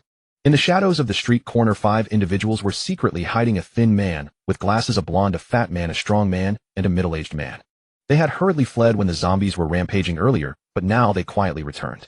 The street had been mostly cleared of zombies, making it a prime opportunity to scavenge for supplies that they could not afford to miss. The blonde noticed Li Yuetong acting alone, and immediately excitedly leaned towards the thin man with glasses, whispering, "Brother, they've split up? The opportunity has come." The fat man licked his dry lips, his mind still lingering on the image of that woman's voluptuous figure swaying as she walked. "That's right, that woman has gone into the shop alone. All we have to do is pin her down and snatch the gun from her hands, and we won't have to fear those zombies anymore." The middle-aged man frowned. "But there's more than one gun. The man also has one." The strong man glanced at the hesitant middle-aged man hiding at the back, his tone laced with disdain. "What's there to be afraid of? They are clearly a couple. If we hold that woman as leverage, the man will hesitate to act. Even if he is ruthless enough to ignore it if the gun falls into our hands, he should be the one worried." The blonde nodded vigorously in agreement, his eyes gleaming with excitement. "Exactly, brother. We've been lacking a solid weapon for ages. Holding onto a broken vegetable knife makes it hard to deal with zombies. She's just one woman, can't we 5 men handle her? Plus, brother, your skills are so impressive now." The group became animated, exchanging excited words, but the thin man with glasses remained silent. Yet the other 4 listened to him. Despite being stronger, none dared to act without his word, for they could not overpower the thin man. The thin man stared down at the battered kitchen knife in his hand, reflecting on the unexpected changes in his body as ambition began to flicker in his eyes. He lifted his head and adjusted his glasses. "Let's do this. That couple obviously has ammunition. If we can seize the gun, my brothers and my family will have an easier time surviving. If we fail, at worst we die. Oh, it's better than living in fear like this." At this moment, Li Yuetong felt her ears quietly flush with warmth. After entering the shop, she quickly made her way to the 2nd floor to avoid exposing the secret of her space. She gathered all the items and stocked there before returning to the 1st floor, leisurely picking through the shelves. Holding a box of suspender stockings, her gaze fell on the exquisitely packaged design, and a shyness surged within her, leading her into daydreams. If I wore this outfit, would Mr. Shen be taken aback? She bit her lip, her ears blushing deeply. She had never appeared before him in such a manner. He always gazes at me gently, as surely he would like how I look in this. Just as she was lost in thought, she suddenly heard faint footsteps at the entrance, the noise dense and not like that of Mr. Shen and the others. Li Yuetong quickly crouched behind the lingerie rack, peering through a pile of clothing towards the door. Moments later, 5 men rushed in, each wielding either a kitchen knife or a fruit knife. As soon as they entered the shop, aside from the fat man whose gaze was glued to various lingerie, the other 4 scanned around, clearly heading towards her. At this time, they were focused on finding food. What reason would a group of men have to come to a women's lingerie store? The man with glasses didn't see Li Yuetong and pointed upstairs to the blonde.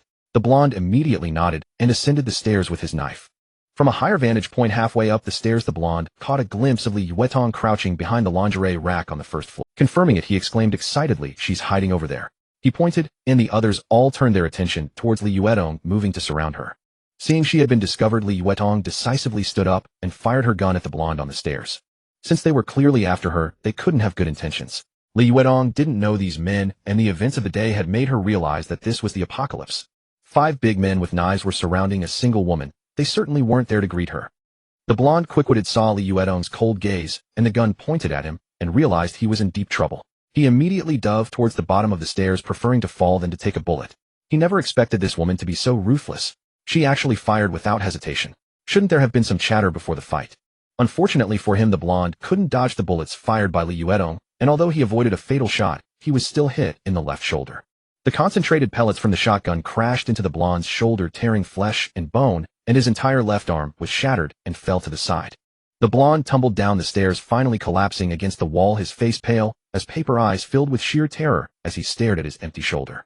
His entire arm was gone, the wound grotesque, with flesh torn and curling. Warm blood gushed out, and excruciating pain enveloped his body, causing him to convulse, unable to even scream properly. "Oh, my hand is gone." The other 4 instinctively turned to look at the fallen blonde, instantly stunned by his horrifying state. The thin man with glasses, seeing the blonde's plight, felt an overwhelming anger and turned to Li Yuetong, only to find that in that instant the gun was already aimed at him. That damned woman. A butcher, huh? Once I catch her, I'll have the fat man crush her. He thought this, but still acted cowardly, quickly bending down to avoid the shot.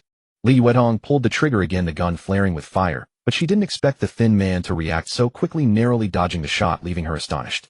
However, the middle-aged man standing behind the thin man was not so fortunate, as a volley of pellets struck him squarely in the chest. He was violently thrown back, crashing heavily against the wall, and then slid down along the wall, leaving a large streak of bright red blood on the pale surface. Outside, Zhang Ran and Tang Dashan, having heard the commotion, rushed in. Upon seeing someone attacking Li Yuetong, their faces instantly darkened. Without a word, Zhang Ran thrust his homemade spear forward, aiming directly at the sturdy man's heart. The longer the spear, the more powerful its thrust, driving towards the vital point, scaring the strong man to pale as he broke out in a cold sweat, hurriedly dodging back. But Zhang Ran wouldn't let up, thrusting with his spear. "Dare to attack my sister-in-law? I'll kill you." Tang Dashan roared, throwing a canned peach at the face of the lecherous fat man with great force. The impact caused the fat man's head to tilt back, the jar shattered, and glass shards cut his face, mixing blood with the peach juice. After throwing the can, Tang Dashan charged forward, tackling the caught-off-guard lecherous fat man down. The 2 hefty men fell to the ground, causing the lingerie racks in the shop to tremble. Pinned beneath Tang Dashan, the lecherous fat man struggled for breath, nearly vomiting his stomach. Realizing the situation, he gripped his fruit knife and thrust it towards Tang Dashan's side.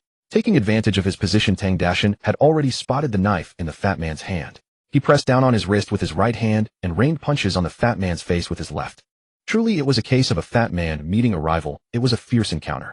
The frail, bespectacled man barely ducked under a gunshot, immediately hearing the sounds of reinforcements storming in from outside.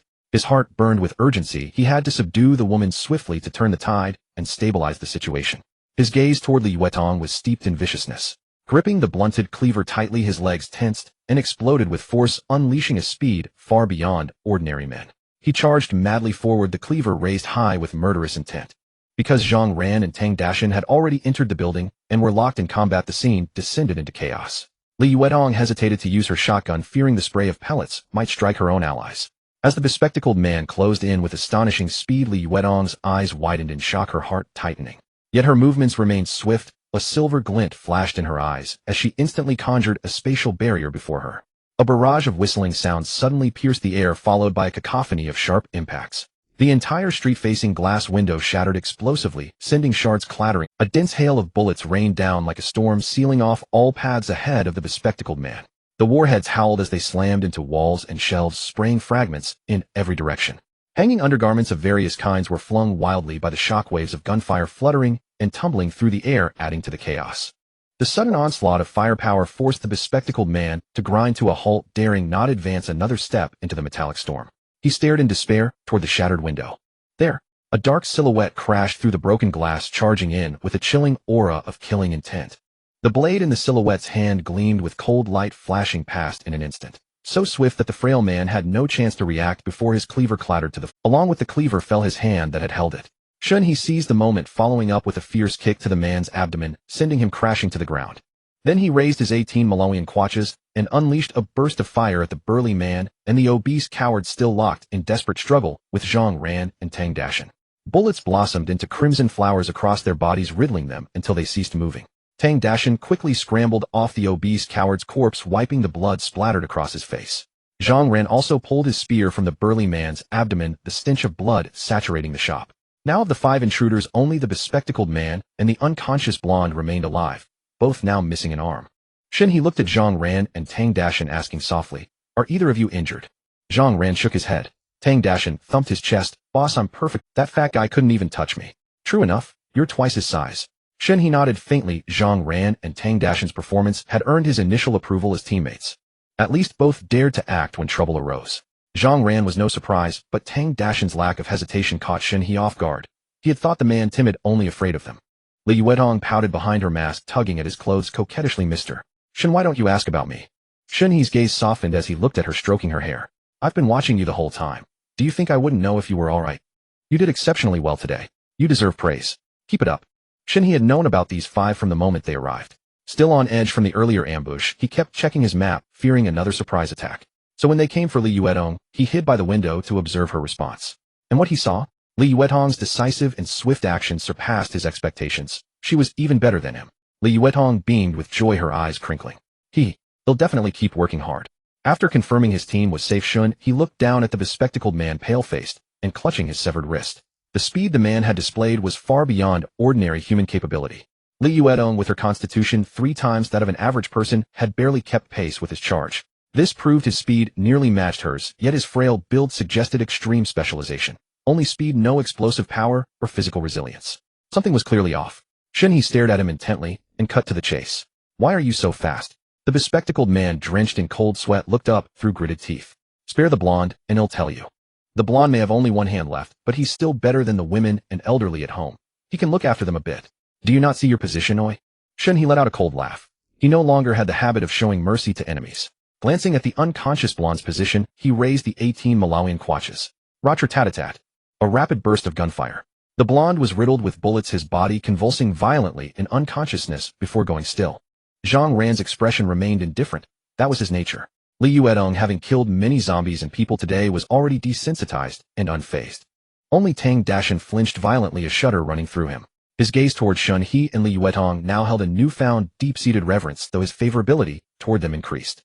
"You." The bespectacled man's eyes burned with fury, glaring at Shen He with hatred. Then he shut his eyes, assuming a defiant silence. He had thought today's mission would be a sure success, his confidence rooted in his physical transformation.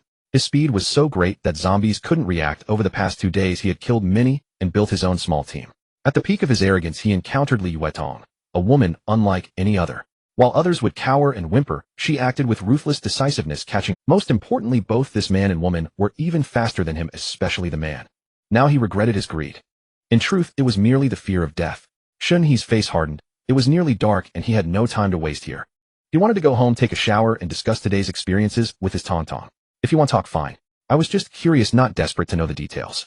But since you've displeased me, I won't make it easy for you. I'll bandage your wound, take you back, and slowly torment you until I'm amused. Then I'll turn you into a zombie. You're from the nearby neighborhood, right? You probably have family there. Since the apocalypse means no work, I have plenty of free time. I'll sweep through the whole area until I find them. Then I'll bring them all back and feed them to you every day." Shen He's voice was eerily calm, nodding with satisfaction, as if he found the idea delightful. Everyone present, except Li Yuetong, felt a chill run down their spines. Even the usually stoic Zhang Ran couldn't help glancing at him, once then again. Li Yuetong found it amusing. She knew Shen He wasn't like that. He just loved to put on an act. The bespectacled man glared at him screaming, "You're a beast. You're a demon." Shen He chuckled lightly. "Thanks for the compliment. Don't drag my family into this. Take it out on me." Shen He shook his head with a smirk. "No, I prefer to involve your family. You did evil and reaped rewards. Your family benefited too. Why should I spare them? They'll give you 3 seconds to decide. I'm not patient. 1, 3. He counted abruptly, then nodded toward Tang Dashin. "Take him away." Tang Dashin froze for a moment. Was that right? Coming to his senses, he stammered, "Oh, yes, boss." He stepped forward to drag the bespectacled man. The bespectacled man completely broke down, tears and mucus streaming down his face as he begged frantically, "No. They'll talk. They'll tell you everything. Don't hurt my family. And this isn't right. You said 3 seconds, but you didn't say 2. Shen He laughed heartily. "I told you I have no patience." The bespectacled man had already lost a great deal of blood, and his psychological defenses had completely crumbled. Before he could even utter a word, his eyes rolled back, and he collapsed into unconsciousness. Tang Dashin hoisted him up, his hand trembling suddenly, and looked at Shen He with a pitiful expression. "Be big brother, I really didn't use any force. It's not my fault." Shen He glanced at him. Why was this fat man so afraid of him? It wasn't like he was interested in men. Ignoring him, Shen He took off his backpack, reached inside to conceal his actions, then retrieved Yunnan Baiyao and bandages from his spatial storage. He tossed them over, bandaged him up, and stopped the bleeding. Tang Dashin clumsily applied the medicine to the wound, causing the unconscious man to furrow his brows in pain, even in his stupor. "Let me do it." Zhang Ran couldn't bear to watch, afraid Tang Dashin might accidentally kill the man. He took over his movements, deft and professional, finishing the bandaging in a few swift motions so efficient that even Shen He cast him a second glance. Shen He raised his chin and gave an order. "Fatty, your blood pressure must be high. Piss on him to wake him up." Tang Dashin looked bashful at the command, hesitating but not daring to refuse. Mindful of Li Yuetong's presence, he deliberately turned sideways before slowly stepping forward to comply. Shen He grew impatient. "Hurry up. If you don't wake him, we'll take it out on you." This isn't appropriate, is it?" Tang Dashin shuddered instinctively, turning his head to glance at Li Yuetong, his expression bewildered and guilty. Li Yuetong's expression shifted. She shot Shen He a glare, slapped his arm hard, and then walked over to Tang Dashin. "Huh." Shen He finally caught on and let out a bitter laugh. This damned fatty had quite the imagination. He had only joked about having Zhang Ran and him deal with the man. The two of them walked up to the fat man, one after the other. Li Yuetong let out a crisp cry. "Beat him." The next second, the two of them pinned Tang Dashin to the ground and gave him a thorough thrashing, each blow landing solidly. Even Zhang Ran couldn't resist sneaking in a few kicks. "Ow. Sister-in-law, I was wrong. I really didn't mean it like that." "Ow. Zhang Ran. Why are you kicking me? Damn it. Big brother, don't hit my handsome face." "Ow. I'm giving you a makeover." Shen He and Li Yuetong hadn't been too harsh, just a simple lesson. After they were done, Li Yuetong went outside. Spirit cleansing value 1. Shen He looked up. The few people who had been bitten outside had already turned into zombies, and Li Yuetong was cleaning them up. Tang Dashin's blood pressure was definitely high, but some things just didn't work. He stood there fidgeting, a pathetic sight. Thankfully, it was potent and warm enough to rouse the bespectacled man. He opened his eyes, his mind still hazy, only to see a line of tiny crows flying before him, their feathers longer than their bodies, before they finally flew away. Luckily, he was still dazed and didn't understand what had happened. Once he regained a bit of clarity, he haltingly recounted what he knew, hoping for a swift end. It turned out his wife loved potted plants, especially ones that bore fruit like figs and kumquats. A couple of days ago, while hiding on the balcony and observing the zombies wandering below, he had accidentally noticed something strange about their potted fig plant. It was an old variety his wife had always tended, and even when the fruit was fully ripe, the skin was always a pale light green. But today a striking fruit had bulged out on a branch, completely bright red, with a faint hazy glow emanating from its skin. That red fruit was a full 2 sizes larger than the others on the same plant. When he leaned in to smell it, there was a faint, strange, foul odor. What was even weirder was that the other small fruits on the same branch were slowly withering and dying. Even the potted plants beside it had all wilted and dried up, as if all their nutrients had been sucked away by this single red fruit. By then he was already weak from hunger. Even though it smelled a bit off, and he knew the fruit was unusual, he didn't think twice. With the thought of a quick death being a merciful one, he reached out and plucked that bizarre fruit. To his surprise, when he took a bite, there was no strange taste at all. The flesh was incredibly sweet, with a rich honeyed fragrance that was almost unreal. After eating it, he was no longer hungry and felt energized. But soon after eating, his body burned with a high fever, and he drifted in a daze for half a day. When he woke up, he had lost a lot of weight, but his speed was astonishing. Shen He and the others listened with great interest. This world had truly changed. Besides zombies, such miraculous fruits could now grow. Shen He stared at the bespectacled man with a calm gaze, and asked curiously, "Do you have any more of these fruits at home?" The man, pale and weak, shook his head feebly. No, there was only this one. Judging by his expression, it didn't seem like he was lying, but Shen He wasn't willing to give up and decided to test him further. "They'll turn you into a zombie and feed your family." The bespectacled man sobbed in frustration. While there really isn't anymore. Damn it, there isn't. Meeting you people is like running into a ghost. He had once had a bright future, but it was all ruined by his own greed and bad luck running into a bunch of heartless beasts. Honk honk honk honk honk honk. Li Yuedong, seeing the bespectacled man reduced to tears by Shen He, and then amused by his words, couldn't help but laugh at the door. It looks like he really doesn't have any more. Shen He chuckled, as well, looking at Li Yuedong as he spoke. Li Yuedong, covering her masked mouth with her hand, squinted her eyes, and Shen He believed him. Something that required so many nutrients probably couldn't grow in clusters in one place. Fatty, he's your responsibility. Shen He gave the order and walked to the door to stand shoulder to shoulder with Li Yuedong. Zhang Ran also came over holding his spear. Tang Dashan was timid and needed to build up his courage. Oh, this all right. Inside the room, Tang Dashan's face fell. He had been lost in thought while listening to the bespectacled man's story. How had this good deed fallen to him? Why didn't Big Brother make Zhang Ran do it? With that deadfish face of his, he was perfect for this. Tang Dashan swiveled his chubby face, looking around, and finally picked up a relatively sharp fruit knife. Trembling, he alternated between aiming it at the bespectacled man's chest and neck, making the already resigned man shake even more violently than he did. Can you just do it, damn it? I'm already scared shitless by you. What the hell kind of people are you? Wah, give me the knife. I'll do it myself. The bespectacled man was weak and furious. This damned fatty was just going through the motions. He had asked for a quick death. Tang Dashan's eyes hardened. He gritted his teeth, gripped the knife handle tightly, and took a deep breath. I can do it. Cough. Let me try. Don't look at me. When you look at me, my hands shake. Just hurry up, please. The bespectacled man closed his eyes in resignation, lying on the ground. Tang Dashan bent over, both hands gripping the knife handle tightly, aimed at the man's chest, steeled himself, raised it high, and then brought it down with force. Thud. The blade successfully pierced flesh. Ugh, he'll fucking kill you. You stabbed me in the arm. The bespectacled man stared at Tang Dashan with wide eyes, the venom in his gaze even more intense than when he had looked at Shen He. He no longer hated anyone but this stupid fat man. Tang Dashan let go of the knife in panic, his fat face flushing red. The fruit knife had been thrust in deep, the blade piercing clean through the man's arm, blood gushing out. How did it go crooked? Sorry, I didn't mean it. Let me try again. Trust me. Pew. A bullet pierced the bespectacled man's temple with precision. In his dying moment, a trace of relief actually appeared on his face. Li Yuedong couldn't stand it any longer. If she let this fat man dawdle any more, she would almost soften and feel sorry for killing this enemy. Tang Dashan lowered his head and walked to the doorway. Shen He did not scold him, merely patting him on the shoulder. Everyone has their own nature. If he cannot do well now, he will learn slowly over time. In the future, let him handle more of these tasks, and it will improve. Glancing at the sky, the sun was nearly setting. Yet this street was lined with many restaurants and a small convenience store. If the supplies were not gathered, someone would surely take them under the cover of night, rendering all efforts futile for others. Shen He scanned the avenue, seeing only private cars and taxis, not a single vehicle capable of hauling cargo. What are you looking at? Li Yuedong asked, curiously, noticing his searching gaze. Looking for a suitable vehicle. We can't carry much from these shops on our own. Shen He felt a pang of worry. Even with his and Li Yuedong's spatial abilities, they could not contain all these goods. Beside him, Tang Dashan, who had been hanging his head, suddenly lifted it. He had been lamenting his uselessness, fearing he was worthless in his brother's eyes. But now an opportunity had arisen. Brother, I have a truck. It can haul cargo. But there are some zombies near it, and I can't drive it out. Shen He turned to glance at Tang Dashan. What kind of truck? A 8-meter refrigerated truck. It can carry 10 tons of frozen goods with an independent cooling unit that keeps working even when parked. A 600-liter fuel tank, enough to run 200 kilometers with the cooling on. Full tank. When it came to trucks, Tang Dashan radiated confidence. Oh, where is it? Shen He grew interested, surprised that Tang Dashan owned such an impressive vehicle. It's on the main road, near my neighborhood.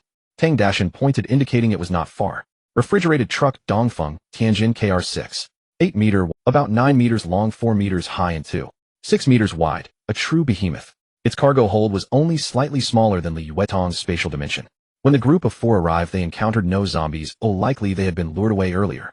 The cab was spacious and even had a sleeper berth. Inside the cab, they exchanged names, and Shen He learned of their past occupations. Tang Dashan was a truck driver alone in the world. Zhang Ran had recently been discharged from the military. His elderly mother was gravely ill and his wife was pregnant. He bore the burden alone, but fate was cruel. His mother had passed away half a month ago, leaving him to rely on his pregnant wife. Tang Dashan parked the refrigerated truck steadily in front of the small convenience store. As the 4 alighted, they saw 2 groups of people inside frantically stuffing food, and hearing the truck's noise, both groups froze instantly, halting their movements and turning to look at the doorway. When they saw the guns in Shen He and Li Yuedong's hands, the area around the convenience store fell into a terrifying silence, broken only by the rapid breaths of the crowd and the unhurried footsteps of the 4 echoing sharply in the confined space. Once Shen He stood firm, the entrance was firmly sealed. Inside, people exchanged panicked glances, utterly at a loss. The timid ones trembled, heads bowed, not daring to meet Shen He's gaze. But most clutched their sticks and cleavers tightly, their eyes a mix of fear and feigned composure. Some wore expressions of hope. After a few seconds of silence, a man in his 60s glanced around, shuffled forward 2 steps, nervously swallowed, and cautiously observed the 4 before him. Shen He and Li Yuetong stood side by side slightly behind, while Zhang Ran and Tang Dashan flanked them a half step ahead, subtly shielding the pair. The old man's gaze swept around before settling on Shen He's gun. Sir, are you police or military? Have you come to rescue us? Neither. The moment Shen He spoke, the hopeful light in the old man's and many others' eyes dimmed instantly. Days had passed since the apocalypse began with no sign of rescue. They had clung to a sliver of hope. In this place, ordinary people rarely saw real guns, assuming anyone with one was a soldier. Then, could you let my family take some food? We have no supplies left at home, and we're starving. If not, we'll put everything down and leave right now. The old man watched Shen He's expression, but with Shen He wearing a mask, his voice grew softer and more cautious. Armed and not official in the apocalypse, such people could be unpredictable. He dared not act entitled as before. A living dog is better than a dead lion. He wanted to survive a few more days. Shen He did not respond, shifting his gaze from the old man to slowly sweep across everyone in the room. Men, women, old and young. They seemed to be neighbors from the same building, gathered to scavenge for food. Everyone his eyes passed over felt stripped bare, utterly disgusted. The pressure was immense, forcing many to lower their heads. The faint-hearted dropped their bags with a thud, cans rolling away, the sound jarringly loud in the oppressive silent shock. No one could meet the gaze of a gun-wielder calmly, unless they had nerves of steel. Seeing Shen He silent, some showed defiance, but dared not utter a word. A few timid women, their eyes reddening, let tears fall. They dared not cry aloud, covering their mouths and stifling sobs into suppressed whimpers. In this era, if these men intended to harm the women, they had no recourse, silently praying they were ugly enough to escape notice. The speaking old man's face grew increasingly sorrowful. He sighed slowly, bent down, and gently placed his items on the ground, afraid to make even a sound. Those behind him reluctantly set down their supplies, as well, though a few young men clenched their jaws, refusing to let go. Put it down. Put it down. Do you want to abandon me? Gently tugged and whispered to by the women beside them, they eventually dropped their bags in dejection, heads hanging low. Li Yuetong glanced at Shen He, her face warming beneath the mask. The scene made her feel like a villain. Tang Dashan scratched his head. Only Zhang Ran stood expressionless, gripping his spear, his fingers opening and closing nervously, palms sweaty. Truth be told, none of the 4 were truly bad people. In this oppressive atmosphere, Shen He finished scanning the information of over 20 people. Damn, so many. But thankfully nothing was amiss. Shen He turned, seeing the old man watching him cautiously. He shifted slightly to reveal the truck outside. See this truck? I need rice flour, cigarettes, alcohol, tea, sugar, toilet paper, sanitary pads, salt, seasonings, canned goods, sausages, instant noodles, bottled water, chocolate. Anything storable with high calories. Also various hot pot and spicy broth bases. Help me fill the cargo hold. Whatever remains in here is yours. Start now. Shen He's words left no room for negotiation, but to these people they sounded like heavenly music. The truck outside looked large, and indeed it was massive. But the supplies from the convenience store and surrounding restaurants were more than enough to fill it to the brim. The leftovers would be more than they could carry themselves. Hearing this, the old man's brows relaxed into a beaming smile. He nodded eagerly, cupping his hands in gratitude. "Ah, thank you, sir. Thank you so much." He immediately turned and shouted to the crowd gathered behind him. Everyone heard that. "Quickly come help the gentleman load the goods." Coming. Grab the boxed items." The previously dejected group sprang to life, smiles returning to their faces. The men surged forward to carry beer, drinks, and bottled water, while the women gathered lighter boxed goods like instant noodles. These square packages were perfect for neat stacking in the refrigerated truck. The lively atmosphere eased the oppressive feel of the apocalypse. Watching the bustling crowd, Shen He turned to Tang Dashan and Zhang Ran. "Keep an eye on things here. They'll check the neighboring shops." "Got it, brother. You and sister-in-law can rest assured." Over 20 people worked together to move the goods, their efficiency astonishingly high. In less than an hour, the entire refrigerated truck was packed to the brim. Nearly half that time was spent on careful packaging, for fear that a messy arrangement might displease Shen He. The truck was filled with whole cases of supplies, even condiments like oil, salt, soy sauce, and vinegar, all brought directly from the warehouse and neatly stacked. During this time, Shen He and Li Yuetong had also swept through several nearby restaurants. From each kitchen, they loaded 3/4 of the rice, flour, oil, frozen meat, and dried goods into the spatial storage. They deliberately left a portion behind, partly to conceal the existence of the space, and partly because they didn't need to take everything, wanting to leave something for those who came later. Shen He's system could spawn supplies from killing zombies, so he lacked nothing. Moreover, in the early days of the apocalypse, resources were abundant everywhere. There was no need to strip a place bare, leaving its survivors to starve. Humans are social creatures after all. Shen He didn't want to end up with only his family left, where his child might never find a spouse. When Shen He and his 3 companions boarded the truck, the 20-odd survivors stood by the roadside, bowing repeatedly in gratitude, waving vigorously, and watching them depart with longing eyes. Seeing how happy they were with just a bit of food lifted Shen He's spirits. After all, he had a gun, and no one dared to show him disrespect, so he received nothing but good. The main road of Legion Garden was wide, and with few cars in the compound when the apocalypse struck, the 9-meter-long refrigerated truck drove in without any trouble. When the truck reached Building 7, Shen He had Tang Dashan let Zhang ran off.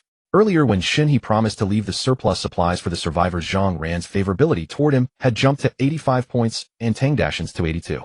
Zhang Ran saw clearly that Shen He held absolute power, but didn't kill indiscriminately, yet showed no mercy to the wicked. With principles and strength, following such a man offered hope for survival without constant fear. So when Shen He extended a formal team invitation as they got on the truck, Zhang Ran agreed on the spot, saying he would bring his wife to meet him the next day. The refrigerated truck finally stopped at Building 3. Tang Dashan locked the doors, and the 3 of them climbed through a window into the stairwell, then ascended to the 11th floor. Shen He and Li Yuetong moved nimbly, but Tang Dashan with his stout and heavy build struggled quite a bit. In truth, they could have settled into any vacant house or shop in the apocalypse, but Shen He wanted to spend a few more days in his own home before the water and power were completely cut. This place held too many memories for him. He settled Tang Dashan in apartment 1102 before returning home with Li Yuetong. It was Li Yuetong who opened the door to 1102. Well, Li Yuetong raised her gun, aimed at the lock, and fired a single shot, blasting it open. An afternoon of training had turned her into a ruthless killer. She spoke softly and gently, but she was bold and relished the thrill. No wonder Shen He often said she carried a unique and extraordinary edge. Once inside, they both quietly took off their shoes. The stalls were caked with blood from outside, looking disgusting on the floor. Li Yuetong rushed into the bathroom without a second thought, and a cheerful voice floated out. Huh, the power's still on. And water. This is bliss. I'm going to get all clean and fragrant. Shen He took off his jacket, sat down on the sofa, and couldn't help but chuckle at her joyful exclamation. The afternoon had been truly eventful. Killing zombies, punishing the wicked, and stockpiling supplies like mad. He himself hadn't expected to one day handle people so calmly without even batting an eye. Opening his system backpack, he found over 20 blind boxes. He took them out and opened them all. Blueberry tiramisu x 50 boxes, hairy crab x 100, salted duck eggs x 100, roast suckling pig x 30, a lemon boneless chicken feet x 50 bags. Stamina recovery potion x 10, stamina recovery potion x 10, a gene optimization fluid x 2 bottles, height upgrade. Most items were food, with only a few precious life-saving potions. A single bottle could revive one from utter exhaustion to full vitality. Truly invaluable treasures. Especially upon seeing the last item, Shen He couldn't suppress a sly grin. He loved it when everyone had their own unique talents and mastered a skill. The sound of splashing water from the bathroom drew his attention. That afternoon, he had specially bought a bottle of gene optimization fluid for Li Yuetong. After the transformation, her appearance and figure were only more stunning and flawless than before. Thinking of her face, now more delicate and enchanting after the gene optimization, her extraordinary aura and figure, a ripple stirred in Shen He's heart. He rose, straightened his clothes, and walked slowly toward the bathroom, wanting to see her transformed self and spend a moment with her. Soon Li Yuetong's shy, flustered voice drifted from the "Oh, Mr. Shen Yu, why are you coming in again?" In the bathroom, Li Yuetong's cheeks burned as she stepped back in panic, her voice as soft as a mosquito. "This isn't right. Mr. Shen, please don't. Mr. Shen, could you step out first?" A night without disturbance. The next morning dawned clear, with the sun climbing early into the sky. Golden rays filtered through the curtain gaps, casting a warm glow over the 2 entwined figures. Outside the window, crisp bird songs and insect chirps echoed, lending an unreal vitality to the silent apocalypse. The time, August 8th, at 9:30 m. Li Yuetong's cheeks were flushed as she leaned languidly in Shen He's arms, her brows carrying weariness, her voice soft. "Mr. Shen, I'm truly exhausted today." Shen He chuckled softly. "Now you know exhaustion. Earlier you were so stubborn and refused to admit defeat." Li Yuetong wrapped her arms around his neck, burying her face in his shoulder, and cooed. "I concede. All right. Don't tease me anymore." All right, you concede. Rest now." After a moment, Shen He lay back on his side, staring at the ceiling in silence. That night had brought him immense relaxation, both body and soul. The pent-up pressure of the apocalypse faded away in this sense of security. Last night, upon discovering Li Yuetong's transformation, he was awestruck. She seemed no ordinary mortal woman. Her face, figure, skin, aura, and every gesture were flawlessly captivating. The mature femininity she exuded made it hard for Shen He to look away. And so they spent a peaceful night together in the apocalypse. Turning to look at Li Yuetong beside him, she slept soundly, her brow gentle and serene, so endearing. That night, she had leaned on him heavily, likely carrying the stress of facing zombies and villains during the day. Character: Li Yuetong. Age: 25. Height: 168 centimeters. Appearance: 95. Figure: 96. Martial Arts Initiate, 1123. Affection 100. Overall ability 36. Shen He marveled. A single gene optimization fluid had boosted her appearance by 3 points and figure by 1, making her look like a beauty filter come to life, with even smoother body curves. These stats were astonishing. An appearance of 95 was on par with world-stunning beauty. Truly system-generated items were remarkable. Glancing at her martial arts stat Shen, he felt a bit embarrassed. The young woman, once completely ignorant of martial arts, had already reached the initiate level after just a few days of his training. He truly had the makings of a master teacher. At 11 in the morning, Shen He, having slept with Li Yuetong for just over an hour, rose from the bed. Though they had slept late, both possessed physiques far beyond ordinary people. Shen He, with his comprehensive quality exceeding 70 points, could go days without sleep. Li Yuetong at 36 points also recovered swiftly. One thing Shen He wanted to mention was that despite her excellent overall quality, she suffered from physical weakness and heavy dampness. At that moment, Shen He lounged lazily on the sofa, silently gazing at Li Yuetong's enchanting and captivating back. Since waking up, she had been too embarrassed to meet his eyes. He supposed she was startled by his transformation. Li Yuetong wore a short, loose gray short-sleeve top that accentuated her curvaceous figure, exuding an innate elegance. Paired with gray cotton athletic shorts, the ensemble was simple and refreshing, her long legs a particularly pleasing sight. She spread out a yoga mat her back to Shen He, slowly stretching her limbs and performing a series of stretches. Her posture was graceful, and between each movement strength and suppleness were perfectly balanced. To be walking alongside her. This life of his would not be lived in vain. The thought of not living in vain conjured the cold, beautiful face of Lin Jian in his mind. That woman who, in order to repay a debt of gratitude, had secretly beaten him, repaying kindness with enmity. He wondered if she was still alive. Time 9 in the morning, August 8th. Jinhua Yuan was an old neighborhood with relatively lush greenery, once considered a pleasant residential area in a decent location before the apocalypse. Now the green belts were overrun with weeds, and the former peace and quiet had been replaced by the roars of zombies. Building 5, apartment 502. The cozy bedroom was somewhat dim. This neighborhood had been among the first to lose power, now 2 days without electricity. On the bed, Lin Jian lay still, her face covered in cold sweat. Her brows twitched slightly as she groggily opened her eyes. Her gaze was first vacant, then dazedly swept across the room until she made out a figure sitting by the bed, one whose face and figure were almost identical to her own.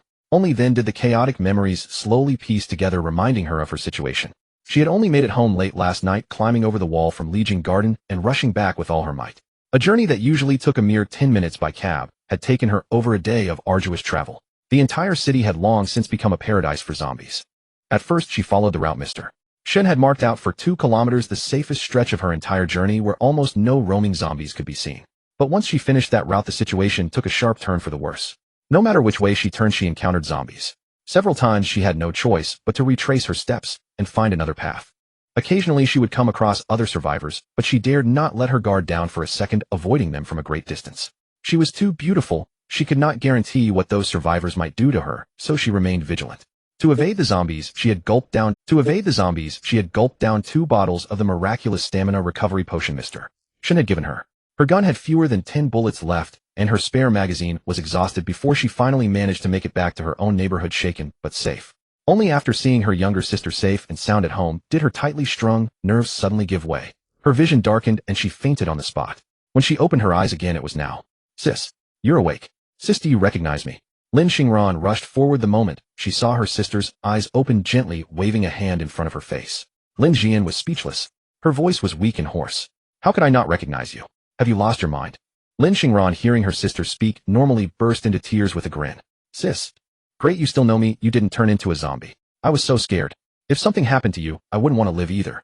As she spoke, she quickly picked up the water glass from the nightstand and handed it over. "Sis, have some water first." Lin Jian didn't know what her sister was so panicked about, but her throat was parched. She took the glass and drained it in one go. After drinking, she looked at Lin Xingran, her eyes clearly urging her to speak her mind. Lin Xingran wiped away her tears and carefully lifted Lin Jian's arm, her voice choked with sobs. "Sis, you've been scratched by a zombie." Lin Jian raised her arm to look at it. On her fair forearm were 3 scratch marks about 5 centimeters long, clearly torn open by fingernails. 2 were shallow, only scraping the surface of the skin, but the middle wound was deep. The edges of the wound were slightly purple, the blood had clotted into dark red scabs, and the surrounding skin was red and swollen. The wound had clearly been treated, the dirty blood was cleaned away, and iodine had been applied for disinfection. Lin Jian gently touched the wound with her other hand, and a sharp piercing pain exploded instantly. Hiss! Her breathing quickened, her heart pounding wildly, the force so strong it felt like it might knock the ornaments off her chest.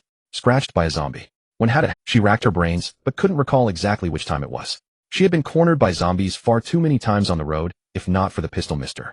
Shen had given her, she would have died long before reaching home. Her face gradually darkened, all color draining away. She had only just been reunited with her sister and hadn't even had the chance to take her back to Mr. Shen to continue repaying her debt of gratitude. Was she going to die here right after surviving? She felt she had let Mr. Shen down after all the trouble he had taken to save her. Sis. Whoa. Seeing her sister's ghastly pale face, Lin Zingren's heart clenched. She immediately threw herself forward, wrapping her arms around Lin Xian's neck and burst into loud sobs. It hurts. You're pressing on my wound. Ancestor. Let go. The collision sent a searing pain through Lin Xian's wound, instantly scattering any lingering despair in her heart. Half in anger, half in pain, she raised her hand and gave Lin Xingran a firm smack on the backside, signaling her to get up. Sis. Lin Xingran sat back, rubbing the sore spot. Distracted by her sister's antics, Lin Xian was jolted back to clarity by the pain, and her intellect once again took the reins.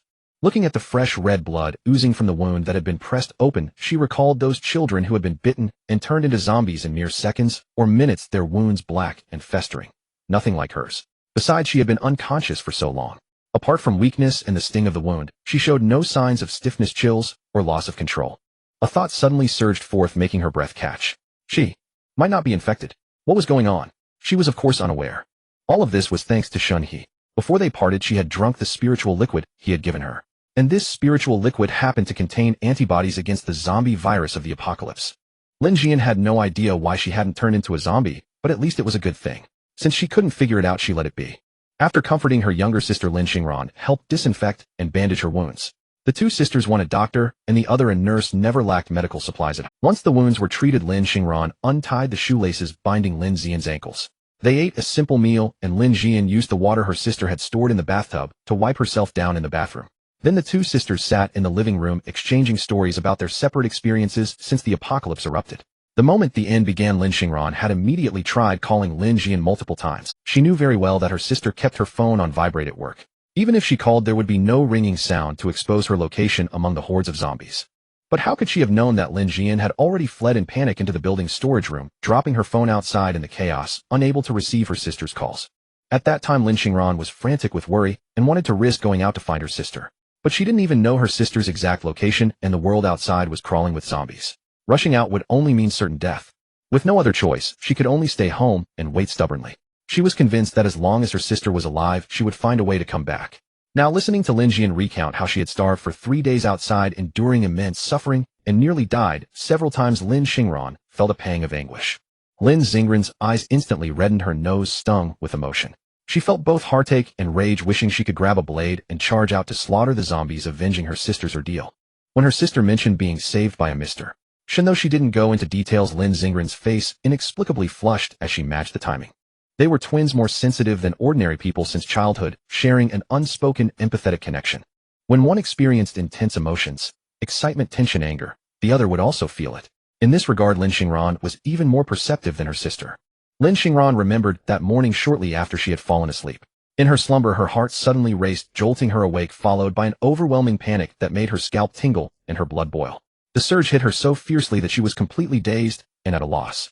For the first time in her life, she was utterly overwhelmed by emotion, unable to control herself. Lin Xingran studied her sister and noticed a faint, elusive distraction in her eyes when she mentioned Mr. Shen. Smirking mischievously, she leaned in. Sis, you and that Mr. Shen, have you already? Lin Xian snapped back to reality, a delicate blush spreading across her cool cheeks as she instinctively tried to deny it. No, but as the words left her mouth, she recalled their uncanny empathetic bond. Some things she feared could never be hidden from her identical twin. She sighed helplessly, nodding slightly, her voice dropping. He saved me. I had no way to repay him, so he gave me this gun too. Without it, I would never have made it back to you alive. As she spoke, a faint trace of longing unconsciously welled in her eyes. The brief moments spent with Mr. Shen filled her with deep nostalgia. Even if only 5 minutes, it was enough to be etched in her heart forever. Seeing her sister like this, Lin Zingren's face lit up with a knowing, teasing expression. I'm really curious what kind of person this Mr. Shen is to get my always icy sister so worked up. If you really did a number on me that day. I was dazed the whole time, totally drained. Lin Xian's face instantly turned cold, a mix of embarrassment and irritation as she glared at her. Shut up, you little brat. I was just. A knock sounded neither too loud nor too soft. Both sisters' expressions changed simultaneously. They exchanged a quick, knowing glance, held their breath, and remained utterly silent. Lin Jian tightened her grip on the pistol, chambering around. Lin Xingran swiftly grabbed a fruit knife from the coffee table, her fingertips tensing. From outside came an elderly, pleading voice. It was Grandma's son from downstairs. Xingran, did your sister come back? It's me, Grandma's son from downstairs. I saw her carrying a backpack into the building. The old woman paused, as if swallowing her pride, or acting out of reluctance, her voice choked with tears. Could you spare a little food? My grandson hasn't eaten in almost 2 days. Adults can endure, but a child can't. Please, I'm begging you, okay? Grandma's son knows you two sisters are kind. The sisters were familiar with Grandma's son from downstairs, a warm, amiable old woman well-liked in the neighborhood. When they were busy with work, she had even brought them meals at the hospital, feeling sorry they had but she had a son named Sun Hung, a complete thug despised by all. Even before the apocalypse, he had been a local bully. He was particularly lecherous. Few young women in the neighborhood had escaped his verbal harassment. When families complained, he would sit outside their doors with his gang, doing nothing but staring at them whenever they came out. Even calling the police was useless. They were just sitting there after all, and over time the incidents were forgotten. The Lin sisters, identical in appearance and possessing the finest figures in the neighborhood, were naturally eye-catching and had frequently been subjected to Sun Hung's crude remarks. But he had never dared to lay a hand on them. First, although the sisters were beautiful, their demeanor was icy and intimidating. Sun Hung, a coward who preyed on the weak, couldn't stand up to their aura and felt a chill of fear around them. Second, once when he couldn't resist reaching for Lin Xingran's hand, he was promptly and severely beaten. Lin Xingran and Lin Jian shared the same cold face, but had completely opposite personalities. Lin Jian was calm and composed, able to endure and scheme. Lin Xingran, however, was explosive and impulsive. If truly provoked, she struck without hesitation. Moreover, she had trained in Bajiquan for years. A single elbow strike could fell an ordinary strong man, leaving anyone on the receiving end crying like a baby. So far, Sun Hung had cried the hardest under her fists. Lin Xingran quietly slipped off her slippers, crept barefoot to the door, and peered through the crack. Grandma's son's eyes were red and streaming with tears, her voice a pitiful plea for them to open the door and give her some food. But Lin Xingran saw clearly. The old woman kept darting subtle glances toward the stairwell, an obvious signal to someone inside the house.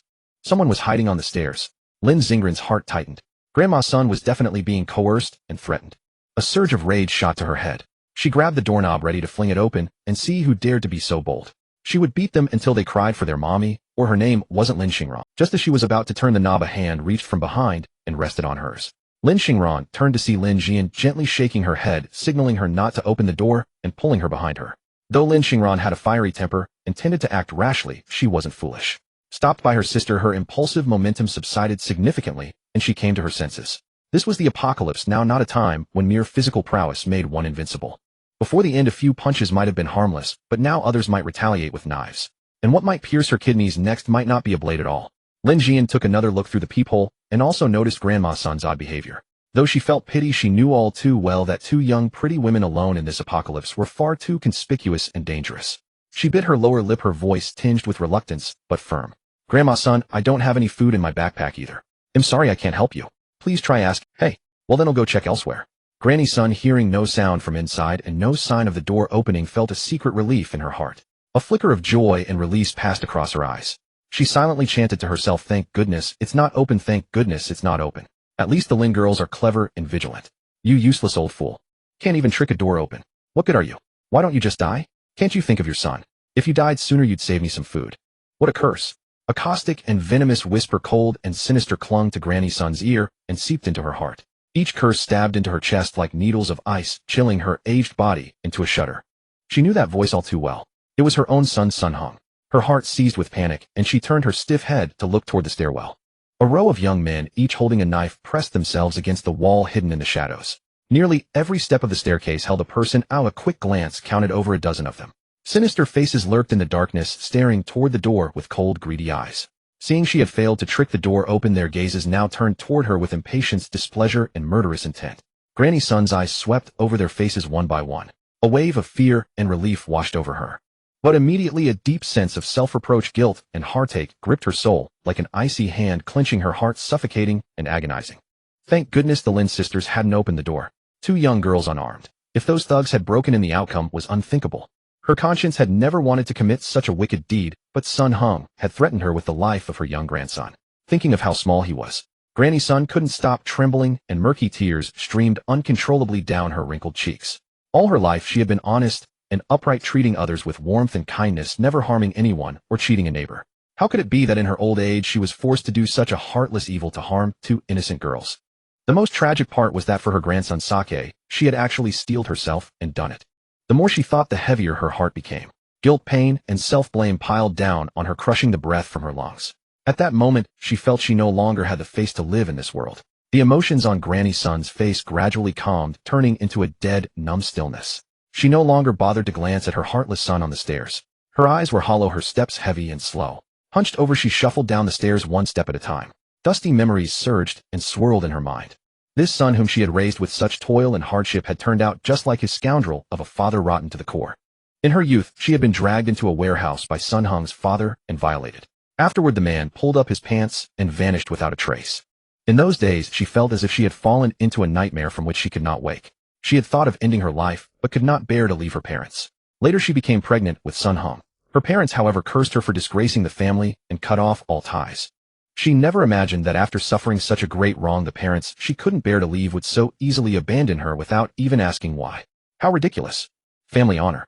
Her family was so poor that the door couldn't even keep out the wind. What honor was there to speak of? Indeed, the wind blew freely both inside and out.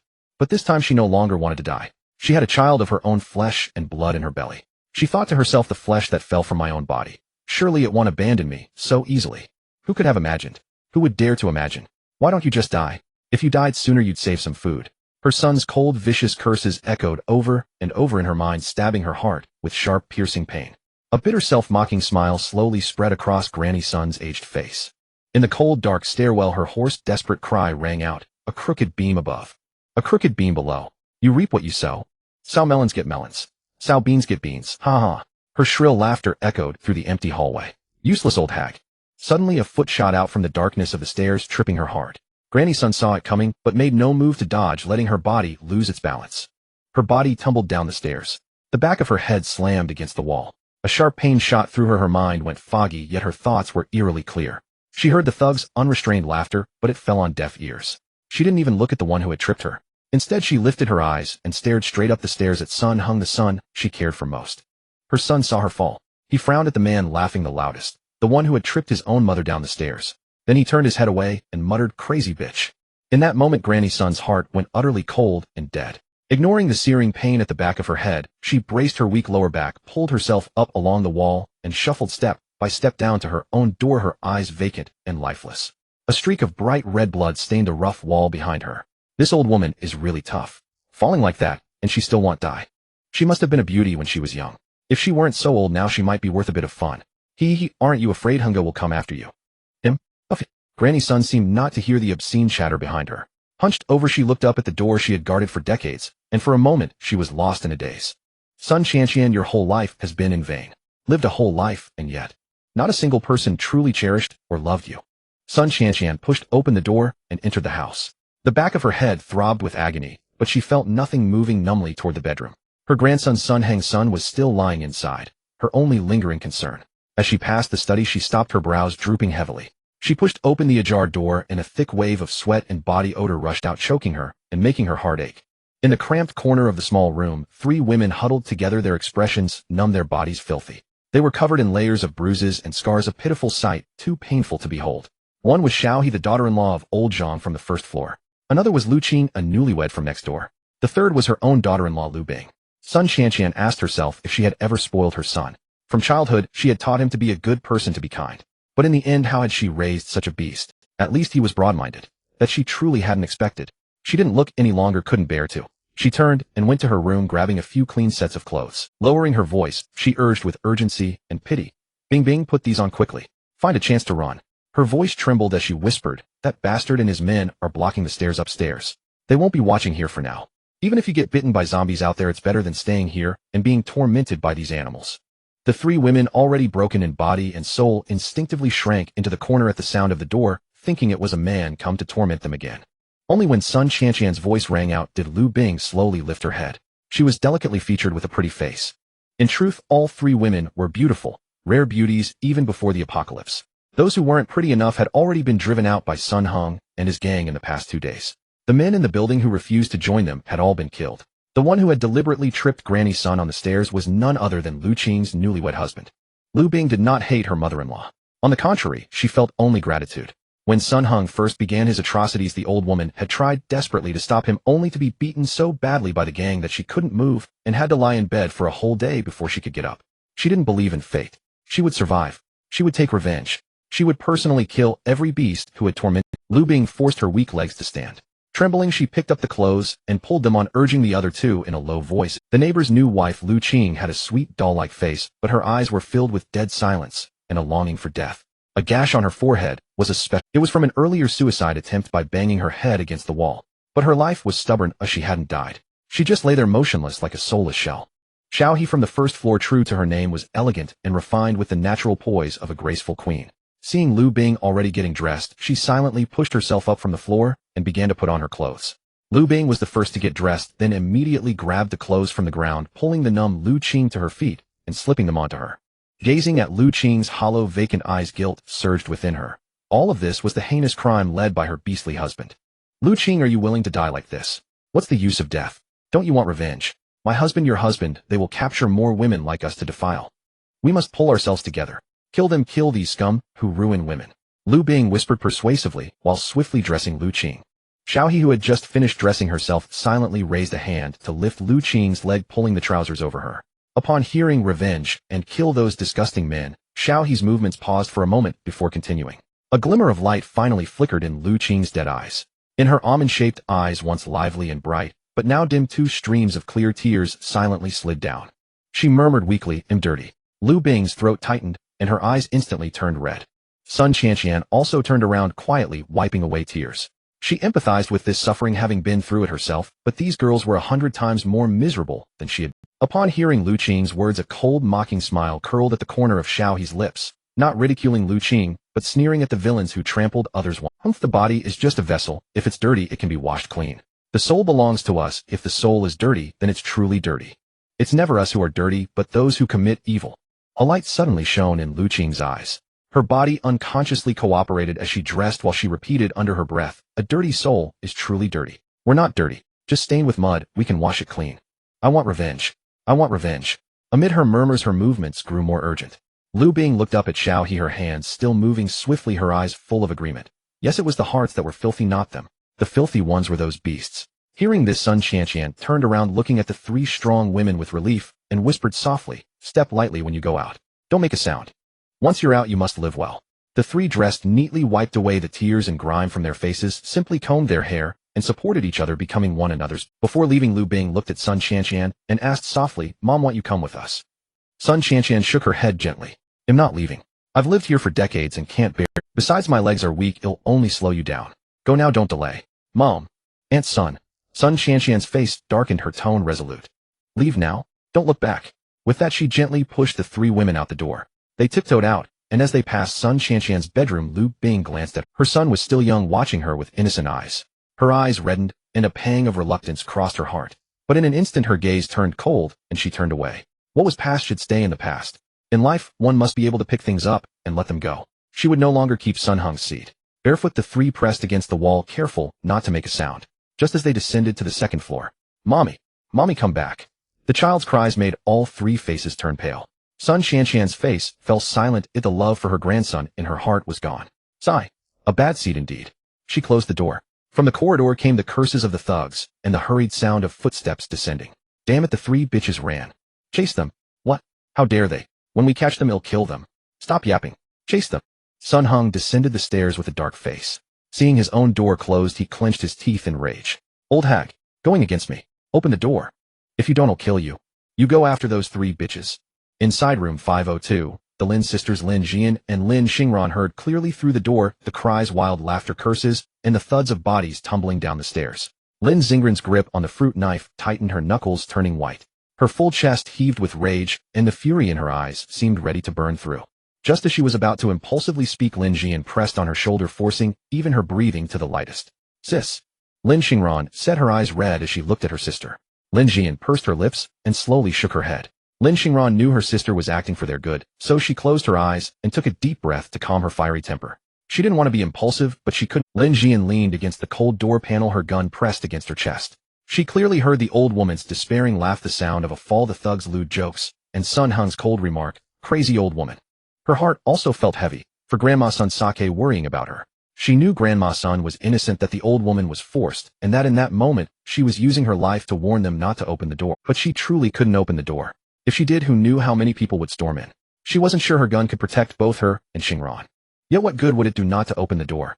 Grandma Sun was suffering, and Sun Hung, who had set his sights on them, wouldn't let them off either. Sooner or later they'd find a way to break outside the door. After uttering a few harsh words, and seeing the sisters still refusing to yield, Sun Hung and his men had run out of patience and were ready to break it. Those two sisters, they had to have them, or just thinking about it was exhilarating. Inside the room, Lin Jian calmly removed the magazine and carefully counted 8 bullets left. She had made up her mind, if she couldn't find a chance to turn the tables, their base would surely be destroyed. They might even be trapped at home and have their base wrecked. 8 bullets. If 6 failed to scare off the thugs, the remaining 2 were for her and her sister. She would rather die than let herself and her sister fall into utter despair. She had made up her mind, if she couldn't find a chance to turn the tables, their base would surely be destroyed. They might even be trapped at home. Chase them. What? How dare they? A flicker of joy crossed Lin Xian's face. An opportunity. Before leaving, Mr. Shen had instructed them. The 5 absolutes. 1. Absolutely trust no one. 2. Absolutely trust him. 3. Absolutely strike first. 4. Absolutely seize the chance to finish him off. 5. Absolutely think of him, especially at night. The sisters exchanged a glance, instantly understanding each other's thoughts. This was their chance. Xingran, let's go out and fight them. If we get the chance, we leave here directly. Be careful. Sis. Don't worry, I'll protect you. On the second floor, Lu Bing, Lu Qing, and Xiao He. Their faces were deathly pale, especially they could have escaped calmly and smoothly. Now they had to scramble in a panic, tumbling and rolling. She was about to be killed by her own child. The 3 ran for their lives down the stairs. They were already underfed, and with daily high-intensity activity, their legs and waists were sore. They didn't know if they could make it out. Stop right there. How dare you run? Isn't it better to lie back and enjoy? As they burst out of the building entrance, the thugs' footsteps and filthy voices behind them grew closer and closer. Room 402. Sun Qianqian stood by the window holding her wailing grandson. At 4 years old, he had already begun to understand a few things, realizing when he saw his mother leave that he should call her back. Baby, you haven't seen your mother these past few days. Why haven't you called for her? Why did you just cry out for her? She is your mother. Don't you want her to be well? Sun Qianqian gently rocked the child, her tone tender and kind, but her eyes devoid of warmth. The little grandson was unresponsive, or perhaps he simply refused to listen, struggling and crying harder, his voice growing louder. His small hands grasped at Sun Qianqian's face, distorting her cheeks, and his delicate nails left several small cuts on her skin. His little feet kicked at her stomach, something he would never dare to do to his father. He had always known to bully the weak and fear the strong. Sun Qianqian felt no anger. She simply continued to rock him slowly, intently tracing the contours of his face with her gaze, from his forehead and eyebrows to his nose, ears, and chin, examining him inch by inch. He looked just like his father when he was young. Only when she caught a glimpse of Lu Bing and the others safely running out of the building did a glimmer of light flash in her eyes. She smiled gently at her grandson, saying, Grandma will take you to find your mother. Be good, okay, baby? Room 502. The door was suddenly yanked open. Lin Jian was the first to charge out, followed closely by Lin Xingran. Both held weapons tightly in their hands and carried a backpack each on their backs, emergency packs they had prepared for climbing, now filled only with a change of clothes and essential items, leaving the rest for food. This was something Lin Xingran had prepared in advance to ensure no time was wasted in a critical moment. Below the stairs, 4 thugs were stationed, tasked with blocking the sisters' escape route, preventing them from fleeing. In their eyes, this stunning pair of twins was already in their grasp, right for the taking. It was only a matter of time. The 4 were gathered together, boasting and smoking, filling the stairwell with a cloud of foul air.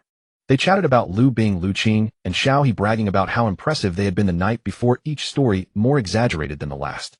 The leader among them was Lu Qing's new husband, who had married on the same day as Li Yuedong. He was still wearing the suit and white shirt from his wedding day, but now his black trousers were covered in dust and stains, and his white shirt had turned yellow, the collar particularly greasy and discolored. The other 3 thugs deliberately teased Lu Qing, their words filled with mockery and disdain. They maliciously spoke ill of Lu Qing, deliberately fabricating stories about her usual appearance, while sizing up his expression as they spoke. Perhaps if he felt a little embarrassed, they would become even more excited. But instead of getting angry, Lu Qing's husband joined in their laughter, even giving them a thumbs up.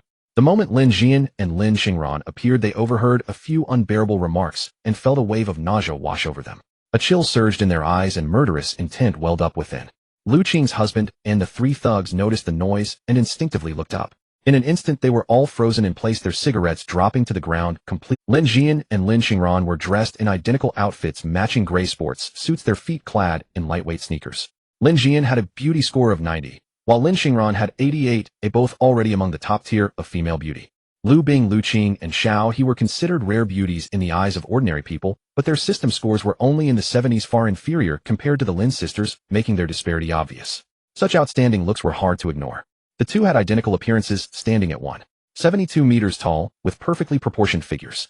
Their waistlines were high and their lower body lines looked exceptionally long and slender. Because they looked like they were carved from the same mold, Lu Qing's husband and the three thugs couldn't take their eyes off them, their gazes darting back and forth between the two. Because they looked like they were carved from the same mold, Lu Qing's husband and the three thugs couldn't take their eyes off them, their gazes. Her skin was fairer, more mature, and with her cool demeanor, she naturally drew more attention.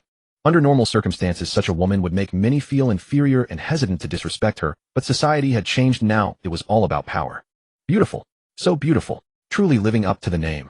No wonder Sun Hung can't forget them. He even sacrificed his own wife for these twins. It's worth it. Guys, stop talking and catch them. Lu Qing's husband eyed the sisters with a lecherous gaze, his expression full of ill intent. He then waved his hand forcefully. The other three needed no further instruction, their eyes filled with greed, as they eagerly approached to surround Lin Jian and her sister. They planned to quietly intercept the two, attempting to forcefully take control of the sisters. Meanwhile, downstairs, Lu Bing, Lu Qing, and Xiao He supported each other, stumbling out of the building. They had barely run 10 meters when 7 or 8 thugs burst out from the door, their faces twisted into lewd grins. They immediately spotted the 3 women ahead, running barefoot, their steps faltering as if they were about to collapse. Exchanging glances, the thugs slowed their pace, a look of amusement on their faces as they enjoyed the chase. Run, let's see where you can escape to. Guys, today we'll just wander outside, consider it a spring outing. How about we make a bet? Whoever catches someone first gets a pack of instant noodles as a prize. I'm in, count me in. Hee hee. Lu Bing and the others dared not look back, their bare feet desperately pounding the rough ground. Even as stones and shards of glass cut into their soles, causing blood to seep out, they did not dare to stop despair, flooding over them like a cold tide. They would rather die outside than return to that hell on earth. Just as the thugs prepared to pounce on their prey, a child's cry suddenly echoed from above, the sound growing closer and clearer. The thugs instinctively looked up. Instantly, they were frightened and scattered, glancing around in surprise, not daring to make a sound. Lu Bing was stunned by the child's cry, her steps halting as she turned back. Seeing the tender figure on the ground, her eyes instantly reddened, her heart aching fiercely, and she lifted her head. At the 4th floor window, Sun Qianqian gazed at her, her expression calm, a gentle smile gracing her face as she waved her hand, urging her to run faster. Sun Qianqian, be a good girl and live well. Lu Bing bit her lip tightly, understanding her mother-in-law's lip movements. She choked back her sobs, gripping the arms of Lu Qing and Xiao He, who were worriedly looking at her, and ran towards the outside of the community without looking back. Bang! Bang! Bang! The sound of 3 gunshots suddenly echoed through the community. At the doorway of room 502, Lin Xian's crimson lips slightly parted, her breathing ragged and unsteady. The hand gripping the gun appeared steady, yet her fingertips trembled imperceptibly. She forcibly suppressed the panic and unease churning within her, aiming the muzzle unwaveringly at the thugs below the staircase. Lin Xingran watched with a tightened heart, her eyes brimming with anguish. Her sister had killed 2 without blinking and wounded another. Lin Xingran recalled that when their parents had passed away from illness before them, her sister's wish had always been to heal the wounded and rescue the dying. Later, her sister became a doctor and she herself a nurse. But now those hands meant to save lives were stained with blood. Her sister must have endured so much hardship to find her way back. At the bottom of the stairs, Lu Qing's husband lay with a bullet through his head, a gaping hole still bleeding. Even in death, he couldn't believe that this seemingly delicate woman not only possessed a gun, but dared to pull the trigger. Lin Jian had fired only 3 shots among the 4 thugs. 2 were killed instantly with headshots, while the third, hit in the back, crawled painfully toward the lower floor. She had intentionally let one escape, wanting him to spread the news of her shooting. By sowing fear, she could deter others from approaching, allowing her to leave with her sister, while things unfolded as she anticipated. The fleeing thug, upon reaching the 4th floor, collided with Sun Hung, whose face was a mix of frustration and surprise. Upon learning that the Lin sisters had guns, Sun Hung didn't hesitate for a moment. He turned and fled downstairs, unwilling to gamble on whether the gun was empty. No way. From the residential area came the roars of zombies. Some had followed the thugs, drawn by the scent of their clustered flesh. Lin Jian and Lin Xingran arrived at the door of room 402. The wounded thug had crawled here before collapsing unconscious. Lin Jian gazed at the closed door, a flicker of hesitation in her eyes, but ultimately, she didn't knock and hurried downstairs. Xingran, let's go.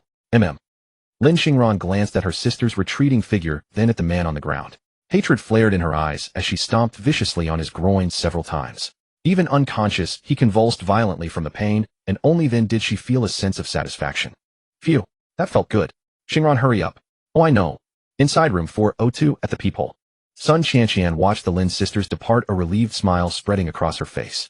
She slowly walked toward her bedroom, thinking these girls were all resilient, and she lay on her side, one hand pillowed behind her head, her expression languid and relaxed.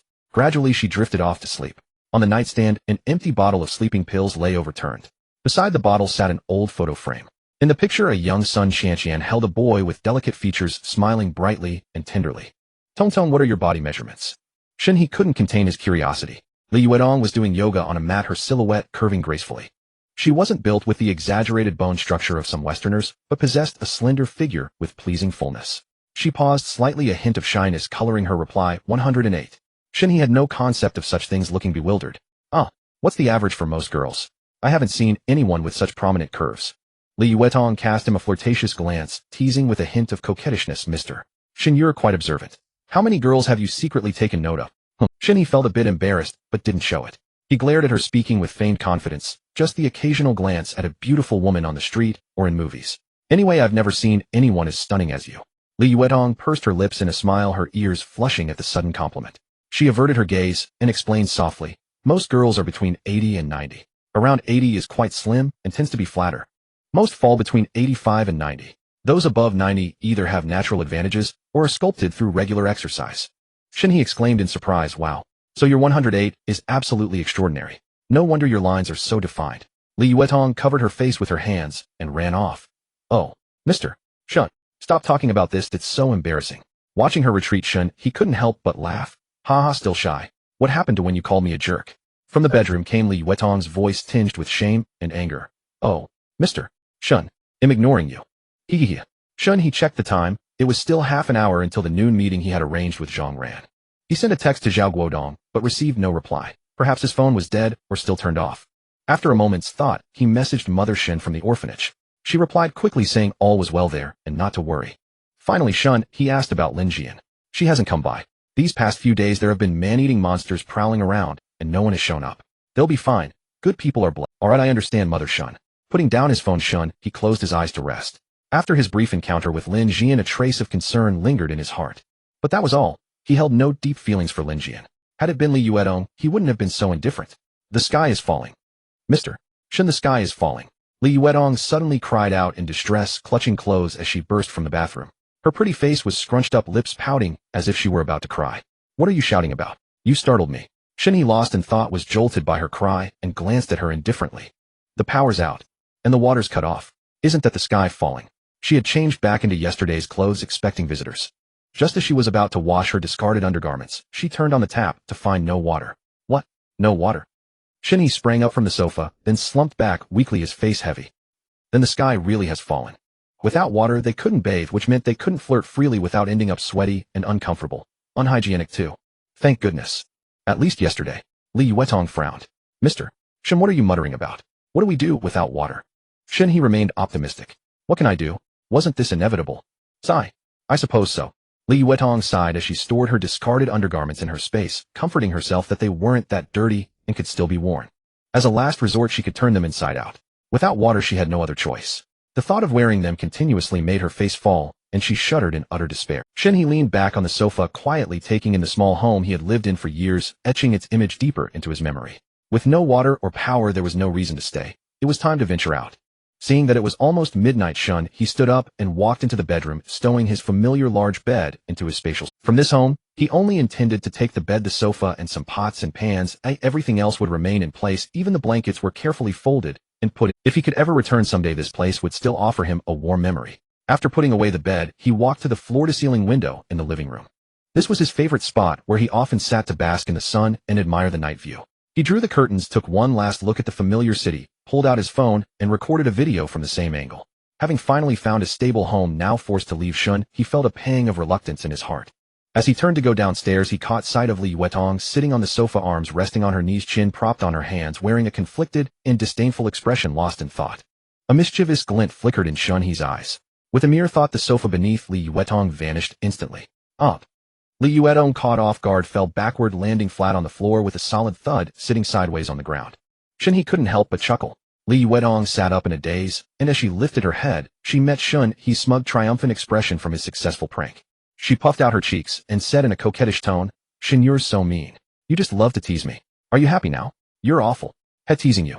I truly am quite delighted." Shen He, beaming with delight, stepped forward and extended his hand to help her up, deliberately drawing out his words to tease her, earning a fierce eye roll from Li Yuetong. Li Yuetong placed her hand in his with a playful pout, and he gently pulled her up. But just as she was halfway up, Shen He smirked and said, "Little fool." Then he let go. Once again, Li Yuetong fell backward without warning, landing heavily on the floor with a thud, the impact even causing her to bounce slightly. "Ouch, you jerk. You're bullying me again." "Ha ha ha." Shen He laughed heartily and turned to head for the door. "Shin, your Tong Tong is furious. She's going to fight you." "Ah." Li Yuetong stared in disbelief at his arrogant retreating figure, then gnashing her teeth in anger scrambled to her feet and lunged after him, flailing wildly and butting her head against his back. In the end, she was soundly thumped twice and conceded defeat, following behind him with a sulky pout. The two prepared themselves at the entrance, weapons in hand and backpacks slung over their shoulders. As they opened the door and stepped out, Tang Dashin was leaning against the wall with his hands behind his head, staring idly at the ceiling. Hearing the door open, he instantly snapped to attention. "Greetings, big brother." "Greetings, sister-in-law." After the salutations, Tang Dashin stood frozen in place. Neither Shen He nor Li Yuetong wore masks, as the team members needed to know each other's faces.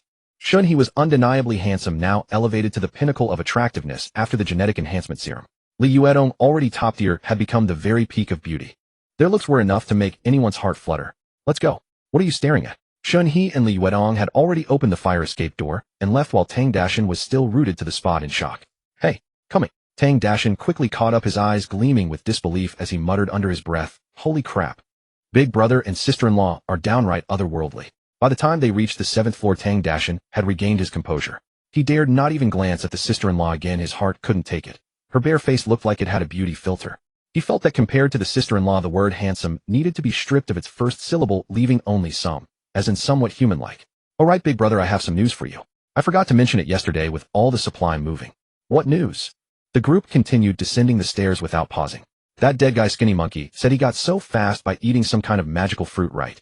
I think I might have seen one too." "Oh, where? What did it look like?" Shen He and Li Yuetong immediately halted. Shen He turned to look at him, while Li Yuetong, following at the rear, stared at Tang Dashin's back. Shen He had said never to leave their backs exposed to anyone, even allies. Just like her back could only be entrusted to Shun. "It's in Dongha Park, south of my neighborhood.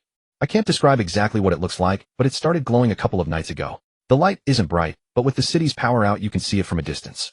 I spotted it the day before yesterday. At the time, I didn't know what it was. But after hearing Skinny Monkey yesterday, I figured it must be a fruit from one of those mutated plants he mentioned." Under the unwavering gaze of the two beauties, Tang Dashin felt a bit shy and scratched his head as he finished speaking. And yes, not beauties, they were divine. And Big Brother was a stunning silver fox. Dongha Park was all too familiar to Shen He. It was an artificially excavated riverside park, vast in expanse, with a winding stream cutting through it, flanked by lush greenery. The roadside night market was lined with stalls. In the past, when night fell, it was the favorite spot for the citizens of Hangzhou to stroll, cool off, and relax, brimming with the vibrant energy of life and scenic beauty. Shen He used to wander around Dongha Park in his spare time, mainly heading to the night market street to snack on some treats. Of course it wasn't, because there were plenty of young pretty girls there. Originally, with the water and power cut off today, Shen He had planned to drive off and venture out. But now he couldn't leave. This was a celestial treasure. Who wouldn't be curious? Yet he didn't want to go back home, either. It had been hard enough to make the decision to leave. Besides, the area around his building was now foul and reeking, making it a hassle to even enter or exit. The three waited downstairs for a few minutes until Zhang Ran, carrying a backpack, approached with his wife Li Wanning. Li Wanning was gentle and fair-skinned with smooth, delicate features. Her pregnant body exuded a soft, matronly charm, and her temperament was equally mild. When she saw Shen He and Li Yuetong, she nodded shyly, softly addressing them as big brother and sister-in-law, then nodded to Tang Dashin, calling him brother Tang. Zhang Ran also chimed in with greetings. Though the couple was taken aback by Shen He and Li Yuetong's striking looks and aura, they maintained their composure, unlike Tang Dashin's earlier loss of. Tang Dashin beamed brightly, calling out brother Zhang and sister-in-law with great warmth. He never judged by age, only by strength. Whoever was stronger head called him big brother. He glanced at Li Wanning, then stole a peek at Li Yuetong, silently marveling that indeed the big brother's woman outshone everyone in both temperament and appearance. He was deeply envious and resolved that once things settled down, he would quickly find a beautiful girlfriend. Big brother and brother Zhang both had wives, leaving him alone. He had to catch up with the team. Shen He led the group to a vacant second-floor unit in a neighboring building, securing 3 empty rooms. The entire floor was deserted, offering the tranquility they needed, with each family claiming a room. Along the way, Tang Dashin casually mentioned the mutated fruit to Zhang Ran, who merely nodded faintly without further inquiry. Having resolved to follow Mr. Shen He would simply abide by all arrangements. In the afternoon, the 5 gathered around, hastily assembling a simple lunch. canned luncheon meat paired with instant noodles with water sourced from the mineral water bottles found in the vacant rooms. The meal was hardly lavish, yet Shen He and Li Yuedong, despite having supplies in their spatial rings, did not complain. Zhang Ran, Li Wanning, and Tang Dashan, however, ate with sheer contentment. Having survived on dry rice balls and bread for the past 2 days, the aroma of instant noodles mingled with the luncheon meat brought a genuine, comforting sense of fullness. As dusk fell, Shen He gathered his gear, intending to scout the East River Park alone. "Are you sure you don't want me to come along?" Li Yuetong frowned, her eyes brimming with worry. "No need. Nightfall is when the zombies are most active, but it's easier for me to move alone. With my skills I can come and go freely. No zombie can stop me. If I bring you, I'd have to watch over you, which would only distract me. Lock the door and wait here for my—" His blunt, straightforward words made Li Yuetong wrinkle her nose in a pout. She let out a defiant humph. "So I'm just a burden, am I? Humph, I shouldn't have worried about you." She stomped her foot, turning her face away in a feigned huff, clearly throwing a little tantrum. In truth, she wasn't truly upset, but she deliberately acted this way. It was her little cunning. After all, a coquettish woman is blessed with good fortune. A helpless smile tugged at Shen He's lips. In the few days they had spent together, Li Yuetong had thoroughly read his character. She knew that his usual coldness and fierceness were mostly a facade, and now she feared him not at all. Whenever idle, she loved to pout and throw little fits at him. After all, what more could she lose in his presence? She had already hit rock bottom. Yet he inexplicably adored her little tantrums, both endearing and charming, making her all the more lovable. He often deliberately teased her before meals, watching her sulk and stubbornly refuse to eat, tilting her head and pressing her lips together in defiance. Then he would patiently coax her, persuading her to take a bite, savoring the sight of her glaring at him with mock indignation. Shen He knew that Li Yuetong was putting on an act for him. He reached out, gently pinching her delicate chin, turning her small face to face him.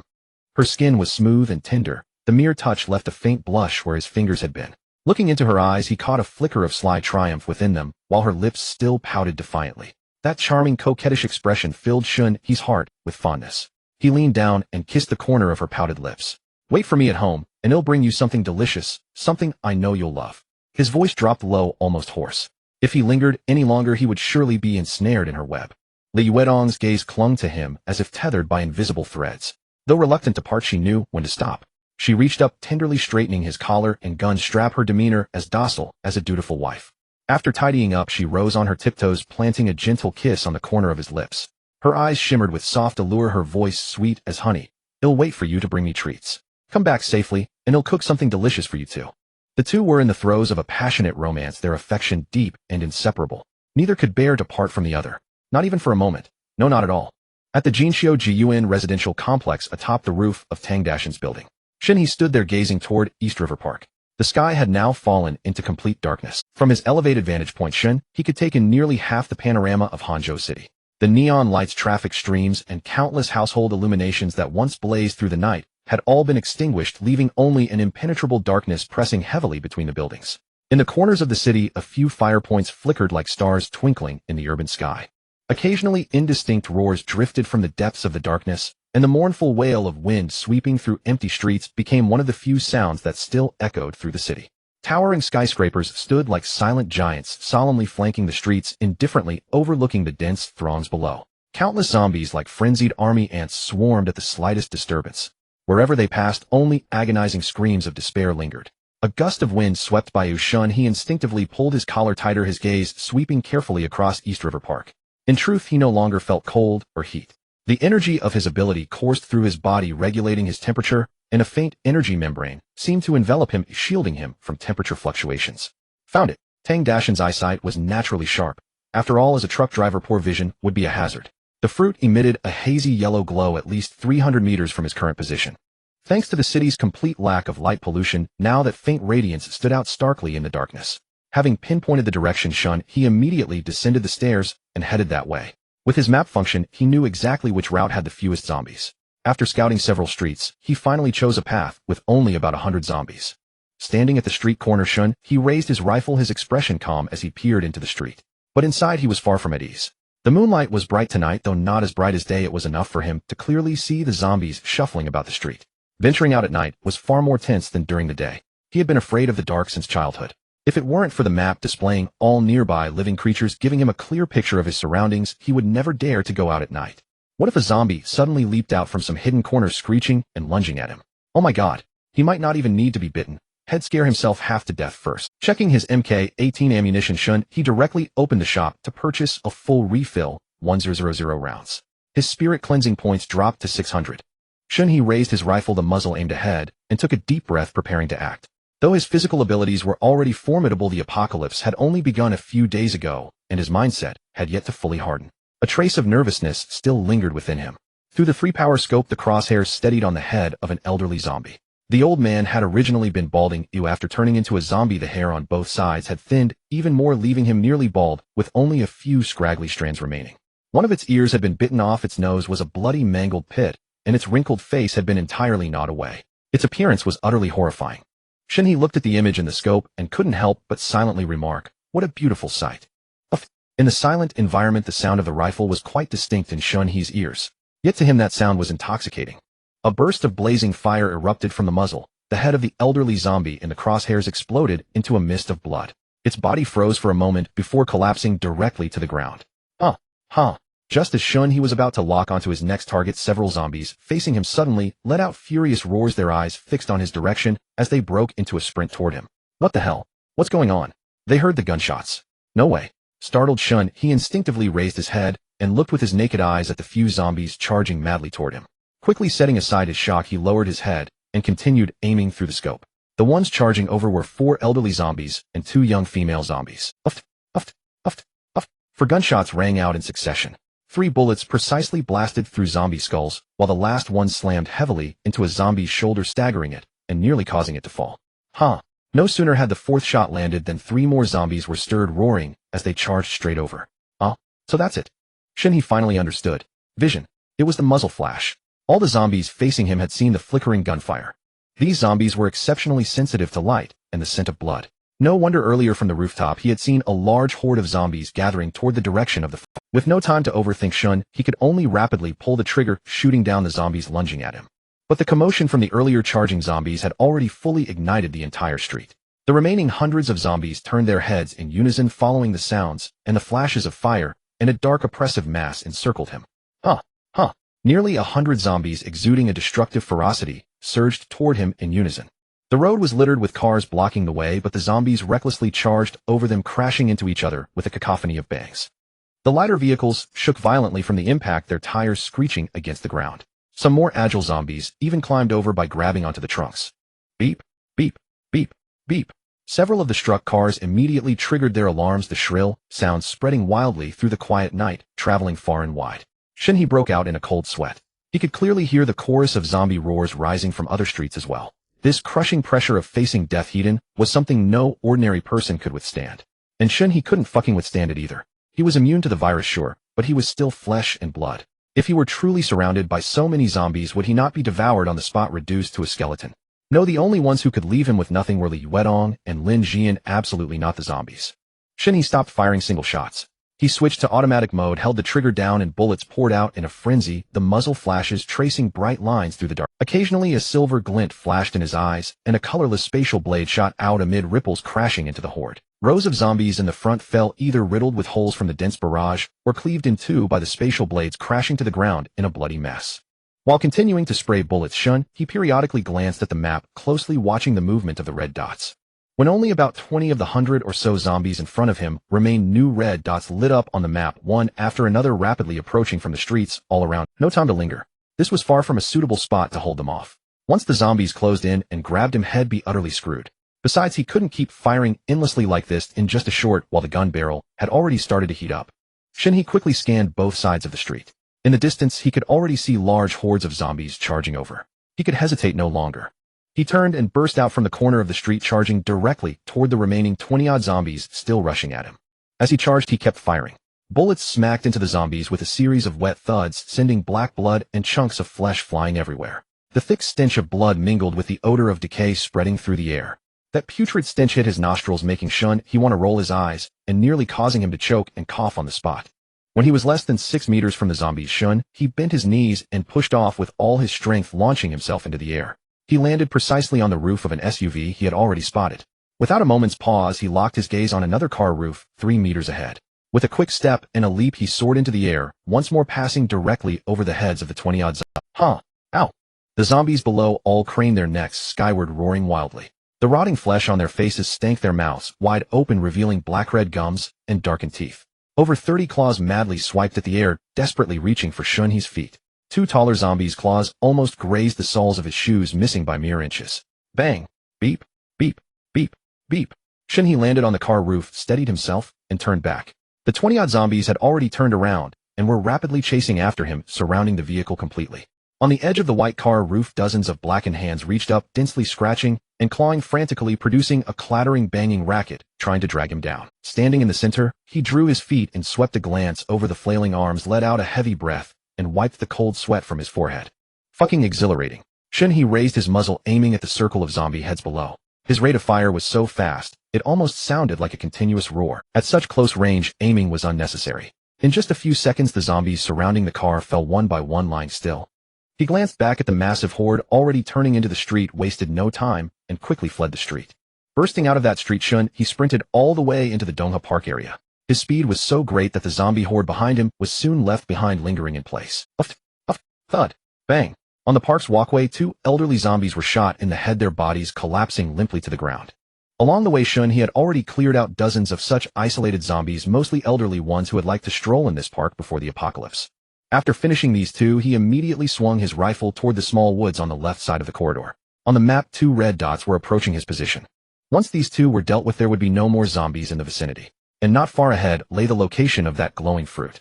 With no tall buildings to block it, the wind in the park was especially strong, sweeping through and rustling the fallen leaves in the woods. Untended for a long time, the weeds and overgrown plants on the ground had nearly reached a meter in height. Shen He stared intently into the depths of the woods. Two figures, pale with a tinge of gray, stumbled between the trees toward him. The zombies would fall after a few steps, then get up and fall again. Strange. He had never seen zombies that struggled so much to walk. When the two figures drew closer and their true forms were revealed, Shen He's mouth twitched, and he was left speechless. They were two zombies who had been busy with some outdoor rendezvous in their former lives. The two zombies, both in their 20s, were the most attractive pair Shen He had seen in a while. The male zombie's jeans were bunched around his knees, his legs unable to take a proper stride. The female zombie was in a similar state, her top torn and disheveled, a torn strip of cloth caught around her ankle. No wonder they stumbled and fell after just a few steps. Whoosh! Bang! Shen He watched for a long moment, mainly because he had never seen anyone out for a stroll like this before, raising his gun and taking down the male zombie. But just as he turned his gun toward the female zombie, a sharp crack of a breaking branch came from the woods, followed by the rustling sound of something scurrying swiftly beneath the fallen leaves. Shen He looked toward the noise. The rustling sound was incredibly fast, drawing near in an instant, and in the blink of an eye it had darted into the forest before him. Shen He quickly glanced at his map, which showed no unusual red dots. The next second, the thick layer of leaves on the forest floor bulged upward, and an arm-thick vine shot out its tip, swiftly wrapping around the female zombie's ankle. With a violent tug, it yanked her into the air and dragged her deep into the dense woods. The sudden attack startled him so much that he instinctively stepped back, watching as the attractive female zombie was snatched away, still shrieking. What the hell was that? In all his years, he had never heard of such a formidable vine plant. The next second, Shen He exploded with fury. Damn it! Trying to steal my XP. He took off in pursuit, trees whizzing past him as he quickly caught up to the vine. A spatial blade sliced through the vine, wrapped around the female zombie's ankle, severing it silently. Thud!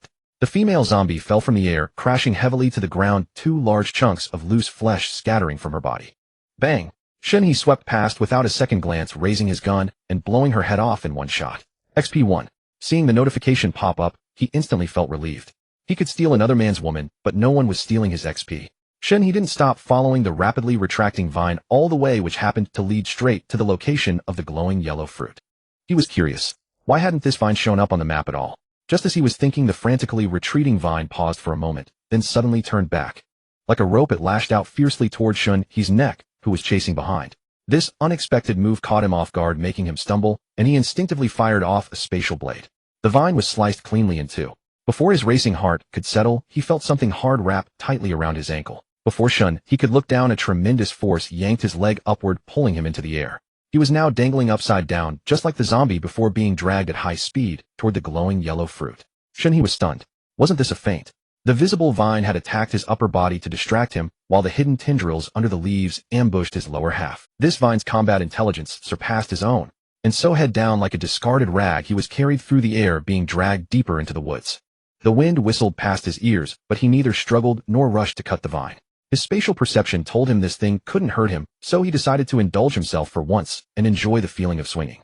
He had loved swinging as a child. The sensation of going up and down, he imagined, must be what it felt like to be in his mother's arms. Unfortunately, he didn't get to enjoy it for more than a few seconds before they arrived.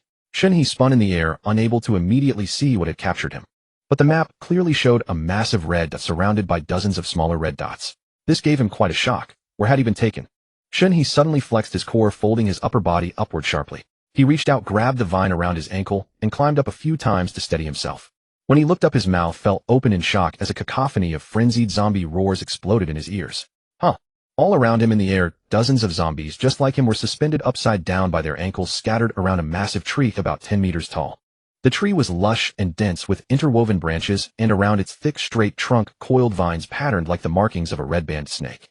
Strangely, those blood-red patterns were slowly writhing, as if alive. Within a radius of dozens of meters around the tree, all other plants had withered into dry grass and brittle wood. From this eerily colored main vine extended countless fine, transparent tendrils, precisely piercing the hearts of the zombies suspended in the air. Streams of black blood were continuously drawn from the zombies' bodies, completely absorbed by the vine.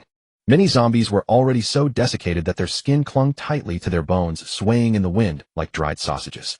Yet from their constantly opening and closing mouths, it was clear they were still alive. As soon as Shen He's fresh body drew near, the hanging zombies grew agitated, all wildly reaching out for him, their bodies twisting violently, their roars rising, and for a moment the entire scene eerily resembled a spinning swing ride at an amusement park, both bizarre and chilling. Shen He's gaze swept around until at the very top of the tree he spotted a fruit the size of an eyeball, glowing with yellow light. Bloodthirsty rose, juvenile description, the fruit of a rose that evolved by absorbing the evolutionary factors from a meteor shower. Consuming it during its juvenile stage can improve one's genes and enhance overall physical constitution. Consuming it at maturity has a chance of stimulating the body's potential to unlock an ability. Evolutionary factors. Mutation. Gaining abilities. So it really was a celestial treasure. He had thought the yellow fruit belonged to the big tree, but it was actually from this vine. Evolutionary factors. Mutation. Gaining abilities. So it really was a celestial treasure. He had thought the yellow fruit belonged to the big tree, but it was actually from— Want to suck him dry? No way. That was not for just anyone. Perhaps sensing Shen He's gaze, the vine accelerated, stabbing toward his heart. For an ordinary person, this terrifying speed would be impossible to react to, but Shen He was no ordinary person. A spatial blade sliced at the base of the tendril, and with a crisp snap, the transparent vine was severed.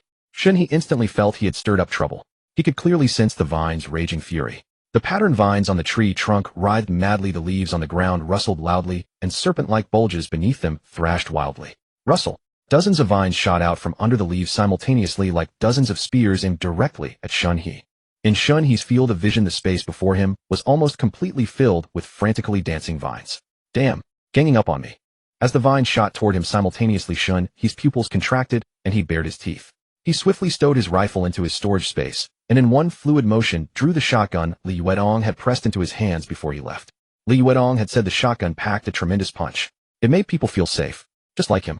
He aimed the muzzle at the oncoming branches and pulled the trigger repeatedly. The violent, dense buckshot tore through the air, sending fragments of vines and severed twigs flying in all directions.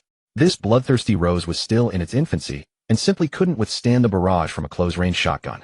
Yet the vines were too numerous and too swift, it was impossible to sever them all at once. He was just about to aim the gun at the vine coiled around his body, intending to blast it apart and break free first. Suddenly, a tremendous force yanked him from the vine, sending him completely off balance. His shot went wide, and the vine constricting him gave a powerful lurch, hurling him viciously through the air. Shen He tumbled awkwardly midair, his gaze sharpening as he saw all the vines that had been suspending the zombies turn toward him, flinging the zombies at him like projectiles. This thing had actually thought to use the zombies against him. Damn, its combat intelligence was absurdly high. With a heavy thud, Shen He crashed into a pile of dead leaves, rolling several times to absorb the impact before steadying himself. He had initially wanted to twist his body midair and land with the flair of a movie hero, but he simply lacked the skill, ending up covered in dirt and humiliation.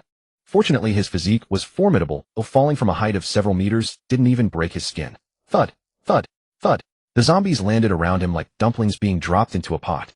They crashed to the ground and immediately lunged at him with savage roars. They didn't care that moments ago the vines had been draining their blood and flesh, now they had become the vine's enforcers.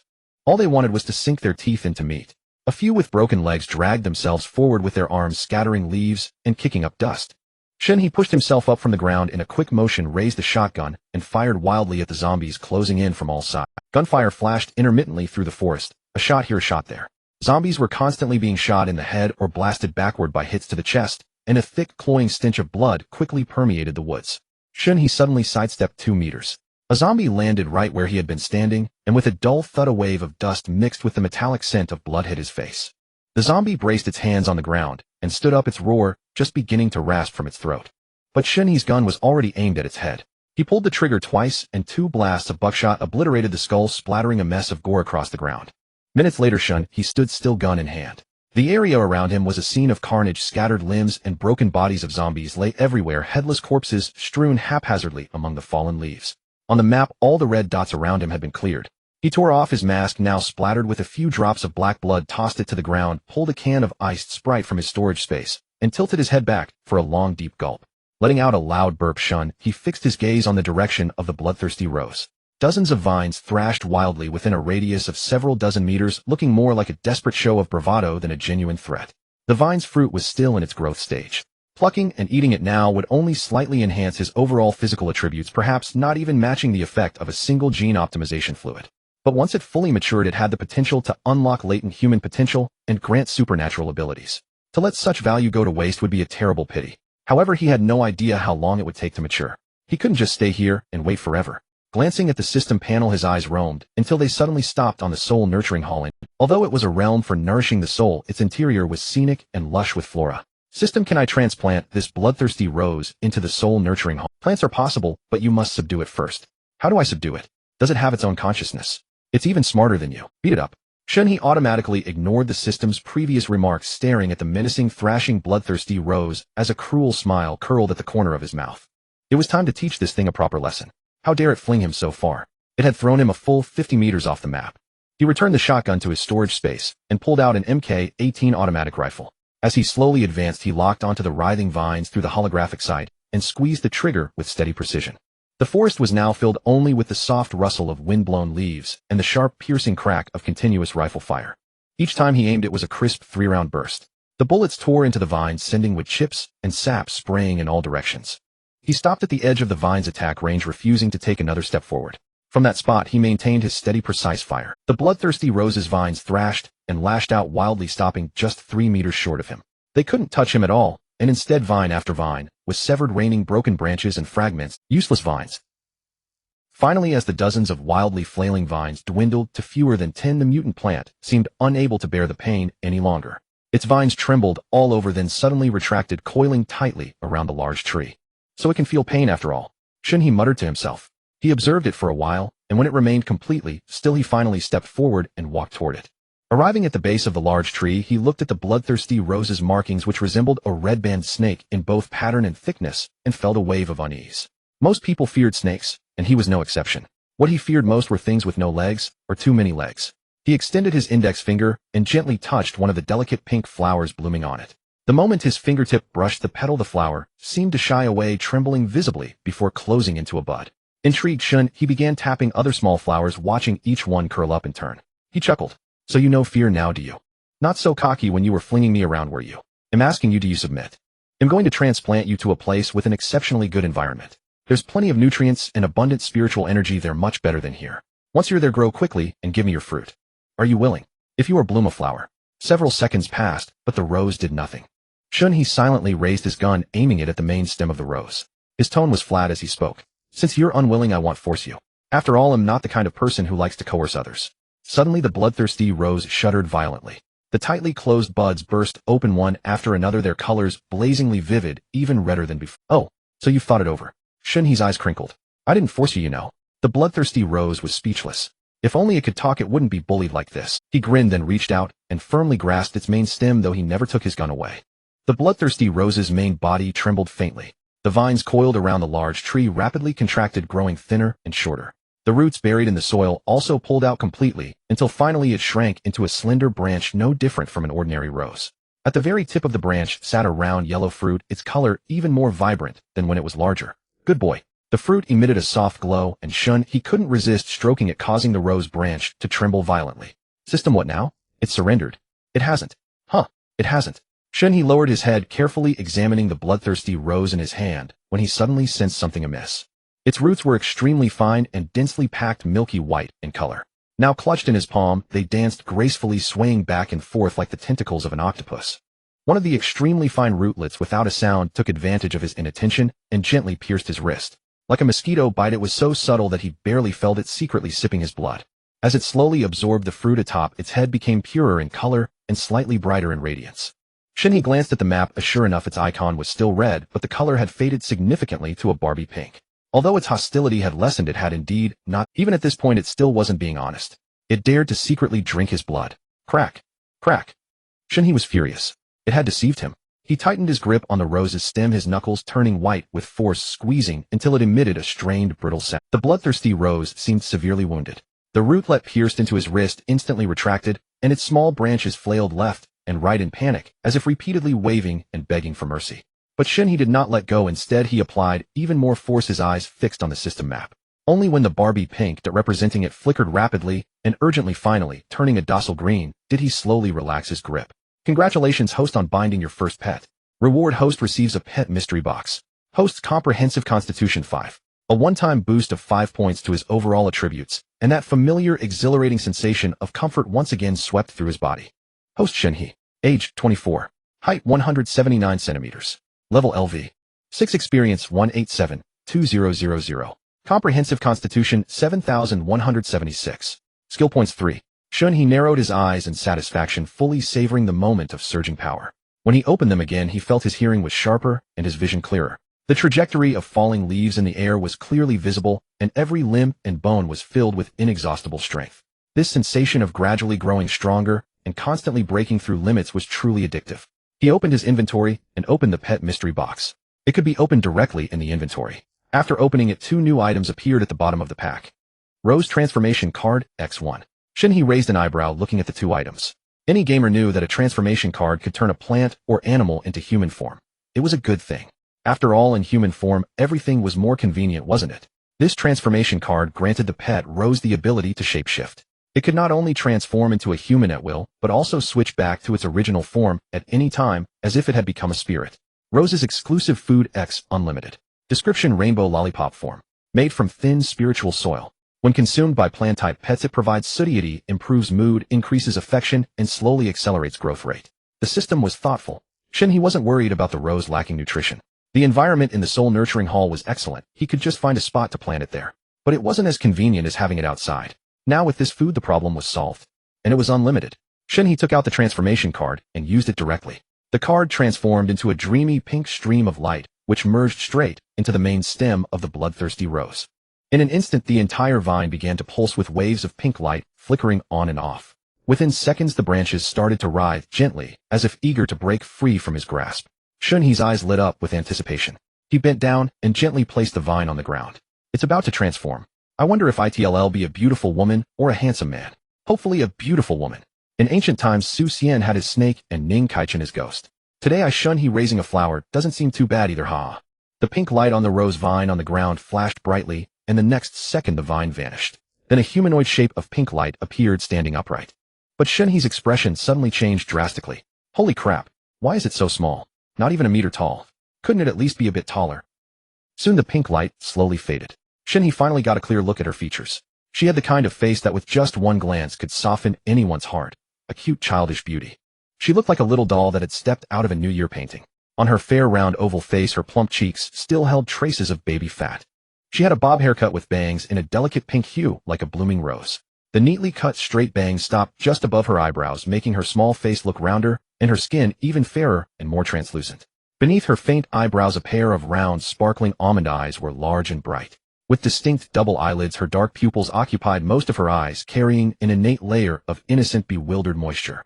A small, perky nose paired with full pink pouty lips made her soft appearance almost unbelievable. She wore a small sweater and pants in the same color as her hair, with a hint of light green, like flowers paired with leaves. The funniest part was that the only yellow fruit she bore was held in her small left hand. How strange. It could actually do that. At that moment, her expression was dazed. Her little head turned left and right as she surveyed her surroundings. Then she looked down at her own small body, stretched out her little hands, kicked her little feet, and finally lifted her small face to look timidly at Shen He. Her large eyes were moist, and with that appearance, she was just a soft little baby dumpling. This is not bad either. Shen He was no exception. Seeing the little girl's soft and adorable appearance, his heart instantly melted.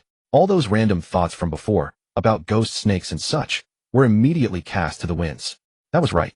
The bloodthirsty rose was still in its infancy, so it was perfectly normal for it to transform into a small child. Shen Rose baby. Pet bloodthirsty Rose infancy. Height 95 centimeters. Affection 100. Abilities wood type power transfer. Max affection right from the start, though there was no reward. But the little one's abilities included healing. The more he looked at the rose, the more he liked her. He couldn't help but sigh softly, this is too cute. Shen He bent down, a gentle smile unconsciously spreading across his face. He lowered his voice and asked, baby, can you talk? Say daddy. Shen He liked beautiful daughters. Raising this little girl as a daughter wouldn't be bad. Besides, she was already bound to him as a pet and wouldn't betray him. The rose timidly took a step back, her small hands clutched tightly to her chest. Her round almond eyes were already misting over, and her little mouth puckered again and again on the verge of crying. She remembered clearly this monster before her had just beaten her until her branches were broken and her leaves were shattered. It had hurt her terribly. But deep in her heart, she inexplicably wanted to get close to him, like an innate longing for the earth, for water, for blood, an uncontrollable urge. Duh, Dada. The little girl spoke, her voice a tender, soft child's tone. It was likely her first time speaking, so she was not yet proficient, her speech slow and somewhat hesitant. Coupled with the lingering shadow Shen He had cast in her heart, her small face was taut, her round almond-shaped eyes filled with both fear and anticipation as she timidly gazed at his face.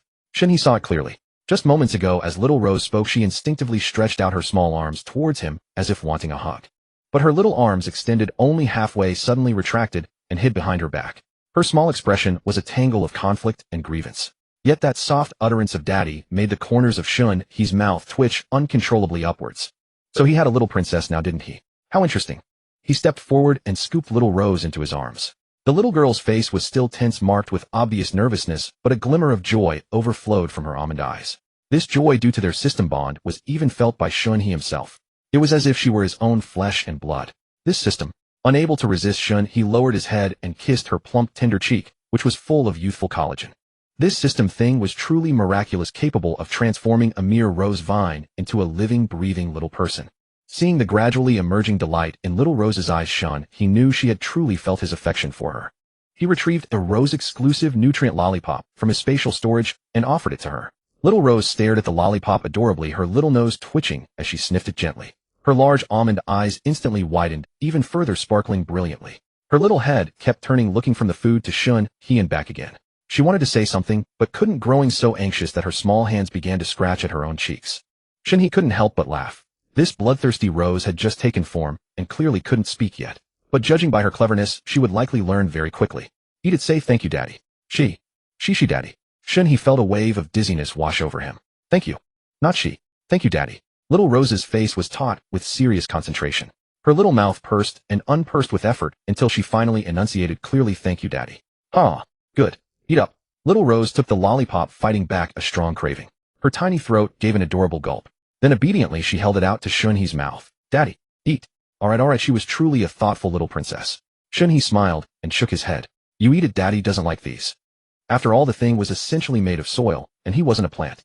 Seeing that Shen He genuinely wouldn't take it, little Rose cautiously popped the lollipop into her mouth. A look of pure bliss spread across her face as she nibbled on it. With her first bite, her eyes flew wide open, staring at the treat in her hand in disbelief. This thing was far more delicious than any nutrient she had ever absorbed or any soil she had ever eaten. Daddy was so good. She had completely forgotten the tragic scene moments ago when Daddy had soundly defeated her, breaking all her vines. Little Rose, would you ever hurt Daddy? In Shen He's arms, little Rose shook her head seriously. At Legion Garden, Li Yuetong had not slept. She curled herself up on the sofa, her face turned directly towards the entrance door. She stared at it quietly, her ears straining to catch the intermittent roars of zombies outside. She didn't want to sleep, nor could she.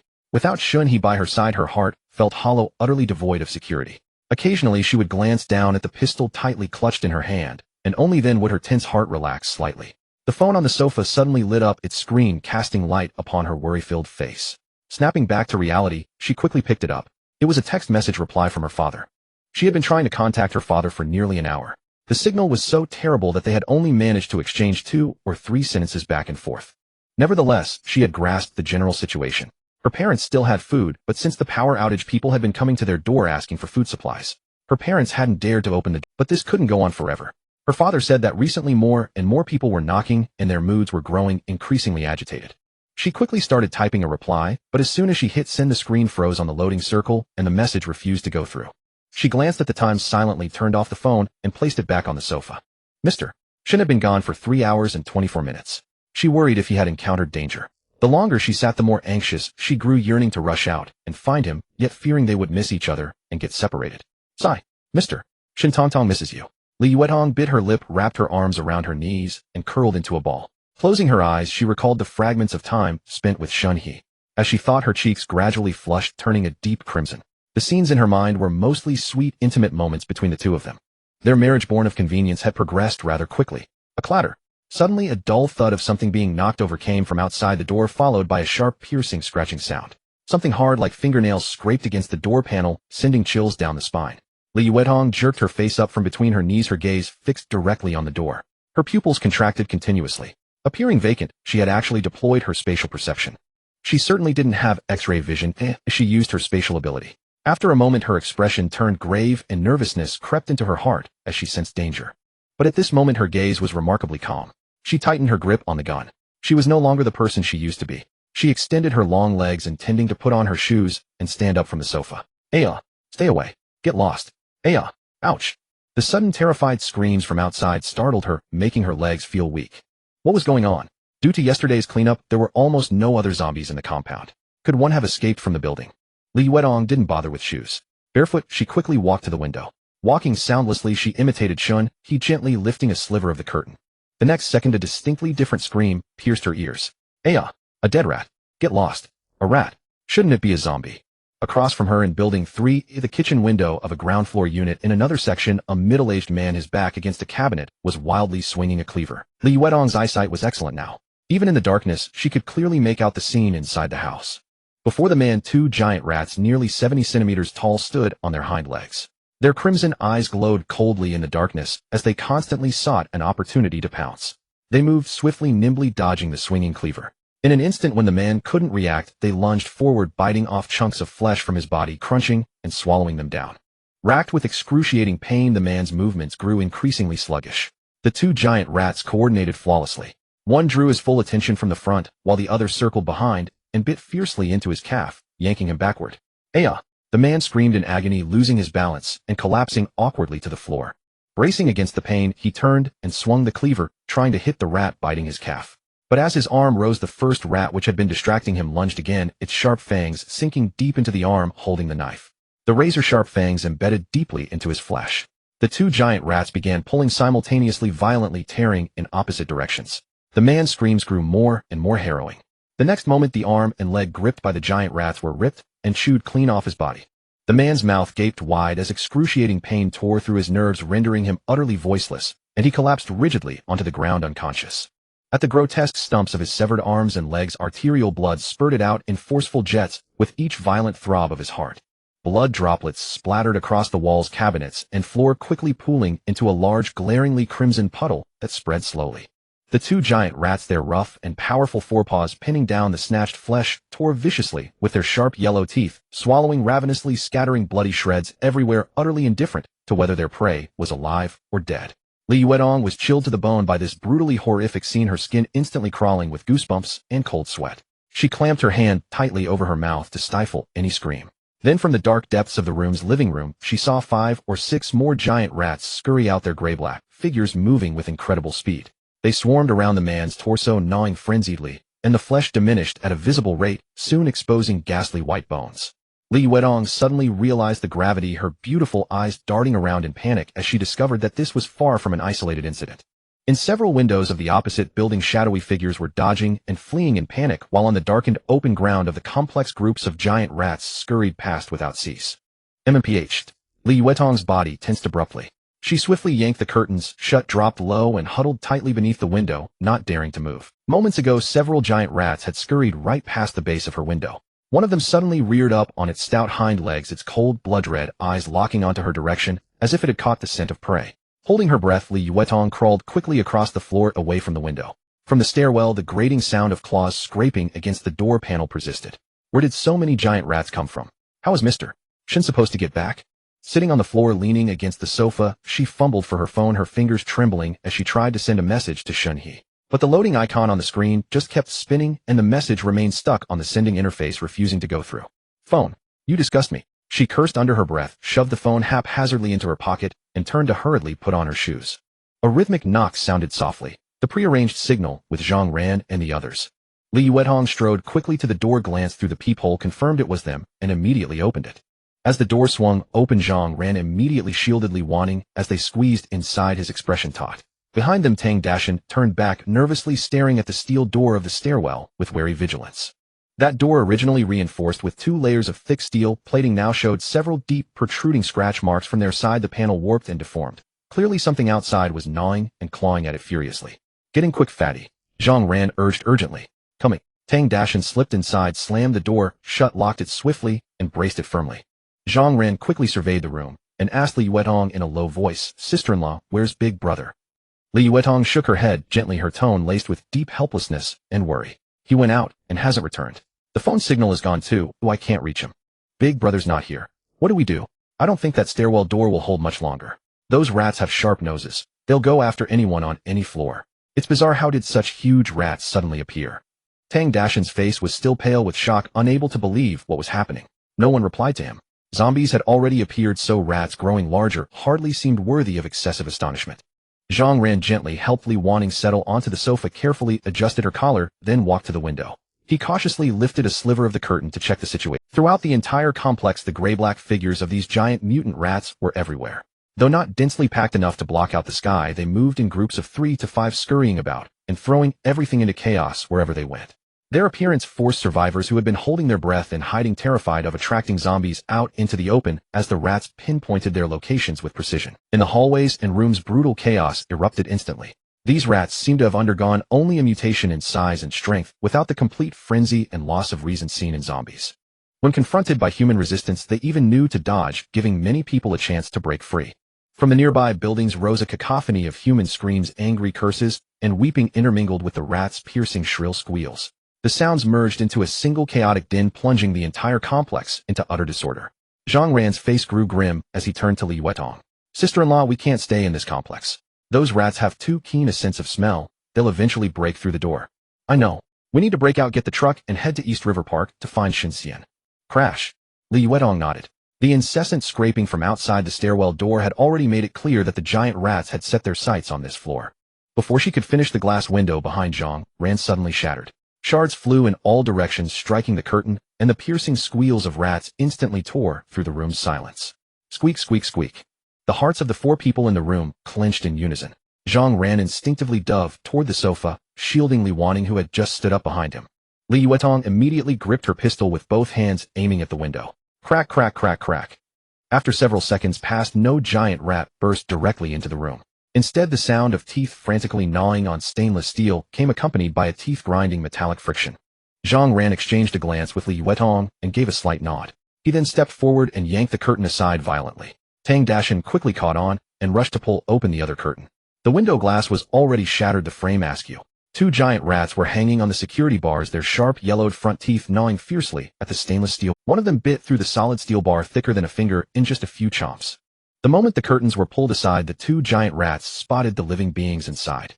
They paused abruptly, their tiny blood-red eyes bulging as they locked onto the people in the room.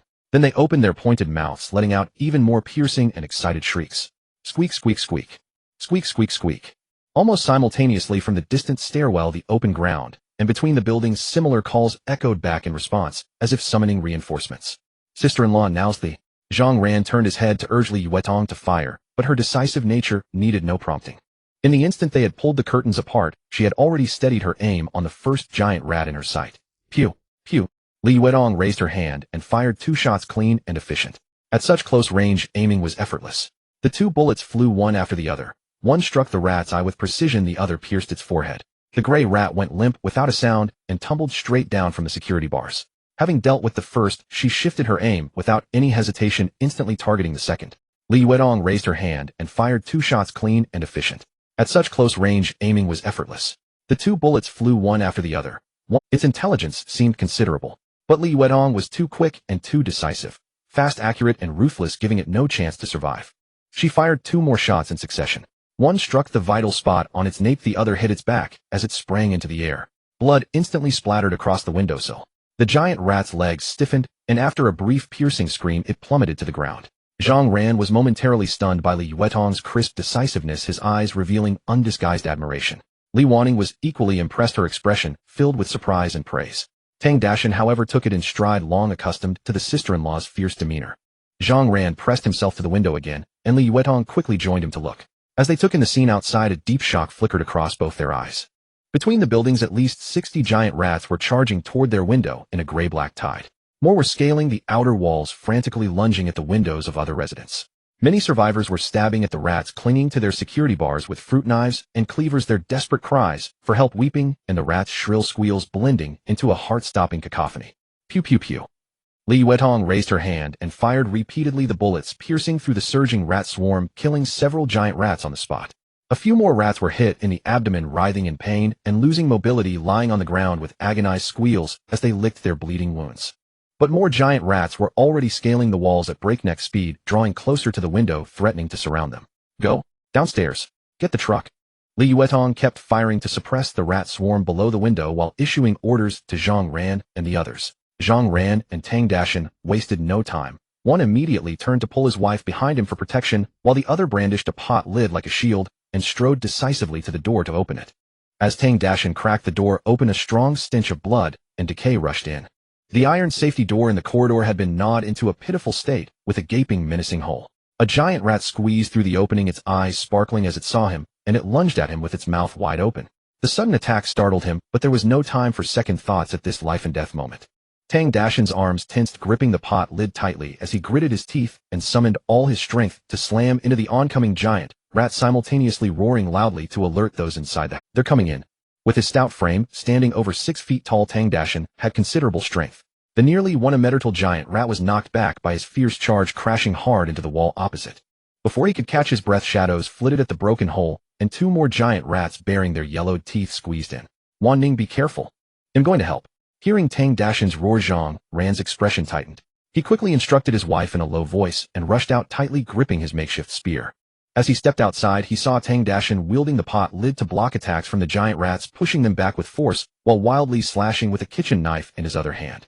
Though his strikes were scattered and lacked precision, failing to inflict fatal wounds on the rats, he relied on his brute strength to barely hold off the barrage of attacks from 3 giant rats. These rats were merely mutated and evolved, not mindless zombie rodents. Deep down, they still harbored an instinctual fear of larger creatures. Faced with the much larger Tang Dashan, they only dared to circle cautiously, unwilling to throw themselves into a death struggle. At the moment Tang Dashan knocked a giant rat to the ground, Zhang Ran's gaze sharpened, seizing the fleeting opportunity. He stepped forward, lowering his body, gripping the spear tightly, and thrust the sharp tip forward, driving it mercilessly into the soft, unprotected belly of the giant. Squeak! Squeak! Squeak! The giant rat let out a furious scream of pain, its sharp front teeth madly biting at the spear shaft, effortlessly snapping the wooden handle in one bite, leaving Zhang Ran no time to withdraw the spear. Looking at the spear reduced to a short stick in his hand, Zhang Ran felt a pang of heartache, but his expression remained calm as he coldly glared at the giant rat that was baring its teeth and growling at them. In the next second, he gripped the short stick tightly, gathering his strength to smash it down on the rat's head. Each hit was fueled by anger. This was the weapon that had accompanied him for so long. My spear! My spear! My spear! Inside the house, Li Yuetong saw the 3 had rushed into the corridor. She fired a few more shots at the rats below before turning to follow. However, as she stood up, her peripheral vision caught a glimpse of a gruesome scene outside the window. A man was being viciously bitten by several giant rats, his body suspended in the air as if it were being torn apart, rendering him completely immobile. He could only emit a desperate and piercing scream that sent chills down the spine. Li Yuetong's heart tightened at the sight, prompting her to instinctively raise her gun and aim at one of the giant rats that was fiercely gnawing at his arm, her finger already resting on it. But just as she was about to pull the trigger, the giant rats simultaneously exerted their strength and began to tear with abandon. Crack! The man's limbs snapped loudly, with arms and legs being brutally torn from his body. Scalding blood gushed out, instantly staining the nearby ground and flowing through the cracks in the tiles. Ugh! In the blink of an eye, what had once been a complete person was left with only a bloody torso, and he fainted. Li Yuetong's eyes turned red, instantly a chill rushing up her spine, her heart filled with shock and fear. The man lay in a pool of blood, barely able to turn his neck, staring vacantly and despairingly at his mangled body, listening to the sounds of the giant rats gnawing at his arms and thighs, continuously letting out heart-wrenching cries. Li Yuetong knew that letting him live on would only be torture. Without hesitation, she quickly turned her gun and aimed. Piayup. The bullet hit the man's head accurately, causing his head to stiffen and drop heavily to the ground, silencing his screams. Squeak! Squeak! The giant rats had already climbed up to the window, chattering as they gnawed at the security bars. Piayup! Piayup! Piayup! Piayup! With red eyes, Li Yuetong vented her frustrations, firing repeatedly at the giant rats outside the window. One by one the rats fell from the window ledge, twitching as they hit the ground, but more rats continued to scramble madly upward. Finally, the security bars were gnawed and deformed, allowing one giant rat to forcefully squeeze through the gap, sticking half its body inside. Li Yuetong raised her hand and shot it in the forehead, leaving a bloodied hole. The giant rat immediately froze, its body wedged in the broken opening, temporarily blocking the incoming swarm. Without lingering, she immediately turned and dashed towards the entrance. Just as she stepped out and grasped the doorknob, she glanced back at the window. Another giant rat was fiercely biting the corpse stuck in the hole by its rear, violently shaking it off and tossing the dead rat down, then bared its teeth at her, revealing its menacing demeanor. Piu. Piu.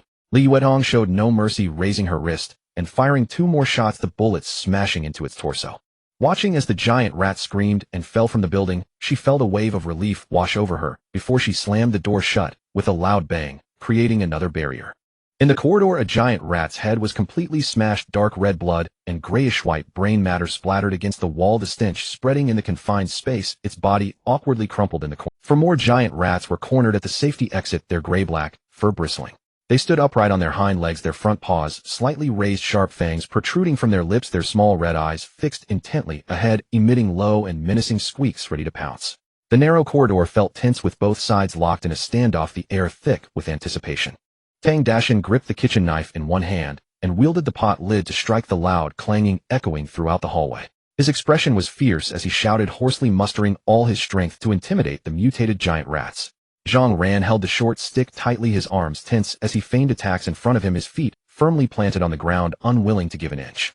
Li Wanning huddled by the door, clutching 3 stuffed backpacks tightly, her face pale, hardly daring to breathe. Li Yuetong stepped out, taking in the scene before her. She swept her gaze across the area, raising her arm, lifting her gun, and aiming all in one fluid motion, her finger rapidly pulling the trigger. Piu. Piu. The gunfire sounded melodious to Zhang Ran and the others, but it was disastrous for the giant rats. Hot weapons were an absolute crushing force against flesh and blood. The few giant rats that had been poised to attack were instantly struck by bullets, their bodies convulsing violently. One by one they crashed to the ground, their limbs curling up a few times before falling completely still. Zhang Ran, you go protect Wanning. Fatty, do you have the truck keys? Li Yuetong lowered her gun, the smoke wafting gently from the barrel as she spoke, already stepping towards Li Wanning to take the backpack she was tightly holding. I've got the keys in my pocket, sis-in-law. Tang Dashin patted his pocket heavily, the dull clinking of metal keys audible. He and Zhang Ran quickly moved closer, reaching for the backpack and swiftly slinging it over their shoulders. But Li Wanning clutched the strap of the last backpack, tightly refusing to let go. She slightly raised her head to look at Li Yuetong, her eyes betraying a hint of guilt, and pleading softly, saying, "Sister-in-law, let me carry this, okay? You're lighter, and you'll be more nimble in your movements, making it easier to deal with the rats. Although my pregnancy is just becoming noticeable, and I'm not about to give birth, everyone has been silently protecting me along the way. It doesn't sit right with me. I just want to help carry a little weight, but I don't want to be a burden that only needs to be cared for. We're all new teammates, no one owes me anything." Li Yuetong looked into her eyes and saw through her underlying apprehension and stubbornness. This backpack might be light as a feather for her, but the spirit of not shirking responsibility and being willing to bear burdens was far more important for the team. She loosened the straps of her backpack, a beautiful smile curling her lips. "All right, then you carry it. But don't strain yourself with heavy things, I'll let your man carry it. He's a big guy, a little hardship won't hurt him. When things calm down you can give him a massage and be a little tender towards him." "Oh, sister-in-law," Zhang Ran said, nothing naturally, taking the backpack, swiftly opening it, removing the heavy cans and hard items, and stuffing them into his own bag, leaving only the lighter items before returning it to his wife. Feeling that she was finally not just a pure burden, Li Wanning's tense expression instantly relaxed, and a genuine smile of relief appeared on her lips. After finishing packing their bags, Tang Dashin led the way, holding a pot lid and a cleaver. Li Yuetong followed behind him with her gun raised, constantly on alert, while Li Wanning trailed close behind. Zhang Ran, tasked with guarding the rear, clutched a short stick with a broken spearhead, staring resentfully at the spot where the tip should have been. From the room behind them came the dense scratching of claws against the door. Clearly the giant rats had already crawled into the room Li Yuetong had occupied. The 4 of them tiptoed quickly down the stairs. On the staircase between the 2nd and 1st floors they encountered not a single giant rat, yet chaotic noises tumbled down from the floors above. Human screams, roars, and the dull thud of heavy objects hitting the ground mingled with the piercing shrieks of giant rats seeped down through the stairwell, echoing in the enclosed corridor, pressing down on their chests and making their hair stand on end. They avoided the main entrance of the building, where a horde of giant rats was frantically scaling the walls. Instead, the group decisively turned toward the basement parking garage. The garage, long devoid of human activity, was filled with a cold air thick with dust and rust, yet not a single rat was in sight. Exiting through the garage gate to the outside was their only path forward. As they neared the garage exit, they held their breath, stepping lightly up the ramp, their forms hidden in the shadows of the wall. Tang Dashan poked his plump face out, cautiously peering around to survey the area. Their truck was parked on the main road of the residential complex, less than 10 meters from the garage exit. It was also only about 15 meters from the building where they had been resting. If they sprinted at full speed, they had a chance to rush to the truck and drive out of this rat-infested complex. From his position, only a few scattered giant rats could be seen scurrying across the main road. The largest numbers were gathered in the small garden between the buildings, huddled in clusters, gnawing away. They weren't just tearing at flesh and blood. Even the flowers and shrubs were stripped bare, leaving only bare stems. Tang Dashan's gaze swept across the scene, and a surge of joy rose in his heart. There wasn't a single giant rat near their truck. He immediately turned back and whispered to Li Yuetong, "Sister-in-law, we can make a dash for it. Once we're in the truck, these rats won't stand a chance. We'll crush them all." As he spoke, one of his legs tensed, eagerly ready to burst into a sprint at any moment. Li Yuetong stared at the seemingly calm main road, but a faint unease stirred deep within her. Her spatial perception ability kept warning her that things were far from as peaceful as they appeared. An indescribable aura of danger quietly permeated the air, yet since it hadn't actively attacked her, she couldn't pinpoint its source. This sense of crisis suddenly intensified to an extreme when Tang Dashan's leg inadvertently crossed the edge of the garage door wall. Her gaze snapped to the wall beside her, as if her vision could pierce through it. Her delicate brows furrowed sharply as she issued a frantic warning, reaching out to grab Tang Dashan's arm.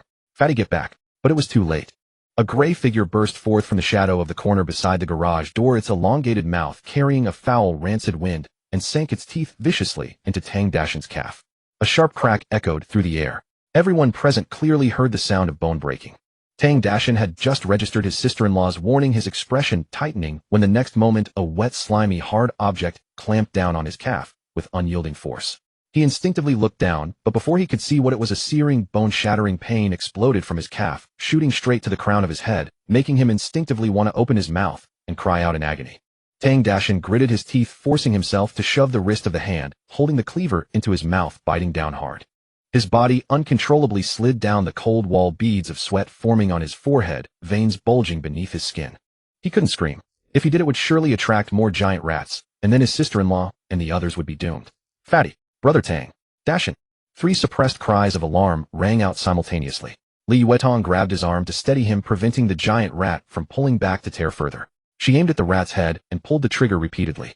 The bullets pierced the giant rat's skull with precision, killing it instantly, yet its sharp front teeth remained clamped onto Tang Dashan's calf. "Bear with it." Zhang Ran rushed over from behind, crouching down, dropping his wooden stick and gripping the rat's stiff jaw with both hands, straining with all his might to pry it open. At the same time, from the side of the garage, the direction from which the rat had ambushed Tang Dashan, a dense, piercing chorus of rat shrieks erupted. The sound surged like a tidal wave. Li Waning's face turned pale. She knew Li Yuetong's gun was the team's main fighting asset. Taking a deep breath, she quickly stepped to Li Yuetong's side, firmly supporting Tang Dashan's arm. "Sister-in-law, I've got Dashan." Li Yuetong understood the urgency. She immediately let go and stepped back. Tang Dashan's weight suddenly fell onto Li Waning, causing both of them to lurch downward. Li Waning gritted her teeth, her legs tensing, barely managing to hold the weight. At that moment, Zhang Ran finally pried open the rat's mouth. He quickly reached up to support Tang Dashan's slowly sinking body, preventing them from falling. Meanwhile, Li Yuetong had already moved past them, charging to the front of the group. She raised her gun and fired, and the few excited, frenzied giant rats at the forefront fell to the ground, twitching. Tang Dashan slowly regained his senses from the searing pain. His hair was soaked with cold sweat, his lips bloodless from the agony, his features twitching uncontrollably. Tears mingled with despair, regret, and a hint of relief in his eyes. "Sister-in-law, don't worry about me. Run. I can't move my leg. If you take me, you'll—" "Shut up." Li Yuetong cut him off coldly. "Zhang Ran, you two help him to the truck. He'll lure these damn rats away." Tang Dashan's refusal to cry out, despite the excruciating pain and the fact that Zhang Ran and Li Waning hadn't fled first, but instead helped, deeply moved Li Yuetong. Her teammates were good people, so as long as there was even a glimmer of hope, she didn't want to abandon them. Zhang Ran glanced at Li Yuetong, then shot a loving, quick look at his wife. A flicker of resolve crossed his eyes as he looked up at Li Yuetong. "Sister-in-law, you go. He'll lure the rats." Li Waning looked at Zhang Ran, tears streaming down her face, but she didn't stop him. She couldn't in good conscience let her sister-in-law take the risk for them, nor could she selfishly hold her husband back. "Go." Li Yuetong refused to dwell on it further. She coldly uttered a single word, then charged out with her gun raised, leaving them no chance to argue, contest, or block her. Would it be like in a TV drama? "You go first." "No, you go first." "No, you go." "He'll stay." That would be idiotic, a waste of time. After spending a few days with Shen He, she had learned one principal strike: when the time is right. Among them, she was the strongest. She wasn't afraid of these rats. Li Yuetong's voice was soft and gentle, but at this moment it fell on the ears of the three others as exceptionally firm. It inspired a deep sense of respect and admiration. Sister-in-law, sister-in-law, sister-in-law. Watching Li Yuetong's back as she charged toward the swarm of rats, Li Waning's tears finally streamed down her cheeks. Even Zhang Ran and Tang Dashan, both men, felt their eyes well up, filled with bitterness and emotion. At that moment a change occurred in the hearts of all three. Brother Tang, bear with it. We need to get to the truck quickly and not cause trouble for sister-in-law, Zhang Ran said in a low, firm voice. He and Li Waning, one on each side, tightly supported Tang Dashan, struggling to move toward the truck. Let's go. I want to hold sister-in-law back. Oh, ouch, damn, fuck, haha. Tang Dashan clenched his teeth, enduring the excruciating pain from his broken leg. He hopped forward on one leg, following their rhythm. With every landing, the pain in his broken leg intensified, and his face grew paler inch by inch as he let out stifled screams. Li Yuetong charged onto the main road, raising her hand to fire swiftly, dispatching the first few giant rats that had discovered them and were closing in. She cleared a momentarily safe space near the truck, then turned her gaze back toward the direction of the garage. As her eyes swept over her, beautiful orbs widened, a tempestuous shock surging within her heart. What she had seen from the perspective of Building 4 was merely the tip of the iceberg. The truly terrifying main force of the rat swarm was concentrated in the old resettlement neighborhood next door. That was an aging relocation community comprising over 55 history buildings built nearly 3 decades ago. Property management was lax, trash was collected only every few days, and the environment was poor. It had always been a breeding ground for rodents and insects. And now the entire old neighborhood had been completely overrun by giant rats. Along the community streets, they were densely packed beyond counting. The smaller rats were over 30 centimeters long, while the larger ones, unseen on their side before, were colossal, exceeding a meter and approaching 2 meters in length. Their fur was coarse and stiff, their eyes fierce and cruel, their fangs gleaming with a cold light. They were frantically searching every inch of the neighborhood for living creatures, not even sparing the zombies, though they merely bit them to death without devouring them. The outer walls of many buildings were covered in layers upon layers of giant rats. The gray swarm climbed wildly up the surfaces, almost obscuring the original color of the walls. Entire structures seemed to writhe eerily, and occasionally a few rats would lose their grip and fall. Some giant rats had crossed the sharp fence and flooded onto this side, gathering over 300 of them on the main road. They had just fed, their bellies slightly swollen, and were squatting on the ground, leisurely grooming their bloodstained fur. It seemed they had claimed this area as their resting zone. Li Yuetong and her group's sudden appearance instantly became the focal point of the main road. Hundreds of giant rats halted their movements one by one like dominoes, falling and rose upright on their hind legs in unison. Pairs of scarlet eyes locked onto her, meeting her gaze across the empty stretch of road. A dead silence instantly enveloped the entire street. An icy, bone-piercing pressure surged toward them like a tidal wave. If I get caught by this, it's going to hurt a bit, Li Yuetong muttered softly, her tone light and casual, but her body was taut. Just then Zhang Ran and Li Waning, supporting the pale and nearly collapsing Tang Dashan on either side, reached her side. The three of them subconsciously slowed their steps, looking at her, wanting to proceed together. Zhang Ran was about to speak, but Li Yuetong cut him off. Don't stop. Hurry. Get in the truck and drive straight out. Don't wait for me. Go to Dongha Park and find Mr. Shen. He's gone to look for mutated fruits. They'll be fine. Squeak, squeak, squeak. Squeak. The rats swarmed, enraged by the sudden appearance of the three, especially the scent of blood seeping from Tang Dashan's wound, like the most potent lure, instantly ignited their ferocity. The giant rats, which had been standing upright in confrontation, suddenly lowered their bodies, their limbs clawing frantically at the ground. A pitch-black tide surged toward them, the screeching of claws scraping against the ground, merging into a cacophony, their momentum overwhelming. Li Yuetong let out a soft laugh. Instead of retreating, she charged straight toward the rat swarm, advancing rapidly, while raising her gun and pulling the trigger in rapid. These giant rats were not zombies. Once hit, the searing pain crippled their mobility. One by one they fell with shrill cries, using their mouths and claws to tend to their wounds. Big sister, Zhang Ran and Li Waning called out instinctively. But as they turned, they saw the surging rat tide. Their pupils contracted, their hearts pounding wildly. Even Tang Dashan, who was on the verge of passing out from exhaustion, suddenly opened his eyes wide, his body trembling. Go! Zhang Ran hesitated no longer. Turning, he tightened his grip on Tang Dashan and sprinted with all his might toward the truck. The violent jolts savagely tore at Tang Dashan's broken leg, the pain shooting straight into his mind.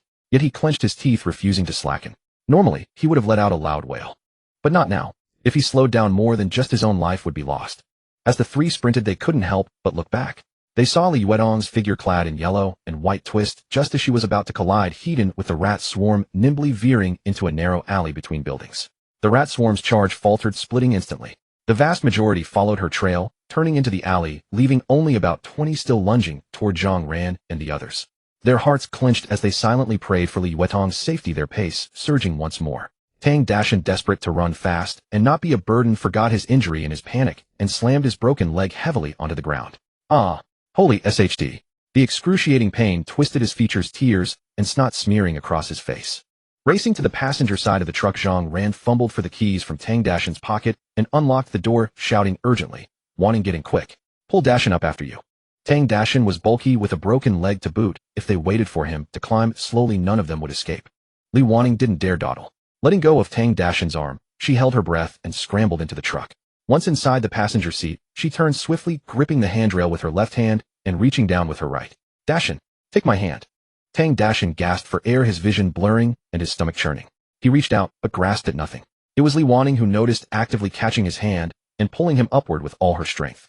Tang Dashan's left leg was completely fractured, hanging limply and uselessly. He tried several times on one leg, but couldn't find a way up. Coupled with the pain, his spirit began to flag. He gave up struggling and wept bitterly. "Rangoon, just go. Woo. I'm big, these damn rats eating me will buy you some time, and you can escape. I'm done for, I can't get up. You must find big sister and live well. Listen to her. The hell with your nonsense." The air was filled with the squeaking of rats, driving them frantic. Zhang Ran, usually calm and taciturn, now had reddened eyes. As the rat swarm drew nearer, his roar cracked. "Giving up? Would that be fair to big sister? Push. You damn fatty, you're going on a diet after this, damn it." He hurled the short stick in his hand at the leading giant rat, then bent down and wrapped his arms around Tang Dashan's massive rear. Veins bulging on his forehead, he used every ounce of strength to lift upward, then shoved his waist and hips forward with all his might. "Holy crap, fatty, your big ass is heavy." Above, Li Wanning also exerted herself to the limit, biting her lip so hard it bled, pulling upward with a frantic, desperate strength. Tang Dashan, his survival instinct rekindled, endured the pain. One hand grasped Li Wanning's wrist, the other clawed at the edge of the truck bed. Through their combined desperate effort, Tang Dashan was finally clumsily hauled into the passenger seat. Zhang Ran slammed the passenger door shut with a bang and turned, dashing madly toward the driver's seat. He yanked open the door, gasping for breath. He was only halfway into the seat with no time to close the door when the rat swarm was upon him. Bang, bang, squeak, squeak. Giant rats slammed into the door, their mouths filled with sharp teeth, snapping at Zhang Ran's feet. Zhang Ran jerked his legs up sharply, narrowly avoiding the bites, then kicked out wildly. "Get lost! Get lost! Go to hell!" But the sheer number of giant rats was overwhelming, and their thick hides made them exceptionally resilient. No matter how hard he kicked, they clung stubbornly near the door, their sharp claws already raking deep, bloody gashes across his legs. In that critical life-or-death moment, whoosh, whoosh, whoosh, whoosh, whoosh. Bullets tore through the air, their sharp whistles precisely targeting the cluster of pop, pop, pop. Blood blossoms burst across the rat swarm. The topmost rats were hit instantly. They tumbled down with shrill cries. Bang! Zhang Ran finally slammed the driver's door shut, the metallic clang echoing dully in their rattled minds. He glanced at the rearview mirror, his lips pressed together, frozen in place. In the mirror, his sister-in-law's pale yellow figure was clearly reflected. She ran with her back to the truck, never once looking back, only raising a hand to wave goodbye. The next second, her figure veered and vanished again into the narrow alley between the buildings. Trailing behind her was a swarm of gray giant rats, denser and darker than before, spreading like a tide. It was his sister-in-law. In the midst of leading the rat tide, she had actually turned back, specially firing her gun to clear the rats near the truck door, just to buy them a sliver of hope, ensuring they could safely board and escape. Zhang Ran's eyes burned, his vision blurring. A wave of immense bitterness seized his heart. He raised a hand, roughly wiping away the moisture at the corner of his eyes. Without a moment's hesitation, he thrust the key into the ignition, started the engine, and shifted gears. The truck's engine roared to life, charging out of the neighborhood. "Honey, can we come back for her? How can she stay here alone?" Li Wanning had witnessed everything too, her heart churning with indescribable gratitude and panic. She covered her mouth, sobbing uncontrollably, her shoulders trembling. Tang Dashan curled up in the passenger seat, reduced to weak gasps from his severe injuries, drifting in and out of consciousness, on the verge of fainting completely. Zhang Ran's heart was tearing apart. He absolutely didn't want to abandon his sister-in-law in this hellish neighborhood, but she had told him to find Mr. Shen. He was a soldier by background, and his sister-in-law seemed to have everything under control. Listen to her. Find Mr. Shen. He gripped the steering wheel until his knuckles turned white and floored the accelerator. The truck surged forward, its heavy body crushing everything in its path. Giant rats that swarmed onto the road were brutally shattered, their flesh and fur splattering. Only one thought consumed Zhang Ran's mind: once they found Mr. Shen, he would surely find a way to save his sister-in-law. "Help! Stop! Save me!" Less than 10 meters ahead, a disheveled man suddenly darted out from the roadside, spreading his arms to block the middle of the road, screaming hysterically for the truck. Zhang Ran's eyes widened. He slammed the brakes twice, the tires screeching against the asphalt.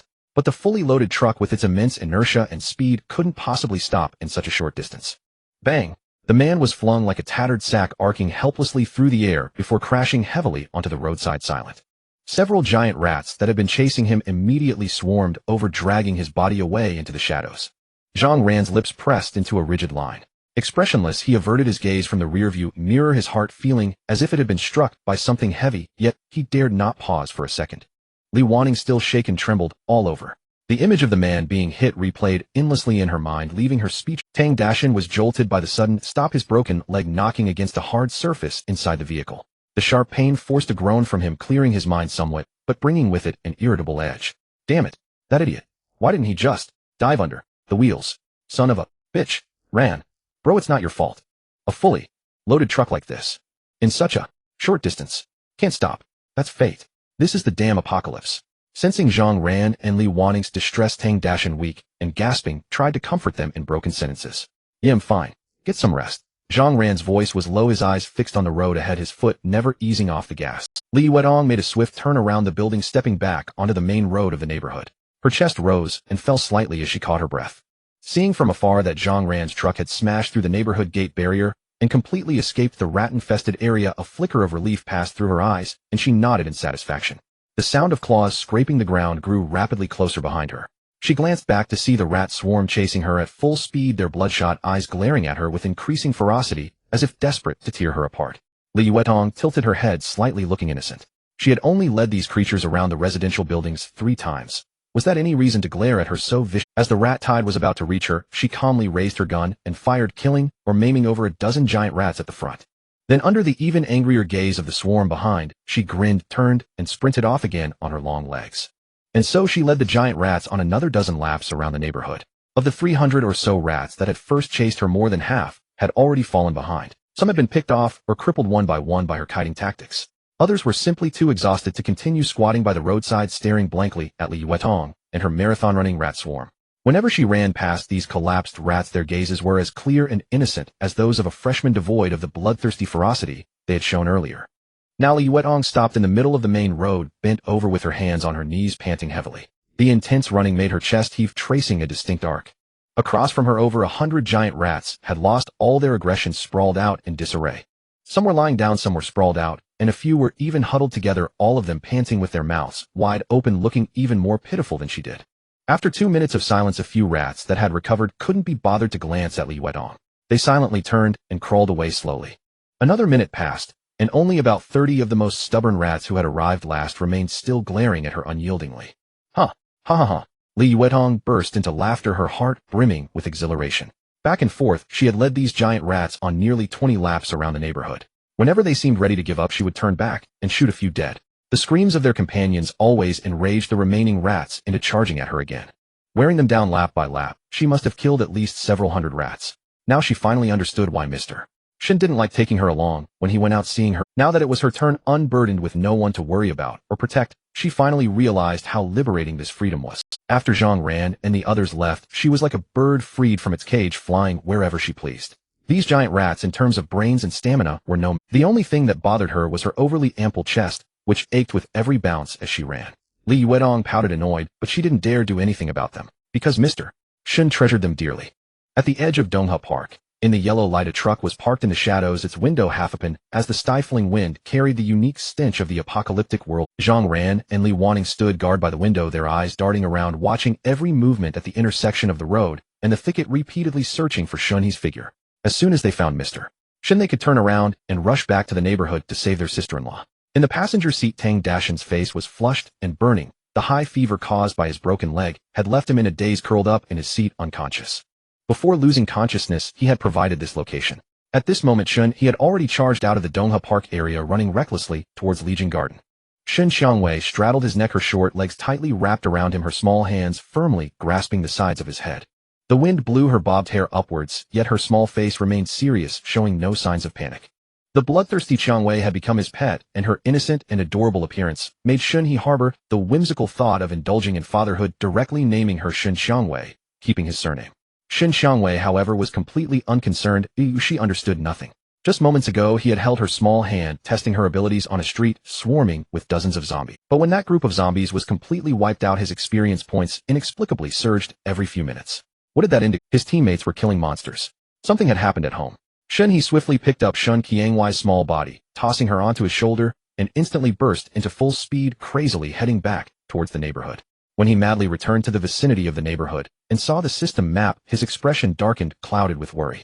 Inside Legion Garden, dense red dots nearly covered the entire area. The sheer density was terrifying. I'm done for. The sky has fallen. At that moment, Shen He's heart sank, and he involuntarily murmured, Tong Tong. You mustn't be in danger. This was the first time he felt such panic. Li Yuedong held a weight in his heart that exceeded his own imagination. She was his precious treasure. Li Yuedong was beautiful, with a superb figure, fair and smooth skin, a gentle personality, and she easily shed tears. Her tears were incredibly abundant. Most importantly, she was diligent and capable. Without any hesitation, he followed the path of least resistance along the wall, where the red dots were sparse, crazily advancing towards the building where they had previously stayed. As he rushed forward, he discovered that those red dots were not zombies, but instead abnormally large rats, vicious in nature, hunting the living throughout the neighborhood. As he neared his destination, Shen He suddenly noticed an extremely conspicuous bright dot on the map. A bright green that was continuously running in circles around the building, tightly followed by hundreds of red dots. There were a total of 4 green dots in the neighborhood. Li Yuedong, the newly arrived Zhang Ran, Li Wanning, and Tang Dashan. But now only one remained. It's over. The other 3 must have been done for. A surge of suppressed anger rose within Shen He, mixed with an indescribable bitterness. Just when he had managed to gather a few relatively reliable teammates, they were gone overnight.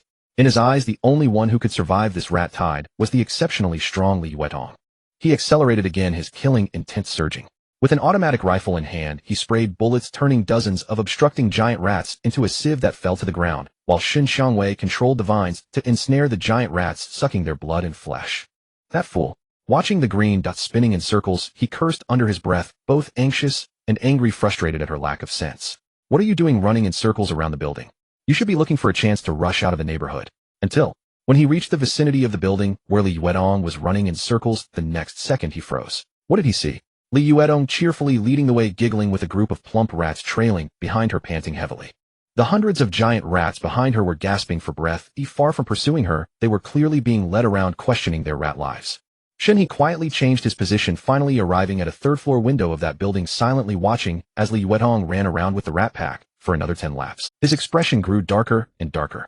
This woman, appearing so soft and gentle, how could she enjoy such thrilling activities? Huh.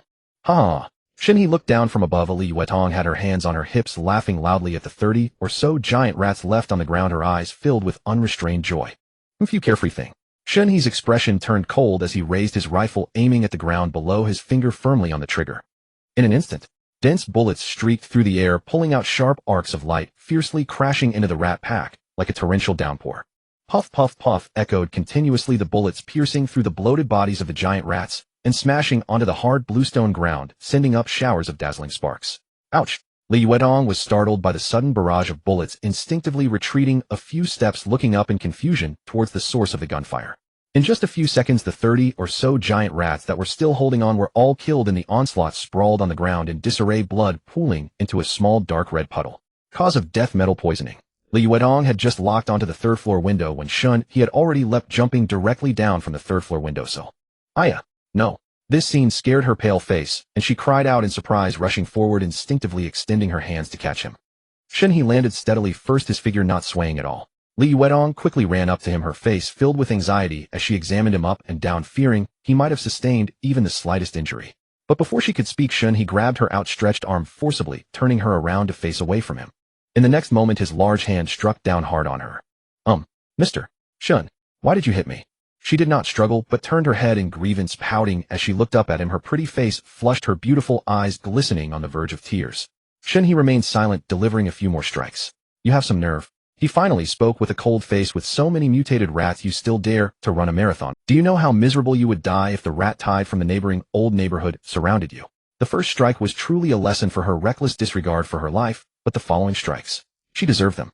Li Yuedong turned around, diving into Shen He's embrace, wrapping her arms around his waist, her gaze slightly dazed as she bit her reddened lower lip, softly speaking. He.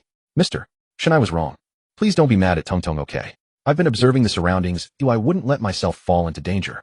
She suddenly stood on her tiptoes and gently kissed the corner of his mouth, soft and sweet.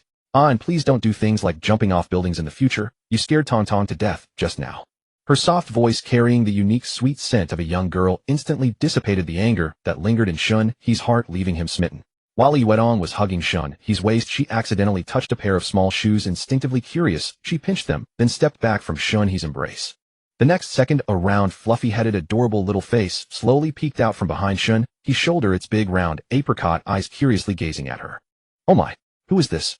How adorable. Li Yuetong caught a glimpse of Shen Xiangwei peeking at her from behind Shen He's shoulder, and her radiant peach blossom eyes instantly brimmed with fervent affection.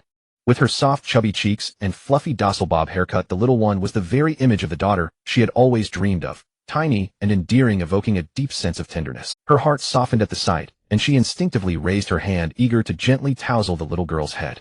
Whoosh! Sensing the approach of a stranger, Shen Xiangwei quickly retracted her head behind Shen He, her small hand clutching a mutated fruit tightly, as it began to glow faintly, a trace of latent ferocity seeping from her tiny frame. He is the little one shy. Li Yuetong raised an eyebrow slightly and looked up at Shen He. Sensing Qiangwei's intent to attack Li Yuetong, Shen He cast a glance at the oblivious woman and quickly spoke to soothe her. Xiangwei, don't be afraid. Come out and let mommy see you. She's daddy's good companion, not an enemy. Huh, mom. Mommy. Daddy. You have a child? Li Yuetong's mind went blank. She blinked in bewilderment, a pang of inexplicable bitterness surging in her heart as she gazed at Shen He with pitiful eyes, her red lips pouting slightly. Shen Xiangwei gradually withdrew her hostility, crawling back up Shen He's back to his shoulder. After deftly maneuvering around her small body, settled steadily on his forearm. Shen He adjusted his posture, cradling the little girl in his arms. Little Xiangwei immediately buried her head in his warm neck, her clear almond eyes half lifted, watching Li Yuetong with a mix of vigilance and timidity, as if the woman were an infatuated admirer. Li Yuetong's gaze was instantly drawn back to Shen Xiangwei. Shen He shot her a sidelong glance, his tone casual and blunt. Have you forgotten? When I slept with you, I was still Xiao Chunan. Stung by the reminder of their private past, Li Yuetong's face flushed crimson. Flustered and embarrassed, she chided softly. The child is here, don't talk nonsense. Shen He raised his hand, gently rubbing Shen Qiangwei's fluffy, soft-bobbed hair. The gentle touch instantly relaxed the little girl. She closed her eyes in comfort, nestling obediently in his arms, as docile as a kitten being petted. I found Xiangwei in the park when I went out looking for mutated fruits. Shen He paused, a flashback surfacing in his mind. The horror scene of Qiangwei's true form, hanging dozens of zombies upside down and absorbing their flesh and blood to evolve. He blinked and continued. When I found her, she was alone, surrounded by dozens of zombies. If I hadn't arrived in time, those wretched zombies would have devoured her. I asked where her parents were, but she wouldn't speak, probably too scared to talk. Sa. Shen He delivered this tale with vivid emotion, his deep voice laden with feigned pity. As he spoke, he looked down at Xiangwei with a gaze of tender sympathy, one hand patting her back as if to comfort her. Her parents are probably gone too, or she wouldn't be alone in the park. I felt sorry for her, so I brought her back. From now on, she'll be called Shen Xiangwei, our daughter. Well, raise her. Sa. Shen He was fully immersed in his act. Pity and compassion interwoven his expression, tone, and gestures, all perfectly aligned. The fabrication was seamless, as convincing as if it were the absolute truth. If it weren't for Shen Xiangwei suddenly lifting her head and staring at him with wide, bewildered eyes, the two locked in a mutual gaze of confusion, he might have believed. So pitiful. Li Yuetong's heart tightened at the story. Her eyes reddened instantly as she covered her mouth, sobbing uncontrollably, tears streaming down in large drops. She stepped forward, eager to embrace the poor, helpless little one. Shen Xiangwei was indeed adorable, with a likable face, and her quiet, well-behaved nature made her easy to adore. In truth, however, it was her first time being human, and she couldn't speak much, let alone understand what it meant to be fussy. Moreover, being a flower, she naturally preferred stillness. Watching Li Yuetong weep uncontrollably, Shen He chuckled inwardly. Seeing her desire to hold Xiangwei, who was uncooperative, he had to intervene. Little Xiangwei, remember, this is mommy. He looked down at the little girl in his arms, his tone solemn, yet gentle. Just like daddy, she's the most important person in your life. Come, let mommy hold you. At his words, Li Yuetong reined in her tears. A tender smile bloomed in her eyes as she extended her arms with eager anticipation, leaning slightly forward, ready to embrace. In Shen He's arms, Shen Xiangwei lifted her almond eyes to look at him. At his nod of approval, she slowly straightened up, stretched out her tiny arms toward Li Yuetong, and spoke softly, Mommy. Yes, I'm your mommy now. Woo, what a beautiful little baby. Moi. Li Yuetong took Shen Xiangwei into her arms, cradling the little bundle with a mix of joy and sympathy, planting several kisses on her baby fat cheeks. Unexpectedly, Shen Qiangwei's almond eyes brightened in Li Yuetong's embrace.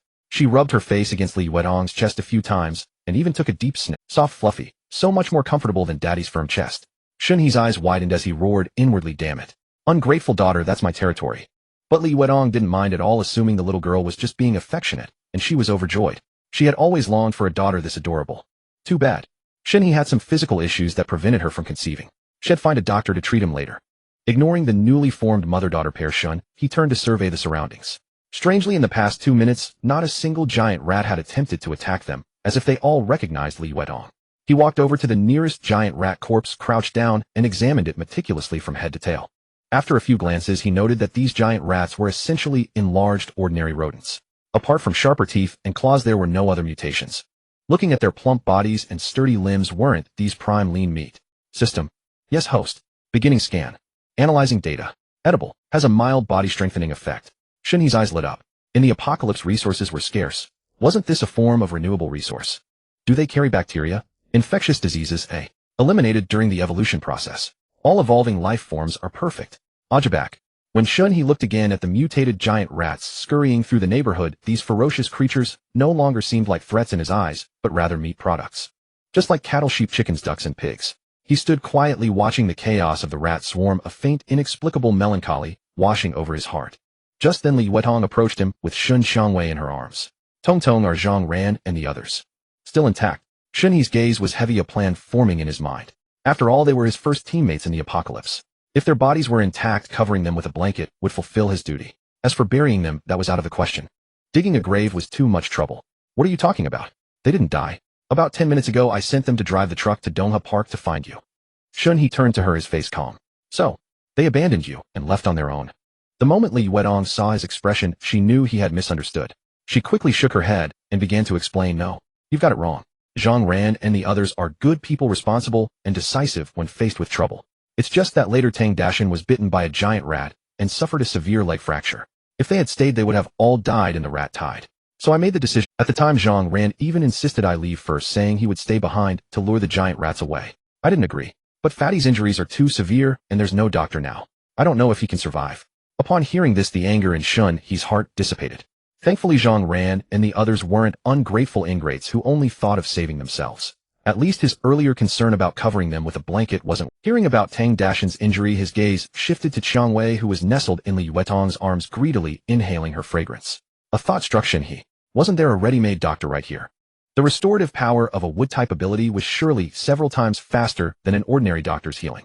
Tong Tong, collect all these giant rat carcasses into your space. Once we're done, we'll go find Zhang Ran and the others. Huh, why collect these? Can we even eat them? Shen He looked at her curious, bewildered expression and curled his lips into a smile. We can eat them. These evolved mutant giant rats are obviously packed with meat.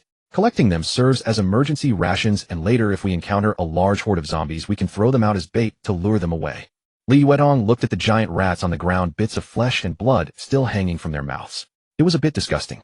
But they've eaten human flesh. In the brutal apocalypse, there was no room for squeamishness.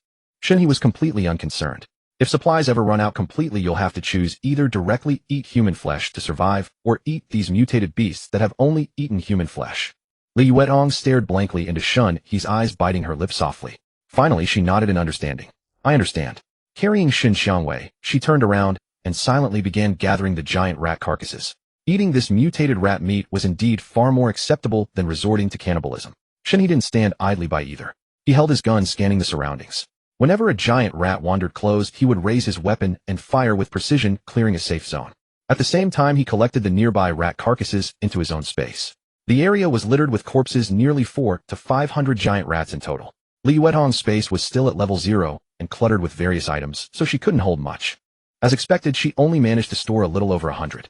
The remaining several hundred rat carcasses were all collected by Shen He into his system space. In just a few short minutes, the two had finished cleaning and collecting. They walked side by side quickly towards the Land Rover parked not far away. This was the very vehicle Li Yuetong had insisted on not leaving with Zhang Ran and the others. She had remembered that Shen He liked this car and had deliberately stayed behind to drive it away. As they walked along the road, the wandering giant rats around them instinctively gave way. They possessed some intelligence, knowing that these two creatures were formidable and not to be provoked. Reaching the Land Rover, they got in one after another. Shen Xiangwei stubbornly refused to leave Li Yuetong's arms. Shen He took the car keys from Li Yuetong, started the engine, and sped off. Not long after, Shen He and the others left the cat's meow filled with authority, suddenly rang out from the residential area. Meowed.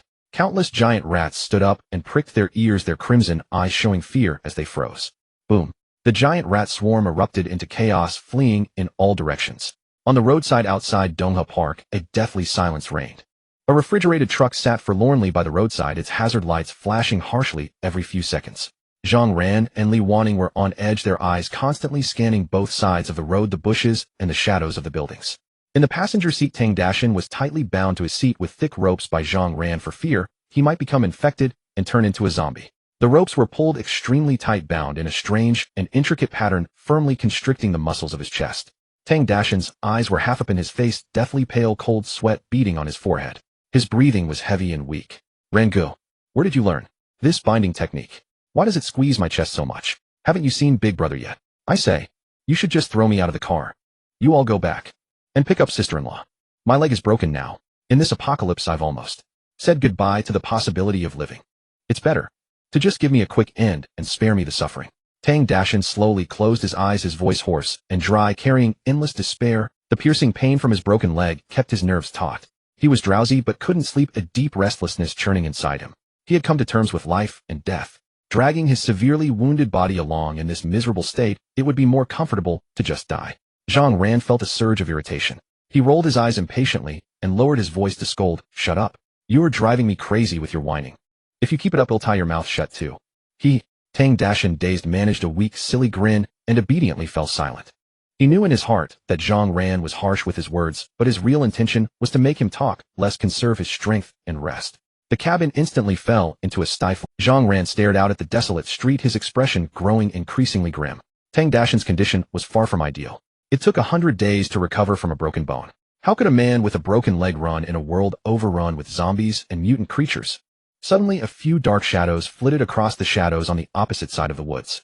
Zhang Ran immediately held his breath and quickly reached out to turn off the refrigerated truck's hazard lights. He stared wide-eyed towards the woods. A few zombies were running towards the vehicle. As soon as the hazard lights went out, losing the attraction of the light, their movements slowed down noticeably. Zhang Ran breathed a sigh of relief. Unarmed, he couldn't handle a few zombies with his bare hands. No way, no way. Just as the tension reached its peak, Li Wanning let out a low gasp.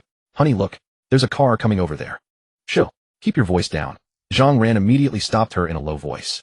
He pulled Li Wanning down, making them both as low as possible inside the car. They held their breath and peered out through the window. A black Land Rover drove steadily along the road, coming to a smooth stop directly opposite the refrigerated truck. Zhang Ran looked through the windshield and immediately recognized the two familiar figures inside the car. Brother Shen and sister-in-law. "They're here." Zhang Ran and Li Wanning exchanged a glance, their eyes brimming with the joy and relief of survival. They couldn't wait to move towards the car door. Seeing Shen He brought them a sense of security, but seeing Li Yuetong filled them with genuine heartfelt excitement. Li Yuetong had stayed behind in the residential area to hold off the rat swarm, ensuring their safe escape. This debt of gratitude weighed heavily on their hearts. The two pushed open the driver's door, jumped out of the car, and ran straight towards Li Yuetong, who had already gotten out and was standing on the ground. Hey, what about me?" Tang Dashan, tied up in the passenger seat, could see everything clearly through the window. He was anxious and itchy with impatience. He wished he could stick his head out and greet them, but he couldn't move, reduced to glaring helplessly at the scene outside. Li Wanning was filled with excitement and wanted to give Li Yuetong a hug. But catching sight of the soft little girl in her arms, she stopped herself. Her gaze swept eagerly over Li Yuetong, carefully checking for any injuries or bumps. After confirming she was safe and sound, Li Wanning called out with sincere emotion, "Sister-in-law." Zhang Ran gave Li Yuetong a quick glance. Seeing her unharmed, the worry in his heart immediately lifted. Then his gaze fell on the little girl Shen Xiangwei in her arms. As Shen He pulled open the passenger door and saw Tang Dashan's appearance, he was momentarily stunned. What on earth was this? His chest bulging with two large lumps of fat cinched tightly by a rope. Tang Dashan struggled to turn his head, his face pale, and gave him a silly, crooked grin. "Brother Shen." Shen He stared at the strange knots on his body. The more he looked, the more familiar they seemed. He turned to fix his gaze on Zhang Ran, who grew increasingly uncomfortable under the scrutiny and slowly averted his face. Shen He leaned close to Zhang Ran's ear and whispered, "Teach me this tying method later." Zhang Ran slowly turned back, his expression blank, and nodded. "Okay." Shen He looked down at Tang Dashan's leg injury, which was only hastily wrapped in cloth, blood seeping out in a large red stain. He turned and beckoned to Li Yuetong. Li Yuetong walked over carrying Shen Xiangwei. Shen He pointed at Tang Dashan's broken leg and looked at little Xiangwei. "Little Xiangwei, can you heal him?" At these words, Li Yuetong, Zhang Ran, and Li Wanning were all stunned, staring at the tiny Shen Xiangwei in astonishment. A broken leg. Could it be healed? By a child? To everyone's surprise, Shen Xiangwei obediently nodded. All right, then you treat Uncle Tang's injury. Shen He reached out and took Shen Xiangwei from Li Yuetong's arms. The group exchanged glances, curiosity piqued. They all wanted to see how this little one would treat the wound, so they stayed put, keeping watch on their surroundings. Shen Xiangwei raised her little hand, clutching a strange fruit, opening her palm. The smooth, lustrous fruit hovered above the lines of her palm, showing no sign of. Suddenly a soft, pale yellow halo slowly rippled around the fruit, its gentle light flowing. Zhang Ran, Li Wanning, and Tang Dashan watched in awe. Only Li Yuetong remained calm, gazing at the yellow light, and Shen He with a contemplative expression. From the pale yellow halo, a supple emerald green vine suddenly sprouted, adorned with a few delicate rose blossoms. It shot out like a spirit serpent, swiftly winding around Tang Dashan's dislocated and twisted broken leg. Oh! Two cries of surprise rang out. As for Tang Dashan, he had been watching with curiosity, but the vine suddenly tightened, forcibly wrenching the dislocated bone back into place. The crisp crack of the bone resetting was clearly audible, and a searing, piercing pain instantly engulfed his entire body. Tang Dashan's expression froze, his eyes bulging wide, veins bulging on his forehead. He looked at Shen Xiangwei, a guttural sound, like a zombie's groan, escaping his throat as he forced out a sentence, too sudden. Then his vision went dark, and he completely passed out.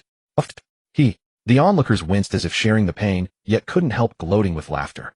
At that moment, a rich, lustrous green light spread out along the yellow halo, flowing down the vine and densely wrapping around Tang Dashan's entire injured leg. Shen He watched the redness and swelling at the wound gradually recede, then looked up at Tang Dashan's expression. His face, once twisted in agony, slowly relaxed, clearly indicating the treatment was effective. Shen He felt a surge of joy. With a healing ability in the team, they wouldn't have to fear bumps, bruises, or injuries in the future. Just as he was thinking this, he suddenly turned and looked into the depths of the forest. 5 or 6 red dots appeared on the system map, charging straight toward them. The earlier glow of the ability and the cries of surprise must have attracted the zombies. He immediately raised the gun against his chest, took aim, and fired with precision, dropping 3 in an instant. Just as he was about to target the remaining zombies, Shen Xiangwei wriggled her little body and spoke in a babyish voice, "Daddy, give me 2. Shen He paused. Okay. He lowered the gun and watched quietly as the remaining 2 zombies, 1 male and 1 female, roared and charged closer. The atmosphere instantly tensed.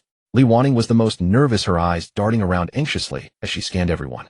But she found them all remarkably calm. Even little Shen Xiangwei remained unruffled, so she quickly pretended to be nonchalant. Shen Xiangwei kept her gaze fixed on Tang Dashan's leg injury.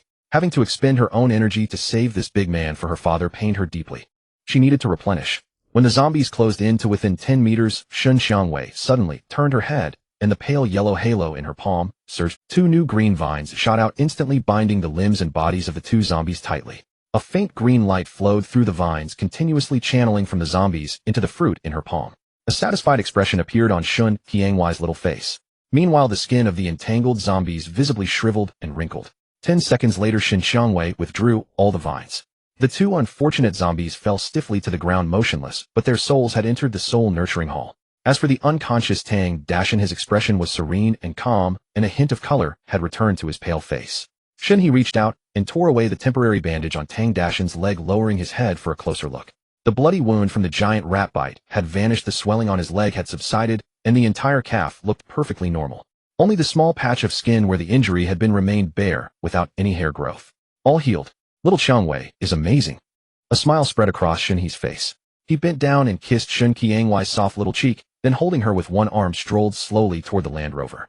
Li Yuetong, Zhang Ran, and Li Wanning immediately gathered around the passenger side, bending down to examine Tang Dashan's leg injury closely. Unbelievable. The bone is truly just like an ability in a novel. Li Yuetong listened to the couple's hushed exclamations, then suddenly turned her head toward Shen He, who was already standing by the car, and shot him a series of meaningful glances.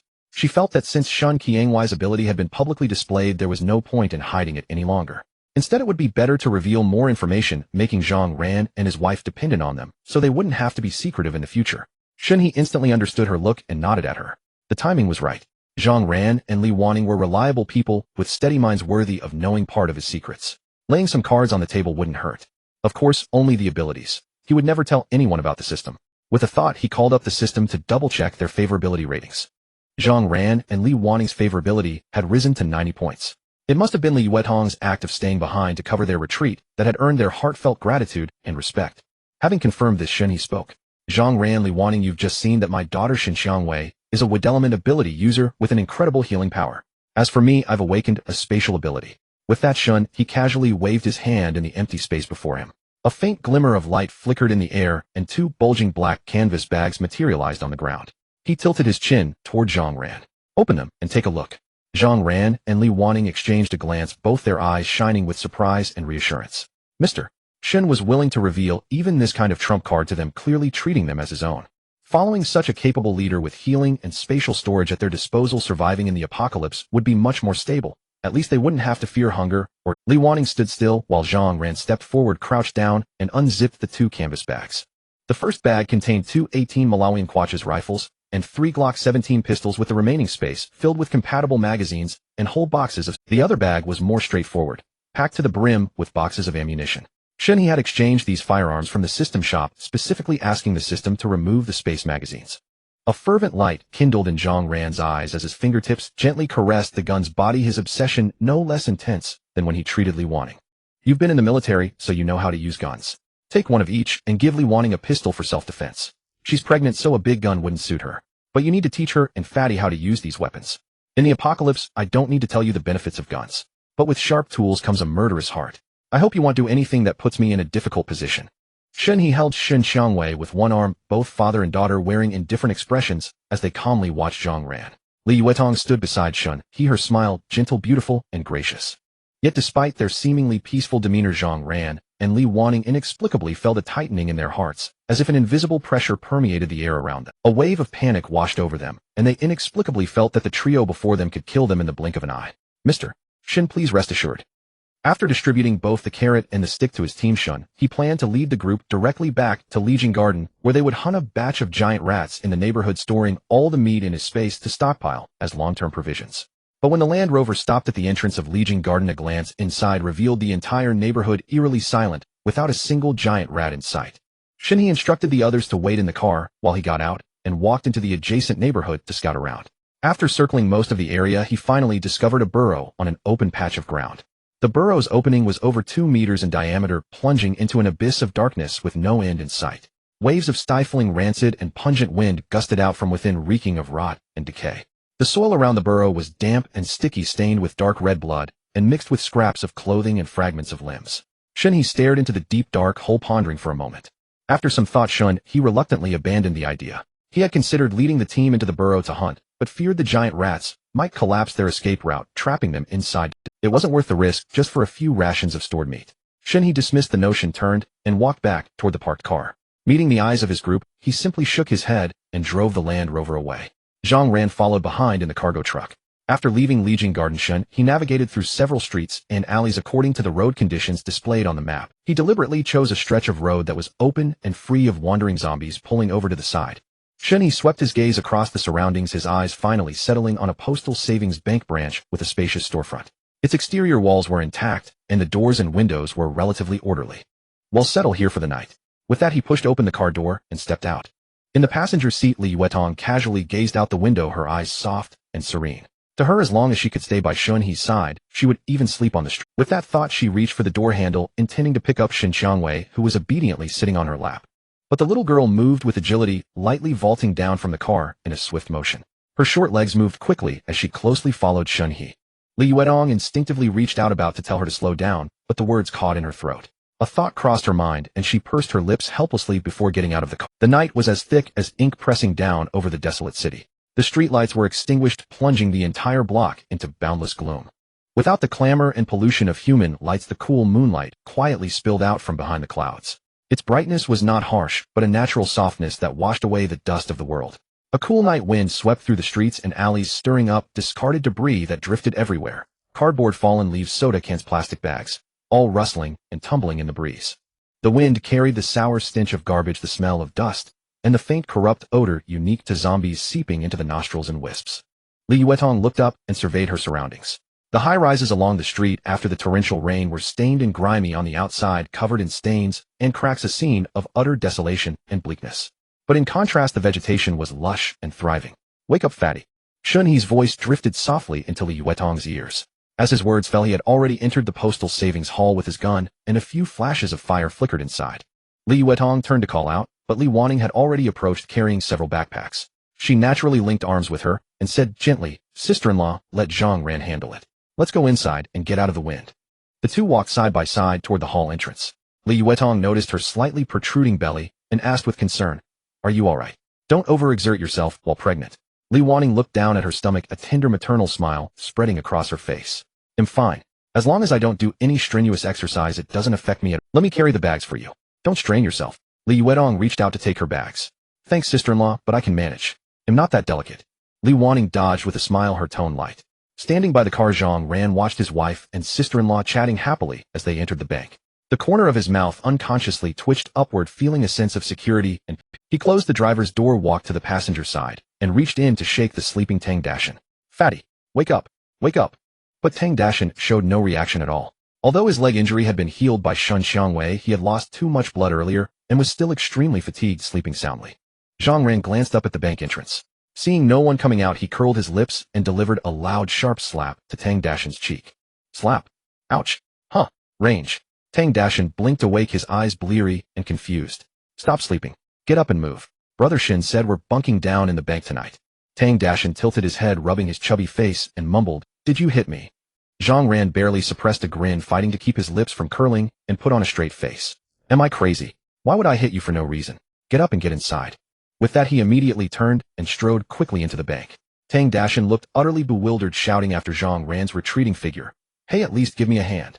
Your injury's healed, why the hell do I need to help you? Spoiled brat, think you're some kind of lord."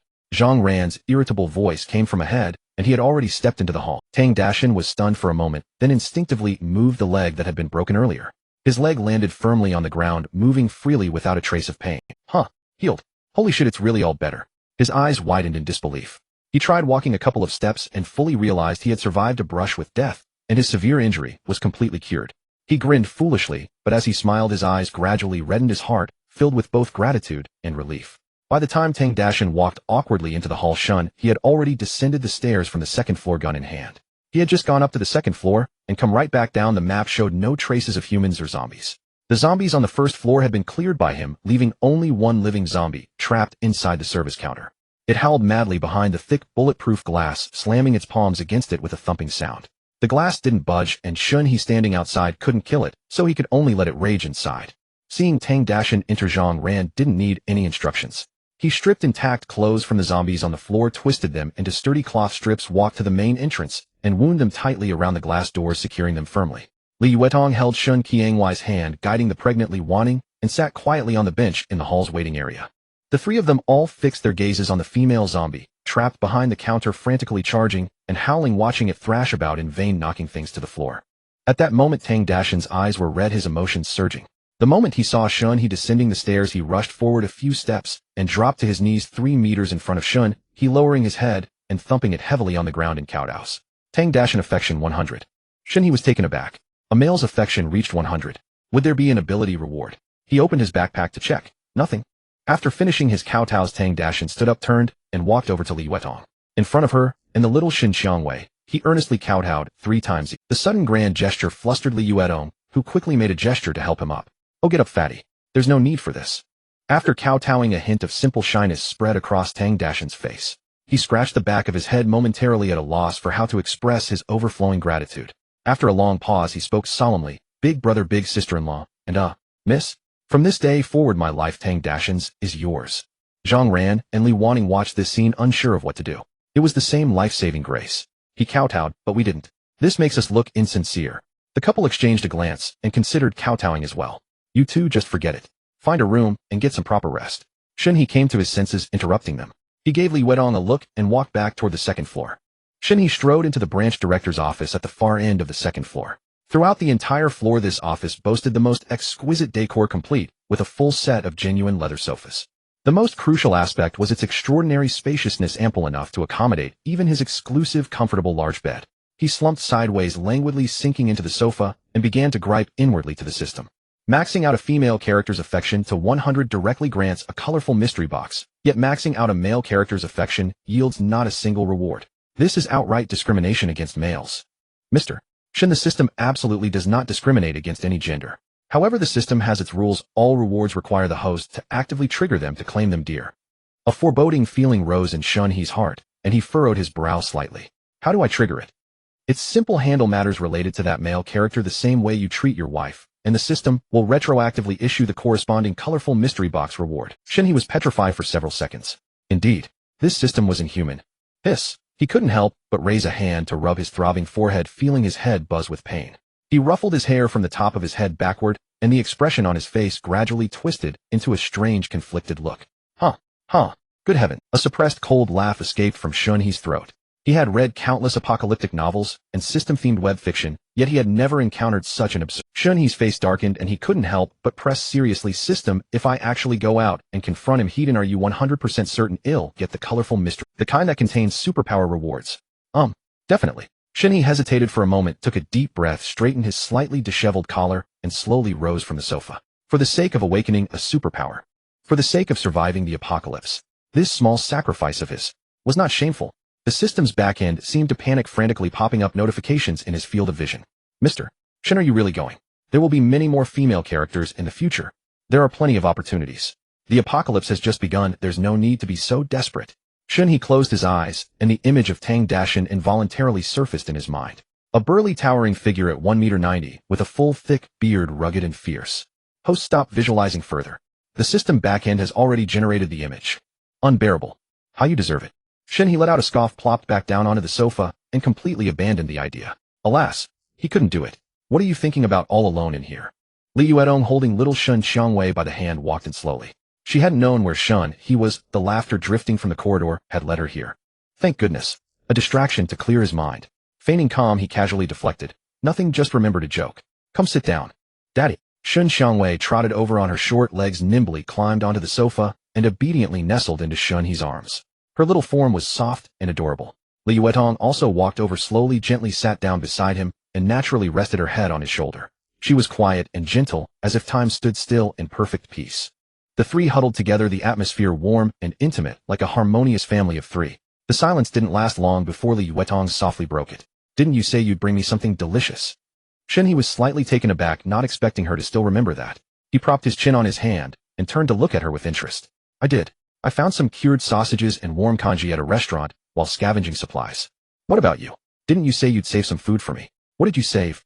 Li Yuetong folded her hands on his shoulder, rested her delicate chin on them, and gazed at him with her enchanting peach blossom eyes, smiling dreamily.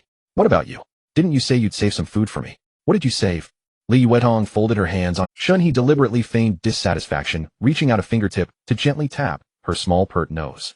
Just steamed buns. Nothing else. Li Yuetong wrinkled her nose slightly and muttered defiantly. There's also charcoal-grilled abalone, charcoal-grilled oysters, lamb skewers, scallops with vermicelli, and braised pork intestines. Oh, all hearty dishes. Quite the feast. Shen He chuckled. Gurgle, gurgle, gurgle. A sudden rumbling sound from a little stomach broke the air. They both looked down simultaneously. Shen Xiangwei stared at them with her big, watery almond eyes unblinking. A strand of glistening drool hung from the corner of her little mouth as she looked on with longing. Her soft, milky voice rang out, Daddy, Mommy. Hungry. Uffed. Li Yuetong couldn't help but laugh, her cheeks flushed like rouge. She cast a shy, reproachful glance at Shen He, her eyes clearly saying, you handle this yourself. A mischievous grin curled on Shen He's lips. He casually handed Li Yuetong a lollipop and gently patted Shen Qiangwei's little head. The next second, with a faint shimmer, Shen Qiangwei's tiny figure vanished from the sofa. Oh, where did the baby go? Li Yuetong shot up in panic, looking around frantically. She truly adored this soft, adorable little one from the bottom of her heart. Shen He smiled, reached out to pull her back, and soothed her gently. Don't worry. She's gone to a wonderful place, perfectly safe, with food and fun. She won't suffer a bit.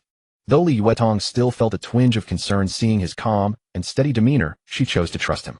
She also marveled inwardly that her man was truly extraordinary with uncommon abilities. Li Yuetong pouted. I knew the baby was special long ago, but you deliberately lied to me saying she was surrounded by zombies. You made me cry for ages. Shen He's smile widened. He stepped forward gently, pulled Li Yuetong into his arms, and leaned down to whisper near her ear, his warm breath brushing against it. The baby's not here now, so should we continue the topic from earlier? Li Yuetong's cheeks instantly burned like fire. She hurriedly buried her face in his broad chest, and lightly tapped his chest with her small fist, murmuring in a voice as faint as a mosquito's hum, You're so mean, always picking on me. Shen He's triumphant laughter rang out above Li Yuetong's head. Huh, so what if I pick on you? I'm your man, and I can tease you however I want. Meanwhile, in the soul-nourishing hall, Shen Xiangwei stood frozen in place, utterly bewildered, completely unable to understand how she had suddenly ended up in a different place. But this confusion lasted only a moment before it was replaced by curiosity and delight. She instantly forgot about her parents trotting happily around the hall on her short legs. The air here was fragrant and exceptionally fresh, and even the soil beneath her feet exuded a pleasant scent of grass and wood. Everything looked so delicious. It was absolutely wonderful. Shen He ran around on her short legs and finally picked a perfect spot with mountains, water, and trees. Right here. Her tiny body leaped high into the air, her feet together, and she dove into the ground like a drill, leaving only the little fruit on her head exposed above the surface. On the morning of August 10th, 2027, the seventh day of the apocalypse, Yulongwan Phase 2, nestled in the heart of the southern new district of Hangzhou City, stood as the earliest built mid to high-end residential community in this entire newly developed area. The entire community was tightly enclosed by a 2.5-meter-high solid wrought iron fence, secluded and remote, far from bustling streets and main roads, exuding an isolated detachment from the world.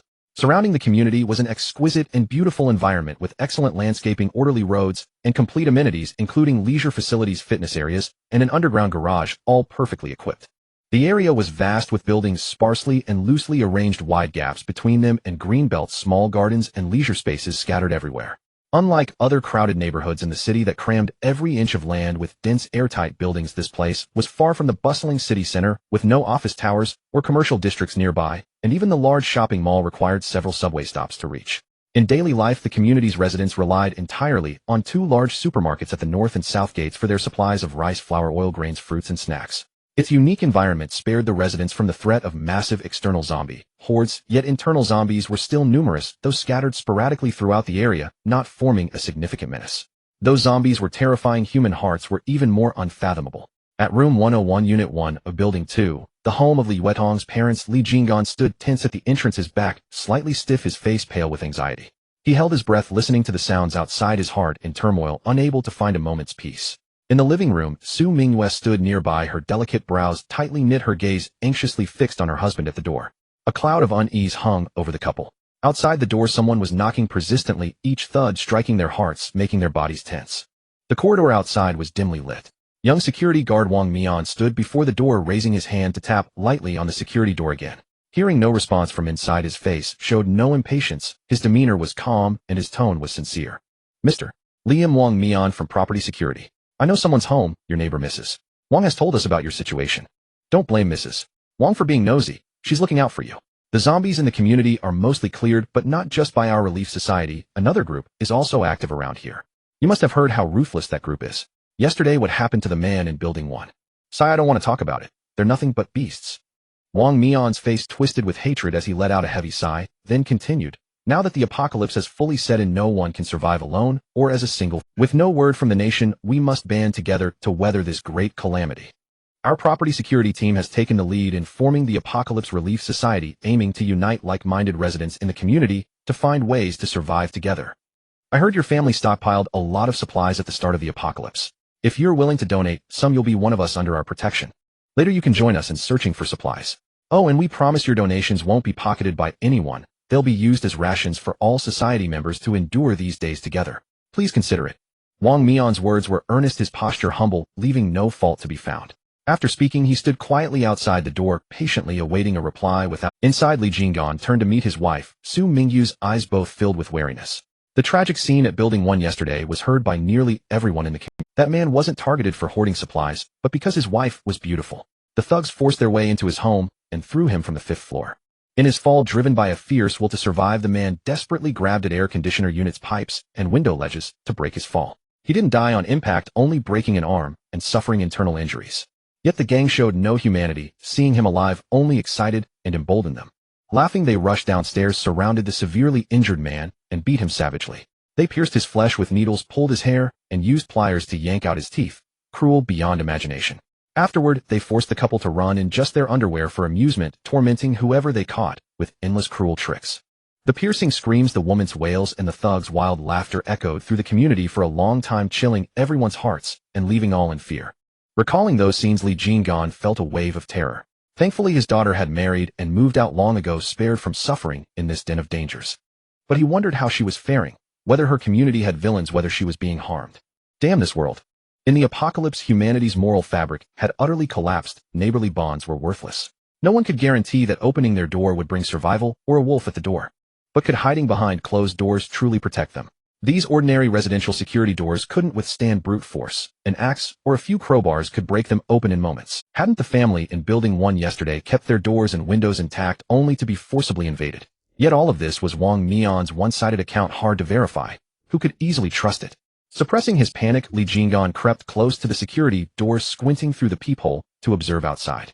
Wang Mian, seemingly in his 20s, looked young, lacking the fierce, murderous aura of the thugs. His eyes were calm and clear, his demeanor honest, not appearing to be any. Steeling himself, Li Jingan spoke through the door in a deep voice. All this comes from your mouth. Words without proof. How can I easily trust you?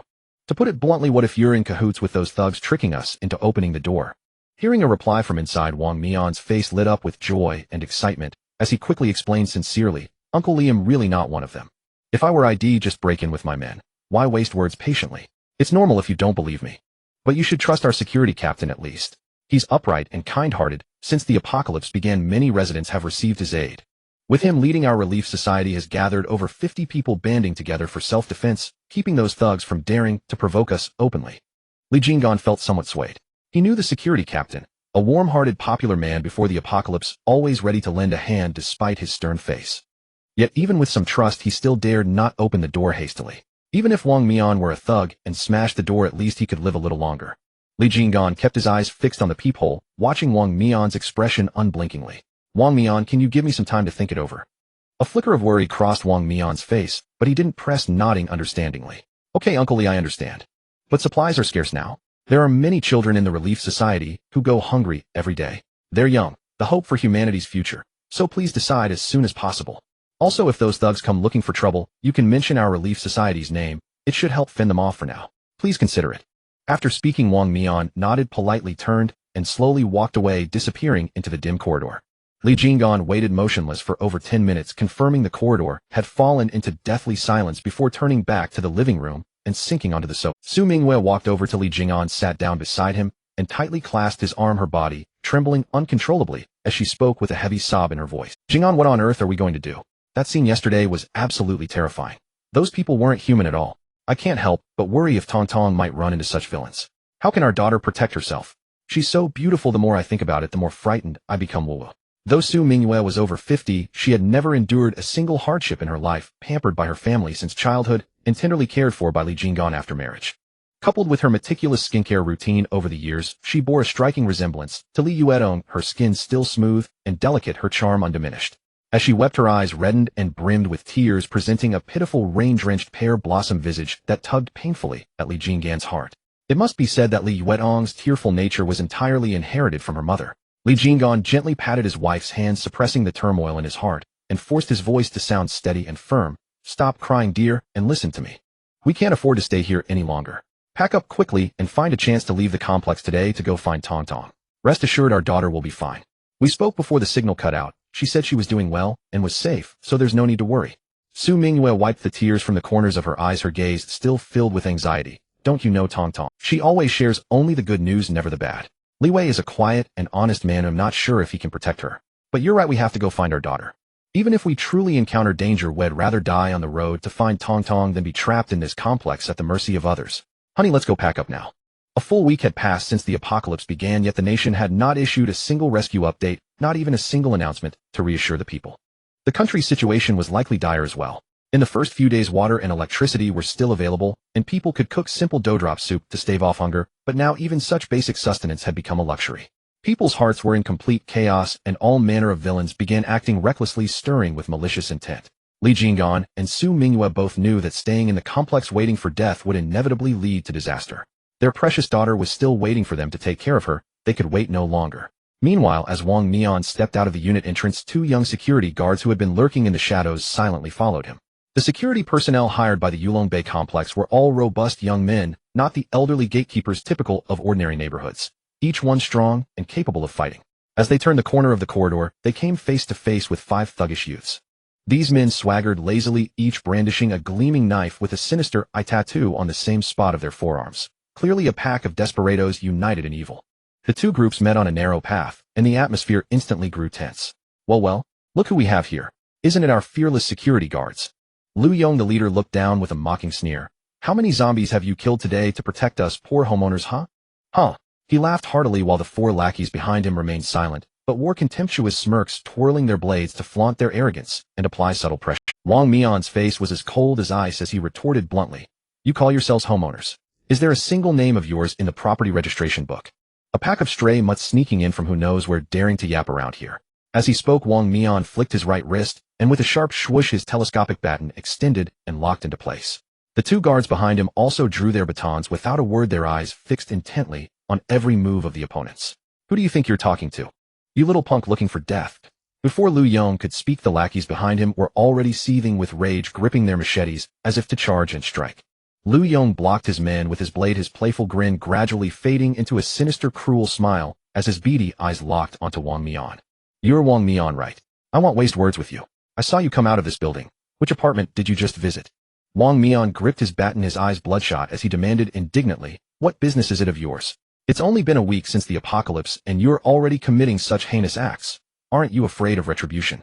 Aren't you afraid the nation will hunt you down later? Ask yourselves honestly, don't you have families?" Lu Yong licked his lips impatiently, baring his white teeth in a particularly cruel grin. "Spare me your sanctimonious lectures. If we had any conscience, would we do those things? Where am I supposed to find my conscience? Maybe I should go feel the conscience of the female homeowners in this complex." Huh. As he spoke, his eyes turned cold, exuding a chilling, murderous intent, the kind of ruthless aura cultivated only by those who had blood on their hands. He pointed his blade directly at Wang Mian, his tone icy. "Damn it. Wang Mian, do you think we just started doing these things now? How, we've been at it long before the apocalypse. Unit 1, a Building 2, Apartment 101. Is that the place you went to? Tell me honestly if you don't want to die." Wang Mian frowned, wondering which loose lip had leaked the information. "So what if we did? Uncle Li has agreed to join our Relief Society, and his family is now under our protection. Do you want to clash with the Relief Society? Don't forget you've only got about 20-something people, while we have over 60. If it comes to a fight, you won't gain a thing." Lu Yong swung his blade through the air in frustration. "Why do you have to meddle in everything? And that damned Relief Society. You should worry about saving your own skins before trying to protect others. I've already found out that family has stocked up on plenty of supplies, and their daughter is a dance teacher, the most beautiful woman in the entire complex. We want both. Half the supplies, and we've already claimed the woman." "Impossible." Wang Mian stood his ground defiantly. "Their daughter is married and isn't even in the complex. There's only a few bags of rice left at home, nothing extra to spare for you. If you're not happy, go argue with our president. We're ready for a fight. We've had enough of you lot." The president of the Relief Society, also the security captain Shen He, was indeed the only one these villains feared. Lu Yong's face darkened as if it could drip water. His gaze swept toward Apartment 101, then back to the wary Wang Mian, and he suddenly sneered with disdain. "Wang Mian, you're really putting on a show. Without Shen He backing you, you're nothing. Cutting you down would be easier than killing zombies. Just wait. We have all the time in the world to play He. Let's go." With that, he shot Wang Mian a vicious glare and led his men away, seething with pent-up malice. Wang Mian retracted his baton, wiped the cold sweat from his palm, and said in a low voice, "Gongzi, keep an eye on things around here. Report to the president at the property office immediately if anything happens." "Got it." The guard named Gongzi acknowledged, then turned and swiftly disappeared into the shadows of the nearby stairwell. At the east gate of Yulong Bay Phase 2, the heavy wrought iron gate, always wide open and never locked in past days, was now sealed tight, without a single gap. The lifting barrier at the entrance lay across the road, blocking the way, while two private cars were parked inside the gate, their fronts pressed firmly against the iron door panels. All this was to form a reinforced barrier preventing the wandering zombies outside from crashing through. The security booth nearby had its doors and windows shut tight, the glass coated with a layer of gray dust, exuding a stifling gloom. Through the glass, a figure could be vaguely seen huddled inside, his right hand moving up and down rapidly in a flustered manner, the nature of his actions unclear. On the open ground outside the iron gate, 4 wandering zombies, drawn by the scent of living humans from the compound, gathered closer. They pressed against the iron fence, their dark, bruised hands reaching futilely through the gaps between the bars, while hoarse guttural growls continuously escaped their throats. Huh. Each eerie roar made the man in the security booth shudder, disrupting his mood. Suppressing his anger, he muttered curses under his breath. "Damn it, these blasted zombies, always messing with my high-class rhythm." Amid this tense atmosphere, 2 vehicles approached and slowly came to a stop outside the iron gate. The black Land Rover in front bore the scars of a hard journey. Its front end dented and deformed, the body stained with large patches of dried dark blood, and the windshield smeared with mottled bloodstains and chaotic streaks left by the wipers.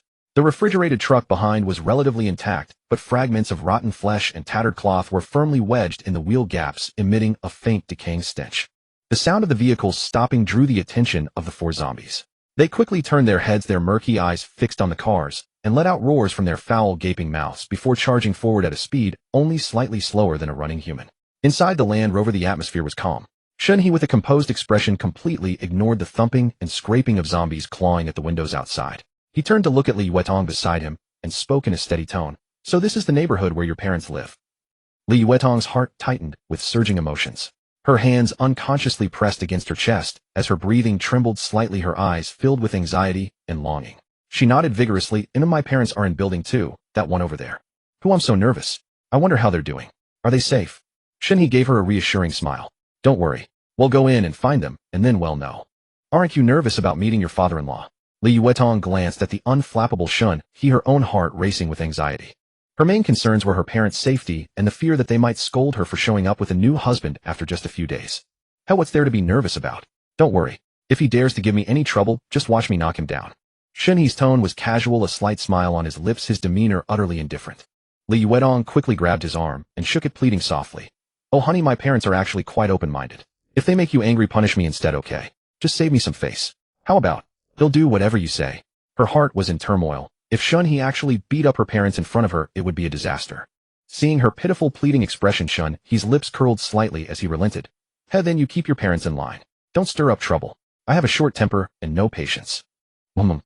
Outside the car, 2 zombies clung to the Land Rover's windows, their nails scraping against the glass with a piercing screech, while the other 2 swarmed the refrigerated. The Land Rover's window slowly lowered a narrow crack, and the cold, dark muzzle of a Glock 17 quietly emerged, aiming at the zombies outside. "Ha." The zombies, catching the scent of fresh human flesh from inside the car, grew frenzied and agitated, their roars becoming more shrill and piercing as they pressed against the window. "Hey, don't shove your head in." 2 short gunshots rang out. "Piayu, piayu." Dark blood burst from the backs of the 2 zombies' heads, their murky eyes instantly losing focus. Their bodies stiffened, and they collapsed heavily to the ground, motion. Shen He pushed open the door and stepped out, his tall figure standing firmly by the roadside, exuding a chilling, commanding aura. If one wondered why he was so formidable, it was all earned through the killings of the past few days. Inside the iron gate, the figure in the security booth had already spotted the arrivals. Before Shen He and his group could make a move, he hunched over and fled in panic, darting deep into the compound and vanishing in an instant. On the refrigerated truck behind, Tang Dashin and Zhang Ran swiftly and efficiently dispatched the remaining 2 zombies. Together with Li Wanning, they quickly walked over to stand by Li Yuetong, awaiting orders. "Open the gate." Shen He issued the command calmly, then turned to look at Li Yuetong, whose eyes were burning with anxiety. He reached out and patted her back to reassure her. Tang Dashin jogged to the iron gate and examined it closely. The large gate was secured only by a small, ordinary lock wrapped with a few loops of thick iron chain. He raised the handle of his blade and smashed it against the lock twice. The small lock shattered and broke apart. He casually unwound the chain and pushed the gate, but it wouldn't budge. He raised the handle of his blade and smashed it against the lock twice. The small lock shattered and broke apart. He casually unwound the chain and pushed the gate, but it wouldn't budge. Intense. Zhang Ran slipped through the gap, nimbly followed by Tang Dashin, who released the pressure and squeezed in.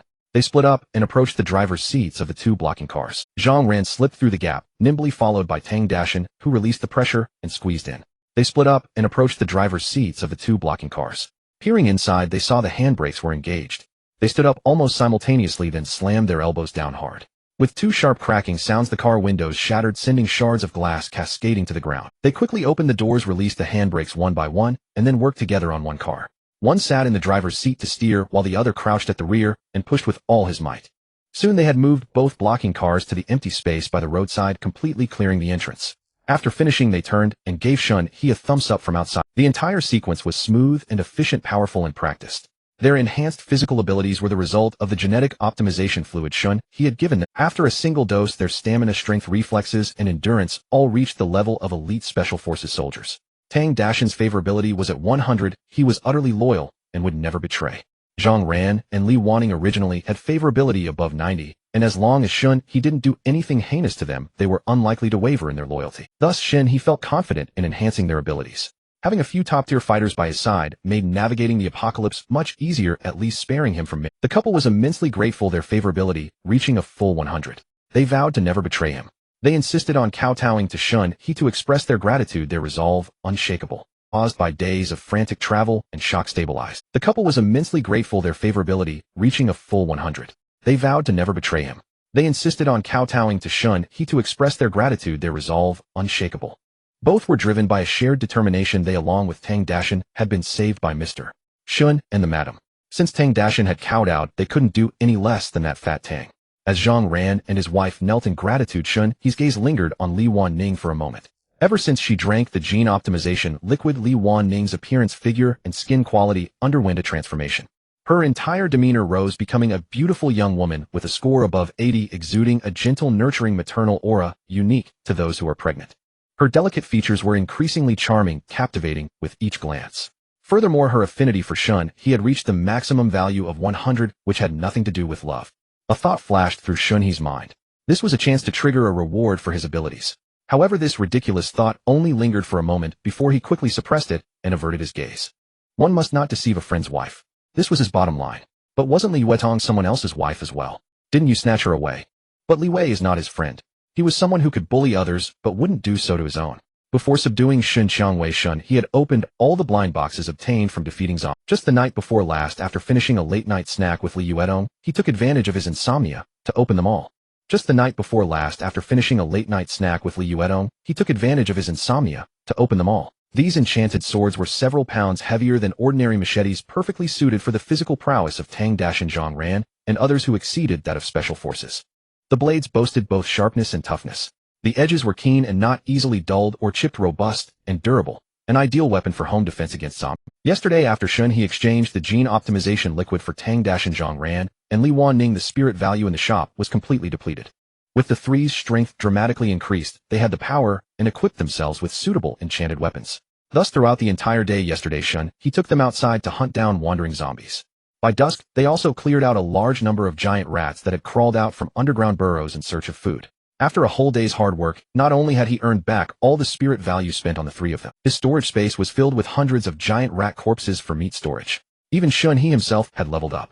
He incurred no losses and helped Zhang Ran, Tang Dashan, and Li Wanning significantly improve their skills.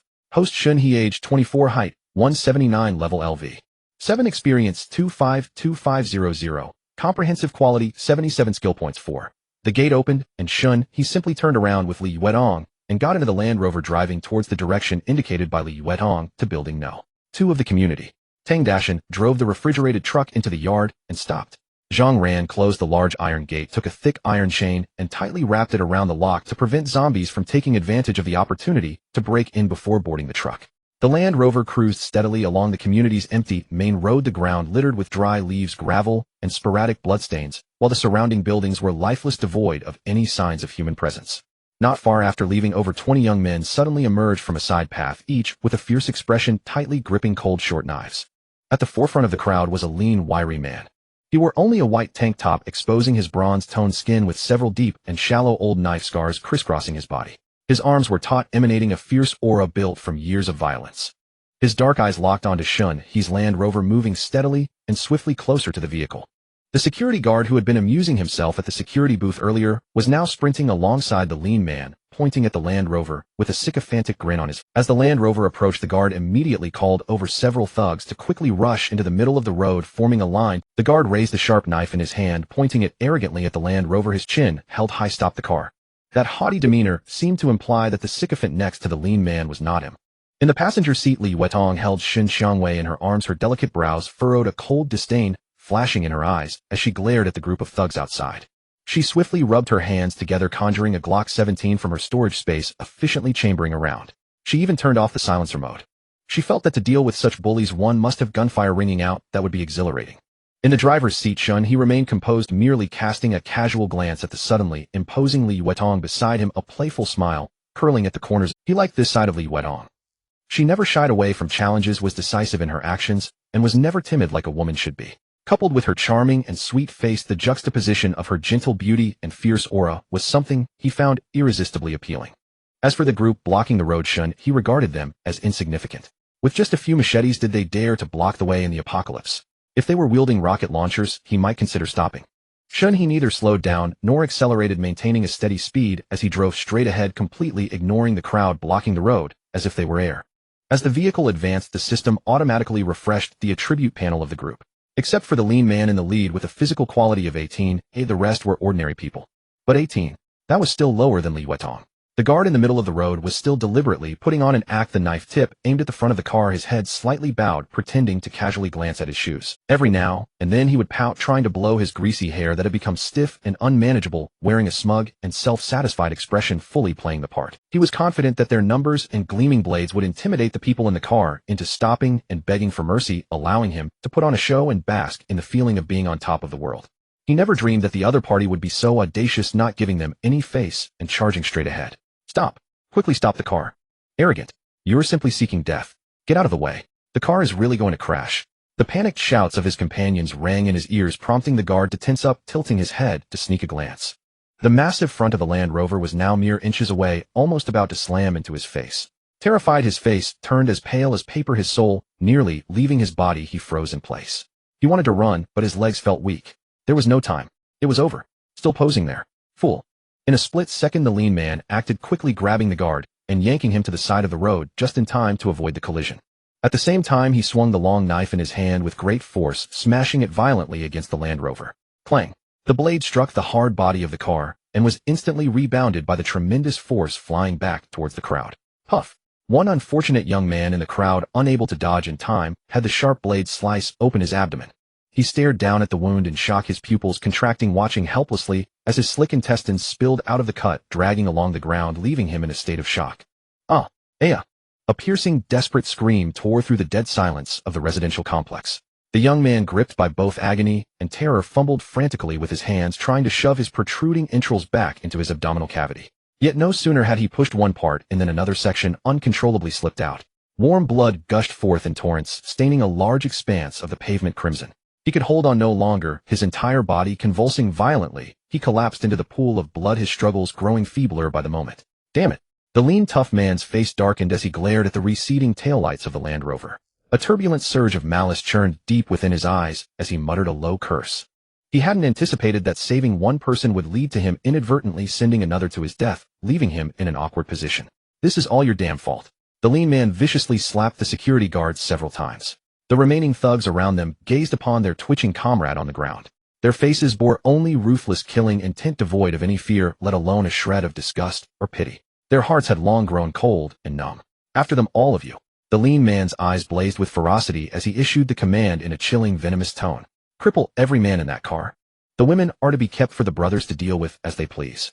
With the order given, the mob of thugs, their eyes bloodshot and murderous, charged off in the direction the Land Rover had fled, not a single superfluous word exchanged among them. Brother Fei. Brother Fei. Save me. Brother Fei's gaze remained utterly impassive. Save him. How? With his belly in such a state, did he still think he could survive? Brother Fei. Brother Fei. Save me. Brother Fei's gaze remained utterly impassive. Save him. How? With his belly in such a state, did he still think he could survive? His wrist gripping the handle swung with brutal force. A flash of cold steel, and the blade sliced cleanly across the man's throat, ending his life in the blink of an eye. Over 20 thugs swarmed in pursuit, but before they could take more than a few steps, the heavy roaring engine of a truck sounded from behind. The massive refrigerated truck showed no sign of slowing, bearing down directly upon the crowd. Honk, honk. The blaring car horns erupted one after another, rattling their eardrums and forcing them to cover their ears. In the driver's cab, Tang Dashin's pudgy face was pressed against the window, a look of pure mockery and contempt on his face as he watched the thugs scramble out of the way. It was blatantly obvious he was toying with them. How dare they block the path of the boss and his wife? As the truck rolled past, Tang Dashin turned to Zhang Ran and remarked with a sigh, "The local gangs have no manners at all. This is outrageous. They go too far." The crowd roared with curses, yet none dared to physically stand against the steel behemoth. Each wisely scurried to the sides of the road in panicked evasion, no longer daring to block the way. Only after the truck had passed did they exchange glances, their faces twisting into expressions of cruel humiliation as they gave chase. Whether before the apocalypse or after, when had they ever suffered such a disgrace? The Land Rover pulled up at the entrance of Unit 1A, Building 2. The moment Shen He, Li Yuetong, and Shun Xiangwei stepped out, before their feet had even firmly touched the ground, a dull rhythmic pounding echoed from the shadowy depths of the building's stairwell. Each impact struck the door, sending reverberations humming through the corridor and unsettling Li Yuetong's heart. Frowning, she strained to pinpoint the source of the noise. Her expression shifted and her voice quivered with urgency. "Mr. Shun, that's coming from my front door." Panic seizing her, she immediately let go of Shun Qiangwei's small hand and bolted towards the building entrance, her mind consumed with worry for her parents' safety, utterly heedless of the danger. "Slow down. Don't be rash," Shun He's deep voice commanded. Li Yuetong's steps halted abruptly, her body trembling slightly As she turned to look at him, her eyes instantly reddening. She still held a deep-seated obedience towards Shen He. Shen He shot her a stern look, his tone steady and firm.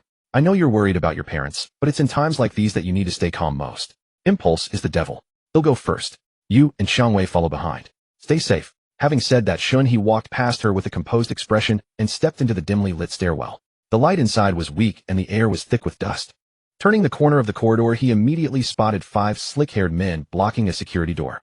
One of them was wielding an axe, slamming it against the door with reckless abandon. The door panel was already split with cracks showing. The other 4 stood guard around him, all wearing fierce expressions. These men were no dandy pretty boys. Slick-haired was meant literally. Their hair was greasy and matted, their faces unwashed for days, grimy and filthy, looking utterly. As Shen He drew closer, he could smell the heavy stench of sweat wafting from them, mingled with a pungent odor of scalp oil. Liu Yong was the first to notice Shen He approach. Shen He wore a mask covering most of his face. Liu Yong couldn't discern his origins or intentions, and his eyes immediately became wary. Just then Li Yuedong, holding Shen Qiangwei's hand, followed in. She too wore a mask obscuring her features. But her figure was far too eye-catching. Curves in all the right places, long and slender legs, and the skin on her exposed neck was fair and flawless. Any keen observer could tell she was undoubtedly a top-tier beauty. Liu Yong's eyes lit up instantly, his gaze roving over her, without restraint, completely ignoring the child Shen Xiangwei, as if she were mere air. Seeing that the two were dressed cleanly and their hair was neatly groomed, a stark contrast to his own disheveled crew, he furrowed his brow, his expression souring. But it was only a few days into the apocalypse. Clean people weren't unheard of. Moreover, accustomed to their bullying ways, they didn't consider Shen He and his family a threat. Without changing his expression, he subtly signaled to a henchman beside him a silent order to dispose of the newcomers. Liu Yong had deliberately made a show of leaving earlier in front of Wang Mian, but he hadn't gone far. He had circled around the building and quietly slipped back. Now that the door was almost broken open, there was no way he would give up halfway. Through the crack in the door, he had already seen Li Jinggan's wife inside. The woman still possessed a charming allure which had already ignited his malicious desires. Today he was determined to claim both the supplies and the women of this household. The 4 henchmen by his side were all hardened outlaws who had been in the game for years. For them, a simple slashing was a minor task. They held no regard for human life and never showed any mercy. Catching Liu Yong's signal, 3 of them, without a word, advanced with icy expressions. Only a fierce glint shone in their eyes as they brandished gleaming cleavers and charged straight at Shen He. The one in the lead was particularly vicious. Gripping his cleaver with one hand, he swung it with all his might, aiming a brutal chop at Shen He's neck. The strike was swift and ruthless. Had it connected, it would have cleaved Shen He's head clean off, a blow intended to kill without question. Even Shen He couldn't help but frown. People these days were truly insane. Complete strangers with no prior grievance or enmity resorting to lethal force at first sight. They were rotten to the core. True to the apocalypse style. Just as the cleaver was about to land on his neck, Shen He reacted, his movements far swifter than his opponent's. His left hand shot out with lightning speed, clamping down hard on the attacker's wrist. His immense strength locked the man's entire arm in place. With a downward press, he leveraged the force of the swing and twisted the blade back in the opposite direction. The tip of the knife drove viciously into the man's chin. Shen He exerted force upward with his wrist. The entire blade pierced through the jaw, emerging from the top of his skull. A torrent of blood gushed from his mouth and nose. The man's eyes bulged in utter disbelief. He never imagined Shen He possessed such terrifying strength, leaving him with no chance to resist. In the span of a single second, he died by his own blade, his body collapsing stiffly to its knees. The 2 outlaws charging behind him witnessed this firsthand. They were momentarily stunned, their steps faltering as a flicker of horror flashed in their eyes. But the hesitation lasted only a fleeting instant. The outlaws' savage nature overpowered their fear. Gritting their teeth, they raised their knives high and continued their wild charge at Shen He. The corridor was dim, the air thick with dust and a heavy stench of rusted iron. Though the 2 desperados still charged straight at Shen He, their expressions were full of wearing. Their footsteps unconsciously slowed, no longer daring to regard him as a pushover. Initially, they hadn't taken him seriously, sprinting recklessly, confident in their gang's strength, thinking they could easily take him down. But because of their carelessness, they lost a companion in an instant, suffering a major setback. In their minds, they insisted it was merely a moment of negligence, not that their skills were inferior. Having learned their lesson, the 2 dared not act recklessly alone. This time, they deliberately adjusted their pace, moving in sync, approaching Shen He from left and right in a pincer formation, no longer foolishly charging in one by one to die. They planted their feet firmly, assuming a fierce fighting stance. Their eyes, venomous and ruthless, locked onto Shen He. They twirled their machetes incessantly, the cold glint of steel flickering in the dim hallway. Dried, dark brown bloodstains coated the blades, exuding a suffocating aura of brutality. Having roamed these streets for years, they had developed a habit: whenever facing an opponent who seemed capable, they would deliberately show off their blades, using an arrogant demeanor to psychologically intimidate and undermine their enemy's confidence. But in Shen He's eyes, their posturing and bluster were as childish as kids playing with toy swords. He had his superpower and a gun capable of taking them out in the blink of an eye. But having only used guns these past days today, he wanted to experience the visceral thrill of a blade sinking into flesh. The moment the standoff broke, the desperado on Shen He's right initiated the attack. Because their fallen comrade had been effortlessly killed by Shen He's left hand, they assumed Shen He was left-handed and sought to exploit this perceived weakness. He swung his blade horizontally, deliberately holding back some of his strength, making it a probing attack, to easily retract and change tactics. He also deliberately aimed away from vital points, targeting Shen He's arm to first injure him, cripple his ability to counterattack, and then finish him off. This tactic was both safe and clever. The thug on the other side, seeing his partner's feinting slash to tie Shen He down, immediately cooperated in sync, swinging his own blade at Shen He's lower body to seal off his footwork. The two machetes, one ahead, one behind, one high, one low, converged on Shen He almost simultaneously. For an ordinary person, this pincer attack would have frozen them in panic, forcing a desperate dodge. But Shen He was no ordinary person. His comprehensive stats over 70 were only about 60 points higher than these two. His visual acuity, neural reactions, dynamic prediction, and physical explosive power were all just a tiny bit superior. In his eyes, the desperado's movements were absurdly slow. Every step, every swing of the blade was clearly visible, their flaws completely exposed. Shen He understood that in a life-or-death struggle, the best defense was never passive evasion, but offense. Constantly retreating and dodging meant forever being on the back foot, led by the nose by the enemy. To control the battle, he had to hold the initiative firmly in his own hands. With this thought, instead of retreating, he surged forward, meeting the first thug's swing. He sidestepped, perfectly evading the blade's direct path. Before the opponent could exhaust his momentum and recover for a second strike, Shen He's eyes were quick, his hand quicker. His left hand shot out, precisely clamping onto the outside of the thug's knife. Leveraging the motion, he pressed down hard and twisted outward violently. A burst of brutal force erupted, and with a crisp crack, the man's wrist was dislocated and fractured from the wrenching. Oh! Agony from the shattered wrist shot through the thug, his body seizing up, his fingers losing all strength, unable to hold the hilt. Shen He smoothly lifted his hand, disarming him. The machete fell into his own grasp, a seamless disarm. Immediately, he flipped his wrist and smashed the heavy pommel of the knife directly into the thug's face. Thud! The dull impact echoed in the corridor. Stars exploded before the desperado's eyes. His mind went hazy, and he staggered back a few steps, clutching his face, before collapsing onto the cold tiles. Shen He rapidly rotated his wrist, adjusting the blade's angle to face the second desperado. He swung his knife in an upward arc, meeting the opponent's descending strike with savage force. Clang! The piercing screech of metal clashing erupted in the dim corridor. Sparks flew as the blades collided. Shen He's strength was overwhelming. This direct clash split the opponent's tiger's mouth open, blood gushing out. His machete was knocked from his hand, clattering. Hiss! The man was forced back several steps by the immense force, his entire arm trembling uncontrollably. His eyes fixed on Shen He were filled with utter disbelief. In a single brief exchange, the battle was decided. Of the three desperados, one was dead, two were crippled. Not far away, Lu Yong stared intently at the scene, his expression grim to the extreme. His gaze was locked onto Shen He, a storm raging in his heart. Just where did this ruthless bastard come from? Unarmed, he dared to directly engage armed desperados in close combat. Even Sun Chi wouldn't dare to do such a thing. Lu Yong's face tightened. He lowered his voice and said, "The supplies in this room, and the people inside, they're all yours. Let us go, all right." Huh. Shen He let out a scornful laugh, not bothering to acknowledge him. Why didn't he say that before? They all charged in wanting a fight, and now that they couldn't win, they start bargaining. TCH, trying to bargain with my own stuff. No time for nonsense. Villains die from too much. He had only wanted to stretch his limbs, but the fight ended before he even worked up a sweat. Shen He walked forward, knife in hand, ready to finish them off, and couldn't help but twirl the blade. Not bad. It was actually quite fun. Shen He stopped before the thug slumped on the ground. His face was swollen, his mouth twisted. Shen He ignored the pitiful, begging look in his eyes. Expressionless, he slowly aimed the tip of the knife at the man's heart. The icy blade was inches away. The terror of death engulfed the thug, making him tremble violently, his voice quivering as he screamed repeatedly, "No. No, no, no. Mercy." Seeing Shen He completely ignore his plea for peace and proceed to kill his underling, Lu Yong felt a deep loss of face. His complexion turned an ugly, livid shade. He gritted his teeth and roared, "Fight to the death." Then he violently grabbed the axe-wielding henchman beside him, who was already terrified and weak-kneed, and shoved him hard towards Shen He. Meanwhile, he himself, machete in hand, turned and charged with a crazed expression towards Li Yuetong. In Lu Yong's mind, these underlings were just cannon fodder. He didn't care about them. And he, a grown man, couldn't beat Shen He, but surely he could handle a slender woman. Even if he couldn't capture her, he could at least use the chance to break out and escape. If he could just get out of this building, he could rally all his men and come back for revenge. Shen He caught Lu Yong's sneaky move from the corner of his eye and curled his lips in a contemptuous sneer. Li Yuetong's moves were even more decisive than his. Without a moment's hesitation, Shen He drove the long blade forward, plunging it deep into the heart of the thug on the ground. He gave his wrist a slight twist, then yanked the blade out sharply. No. No. No. The man let out a gurgling, dying whimper from his throat, still muttering no, no, no until his final breath. But when he was swinging his blade and slaughtering others, had he ever thought about giving them a way out? And just as Shen He finished off this one with a single stab. Bang, bang, bang, bang. Several gunshots rang out in succession.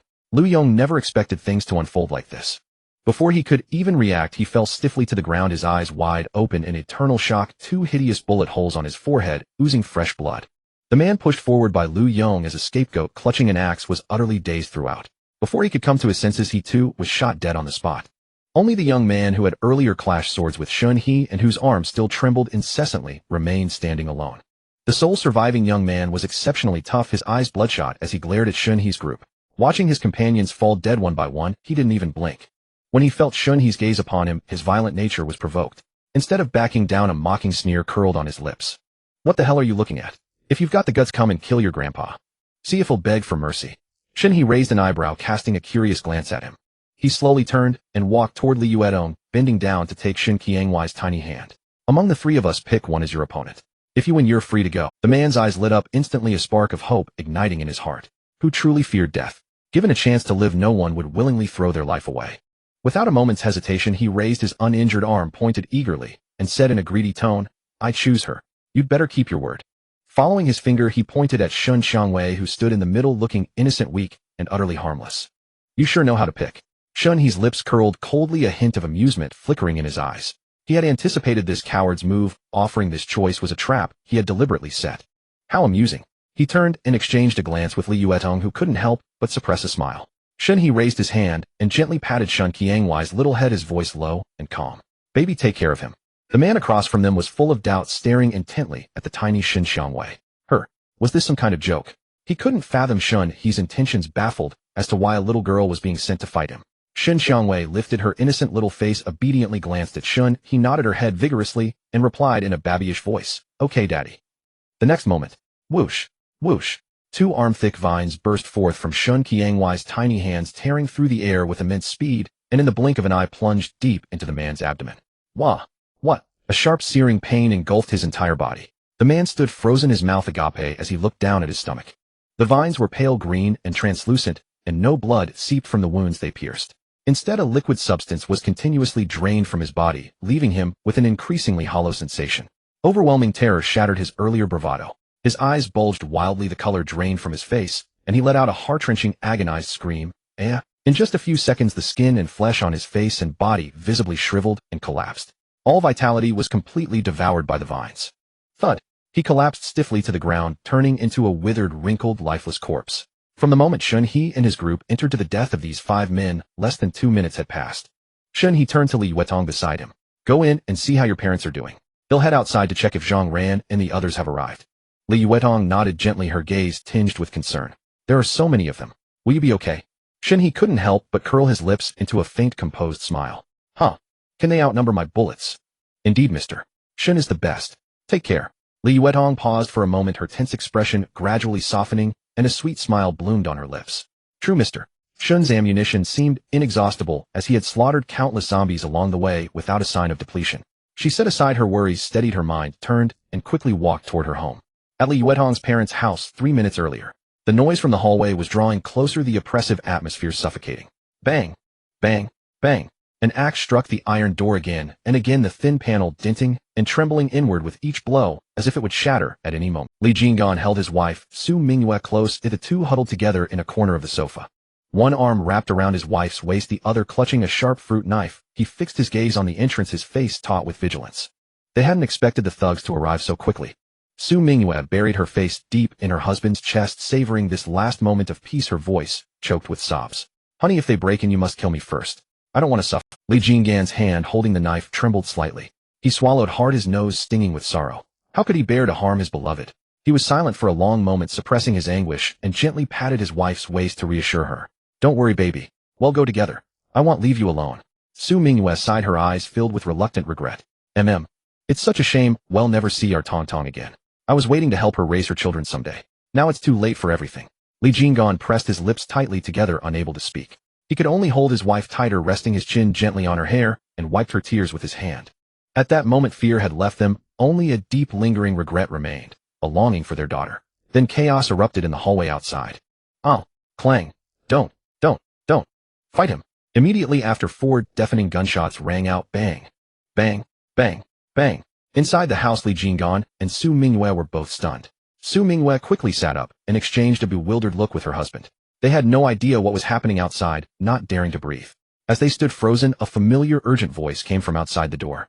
Mom, Dad, open the door. Tong Tong. That's Tong Tong's voice. Su Mingyu's mouth hung slightly open, her eyes wide with disbelief as she stared at Li Jingan. Her heart was a mix of hope and panic, uncertain, seeking confirmation from her husband's face. Before Li Jingan could respond, another clear call came from outside. Dad, open the door. It's me. Yes, it's Tong Tong. It really is Tong Tong.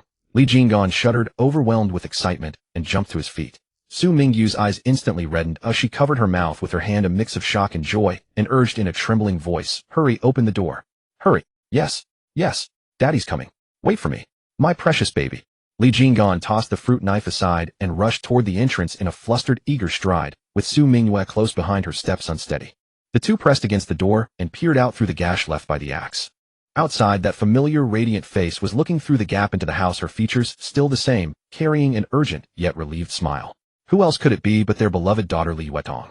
Su Mingyue could no longer hold back. She wiped away the tears streaming down her face, laughing and crying at once, her voice choked with emotion. It's our baby. Our baby is back. As Shen He stepped out of the apartment building, he saw Tang Dashan driving a truck toward him. He stopped in his tracks, waiting for them to pull up. Bang, bang. The three got out and slammed the doors shut. Tang Dashan casually threw his door closed and strode over to Shen He with unrestrained excitement on his face, speaking eagerly. Brother Shen. Those guys who stopped our car tried to chase us, but out of nowhere another group, even bigger, showed up halfway. The two sides started fighting on the spot, going at it like crazy. Tang Dashan, originally towering at 1.92 meters, had shot up another 5 centimeters after consuming the gene optimization fluid, now standing at 1 meter. All of them had taken the gene optimization fluid, improving their looks and physical condition.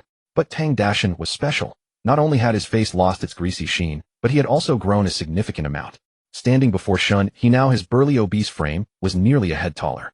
To speak with him, Shen He had to look up, a position he disliked, preferring to look down. So Shen He turned to Zhang Ran instead. Tang Dashan rubbed the back of his head with a thick palm, a hint of sheepish embarrassment creeping onto his honest face. Zhang Ran glanced at Tang Dashan, unable to suppress a faint curl of his lips, then quickly sobered, turning to Shen He to report earnestly. Brother Shen, the later group had at least 50 or 60 people, men, women, old and young. They must be residents from the complex, and they clearly had a grudge against the ones who stopped our car. They clashed without a word, and now they're too busy fighting to chase us. Shen He turned and fell into thought, silent, his darting eyes betraying his contemplation.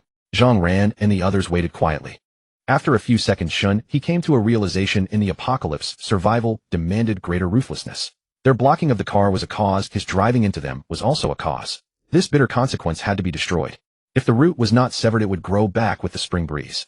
He had no intention of giving potential enemies time to develop.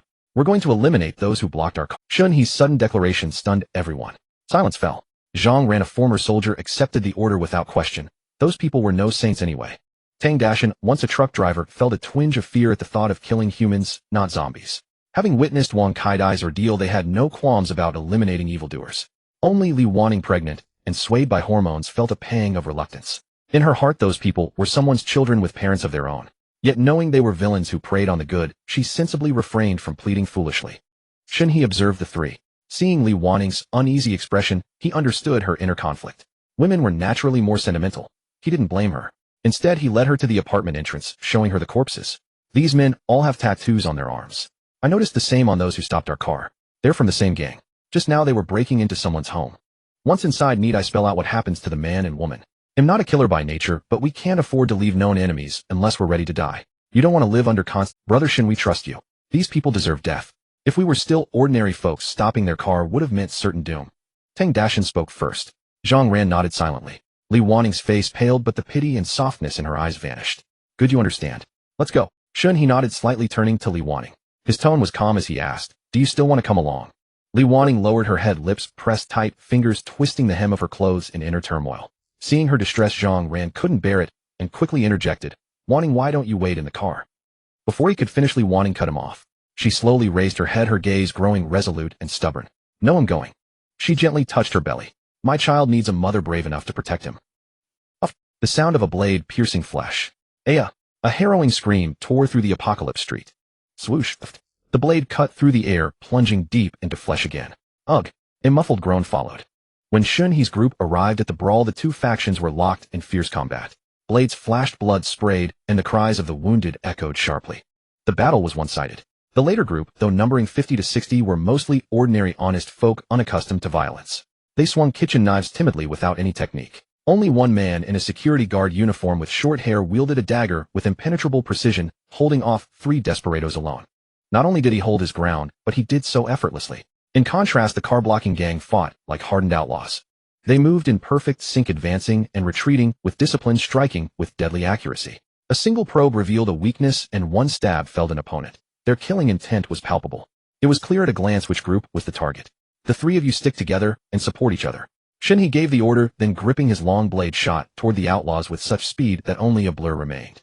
He singled out a target, a burly man with ear-length hair and an earring. If the man had been handsome, Shen He might not have been angered, but he was uglier than Tang Dashin. His face was a mess. The short-haired man facing 2 wildly swinging opponents showed no panic, wearing a smug, contemptuous grin. He toyed with them like a cat with mice. Just as he decided which to finish first, a flicker of movement caught his eye, a figure rushing toward him. Yes, a human shadow. A chill ran down the short-haired man's spine, every hair standing on end. Cold sweat broke out on his forehead as he stumbled back 2 steps. Up! A terrified cry escaped his lips as he instinctively swung his machete in a wild arc toward the approaching figure. Shen He obliging met his blade with his own. Clang! The harsh ring of metal echoed as the short-haired man's machete was sent flying from his grip. The force threw him off balance, sending him stumbling backward. Before absolute power, all else was but a fleeting cloud. What did Shen He love most? Striking while the iron was hot. Exploiting weakness. Seeing the man unsteady and panicked, he lunged forward, thrusting his blade. The blade sank halfway into the man's side, piercing through to emerge at his back, its tip stained with blood.